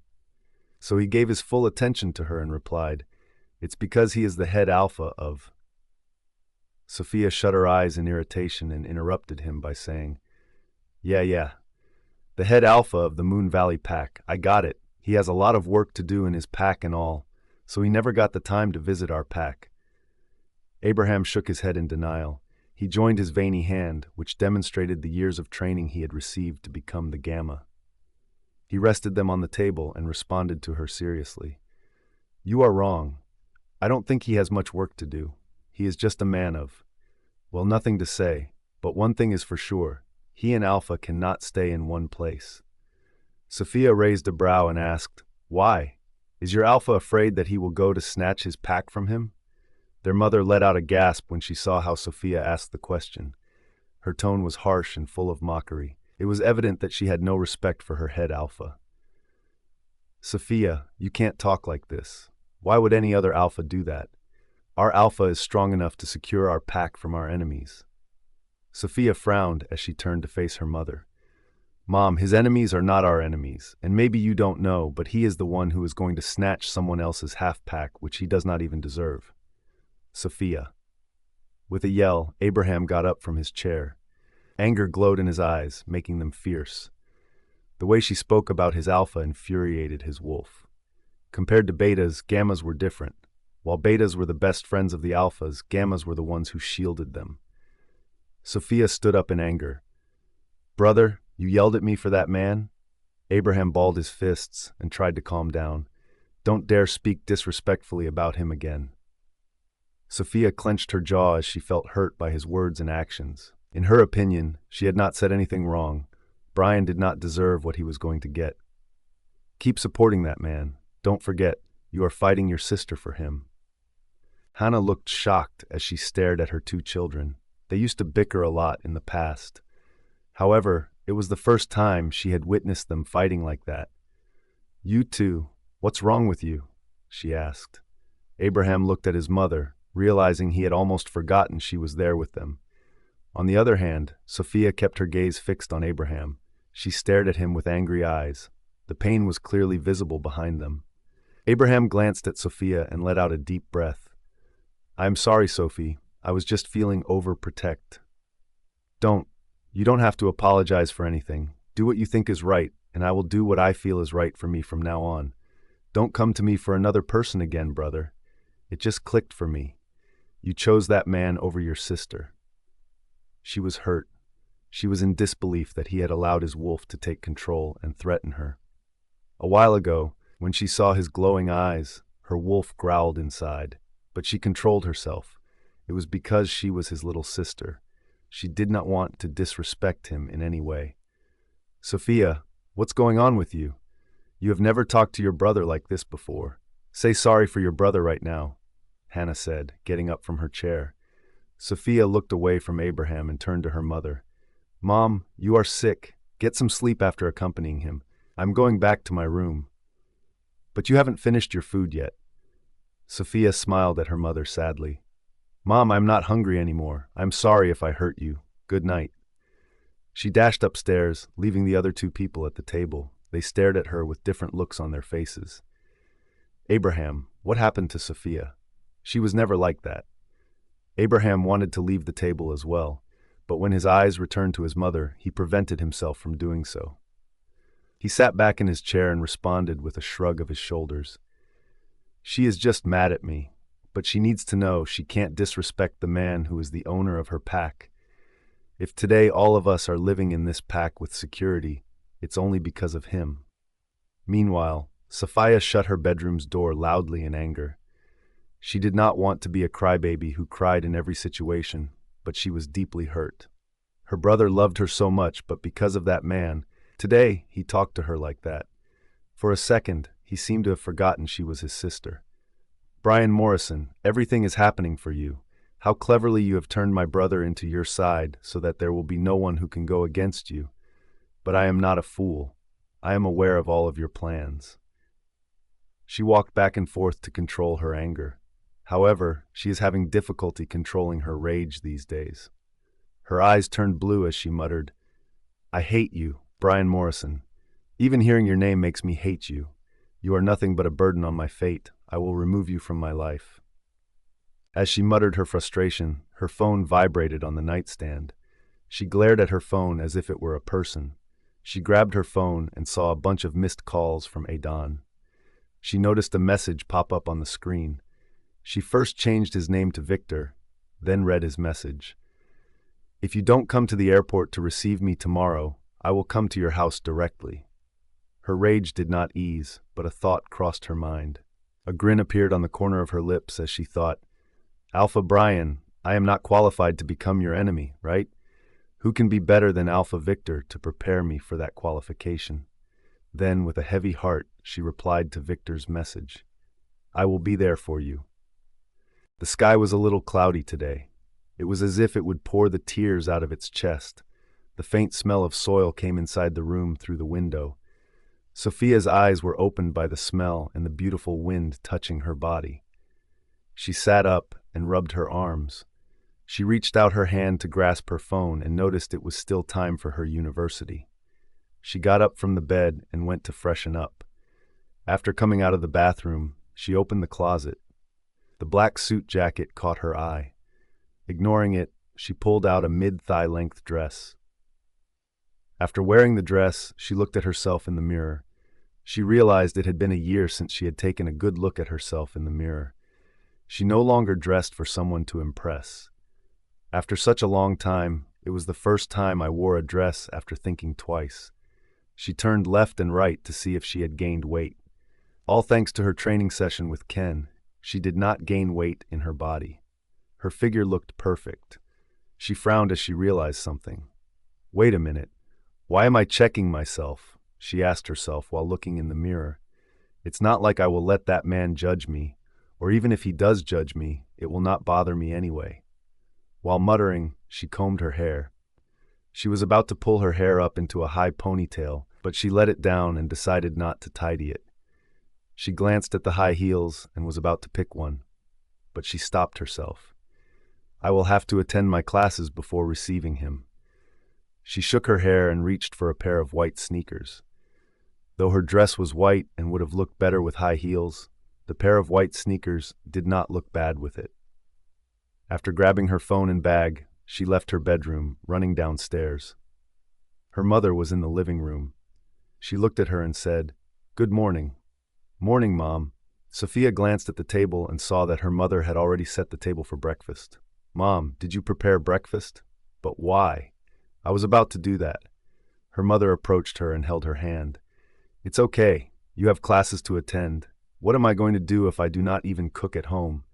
You two children stopped me from rejoining my job 3 years ago. I am bored." Sophia rubbed the back of her mother's hand and mumbled, "We are just concerned about you, Mom." "Okay, I got it. Now, sit down and enjoy breakfast with me." They sat down and had breakfast while talking with each other. Her mother, Hannah, glanced at her as she thought to talk to her about Abraham. "Sophia, last night." Sophia paused eating and looked at her mother without saying anything. Her mother gave her a sad smile. "After your father died, I was the one who raised you both. I have always tried to bring you two together in a happy environment where you could learn to live together. Last night, I was shocked when I saw you two fighting with each other." Sophia felt bad for her mother. She came to the realization that she had talked disrespectfully to her big brother. He was older than her, so he could discipline her by scolding her. But she should not have disrespected him like that. "I will talk to him. Don't worry about it." Hannah's eyes lit up as she nodded her head. "I only want to see both of you happy. We are a small, happy family, and I hope we will always remain like that." "Yeah, Mom," Sophia murmured in a low tone. When she left her house, she noticed it was time for her first class. She stood in front of her car, thinking about how quickly time had passed. Did I take too much time getting ready or eating breakfast? On the other hand, the airport was also far from her house. At first, she wanted to attend at least 2 classes because there would be a 2-hour break after that. However, she now felt that she would be late for the airport because Victor's flight would take off in 1.5 hours. A sigh escaped her lips as she climbed into the driver's seat of her car. She started the car and made the decision to drive straight to the airport. While she was on her way to the airport, Sarah called her and inquired about the reasons why she was not present yesterday and why she was running late today. "I'm not coming today," Sophia replied to Sarah. The phone was on loudspeaker. She talked to Sarah while driving, keeping her gaze fixed on the road. "Why?"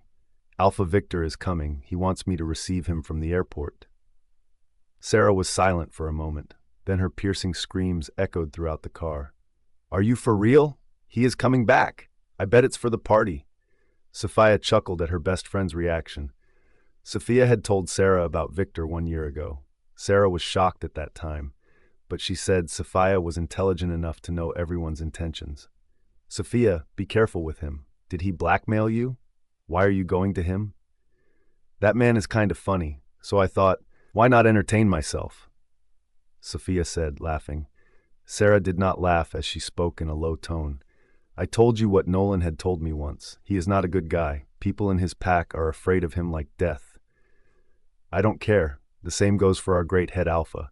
Sarah sighed and replied, "Then watch your steps before moving. By the way, I believe you. I know you know what you are doing." Sophia felt slightly relieved after speaking with Sarah. After all, she was her best friend.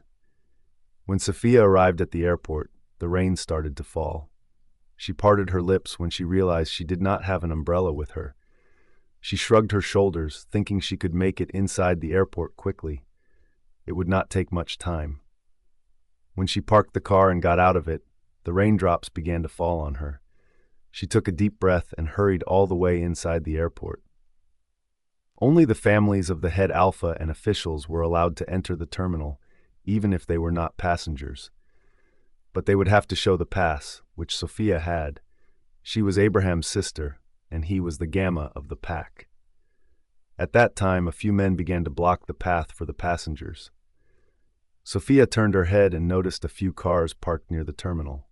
Her gaze froze when she saw a man who appeared to be a guard open the back door of a car while holding an umbrella to keep the person inside from getting wet in the rain. A man in a black suit stepped out of the car with a sinister aura. The rain could not blur the darkness emanating from him. He moved aside, and a stunning woman stepped out of the car.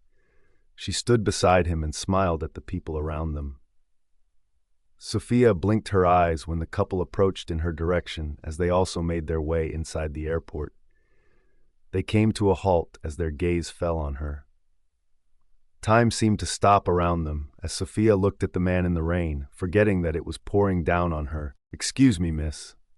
When a passenger passed Sophia, she looked away from the couple. They were none other than Alpha Bryan and his fiancée, Mila Laurent. She did not know why this man always showed up in front of her. Not just him, she began to despise his fiancée too. "Alpha is here. Please clear the way, everyone."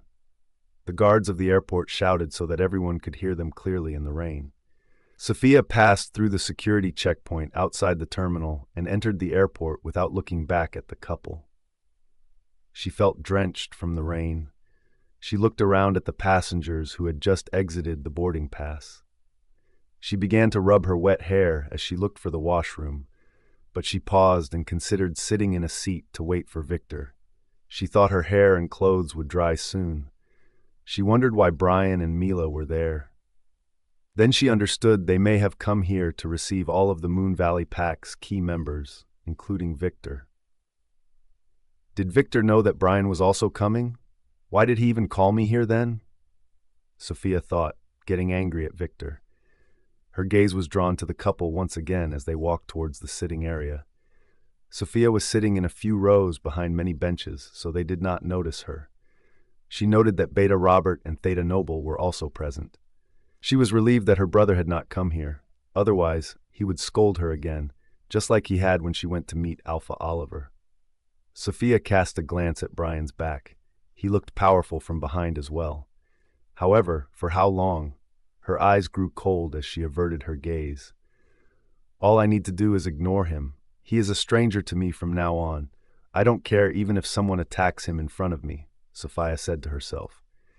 As her hand continued to rub her hair, she took her phone from her bag with the other hand. She checked and saw that it was already time. "Are you going somewhere?" a young lady asked Sophia as she came to sit next to her. Sophia smiled at her and replied, "No, I'm waiting for someone." The lady understood that she was not an ordinary someone, but connected with royals or officials. "Me too. Who are you waiting for?" Sophia was taken back. She did not know her. Why was she asking too many questions?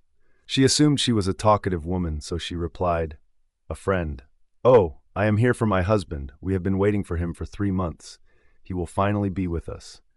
Sophia was perplexed. "We," the lady blushed and put her hand on her belly. "Me and my baby." "Oh, congratulations," Sophia immediately said, glancing at her belly. She noticed a little baby bump when she looked carefully. The lady smiled and nodded at her. "Are you someone close to the officials?" Sophia asked. "No, my husband is Alpha's trusted man." Sophia parted her lips. "Oh, my husband had to go to the Moon Valley Pack for some work. Alpha Bryan trusted him and sent him to that pack. He even assured our family that my husband would return alive from that pack. But I am still worried about him." The lady's words caused Sophia to frown. "Why did he send him there?" The lady glanced in Bryan's direction and mumbled, "I can't tell you that. It's about some business." "Oh." Sophia bit her bottom lip as she did not know what to say. She gave it a thought and questioned, "Why did he assure you that your husband would not die? Did Alpha send him as a spy?" The lady's eyes widened as she shook her head in denial. But Sophia assumed her answer. "It's okay. You don't have to be afraid. I am just a mere member of your own pack. I won't say anything to anyone." The lady turned away from Sophia and closed her mouth, realizing that she had spilled more beans than she should have. Meanwhile, Sophia shook her head in disappointment. "That man only knows how to cheat others. Why did I never realize it during those 6 months? Or was I so blind in his love that I did not get a chance to see these things?" she thought. After a while, people from the Moon Valley Pack began to appear in her sight. All the men looked powerful and professional. Sophia understood that they were the pillars of that pack. They greeted Bryan respectfully when he rose from his seat. With a smile on her face, Mila spoke to them. Sophia thought those men might be her relatives. The lady next to Sophia got up from her seat and went to meet her husband. Sophia looked at him. He was a young man. He looked simple, but his black coat caught her attention. It looked like he was a lawyer. Sophia was paying her full attention to that lady's husband. But when she caught sight of a man dressed in black pants and a white shirt, her gaze moved. With his suit jacket in one arm, he held a woman's waist with the other. He was speaking to her with a serious expression. Sophia's brows furrowed as she stared at him. She was about to stand up but stopped. Holding Alpha Bryan's hand, Mila Laurent walked up to the man. Before they could reach the man, he sent the woman away, saying something to her. The woman bowed her head professionally, giving off the impression that she was his personal secretary. The man moved in the direction of Bryan and Mila, but he walked past them when his gaze fell on Sophia. Sophia froze when she noticed him ignoring them and approaching in her direction. She slowly stood up as she saw the man after a year. She cleared her throat and said, "Alpha Victor." On the other hand, Bryan turned around as Victor walked by. His indifferent look faded as his brows furrowed when he saw the man walking toward Sophia and then her calling his name. Victor grinned at Sophia and spoke in a little loud tone. The weather was not on my side as it planned to stop me from meeting you again. But here I am. Did I make you wait for me too long? Sophia looked away from Victor and shook her head. Not too long. She had no idea this man would cross his sister and come to her directly. She wished to meet him after they had left and stay away from the other two. But Victor did not let her do that. I thought you wouldn't come. It is great that the cold woman got some brains as well. She frowned in response to Victor's words. She looked at him with a frowning face. Victor chuckled at her reaction. Sorry, I forgot. You already got your brain a year ago. Sophia rolled her eyes as she realized he was referring to the time she refused Bryan's proposal to become his mistress. She was about to say that she would have to leave, but before she could let out anything, Mila spoke out. Bro, brother? Victor's cheerful expression darkened, which did not go unnoticed by Sophia. Sophia did her best not to turn her head in Mila and Bryan's direction.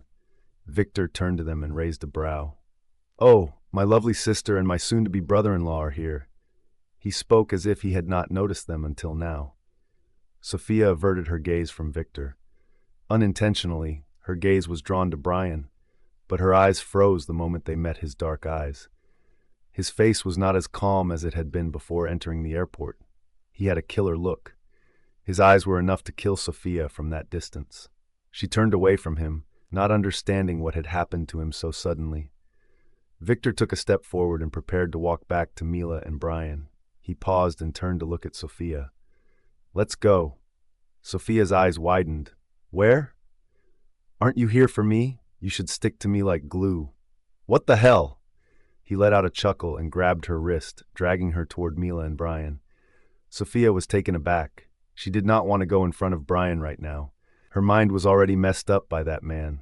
She had not forgotten what he had told her 2 days ago. Victor came to stop in front of Mila and Bryan. Mila looked at Sophia with a confused look. Meanwhile, Bryan's eyes were still on Sophia. They did not move from the moment Victor approached her. Bro, brother, how do you know her? With a look of surprise on her face, Sophia looked at Mila. She had never seen her stutter like that in front of Bryan. Then why was she talking like that in front of Victor? You should greet your brother first, Victor said in a cold tone. Bro, brother, I'm happy that you are here. Mila's voice came out in a distinct tone. Sophia could not help but scoff at her. She thought that she owed this woman a retaliation for what had happened on Tyra's birthday.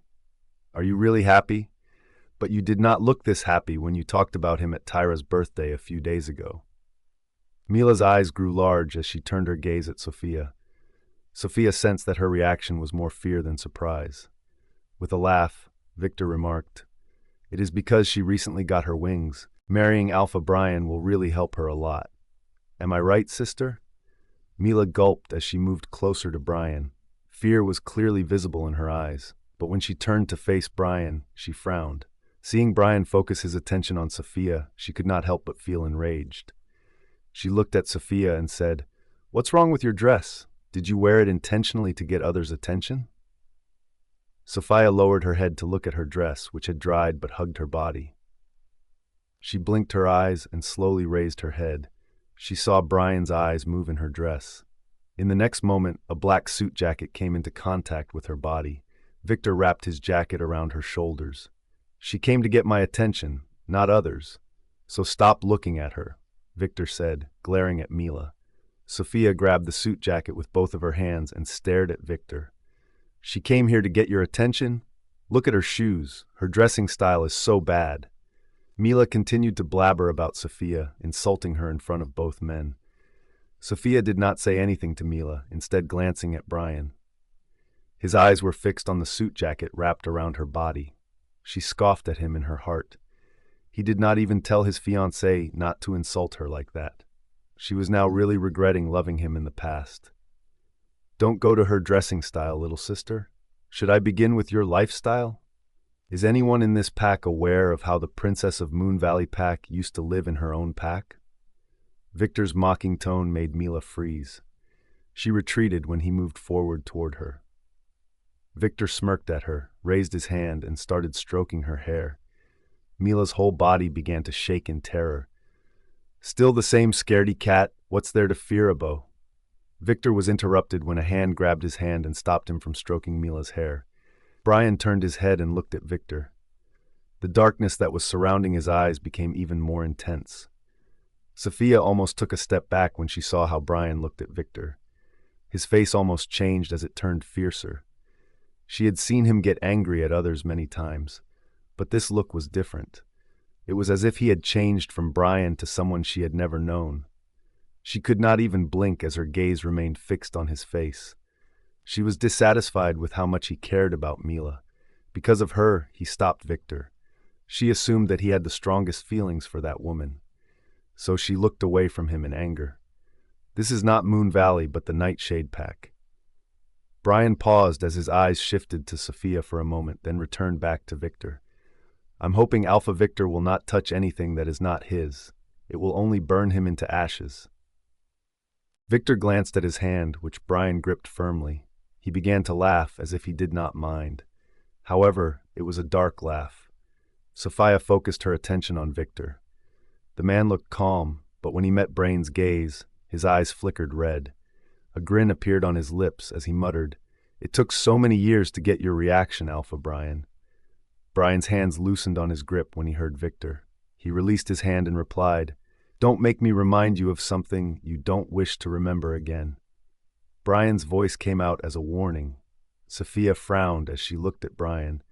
How can he talk to him like that after trying to snatch half of his pack? Sophia thought and felt bad for Victor. Victor's father was also betraying him by giving up half of the pack he deserved to get. Victor tightened his fist as if Bryan's warning had triggered something in him. As he was just about to move toward Bryan in anger, Sophia took a hold of his hand. "Victor," he stopped and turned his head toward her. She patted his hand and mumbled, "Let's not fight." I didn't mind Mila's words. The reason why the atmosphere was getting heated was because Mila tried to humiliate her, so Sophia tried to ease the situation. Victor's dark face calmed down as he looked at Sophia. "There is something in your eyes that can stop me in any situation. Do you know that?" His words took her aback.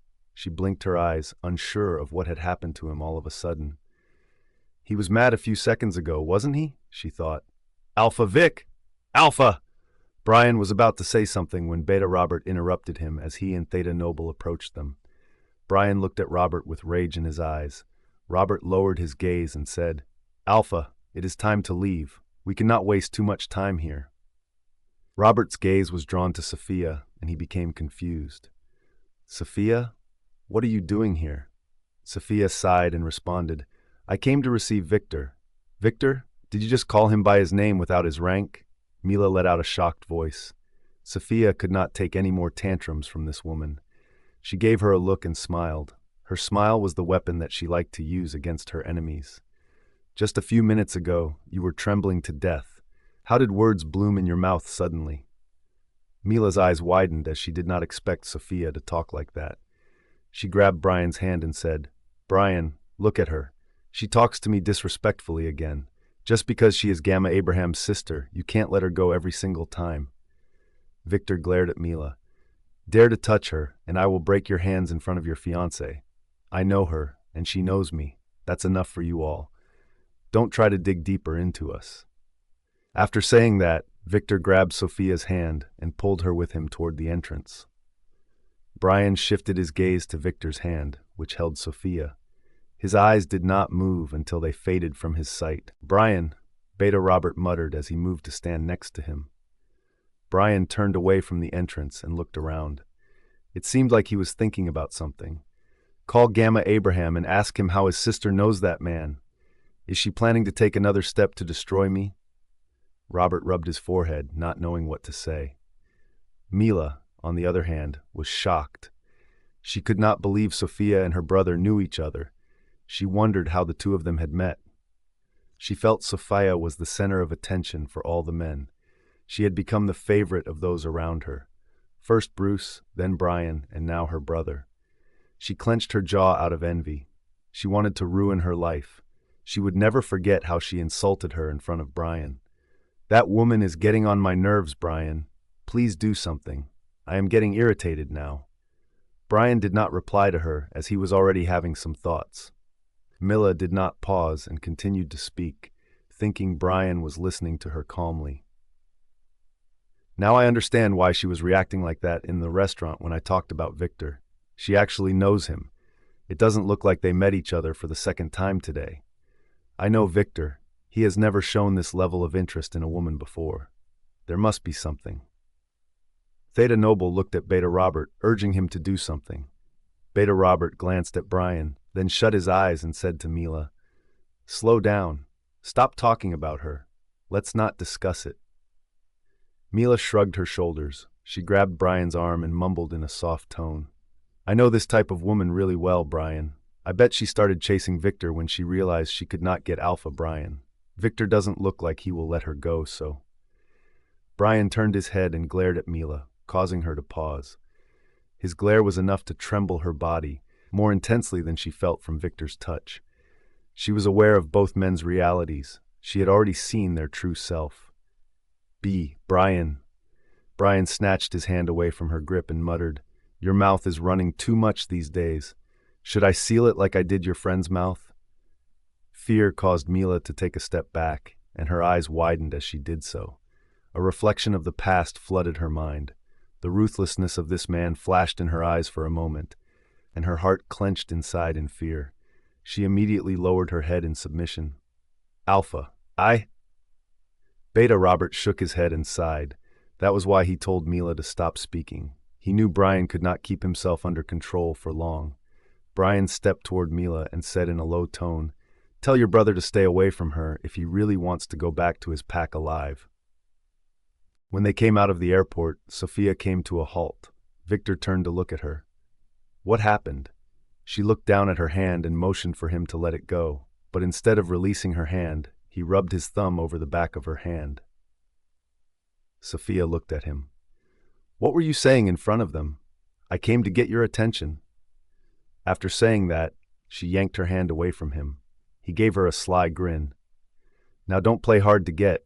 You are standing next to me, wearing my jacket, and talking to me while looking into my eyes. Don't you know it can grab any man's attention?" Sophia looked away from him and let out a sigh. "I came here only because you are blackmailing me." Victor laughed as he began to walk toward the car that had just stopped a foot away. "Don't try to fool me. I am Alpha Victor. You didn't do your homework properly, I guess." Sophia's brows rose after hearing him. She followed him and inquired, "Homework?" He stopped to open the car's back door and turned to her. He gestured to her to the car. "What? Get in. But I only came here to receive you." "By how? Just seeing me in the airport? That is not referred to as receiving, darling. Let's go somewhere where we can talk." Sophia thought for a moment, then got inside the car. Victor walked toward the other door and climbed in the car. Seated beside her, he gave her a quick glance. "Where would you like to go with me? I came to your pack. You have the duty to take me around." "Anywhere." "I am not going to the university anyway," she said, leaning back in the back seat. He smirked at her. "Well, if you want to go just anywhere, what about a hotel where we can—" "Shut up." Sophia turned her head and interrupted him. She gave him a bored look. The driver gulped as he glanced at the rearview mirror. When he heard Sophia, sweat dripped from his forehead. No one had ever dared to speak that way to his Alpha. Victor rolled his eyes. "I was just saying that we can have a drink in a hotel bar. You woman! You have such a narrow mind!" Sophia crossed her hands over her chest. "Oh, really?" "Yeah, I was just talking about having some drinks together." She chuckled and shook her head as she turned her head toward the window. Her brow furrowed slightly when she noticed Bryan come out of the terminal gate. Mila trailed behind his back. "I don't drink," she mumbled to Victor while focusing her attention on Bryan. "But I don't think so," Victor replied. Sophia listened to his reply. She noticed Bryan halting his steps and turning to look in the direction of Victor's car. His eyes locked on hers. That pair of mysterious eyes darkened just by looking at her. She slowly rolled up the window glass without breaking eye contact with Bryan. She could see him staring at the black glass, although he could not see inside the car. However, she could still see him. Who told you about this? She questioned Victor without looking at him. I just guessed. She smirked after hearing that. She looked away from Bryan and turned to Victor. Alpha Oliver? Victor's brows frowned for a moment, but then eased as he let out a chuckle. You are such a cunning fox, Sophia Berg, she muttered with a sneer. Not a fox, a wolf. A very dangerous wolf, capable of burning both alphas at the same time. A glint of flame could be seen in her eyes. Victor moved closer toward her and whispered, I know. His gaze shifted behind her to Bryan, who was digging at the glass and nearly breaking it with his dark gaze. I am feeling bad for that man. How foolishly he chose that woman over you. Perhaps he thought you were weak or that you did not deserve him. Sophia's confident look turned bitter as she heard him. She looked away from him and returned her gaze at Bryan, who had already climbed into his car with Mila. You are right, but he is not a fool. He is evil. Victor nodded his head and moved back.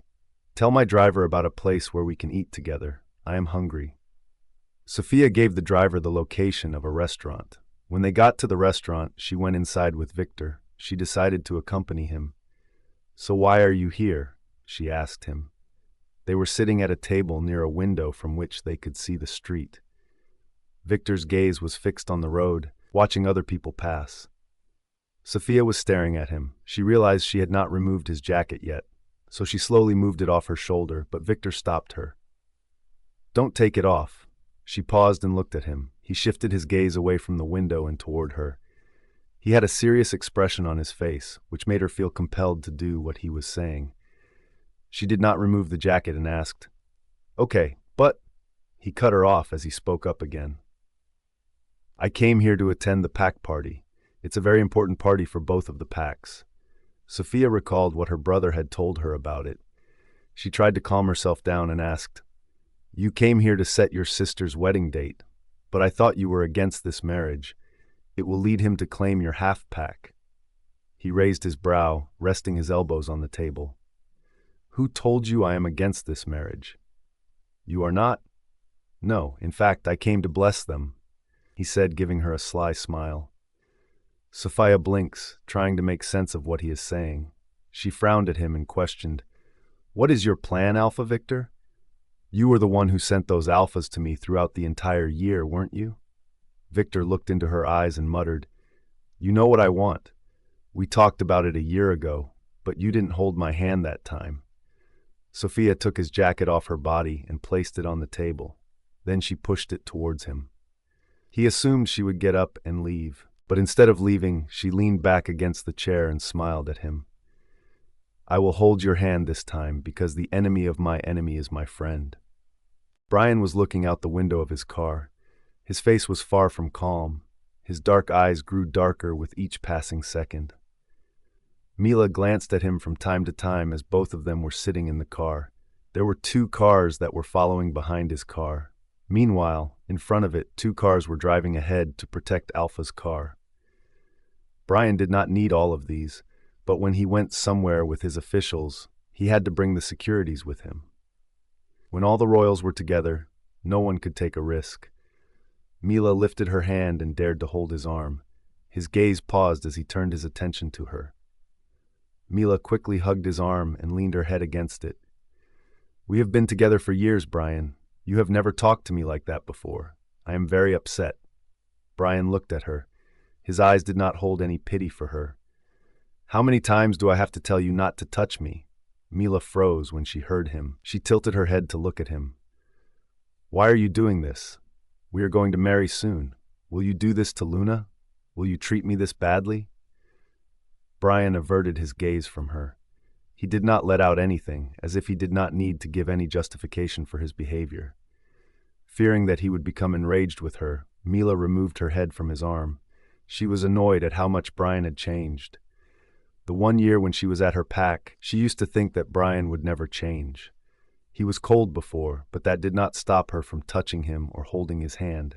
He did not seem to care, but now it was as though he did not like her touch.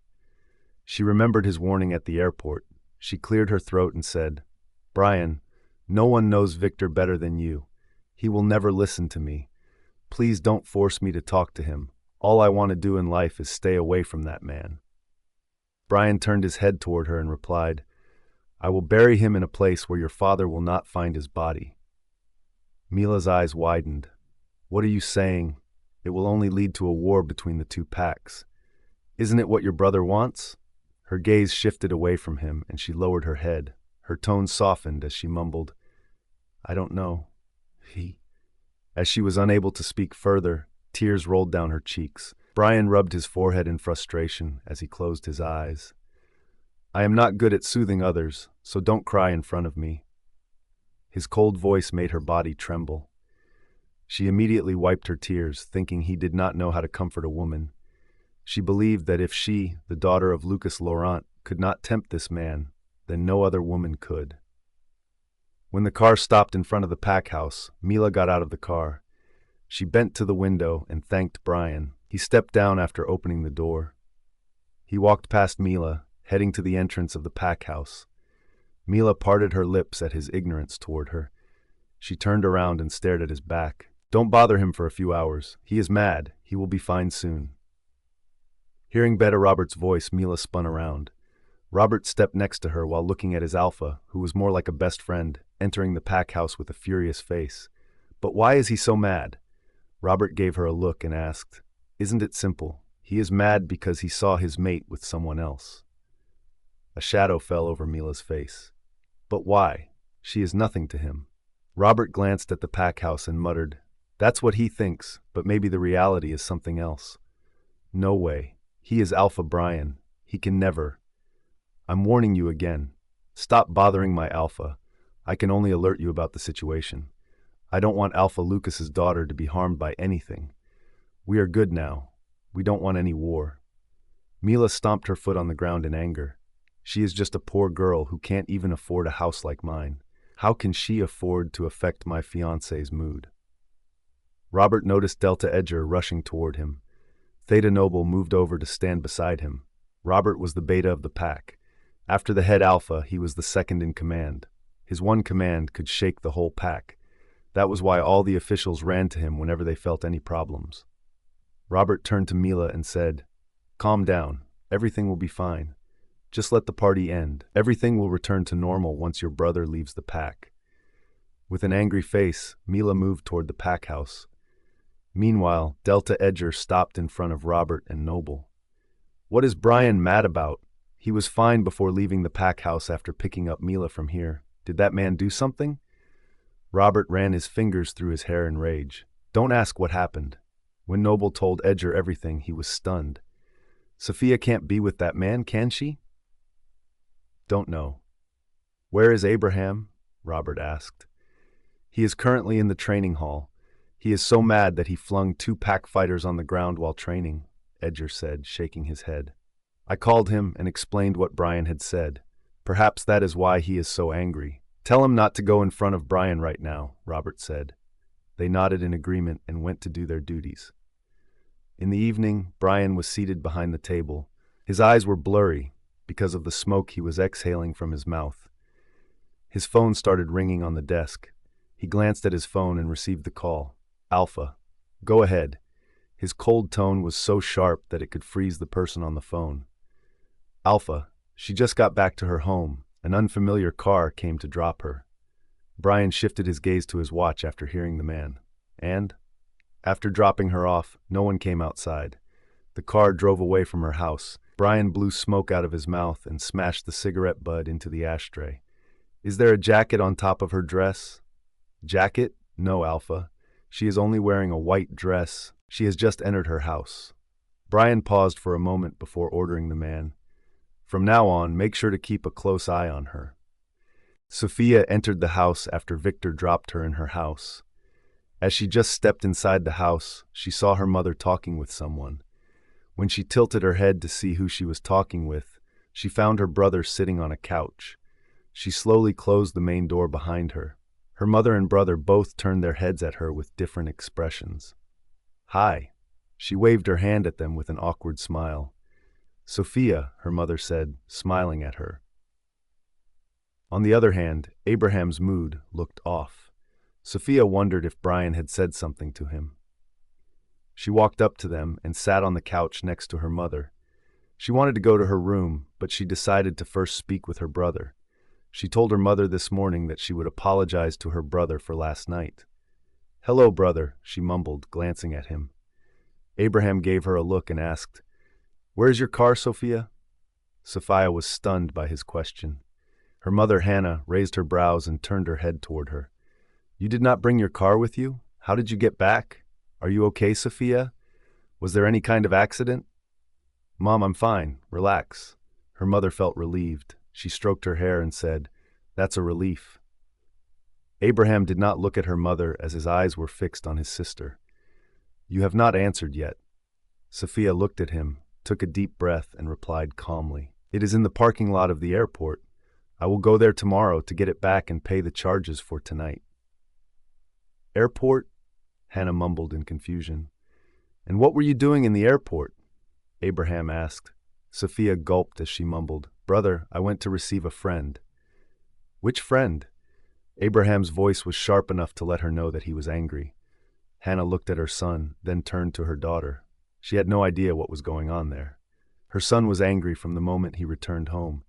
She asked him about it several times, but he said he was waiting for Sophia. "Is that the add-on guy, Sophia?" Hannah asked as she remembered the contact name on her phone. Sophia pursed her lips and blinked, but did not respond. Abraham's eyes widened as he moved his gaze to his mother. "Mom, how do you know about it?" Hannah was perplexed. "About what? How did you learn about the Adon thing?" "Adon thing? Isn't it the name of Sophia's friend?" Abraham gritted his teeth and muttered, "That's not a name, but a title." Hannah parted her lips in surprise. "Title? It's a title that the pack of Moon Valley gave to their head Alpha. It means Lord in their language." Hannah's eyes grew large.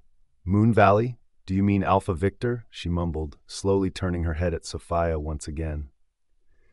Meanwhile, Sophia stared at her brother. She just shrugged her shoulders and asked Abraham, "If you know everything, why bother asking about it?" "Yes, I went to pick him up. He is my friend, and Mom is aware of this." "Friend? Have you completely lost your mind? And what did you just say?" "Mom knows about it." Abraham's gaze met his mother's. Hannah shook her head in response. "I learned about it when he came to meet her." Hannah bit her tongue as she realized she had told her son about what happened that night. Abraham let out a growl as he rose up from the couch. "Mom, what are you saying? That man came to our house, and you did not even tell me?"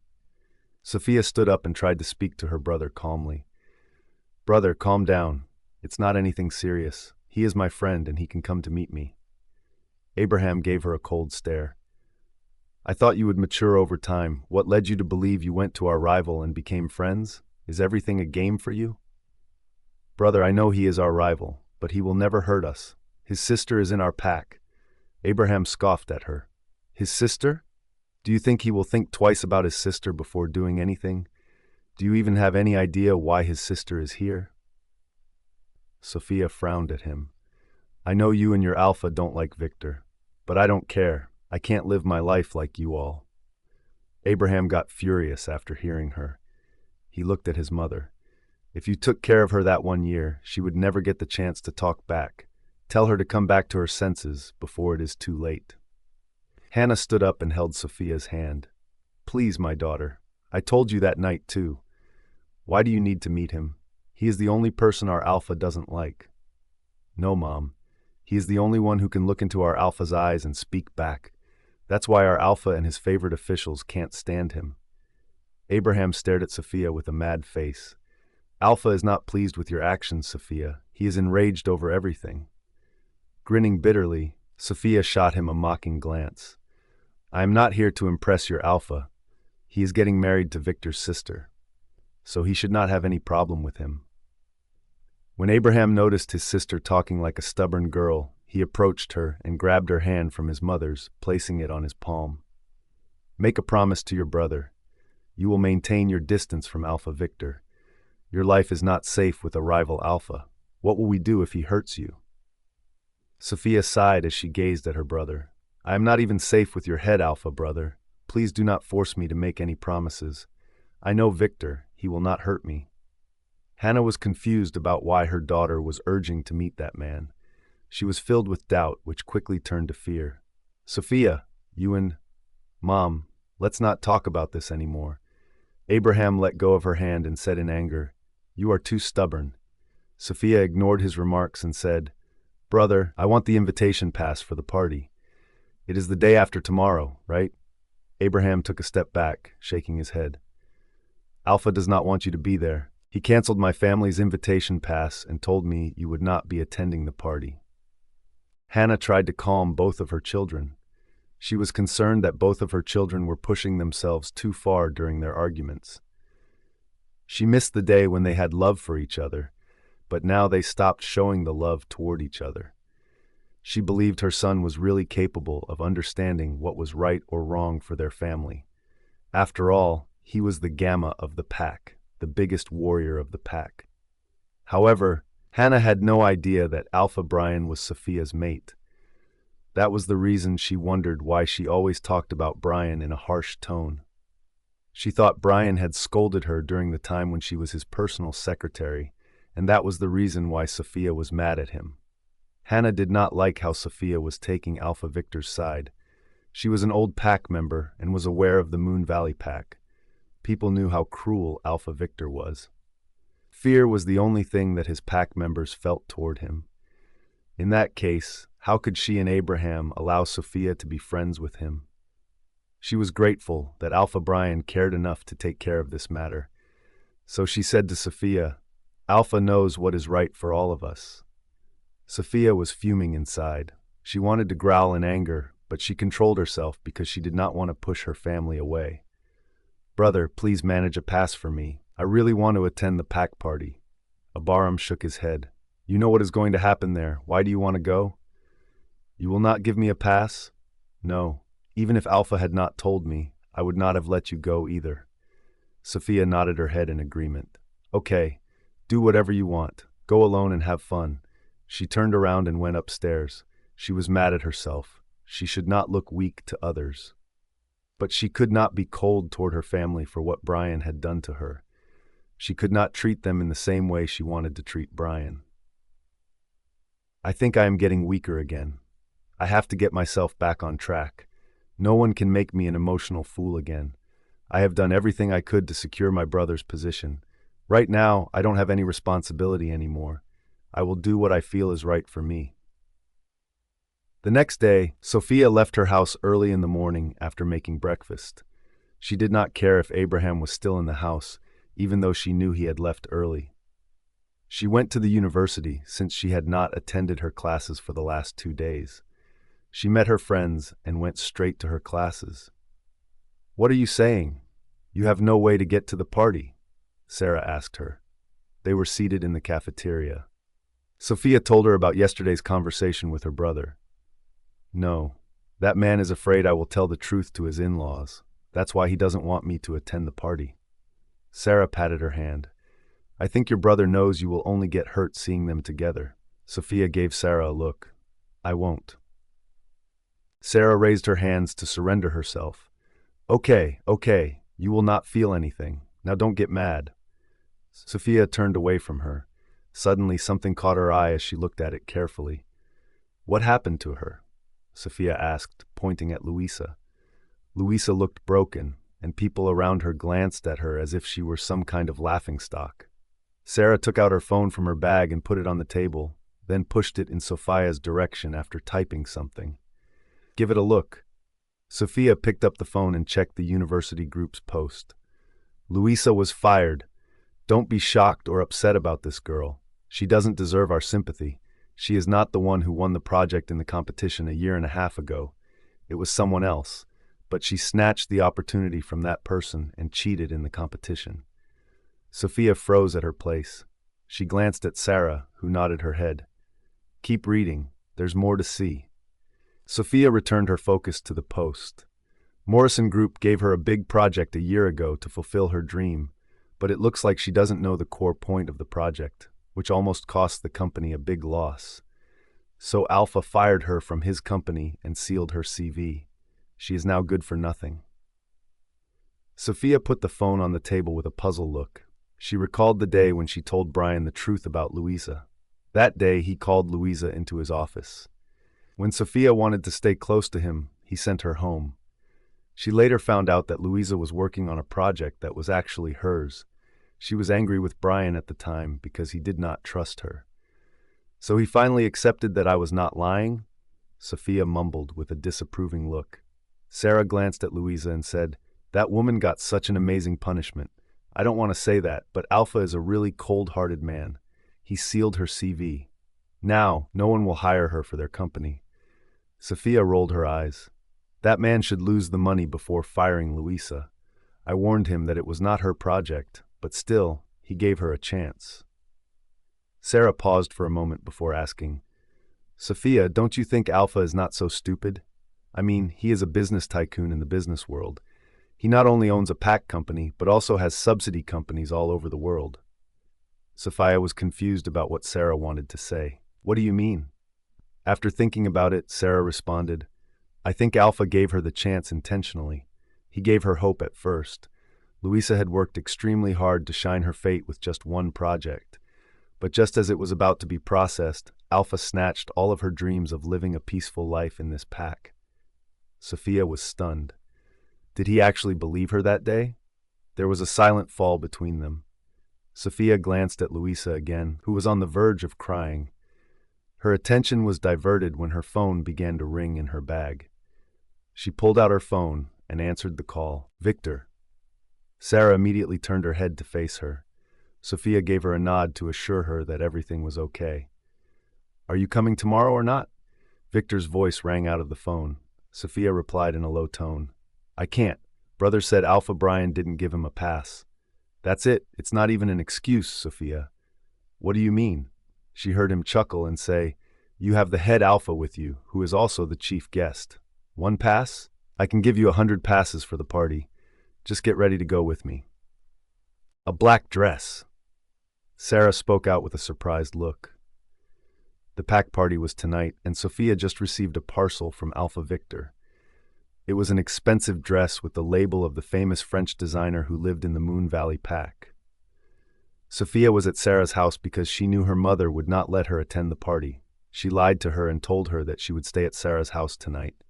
A black dress for a flawless beauty. Your boyfriend, Victor. Sarah's eyes grew wider as she read the card inside the box. She turned to Sophia with parted lips. "Boyfriend?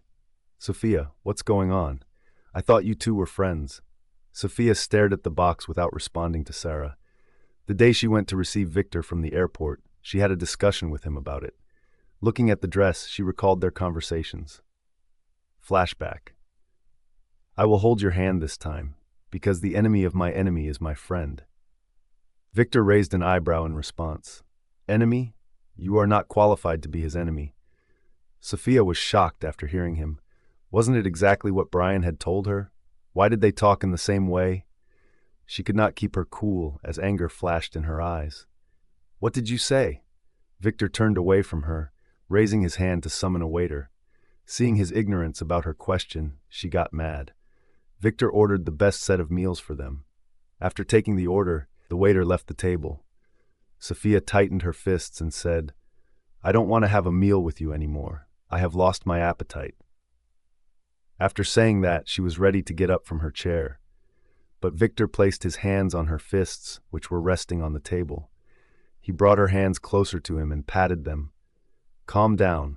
Sophia first looked at her hands, then at him. He shook his head and said, "You can't win anything with anger." "You are saying this to me, the man whom every pack member is terrified of?" His gaze shifted to her. "So do you know about me but pretend like you don't know?" "What do you mean?" "I heard from others, and we read them in the pack gallery as well." The table fell silent as no one spoke again. But Victor did not leave her hands either. Sophia took a deep breath when she realized she was becoming enraged with Victor for no reason. He was not to blame. "I know I am not qualified. I cannot even stoop that low like him. But now I am right in front of you. Who else can teach me better than you?" A smirk appeared on his lips as if her words had truly impressed him. "Not bad. You chose the right person." Sophia nodded her head and tried to remove her hands from his grips. When she almost moved her hands, his grip tightened. She gazed at him. He looked at her and rubbed the back of her hands with his thumbs, as if it were something he enjoyed doing. Sophia gulped as she felt the touches on her hands. He was not used to another man's touches, so she felt a little uncomfortable. However, she did not break the grip forcefully. She assumed he would mind it. Suddenly, he said something that shocked her. "Sophia, be my girlfriend." This time, she yanked her hands and stood up from her chair in shock. The loud noise of the chair moving echoed throughout the restaurant. Other customers cast glances at her, but she was not in the right frame of mind to return their glances or pay them any attention. Victor leaned back against his chair with a calm face. "I'm serious. If you want to get revenge on that man, be with me." How did it affect him? He doesn't even care about me. Victor grabbed the glass of water that had been placed in front of him. He sipped it and then put it back on the table. He took time to think about it before responding. He doesn't care, it's true, but it can knock down his arrogance. Sophia focused her gaze on the man in front of her. For once, she was confused. Did she do the right thing to come to this man? After all, at the end of the day, he was also a head alpha, who everyone counted as dangerous. She shook her head. "I don't feel it right," she mumbled in a confused tone. Victor stood up and moved behind her.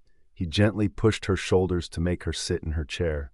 She slowly sat back in her chair, thinking about it. Victor leaned over her from the back. Reaching over, he filled an empty glass with water. As he did so, his arm continued to brush against hers. He put the glass down close to her and took her hand in his. His fingers became entangled with hers as he held the glass. When he let it go, he whispered in her ear, "Think about it. Usually, I don't date. This chance is only for you." She blinked her eyes, not knowing what to say or feel at that moment. It was only a few times that she had met him. When did she give him the right to be so close to her? Victor returned to his chair. Sophia thought about it a lot. She realized she wished to see Bryan in regret. She recalled how her mother always talked about a boyfriend for her. If she agreed to Victor's proposal, she could kill two birds with one stone. So she took a deep breath and nodded her head. "Okay?" Victor's brows lifted. "What okay?" "Both of our goals are only one, and that is Bryan Morrison's downfall. I can be your girlfriend, but we will just pretend." Victor sneered at her as he muttered in a low tone, "That is up to me to decide whether it will be acting or real." "What?" "Nothing." End of flashback. "Sophia, are you listening to me? Where are you lost?" Sarah's voice jolted her out of her thoughts. She turned to her and replied, "It's true, I'm dating Alpha Victor." "Sophia, why didn't you tell me about this yesterday? Are you sure about what you are doing right now?" Sarah asked after listening to everything. When she found out how Sophia had disclosed the trade secret of Bryan's company, she grabbed her forehead in frustration. After taking Sophia's hands, she uttered, "Listen to me. I would have never let you do that if I had known about it. You can't just reveal anyone's secret like that." Sophia let out a sigh and replied, "I stopped doing that, but I can't let go of that man. I just hate him." Sarah stared at her for a while. "Do you really think it can shake Alpha Bryan? I mean, I like your idea, but the person is not right. It's Alpha Victor, you know." Sophia frowned as she asked, "Tell me, why are you all so afraid of him? He is just a normal man." Sarah's brows lifted in surprise. "Are you serious? I mean, what Nolan told me about him. What did he say?" "That he doesn't care about his pack members. He had been away from his pack for years for an unknown reason. The moment he returned, his father had to make him the head alpha. He is the heir. Of course, he should get the pack. He is not that bad." Sarah scratched her chin and mumbled, "Or is he just good with you?" Sophia's eyes widened. "What do you mean?" Sarah winked at her. "I am trying to understand the situation. Everything is moving so fast that I cannot tell who wants whom. If he really wanted his pack back, he could have objected to his sister's wedding. But instead, he is with you. Should I assume he is interested in you?" Sarah wiggled her brows. Sophia hit her arm lightly. "It's not like that. He is just after Bryan." "What about you two?" Sarah winked at her. "Sarah!" Sarah laughed while holding her stomach. "Look, you are blushing. The lonely woman is trapped between two deadly alphas." "Ha! Not so funny!" Sophia said it with a fake smile. Sarah laughed, but after a while she let out a deep breath. She was concerned for Sophia. Though she warned her, she had tangled in something that could either break her or make her. "Hurry up, we should be on time," Sophia said, grabbing the box. When Victor called her yesterday to go with him, she asked him for another 2 passes for Sarah and Nolan. He agreed to it, as long as she went with him. When Sophia was finished getting ready, she looked at her reflection in the mirror. Her perfect body was beautifully hugged by the long black dress she was wearing. Like stars in the night sky, the glitter on the dress was dazzling. It caused her skin to glow. Her eyes stared at the dress. The color black reminded her of the man she did not want to see. But tonight, she would have to confront him. She wanted to show him that she was capable of moving on in her life. She could also be with someone else.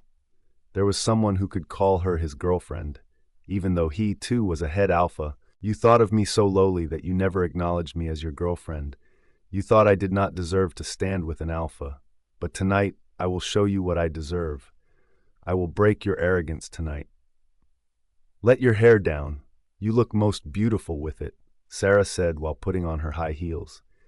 Sarah was dressed in a violet dress that ended just below her knee. She stood up and turned to Sophia. "Every alpha will be on their knees the way you look right now." Sophia sneered at her remarks. "Come on, you are pampering your best friend now."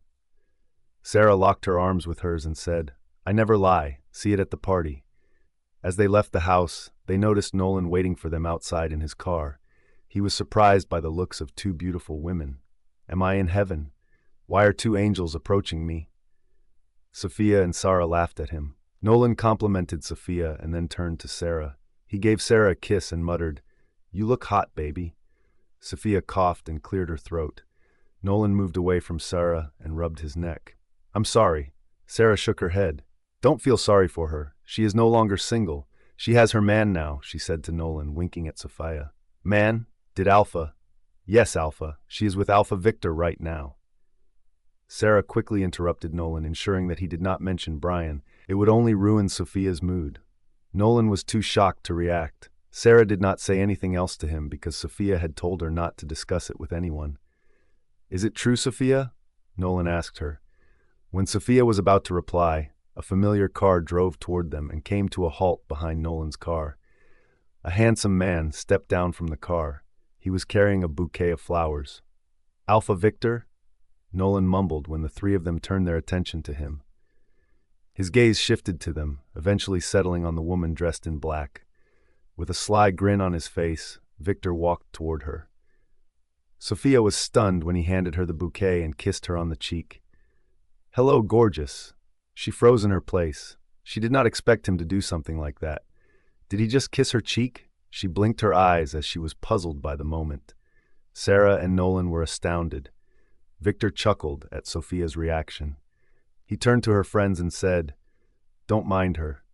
My girlfriend is a bit slow." Sophia frowned when she came to her senses. Nolan immediately extended his hand toward him to greet him. Victor shook his hand with him. "They are my friends, Sarah and Nolan." Sophia introduced them to him in a low tone. "Let's go, darling. We should not keep my sister and soon-to-be brother-in-law waiting too long." Sophia looked away from him after hearing him. He opened the front door of his car for her, and she got inside. He returned to the driver's seat and started the car, while Nolan and Sarah got into Nolan's car and drove to the venue of the pack party. Sophia slowly turned her head to look at Victor. His handsome face caught her attention. She averted her gaze as she asked, "Why did you kiss me that time in front of my friends?"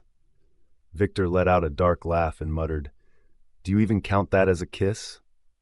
Sophia knew he was kidding with her right now. It was all an act in front of her friends. "Whatever. Don't do that again." After slowing down the car, he turned his head to glance at her. "What if I do that again?" "What can you do to me?" She turned to face him, giving him a cold look. "I will kill you, Alpha Victor." Victor did not move his gaze from Sophia after hearing her. His eyes were calm, but she could see a glint of anger inside them, which stunned her. She turned away from him, only to be shocked. A truck was approaching the car from a distance. "Hey, do you want to die? Focus on the road." However, Victor did not avert his gaze from her. Instead, he muttered, "What will happen? It will only smash the car." Her eyes widened as she turned her head at him again. "What are you saying? Look at the road, Victor. It's not funny anymore." She felt he had almost looked insane. How did he say that? Did he want to die? Her heart rate increased as he accelerated the car and drove toward the truck rather than turning it aside. "Victor, what's wrong with you? Why so afraid? Death is so close to you. Feel it." Sophia tightened her grip on the seatbelt. Her eyes were wide and her heart was pounding inside her chest. She could not believe she was going to die soon. She shut her eyes in fear when the car was about to touch the truck. At that moment, she felt the car make a sharp right turn, causing her body to move toward Victor. She felt a hand wrap around her waist as the car jerked to a halt. She slowly opened her eyes, realizing that the car was not moving.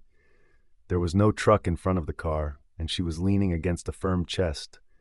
She lifted her head and saw a pair of red eyes. She was stunned, and she immediately moved back to her seat. Victor blinked his eyes, and they turned back to black. He leaned toward her and whispered, "If you want to kill me, you must first learn how to face death. Only someone who is fearless of death can be my demise." Sophia blinked her eyes. She regained her composure and pushed his chest firmly. "Are you crazy?" Victor moved back and burst out laughing. "Look at your face. You are so scared." Sophia tightened her fists and glared at him. "Do you think everything is funny? If you keep looking at me like that, it can kill me. Perhaps you were talking about this," he muttered as he restarted the car. Sophia found this man very strange. Now she understood why he got the title of careless man. The reason was that he always did whatever he wanted. His lifestyle was different from other alphas. She noticed the bouquet fall near her legs. She grabbed it and tossed it lightly into the back seat. "You almost killed me with your entertaining tactics," she mumbled with anger. "I can never kill." Victor's tone was harsh, as if he were telling her that he would never do that to her. She felt confused about whether it was the right idea to accept this man's proposal. Because who knew? She might even die before reaching the party. She rubbed her forehead with worry and combed her hair with her fingers to restyle it. Sophia did not say anything else, so the car fell silent. She believed that if she let out anything more, this man would lose his temper and plan to make a fool of her again. So she remained quiet. After a while, the car pulled over in front of the party venue. Victor got out of the car and walked to the door beside Sophia. He opened the door and reached out to her. Sophia looked at his hand, hesitant to take it. He lowered himself to her level. "Don't be afraid. You are the only woman who can talk to me while looking into my eyes. If you give me the same vibe as others, I will lose interest very quickly." Sophia shut her eyes to calm herself. She took a deep breath before grabbing his hand. When she stepped down from the car, she looked at him and replied, "If you lose interest, that is fine with me, because I don't have any interest in you either." Her tone was sharp, but her eyes were calm, as if she had not been afraid of death before. Victor closed the door and grinned at her. "Pardon me, I was just trying to make you stronger, because what if that man blackmails you about killing you? You can deal with it now by looking into his eyes." Sophia looked at her, trying to understand him. How did he know Bryan so well? So, all that fear of death was only to make her experience it? She smiled at him and mumbled, "Don't worry. One day, I will stab him in the chest without even shaking my hands. Who knows, maybe I will overcome my fear of death to kill you as well." Victor was stunned by her words. She winked at him and started walking ahead. After a few steps, she turned around to see him still in his position. "We are getting late, Boyfie. Let's go." Victor scoffed at her. He chuckled, shaking his head. "What a cold woman I got for myself." Sophia smirked at him, pleased to see the alpha caught off guard. Victor handed his car keys to a guard and turned to face Sophia. She locked her arms with his, and they began to walk toward the party hall. As they entered the hall together, everyone stopped what they were doing and turned to them. Many people bowed their heads when they saw Alpha Victor. "Adon is here!" Sophia heard what they were saying. Her hands loosened around Victor's arm, but he put his hand over here to keep her from removing it. "Don't worry, they are just my worshippers." After saying that, Victor walked inside with Sophia. People kept glancing at Sophia with shocked eyes. They had seen Alpha Victor with many women before, but he never entered a party with one. It drew the attention of every key member of the Moon Valley pack. Sophia noticed Sarah waving at her from a corner. She rushed to her and asked, "Where were you? We arrived earlier than you." Victor looked at Sarah and replied, "We were just romancing in the middle of the street. Right, darling?" Sophia cleared her throat upon hearing Victor's remarks. Sarah looked at them with a surprised look. Sophia shook her head, indicating that he was only joking. At that time, everyone turned silent as another couple entered the party. Sophia's gaze shifted to the couple, particularly to the man. His black suit and dominant aura engulfed the entire hall, as if they were spreading darkness everywhere. "All hail to our head Alpha." The people from the Nightshade pack spoke out after bowing to him. Sophia saw him give them a nod as he entered the hall. His gaze wandered around the hall before coming to stop on her. Bryan's gaze landed on Sophia. His brow almost furrowed, but he maintained his composure. However, when his gaze shifted to the man beside her, his expression changed. "Bryan?" Mila let out a soft voice as she grabbed his arm. He saw Sophia look away from him and turn to the man whom he did not like at all. "Bryan?" Mila spoke up again when she was unable to get his attention. Bryan moved his gaze from Sophia and turned his head to look at Mila. She smiled at him with a bright face. Her face glowed under the lights, and her red dress glittered like diamonds on roses. "We are still standing near the gate. Don't you want to meet others?" Mila asked him, glancing at others. Bryan turned away from her and stepped forward. People from the Moon Valley pack stared at him with careful eyes. All these years, they had heard about Alpha Bryan. He had a history with their pack that only the former pack officials knew about. They looked at the young man with an unfamiliar fear in their eyes. When Bryan's gaze fell on them, they immediately lowered their heads slightly, almost bowing to him. But they did not forget that another man was present in the party who could rip their heads if they dared to do so. Bryan walked into the hall with a calm face. No one knew what he was thinking as he approached his parents, who were talking with Mila's parents. "Bryan, my son!" Alpha Harry spoke in a proud tone. Mila moved to hug Bryan's mother, Bryan Morrison. Juliana seemed impressed with Mila. She was thrilled that her son was getting married to Mila, a woman who could rule the pack just like she used to rule as the pack's Luna. "You look lovely," Juliana said to Mila. "Aunt, don't say that. Just look at yourself. You are gorgeous. It looks like we are the same age." When the others heard Mila, they chuckled. Mila cast a glance at Bryan as she flattered his mother in an attempt to impress him, but Bryan did not look interested in it. "Alpha Bryan." Alpha Lucas spoke as he extended his hand. Bryan shook his hand with him, but Lucas did not let his hand go. Instead, he spoke in a pleading tone. "Alpha, it is a pleasure to attend this party. You are treating our pack members really well." With a cold gaze, Bryan nodded at him, but then his gaze shifted behind Lucas. He could see his son laughing with Sophia. His cold eyes darkened, and he muttered, "Your son is quite happy today. Should I give him a reason to cry?" His deep voice shook Alpha Lucas from the inside out, causing his hand to shake slightly. Mila's mother, on the other hand, rolled her eyes. "I don't know why he is here at a party related to my daughter. I assumed he would not bother to come." Bryan did not move his gaze as he responded, "I also thought so." Juliana and Harry turned around and looked at Victor. They were surprised a while ago when they saw a familiar woman enter the hall with Victor. The fact that both of their sons would be attending the party tonight left them unsure of how to react to this. Alpha Lucas withdrew his hand and remarked, "I have no authority over him. He is the head alpha of the Moon Valley pack. You are aware of how he is. I believe he is untouchable." On the other hand, Mila was taken aback. She could not believe Victor had brought Sophia with him to the party. She expected him to spend one night with her before leaving, but the situation evolved into something more. Did he come here with her to ruin my wedding plans? She wondered, clenching her jaw in anger. Bryan could not keep his gaze on Sophia as his officials came into his sight. "Excuse me," Bryan said to the elders after breaking Mila's grip on his arm. Mila stared at his back as he left her side. Bryan made his way toward his officials. He looked at Gamma Abraham, who looked enraged. Abraham had just entered the hall, but he became enraged upon seeing that his sister had also come to the party. Not only did she come, but she also came with Alpha Victor. Alpha. He bowed to Bryan as soon as he approached him. The other officials also bowed to him. Bryan grabbed a glass of wine from a waiter and took a sip. "I see you couldn't do what I told you," Bryan said to Abraham.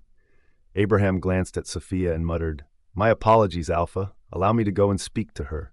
I am going to scold her for—" Bryan looked at him with cold eyes, which stopped him. "There is no need to scold her. Just leave it. If she really wanted to attend a pack party, she could have come to me directly. There was no need to go and ask for passes from the rival Alpha." His tone was calm, as if he did not care at all. It was like she was just another guest at the party for him. Abraham took a deep breath when he realized Bryan was not angry with his sister. Beta Robert stared at Bryan's indifferent face for a while. When the other officials moved to another side, he stood beside Bryan and murmured, "Calm down, Alpha."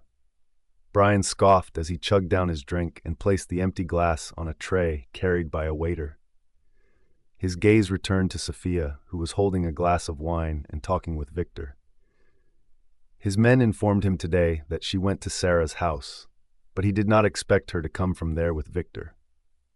"What made you think I am not calm, Beta Robert?" he inquired in a low tone. Robert swallowed, sensing that Bryan's calmness was even more sinister than his fierce expression. "I know you. Bryan, you need to calm down on the inside. It is a pack party. I think she is just here to see what you will do." Bryan listened to Robert, but his eyes were fixed on Sophia. Under the chandelier light, her black gown sparkled with stones. Her bare arms looked appealing, and her flawless body drew every man's attention.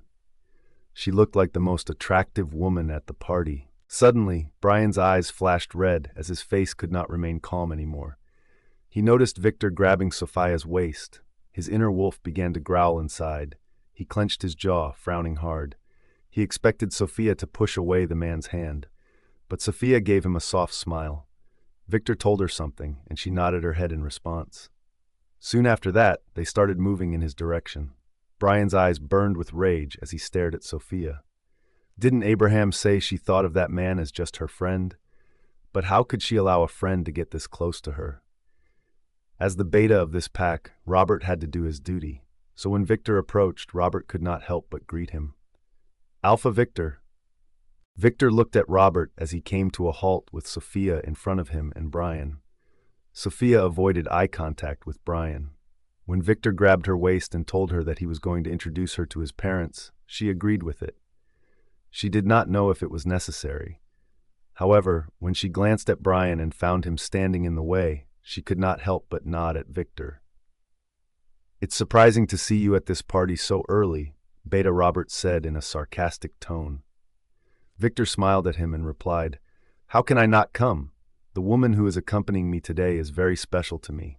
Sophia felt awkward when Robert raised his brow and glanced at her. "I see." Sophia ignored Bryan's gaze the entire time, even though she could feel him staring at her. However, Victor did not ignore it. He looked over at Bryan and uttered, "Alpha Bryan, you look so cool today. I guess you are enchanted by my sister's charms." Bryan shifted his gaze to Robert and replied, "You are so right, Alpha Victor."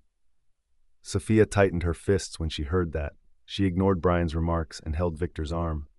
"Victor, you said you were going to talk to your parents." Both Bryan and Robert were taken aback by her soft tone. Victor glanced at her hand, then smirked at her. "Of course, darling. Let me summon them here." Bryan was fuming inside. He could not believe Victor had dared to call Sophia darling, and she responded with another smile. Robert glanced at Sophia, then at Bryan. He could only pray in his head that Bryan would not lose control, but he also knew who his alpha was. He was a man who could never lose his temper or show his vulnerable side to others. In fact, he preferred to punish others harshly while maintaining a calm demeanor. Victor tilted his head and looked at his father. "Alpha Lucas, please come here with everyone. I have something to say." Alpha Lucas's eyes widened when Victor called him. He took a quick glance at his wife and daughter. They all appeared terrified, as if Victor had summoned them not to speak but to kill. Alpha Harry noticed the fear and nodded at Lucas. "Let's go to him." Let's see what new thing he has discovered. Both Bryan's and Mila's parents walked toward them. Mila trailed behind them. Bethany Laurent, Mila's mother, looked at her daughter. She slowed her pace and grabbed Mila's hand. "What's wrong with you?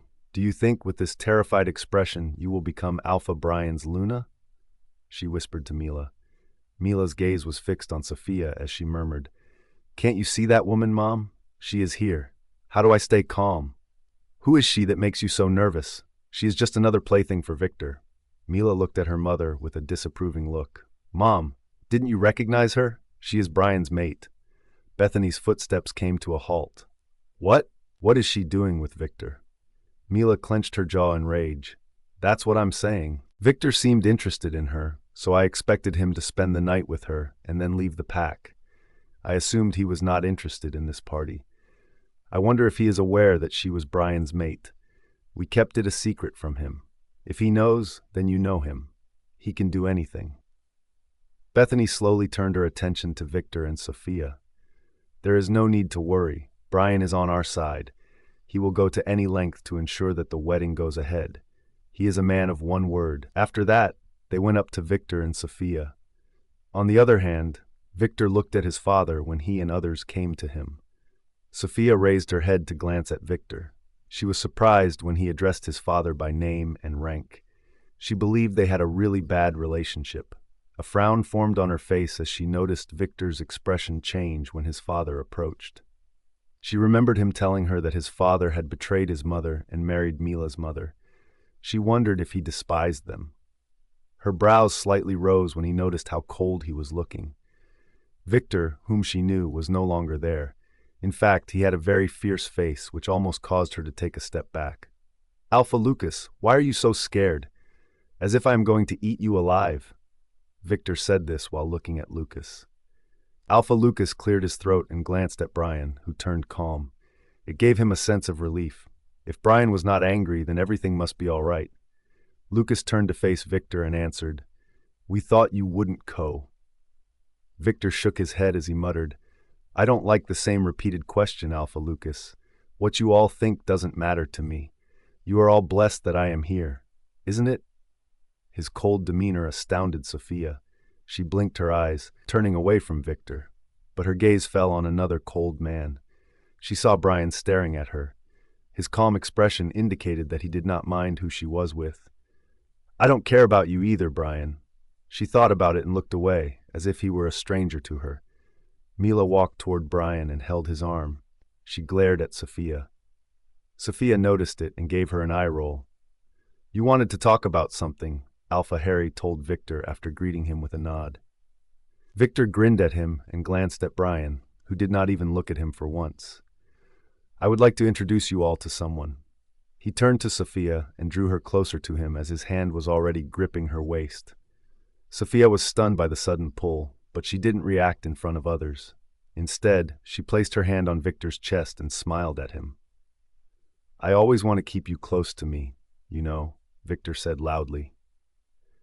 After saying that, he turned to others and fixed his gaze on Bryan. "Meet my girlfriend, Sophia Berg." A loud growl reverberated throughout the entire hall as soon as Victor finished his sentence.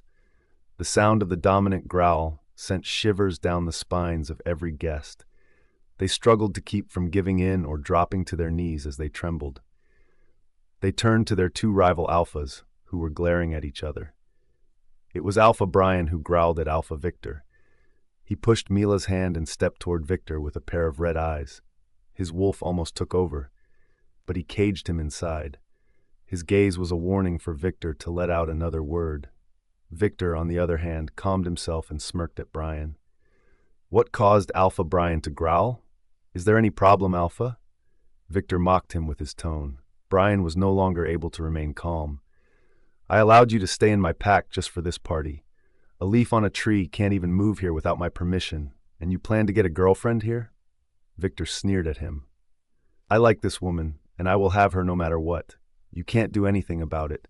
There are no rules preventing me from getting a girlfriend here. Oh yeah, until the woman disagrees with me. I will kill you, Alpha Bryan." Sophia interrupted Bryan as she spoke out in a cold tone.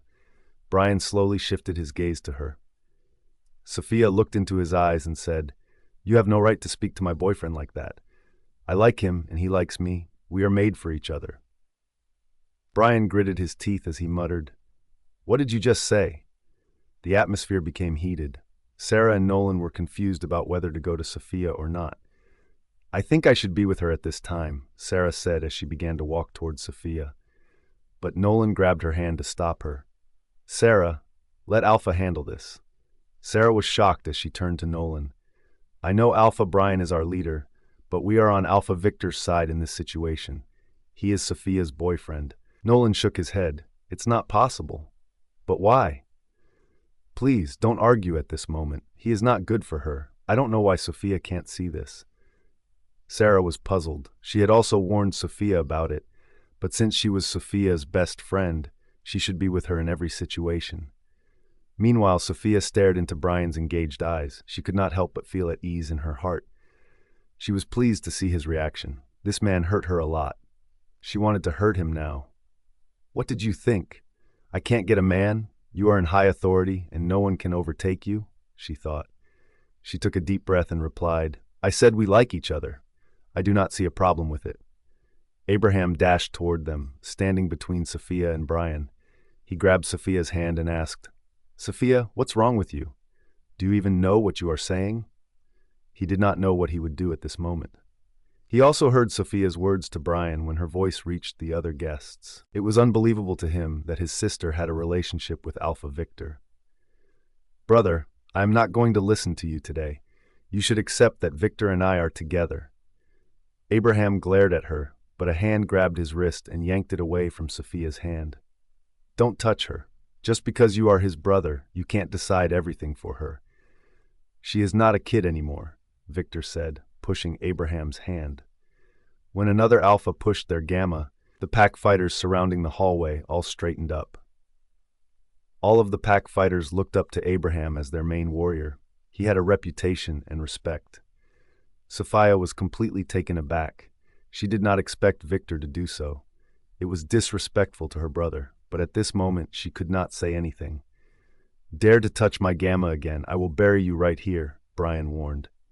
Bryan's father and his officials were all looking at him. They were shocked at Bryan's self-control. They wondered if there was anyone else in his position who could tolerate such disrespect without taking action against it.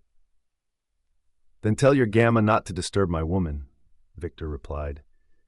He held Sophia closely and muttered, "I'm not here to fight. Otherwise, I would have never left my officials in my pack. You want to marry my sister, so go for it. But if you come my way, I will banish the whole Laurent family from my pack. Then I will see how they plan a happy wedding or trade my half-pack against my will." All the members of the Moon Valley pack lowered their heads when they heard their Alpha's statement. They were bound to follow him. Alpha Lucas and his family could not let out a single word against it. Mila cast a glance at the guests. She noticed how they were watching two Alphas fight over a woman. She made an effort to find a solution to the problem. She spoke up with a shaky tone. "Brother, you are just interested in her. Let's not stretch the matter. Bryan is just concerned for her because she is his Gamma's sister." Victor glared at Mila. "Is this really the reason?" He turned to Sophia and asked, "Don't you believe me? Your Alpha is concerned for you. What are your thoughts about it?" Sophia looked at Bryan and told Victor, "He is my head Alpha. What can I say about it? I am grateful that he is concerned about me, but I believe he should focus on his personal life and fiancée rather than others. I am mateless and ready to be in love with you." Bryan froze on her words. In a matter of seconds, his fierce look vanished from his face, as if there was a layer of ice that concealed his feelings completely. Victor looked impressed by her words. He nodded his head at her. He then turned around with her to face his pack members. "I don't care about Alpha Lucas's daughter's wedding. I came here to make my own declaration." Everyone looked at him carefully, preparing themselves to hear his announcement. His gaze darted around the hall before he spoke out loud. "I, Alpha Victor Laurent, will give you your Luna in 1 month. She, Sophia Berg, will be the Luna of the Moon Valley Pack. She is an Omega and a mateless wolf. I'm sure you don't have any issues with it. If you do, you know your Alpha can solve any problem by simply moving his hand." Sophia was shocked. It was impossible for her to believe what she was hearing. All the members of the Moon Valley Pack spoke out in unison. All hail to our head Alpha and our future Luna. Sophia looked around at the people. The way they bowed toward them, especially in front of Victor, revealed fear in their eyes. They were obligated to obey his orders and did not dare to challenge his decision. She slowly turned her gaze to Victor, who stared at his pack members with cold eyes. "What have you just done? We didn't plan it," Sophia whispered. Victor looked at her and replied, "I changed the plan at the last moment." Sophia was at a loss for words right now. She intended to fake their relationship in front of others, but she never expected Victor to go so far. She clenched her jaw as she glared at him. She did not agree with it. It was clearly visible in her eyes. She wanted to push him, but she realized that someone was behind her, and she did not want him to see that. So she tried to keep calm and looked away from Victor. Meanwhile, Bryan's mother, Juliana, took a step back. Bryan's father, Alpha Harry, was also shocked. They did not understand why Victor did that. Mila and her family were equally shocked as they felt the ground slip beneath their feet. Mila shifted her attention to Bryan and took a few deep breaths. She did not know if she should be happy that his mate was going away from him. Meanwhile, Beta Robert stared at his Alpha. He was worried like hell. If Bryan reacted in any way, the Nightshade Pack would be in big trouble. It was a major rule in both the Nightshade Pack and the Moon Valley Pack that if the head Alpha declared any woman as the future Luna, it was against the law to remove her from that position. It applied to Mila as well. She was the declared future Luna for years. Now, after Victor announced Sophia, she was also fixed for Luna's position. There was no one who could oppose it. It was only possible because Sophia claimed herself to be mateless. Because she stated that she did not have a mate, no one came to stop the wedding. When Robert noticed that Bryan's fists were becoming more clenched, he let out a trembling breath. The veins on Bryan's hands turned blue, as if the bloodline was about to burst. He slowly turned his attention to Bryan's face. He was shocked when he saw that Bryan's face was calm. It was as if he did not care. Robert shut his eyes to control his own emotions. His Alpha was trying to be indifferent. He did not want others to see what was going on inside him.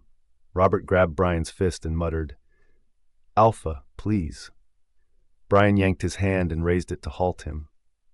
Robert gulped and looked around at the other officials, who were all staring at Bryan in fear. On the other hand, Abraham appeared to be stunned. However, because he was upset with his sister, he maintained his silence and did not say anything. Her actions today made him feel hurt. He had never expected that from her. For him, Sophia and his mother were everything.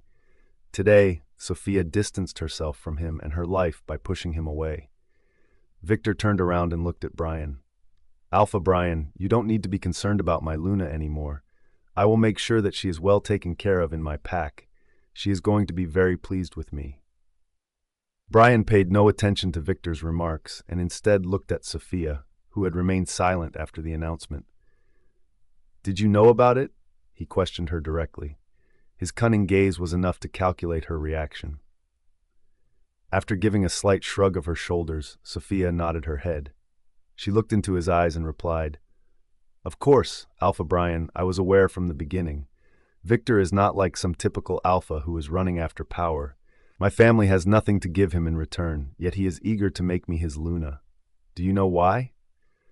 Bryan kept his gaze fixed on her, observing the hatred in her eyes for him. He felt a sharp pain in his chest, which irritated him. However, he did not express it through his face. "Why?" he asked calmly, as if it were just him and her, with no one else around. Sophia gave him a bitter smile from her heart. He knows how to treat a woman with respect. Otherwise, other Alphas are only interested in having mistresses alongside their wives. The Alphas who were present at the party were taken aback by her statement. Most of them had mistresses. Some of their wives knew, while others were unaware. It was very common at this time to get women anywhere. They almost got mad that Sophia raised that matter to pull them in. Alpha Lucas looked around the hall and raised his hand to calm everyone down. He turned to Bryan, who was looking at Sophia. "Alpha Bryan, I think we should also discuss your and Mila's wedding date. Mila lowered her head when she heard that. To gain Bryan's attention, she said it in a soft tone. "It's okay, Dad. I don't mind having to wait a long time for the wedding. It's Bryan's choice how long he will make me wait." Taking his eyes off of Sophia, Bryan let out a sigh and then moved his gaze away from her. After giving a slight nod, he turned his attention to Alpha Lucas. The icy look in his eyes concerned Alpha Lucas. He thought Bryan would postpone the date, but he was shocked when he heard Bryan's next words. "Next month." Bryan turned to Victor and muttered, "The date will be set when Alpha Victor makes his decision."